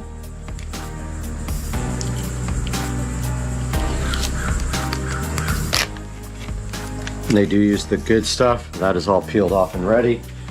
Now all we have to do is install this and just get it right.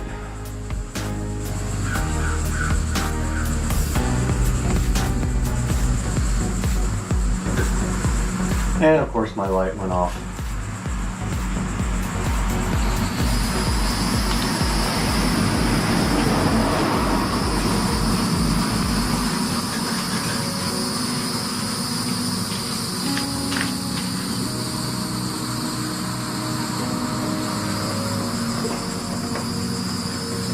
Okay, I'm just going to press on this for about 20 seconds.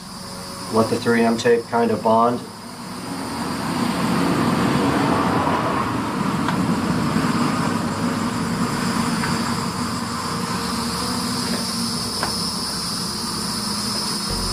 All right, first one is done.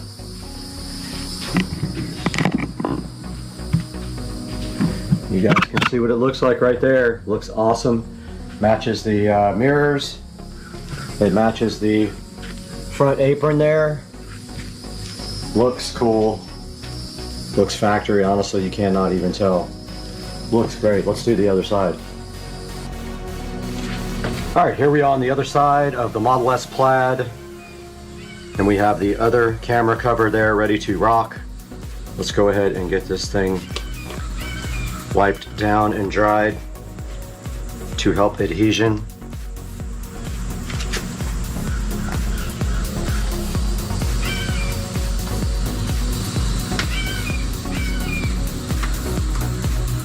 First one went on pretty easy without me having to do much alignment. That is prepped and ready. And now that peel, that ultimate peel.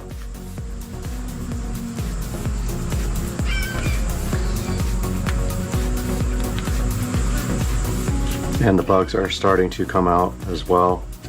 Okay, that started to peel off the actual 3M, so I'm going to try a different corner here. Okay, that worked better.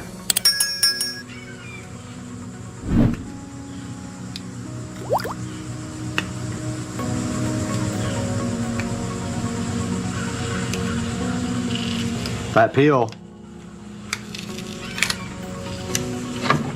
some of the 3M started to undo from the back of the thing, so I'm just gonna give this a little bit more pressure than the last one when I do it.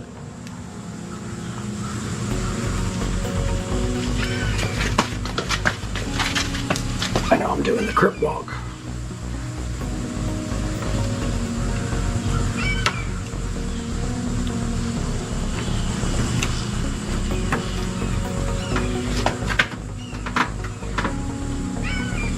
Okay, I'm applying pressure all the way around it evenly. There was 3M tape that was peeling off the actual cover. So I want to make sure that gets good and adhesive, if that's a word, adhered.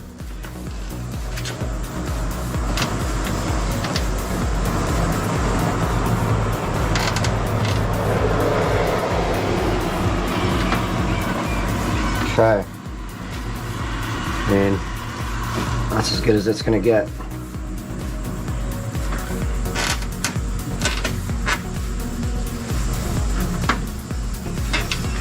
It's on there. There it is installed.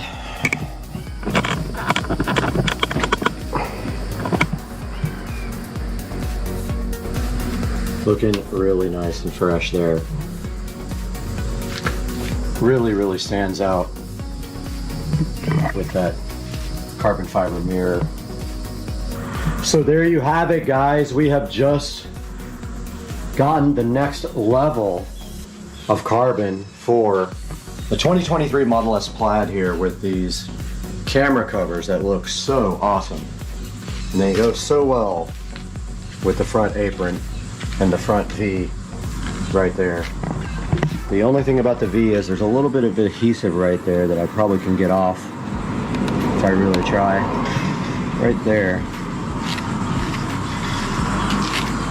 But that's the way the car looks after getting the full carbon treatment with those BC forged HBO4 wheels in matte black. The factory carbon wing there, and then the T-Sport line accessories.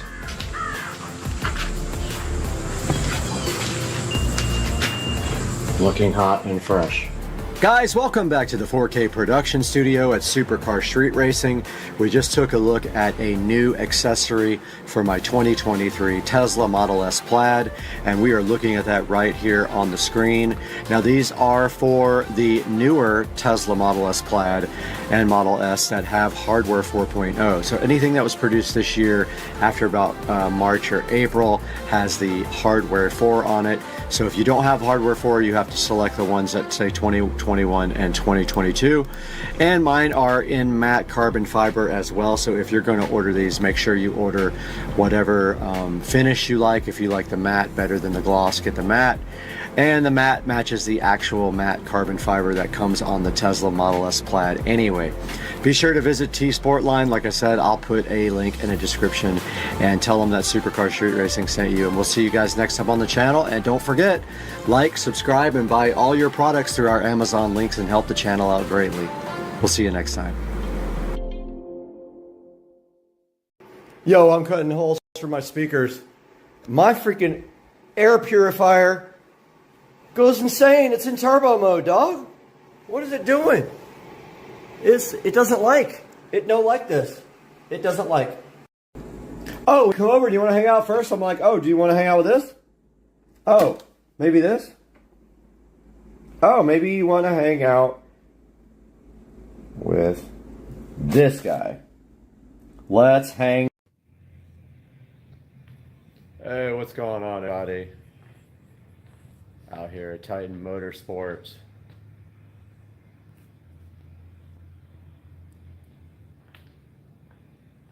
See if I can get somebody in here from my channel.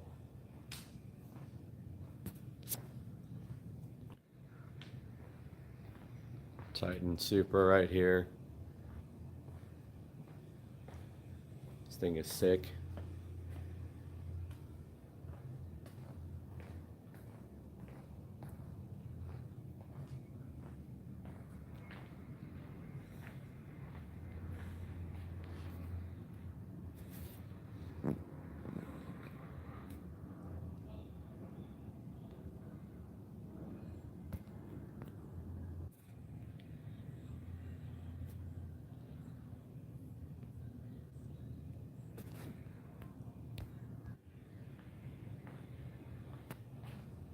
Taking a look at the Titan Supra. Sorry, I was away. I had to get the live stream posted up on Facebook. So far, nobody's in here yet, though. But here's the Titan Motorsports Supra. Pretty cool. And then back there, you can see there's the car on the lift. There's some sick cars. I think there's a twin turbo Lambo right here. Rocking gold wheels. But yeah, there's the car out there. Here's a look at some of the wheels they sell. Pretty cool. But this Supra though, sick. Probably gets traction. I don't know. There's the Titan Supra.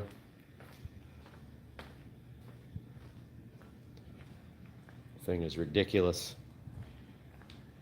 And look at some of the stuff they sell here. And some of their accessories and stuff. And then this is the Titan billet 2JZ block. Sick block. Holds like an unreal amount of horsepower.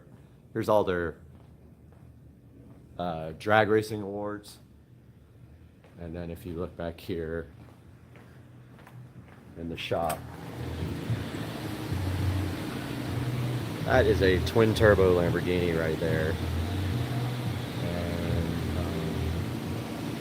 pretty sick Supra right next to it, right there.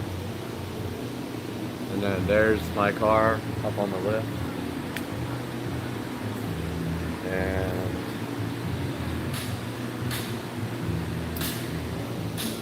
back here, look at this lineup.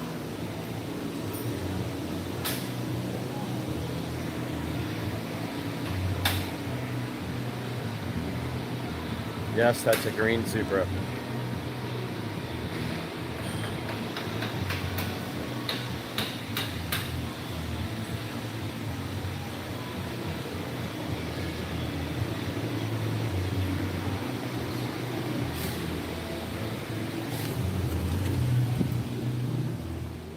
Hey man, back here in the showroom, just waiting for Ryan and the technician that works on my car to get here so we can get started on dyno tuning.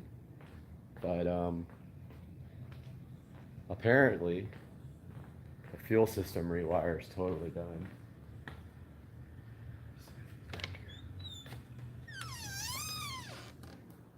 Hey, is it alright if I go back and take some video back in by my car?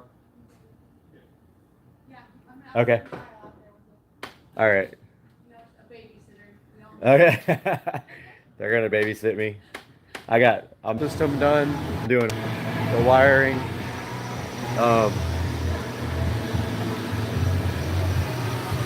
Yeah, basically yesterday probably put all brand new wiring into new relays, a new circuit breaker, and all new wiring. But the car's up in the air. I can't really see under the hood to see if they put new wiring to the battery or whatever. But there's a good look at everything. And like, if you guys haven't seen the underneath of the car, that's the V160. It's brand new. There's a little bit of oil on it. I don't know if that's coming from the motor or what. But this is a Superstore billet transmission mount. There's a Clutch Masters twin disc carbon in there. And then this is a Toyota Sequoia drive shaft. Made it to a Subaru BRZ Y38 rear end. This is a 411 rear end. So the gearing is not top end, it's more low end torque, less high end. Full suspension coilovers. This is a yellow speed racing coilover right there. All bushings done, sway bars. Here's a look at the fuel system that Tracy put in. So it's, in addition to the factory fuel line, there's the hard line.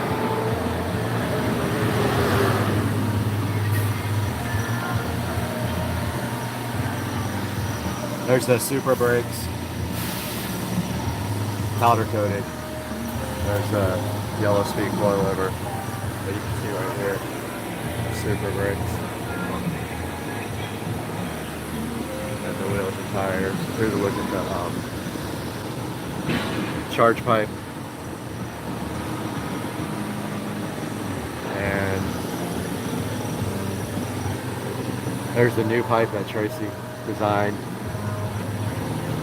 And wastegate.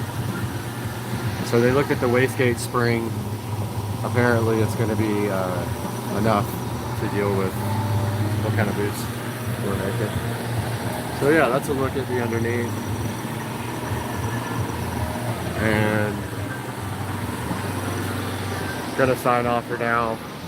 Let these guys get back to work. And then I'll be back online when we start dyno tuning later.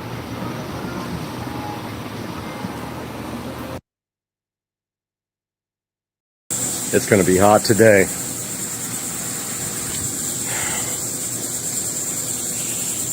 What the heck?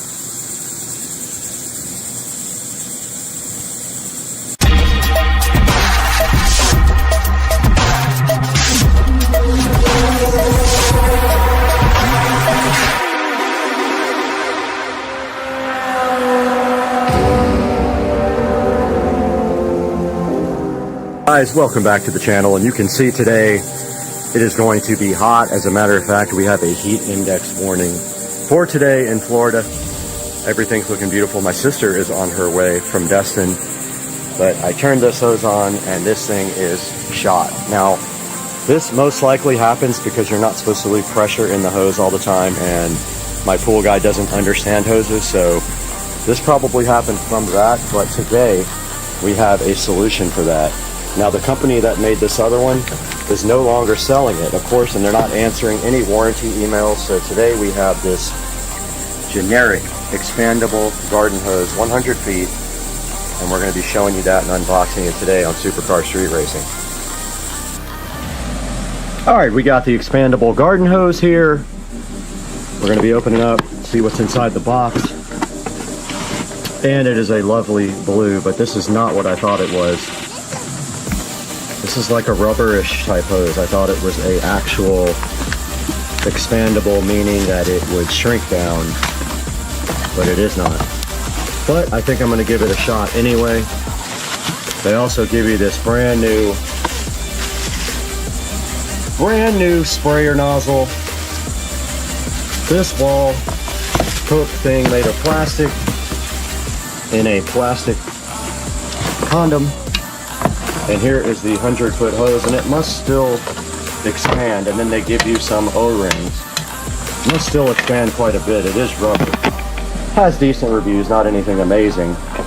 You can see on the end here, it has nice brass fittings on both ends. All right, let's get this thing set up and the other one removed.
All right, guys, we got the new expandable hose hooked up, and you can see the new nozzle here. It did expand, and so now what happens is when you let the water out of it, you just put the thing back in my nice hose pod here, and it stores away nicely. And so here's what the pressure looks like. It is pretty good on jet. I'm going to keep that other nozzle because actually it's much higher quality than this one. This plastic one is not going to last. So I'm going to place that back in there and keep that for when this completely breaks. All right, let's get this thing wrapped up. We know it works great. And all we have to do now is just store it away.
All right, before my GoPro completely overheats and uses the battery life in 5 minutes, which it always does, here is a look at the expandable hose, all nice back in the pot.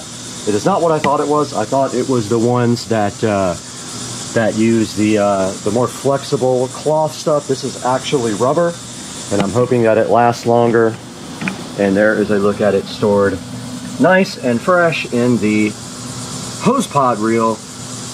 And I really like the blue color as well. I forgot to mention that I got blue on purpose just to go with the blue pool.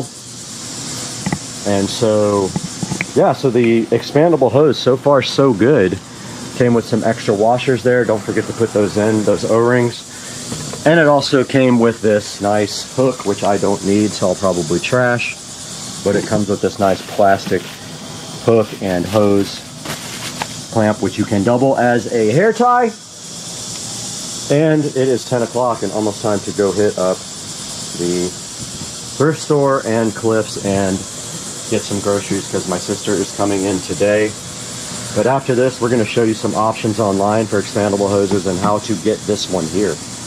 Guys, welcome back to the beautiful 4K production studio at Supercar Street Racing, and we are so glad to have you guys with us today. We're so grateful for the support you guys show the channel and buying everything through our links. Even if you don't need to buy this hose, click through the link anyway and buy anything you want from Amazon, and we get a small amount of revenue from that. But what we are here today for is this 100-foot garden hose that you see right here on the screen. It is $45, so it is 8% off right now for the blue one, and it is available on Prime today. And if you see right here right now, it has 10 different spray patterns on this included little nozzle here. And also here it shows you that it has a 3-layer construction, and it has a what is it called? Burating resistant outer layer, whatever that means. Water resistant middle layer and a natural inner layer. And then here it shows you that it expands to 2 times its length when it does have water in it, and we verified that. It has really nice brass fittings on the end with a little on-off thing there, valve. And it shows you that it's tangle free, and it says 4.1 pounds for the whole thing. It is multi-purpose, you know, I mean, like you needed a graphic to see that it was multi-purpose. You can use your hose, whatever you want to use your hose for. please use it for. But yeah, that's just this type of hose is a rubberized hose that expands, and there are ones that are cloth, and I did lose 3 of those out of the 4 that I have, so those did not last, and the lifetime warranty is absolutely rubbish because they have not replied at all to my emails. But if we go up here and we look for some other expandable hose, expandable garden hose, we can take a look at some of those. And you see here there are some metal ones, and this is kind of what I had before but from a different company, and this one is flexible and cloth, so it's a little bit different on how this works. And this particular brand I did not have. It's got a 4.2 rating. Mine are completely gone. They don't even make them anymore or sell them. Mine are the Fit Life, and I do not see those, but I see the metal ones from the Fit Life now. So you can spend anywhere from like $40 all the way up to $100 on your garden hose, but you can get these for $45 right now, and I would say as of right now that is a pretty good deal for this hose. You could see by the video there we have it right out back by the pool, and we have another hose on the side of the house that has not burst yet, but we hardly ever use that one, and I have a feeling that one day when we start using it, it probably will burst. So guys, I really appreciate you tuning in today. We appreciate you clicking through our links and enjoying all our videos. Please like and subscribe. It helps the channel greatly. And we will see you guys next time on Supercar Street Racing.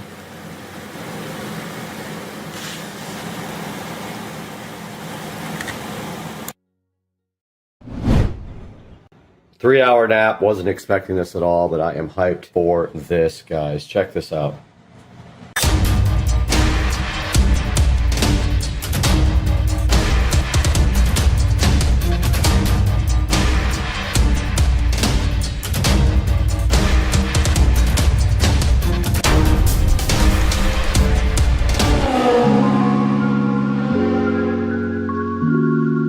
All right, we are back in the kitchen as the Roomba goes crazy in there, looking at this new wine fridge that we just got, and that is going to go right here. However, we do have lighting for this first, and so I have to come up with a scenario here that's going to work. We're going to work on that today. Okay, so I do kind of have a layout here. Sorry about the vacuum cleaner. It's doing its thing in there, but I had to put this down on paper to kind of visualize what I wanted to do, and I am going to have to drill 2 holes, one at the top up here in the cabinet and one at the top up here in this cabinet here with my paddle bits. I'm gonna go grab my bits right now, and I think they say that these are not cuttable, but I'm gonna look at the manual because I think they're cuttable. Not sure. I'm gonna go ahead and also, before I put the stuff on, I'm gonna prep it with the alcohol pad.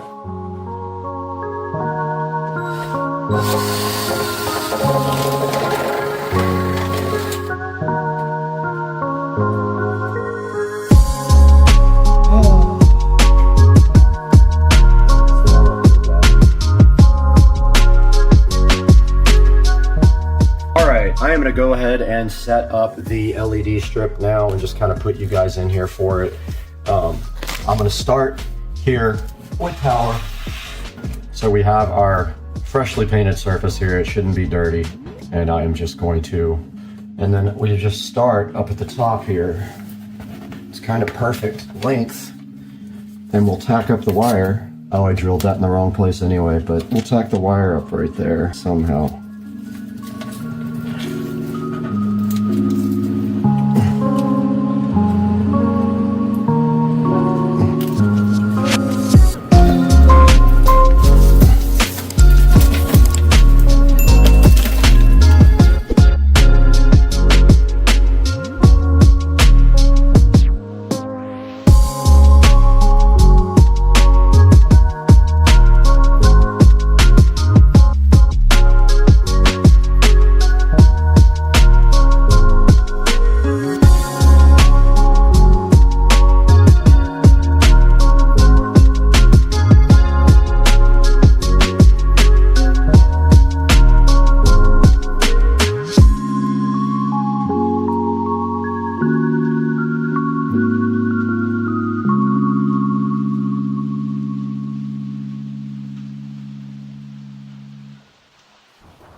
Did get the lights added to the Govee app. Now all we have to do is get our vacuum cleaner out and clean.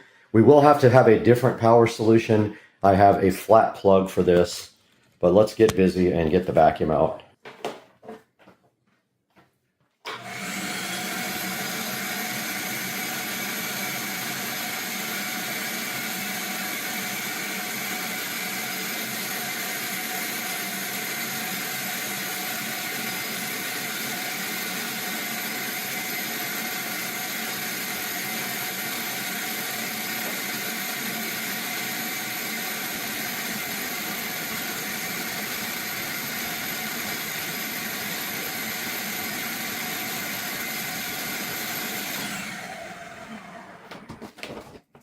Okay, we did take a chance on the Schmecky compressor wine fridge that we need to get unboxed now. I looked at the reviews and they weren't amazing on everything, but I went ahead and got it, and we're gonna get this unboxed, and it should be almost the exact size of this opening. Now, one thing you have to understand about non-compressor wine fridge, they use a chip to cool down the inside, and they need room in the back to breathe. There is no room back here for anything to breathe. So that was a problem with the other one. Let's get this unboxed.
All right, we have this tiny little flat plug extension cord just for this purpose.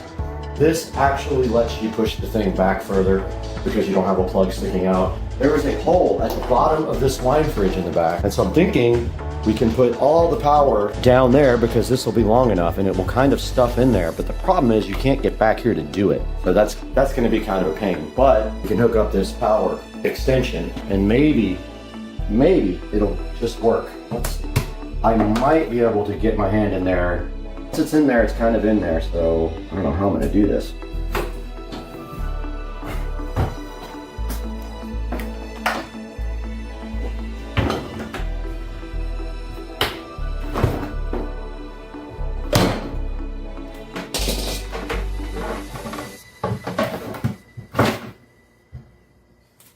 Perfect.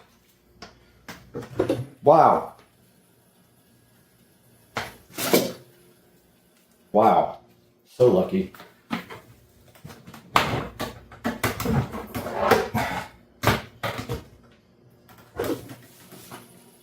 Dang, that's fire. Is a millimeter. It is literally a millimeter on this bracket up here. Look at this. I don't think I've ever had anything fit that lucky. It almost would have had to been pulled out because this is right on it. Unreal. Very cool. Now let's clean up.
just realized I didn't get the handle put on, and that's what these 2 screws are for that fell out, and the handle just goes like that. And I do have my drill up there for this, so should be pretty simple.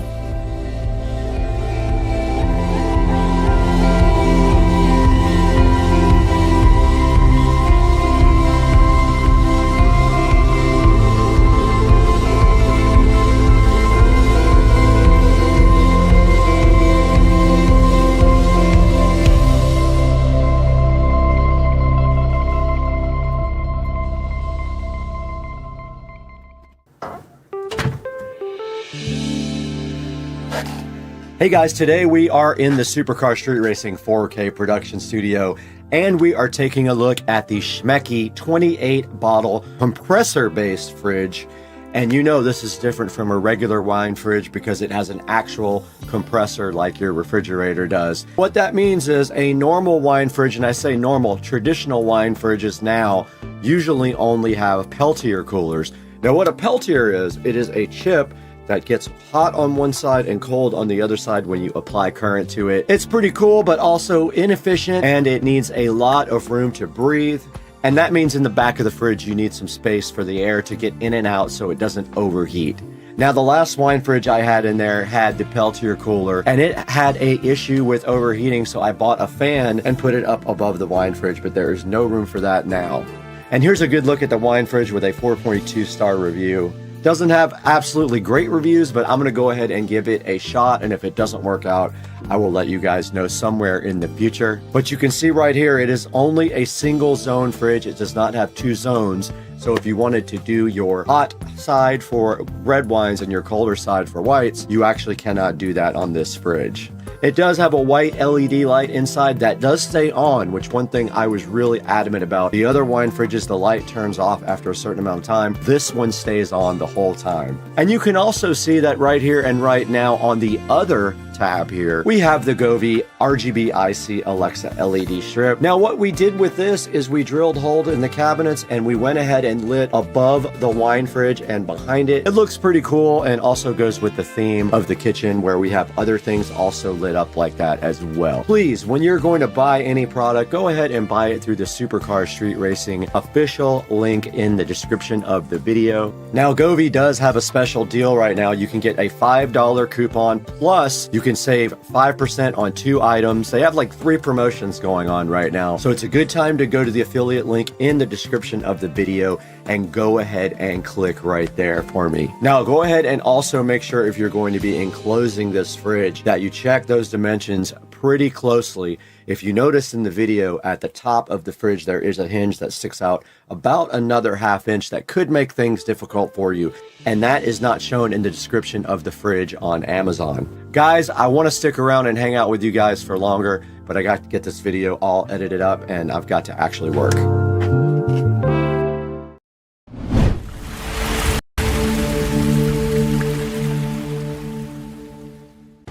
Guys, welcome back to Supercar Street Racing. We have the SCSR video jukebox going in the background here, and we are back in the SCSR compound in a very dreary Florida afternoon day. And outside, you can see it is not great weather, but hey, doesn't matter. We're here today to do one thing. We are going to be taking a look at something for a project that is coming up, and it is this Zucchio indoor floor can light. Let's go ahead and get this thing opened up and take a look at it.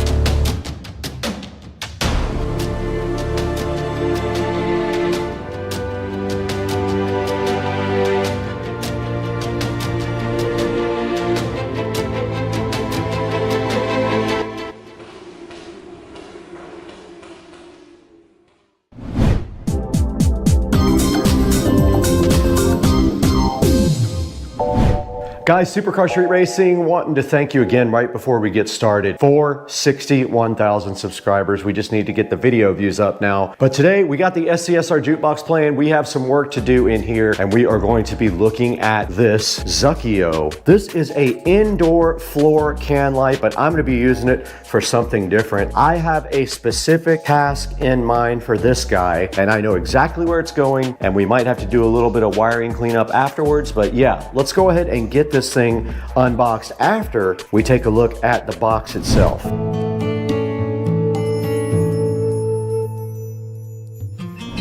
We got a whole bunch of stuff on this table to go ahead and review for you guys. We got some cool power strips right here. We got some retinol facial cream, some other things coming up, and we got the wrong item shipped to us, but that is not our mission today. Today we have the Jukebox indoor floor can light. It does use a GU10 bulb, 100 to 240 volts, a US plug, and it is made out of aluminum. That is all of the information that they give you on the outside of the box. So I guess in order to actually see what is happening with this thing, we're gonna have to go inside of this box. All right, we got the Jukebox light here.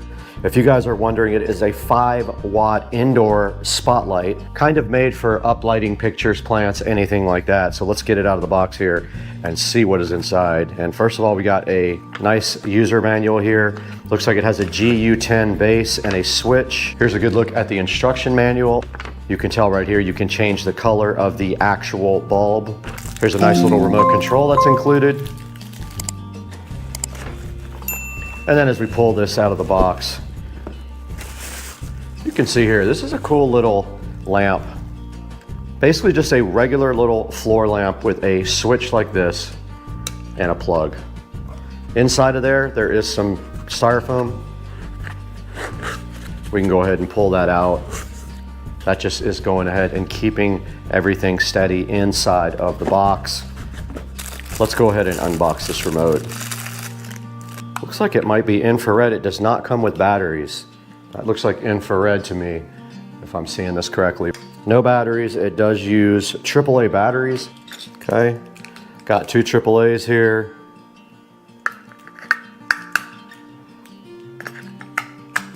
Go ahead and battery up. And taking a look at the instruction manual here, basically it says works from 100 to 240 volts. Don't mount it near anything related to fire or heat. Don't secure the product with staples or nails or place it on hooks. This is not a toy, risk of burn. But it also says unplug it in extreme weather conditions. I guess if you're having bad weather in your area. Never use strong or volatile chemicals to clean the lamp, otherwise the metal parts will be damaged. And they do give you a nice email address there to email support if you need to. Looking at the remote control here, the controls for the actual light, it's got a brightness control, an on-off button, 16 static colors, and then dynamic color changing modes. Let's go ahead and plug this guy in and see what it actually looks like. And I've gone ahead and plugged it in, and you can see it is a nice shade of red now, like that. And it just did turn yellow, and then green and blue. Let's go ahead and make it white. We did make it white. There's a good look at the white color, pretty bright. And you can go ahead and take the brightness down on it with this clicker right here, and you see it did go dim. That is the dimmest it will get. And then there are controls down here for the color changing mode, flash, fade, strobe. But yeah, you can just press any color there and it goes directly to that color, or you can do fade modes like this. And it is fading between colors right now. This as a specific need in mind. I'm gonna be using this for something very specific.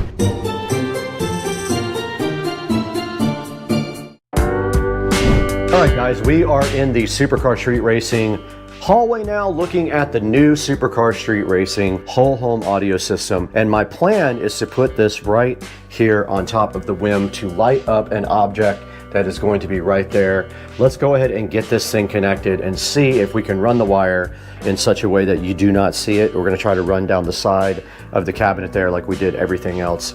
So let's get that done.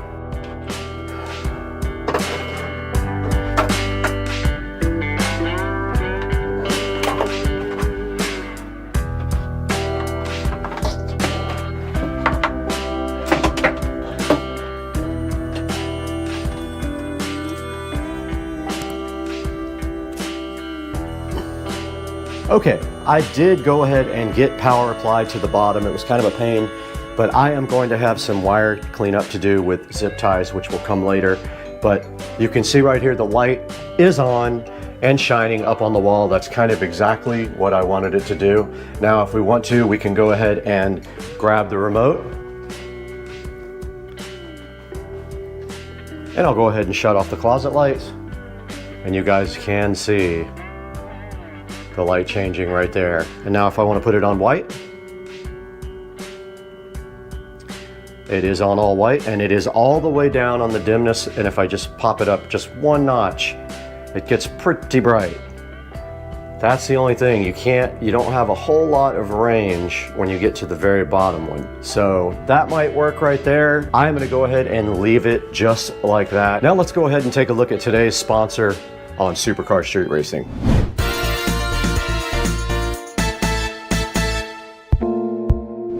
Guys, we're back in Studio B now, and we're so happy to have Remedial Packs as a sponsor on Supercar Street Racing. They were so kind to sponsor today's video, and they did go ahead and send us a sample of some of their very awesome products. Now, they had a lot of different products available, but today they went ahead and sent us their retinol and collagen moisturizer face cream, 5%. Now, this is for day and night use, and they do have a lot of other products. We will show you kind of that in a minute, but let's take a look at this on Amazon and see what people are saying about it and what the benefits are. Okay, we're right in front of the Remedial Packs Face Moisturizer Retinol Cream. This is a 1.85 fluid ounce canister. Remedial Packs has a solid 4.4 stars on this guy, and it is selling for $23.49. There will be a link in the description, and this stuff is their anti-aging, designed to minimize wrinkles and enhance skin firmness and elasticity. And you can see here all natural ingredients there are listed: retinol, collagen, hyaluronic acid, vitamin E, green tea, aloe vera, and jojoba oil. Now, this stuff does have 1% retinol, which is also a great thing for your skin, and it's for all skin types starting ages 20s and beyond. They have things like hair growth serum, hands and feet moisturizer, scar cream and firming cream, things like eye cream and hemp cream. Go ahead and visit the Remedial Pack store or pick up your retinol and collagen moisturizer cream today from the link in the description and support Supercar Street Racing.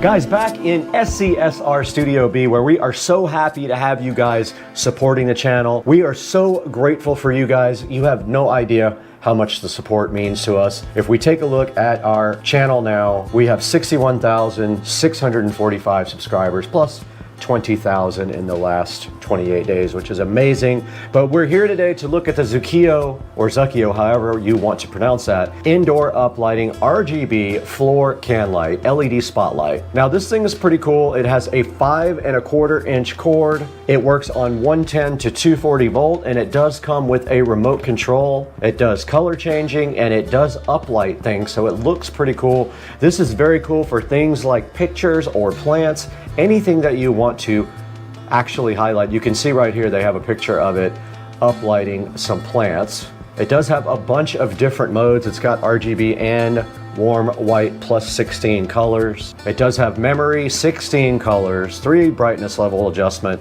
4 dynamic color changing modes, and an on-off control. High brightness, very bright. I showed you guys how bright the white light would get. It'll work for 50,000 hours.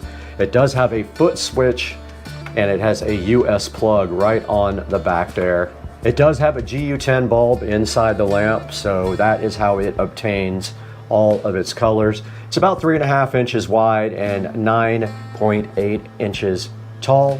There is a 2-pack for $45 or a single one for $25.99. There will be a link in the description to this guy. And this guy has 4.6 star reviews, very good reviews, and I am curious as to why it has a 1 star. Said the remote doesn't work right up against it, or it says the remote doesn't work unless it's right up against it. Other one says poorly designed. I don't know. I think it's a lamp. I don't know how it could be possibly poorly designed. It feels fine to me. It doesn't feel cheap or anything like that, and it will get the job done. Guys, go ahead and go to the link in the description and order this lamp or anything from clicking that link in the description, because as long as you use any of our affiliate links, it will go ahead and help out Supercar Street Racing tremendously.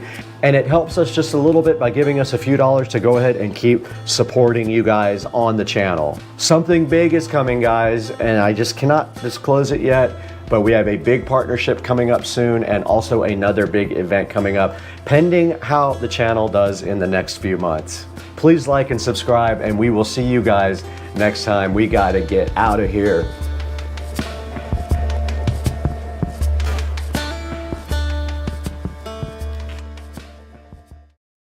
Hey guys, welcome to today's video.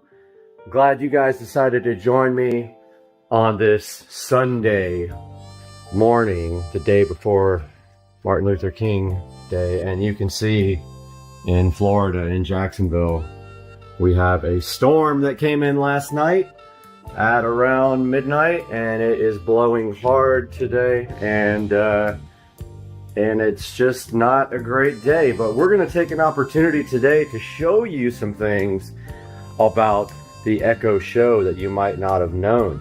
Now, depending on how you feel about monitoring your home, as long as you don't have any issues or your guests don't have issues with privacy, I'm a big advocate of monitoring as many rooms as possible in your home. In case you have a break-in, you have video evidence, and the more cameras you have, the more you can cover if someone breaks in. Example, I don't have many cameras inside the house, but I do have one in my living room that points at the door, and it, of course, is a Wisecam V2, and it does motion detection and person detection. So it's pointed, the zone is set to that door. So if someone walks in that door, it sends me an alert. Of course, that's an awesome thing. Now, the house came with the best security system ever. You open the door and that thing goes crazy, but I don't use that one, obviously. Today we're going to look at unlocking a feature that is kind of hidden and controversial on your Echo Show. So this feature is called home monitoring. So let's go to the Echo Show that's in the living room here. So it actually faces the office door. Now, of course, well, I'll show you how to configure it first. So you just open up your settings screen there. Go to settings. Scroll down to camera. See this feature here that says home monitoring? Flip this switch to on. And it says, beware, anybody can stream anytime. So what they want you to know is that be sure you know what you're doing. Now it's going to make you put your password in to enable this. Hit continue. And I'm going to do that now, and I'll be right back. All right, we got the password all put in on the Echo Show 5. Make sure that your camera is open here. And that's another thing. If you put this in a room where someone wants privacy, you can always flip that and they can't see it no matter what. Still be able to hear though. All right, says it all set. So now the next place you can access this is either another Echo device, or let's say a Fire Stick, or the app. If I say it, it's going to wake up all the devices, but you know, it's the Alexa app. Oh, she didn't wake up. Okay.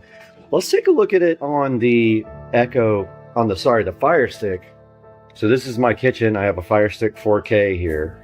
So this is a feature I didn't know about until a couple months ago, but if you can use the microphone to talk to this just like another device. So show my smart home dashboard. Okay. This is how you access all your smart home devices, and trust me, there's a lot. You should check out my smart home tour.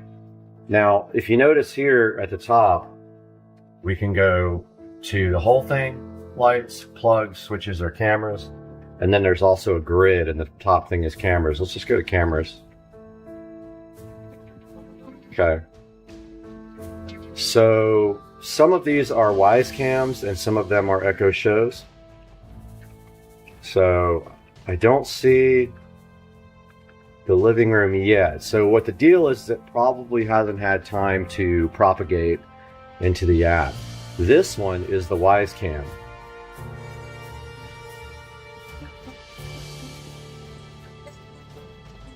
That's up in the corner that I just showed you.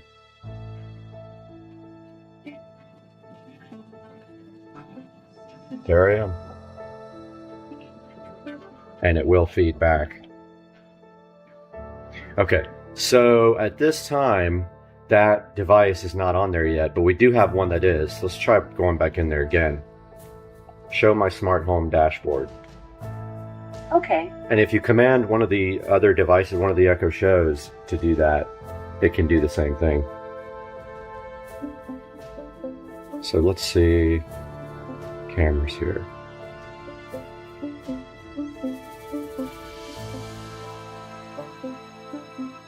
So there is the one in the kitchen, which is going to feed back horribly right now if I say anything.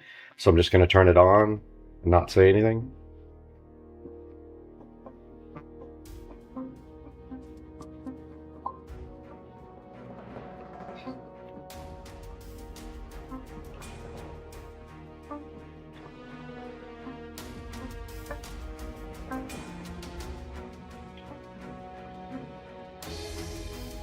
So that was that device right there. And we were using that as a home monitoring device. Now there's also drop-in, which is different. Drop-in is a two-way communication session with any of these devices.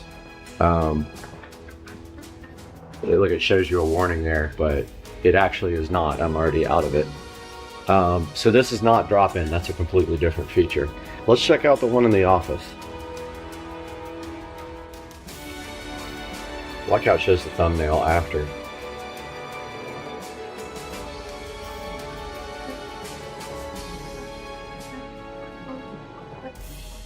So that would be right through that door right there. That is the office. Let's see if it can work. You know, it's sometimes can be a little flaky, so I'm sure they're working on that, constantly improving the quality of this feature. So that one's being a little bit flaky.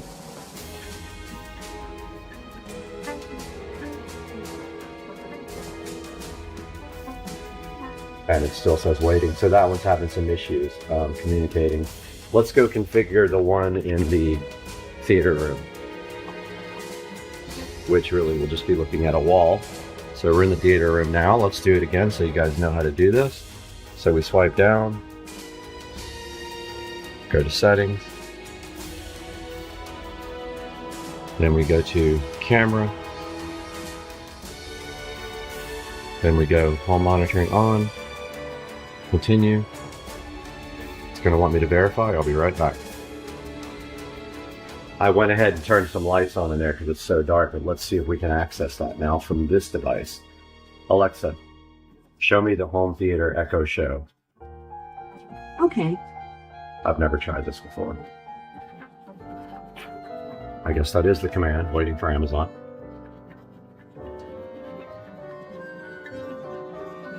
There it is. Pretty freaking cool. Now on the other one, you will see a little warning that someone is viewing the camera. So that's kind of a safety feature. The only time you don't want to see that, I guess, is if somebody's breaking in your house and you don't want them to know you're watching them. But yeah, it will feed back because the microphone's on.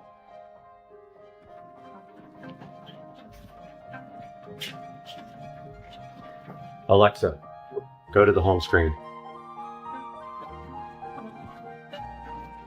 There we go. Let's see if the living room works now. Alexa, show me the living room Echo Show. Did you mean living room? No. Sorry, I didn't find a group or device named Living Room Echo Show. So we got to figure out what's causing that. Now this one might be named. I thought it was named Living Room Echo Show, but let's see. Settings. Let's try device options. Ah, it's Living Room Echo. Let's make that show. Here we go.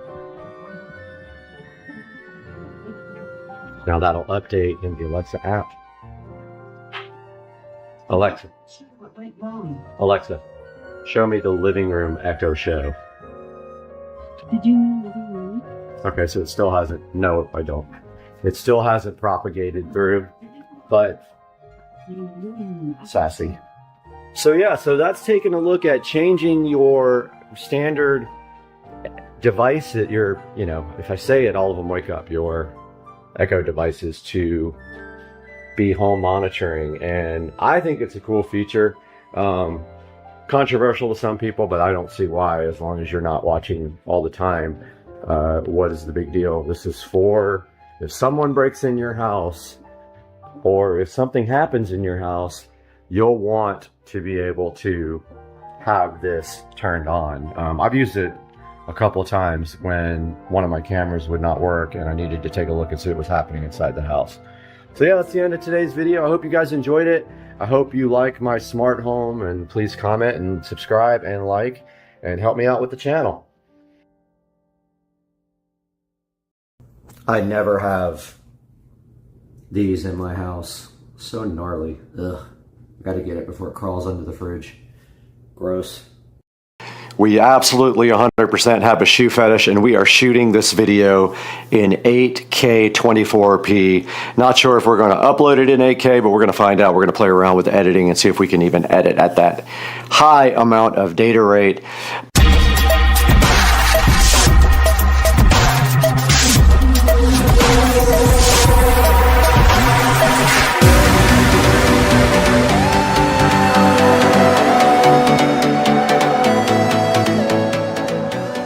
Guys, welcome back to Supercar Street Racing, where today we absolutely 100% have a shoe fetish, and we are shooting this video in 8K 24p. Not sure if we're going to upload it in 8K, but we're going to find out. We're going to play around with editing and see if we can even edit at that high amount of data rate. But today we do have that shoe fetish I was talking about, and I am hyped about getting my brand new On Cloud 5 sneakers here, because On is one of my favorite things to own. They are very high quality shoes, not cheap at all, and I have a ton of them in my closet right now. But today we've got a brand new pair of On Cloud 5s right here in this box for the channel Supercar Street Racing. We have stepped into the Supercar Street Racing amazing closet where we have all of the shoes here. This is my side of my favorite and nicest shoes. It goes from some very nice Huck and some very nice flip-flops here from Cobian. I've got two pairs of Cobian here. Very nice flip-flops. And then we move down to my favorite tennis shoes of all time, and we have some On shoes here. We have a set of Rogers here.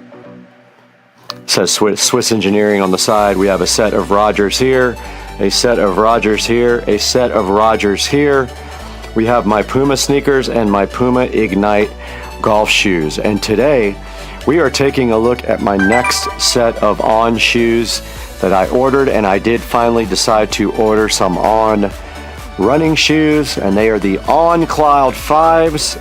And I got them on sale, and so we got a fresh brand new pair sitting in the box right over there. For my everyday running, for example on the treadmill, I do have my Asics here. I will not be using the Cloud 5s to actually exercise. They are going to be just to floss in and walk around in public, and we will add them to this beautiful thing if we can find another place to put them. And let's go outside right here, right now, back to the box with the Cloud, and see what they look like coming right out of the packaging.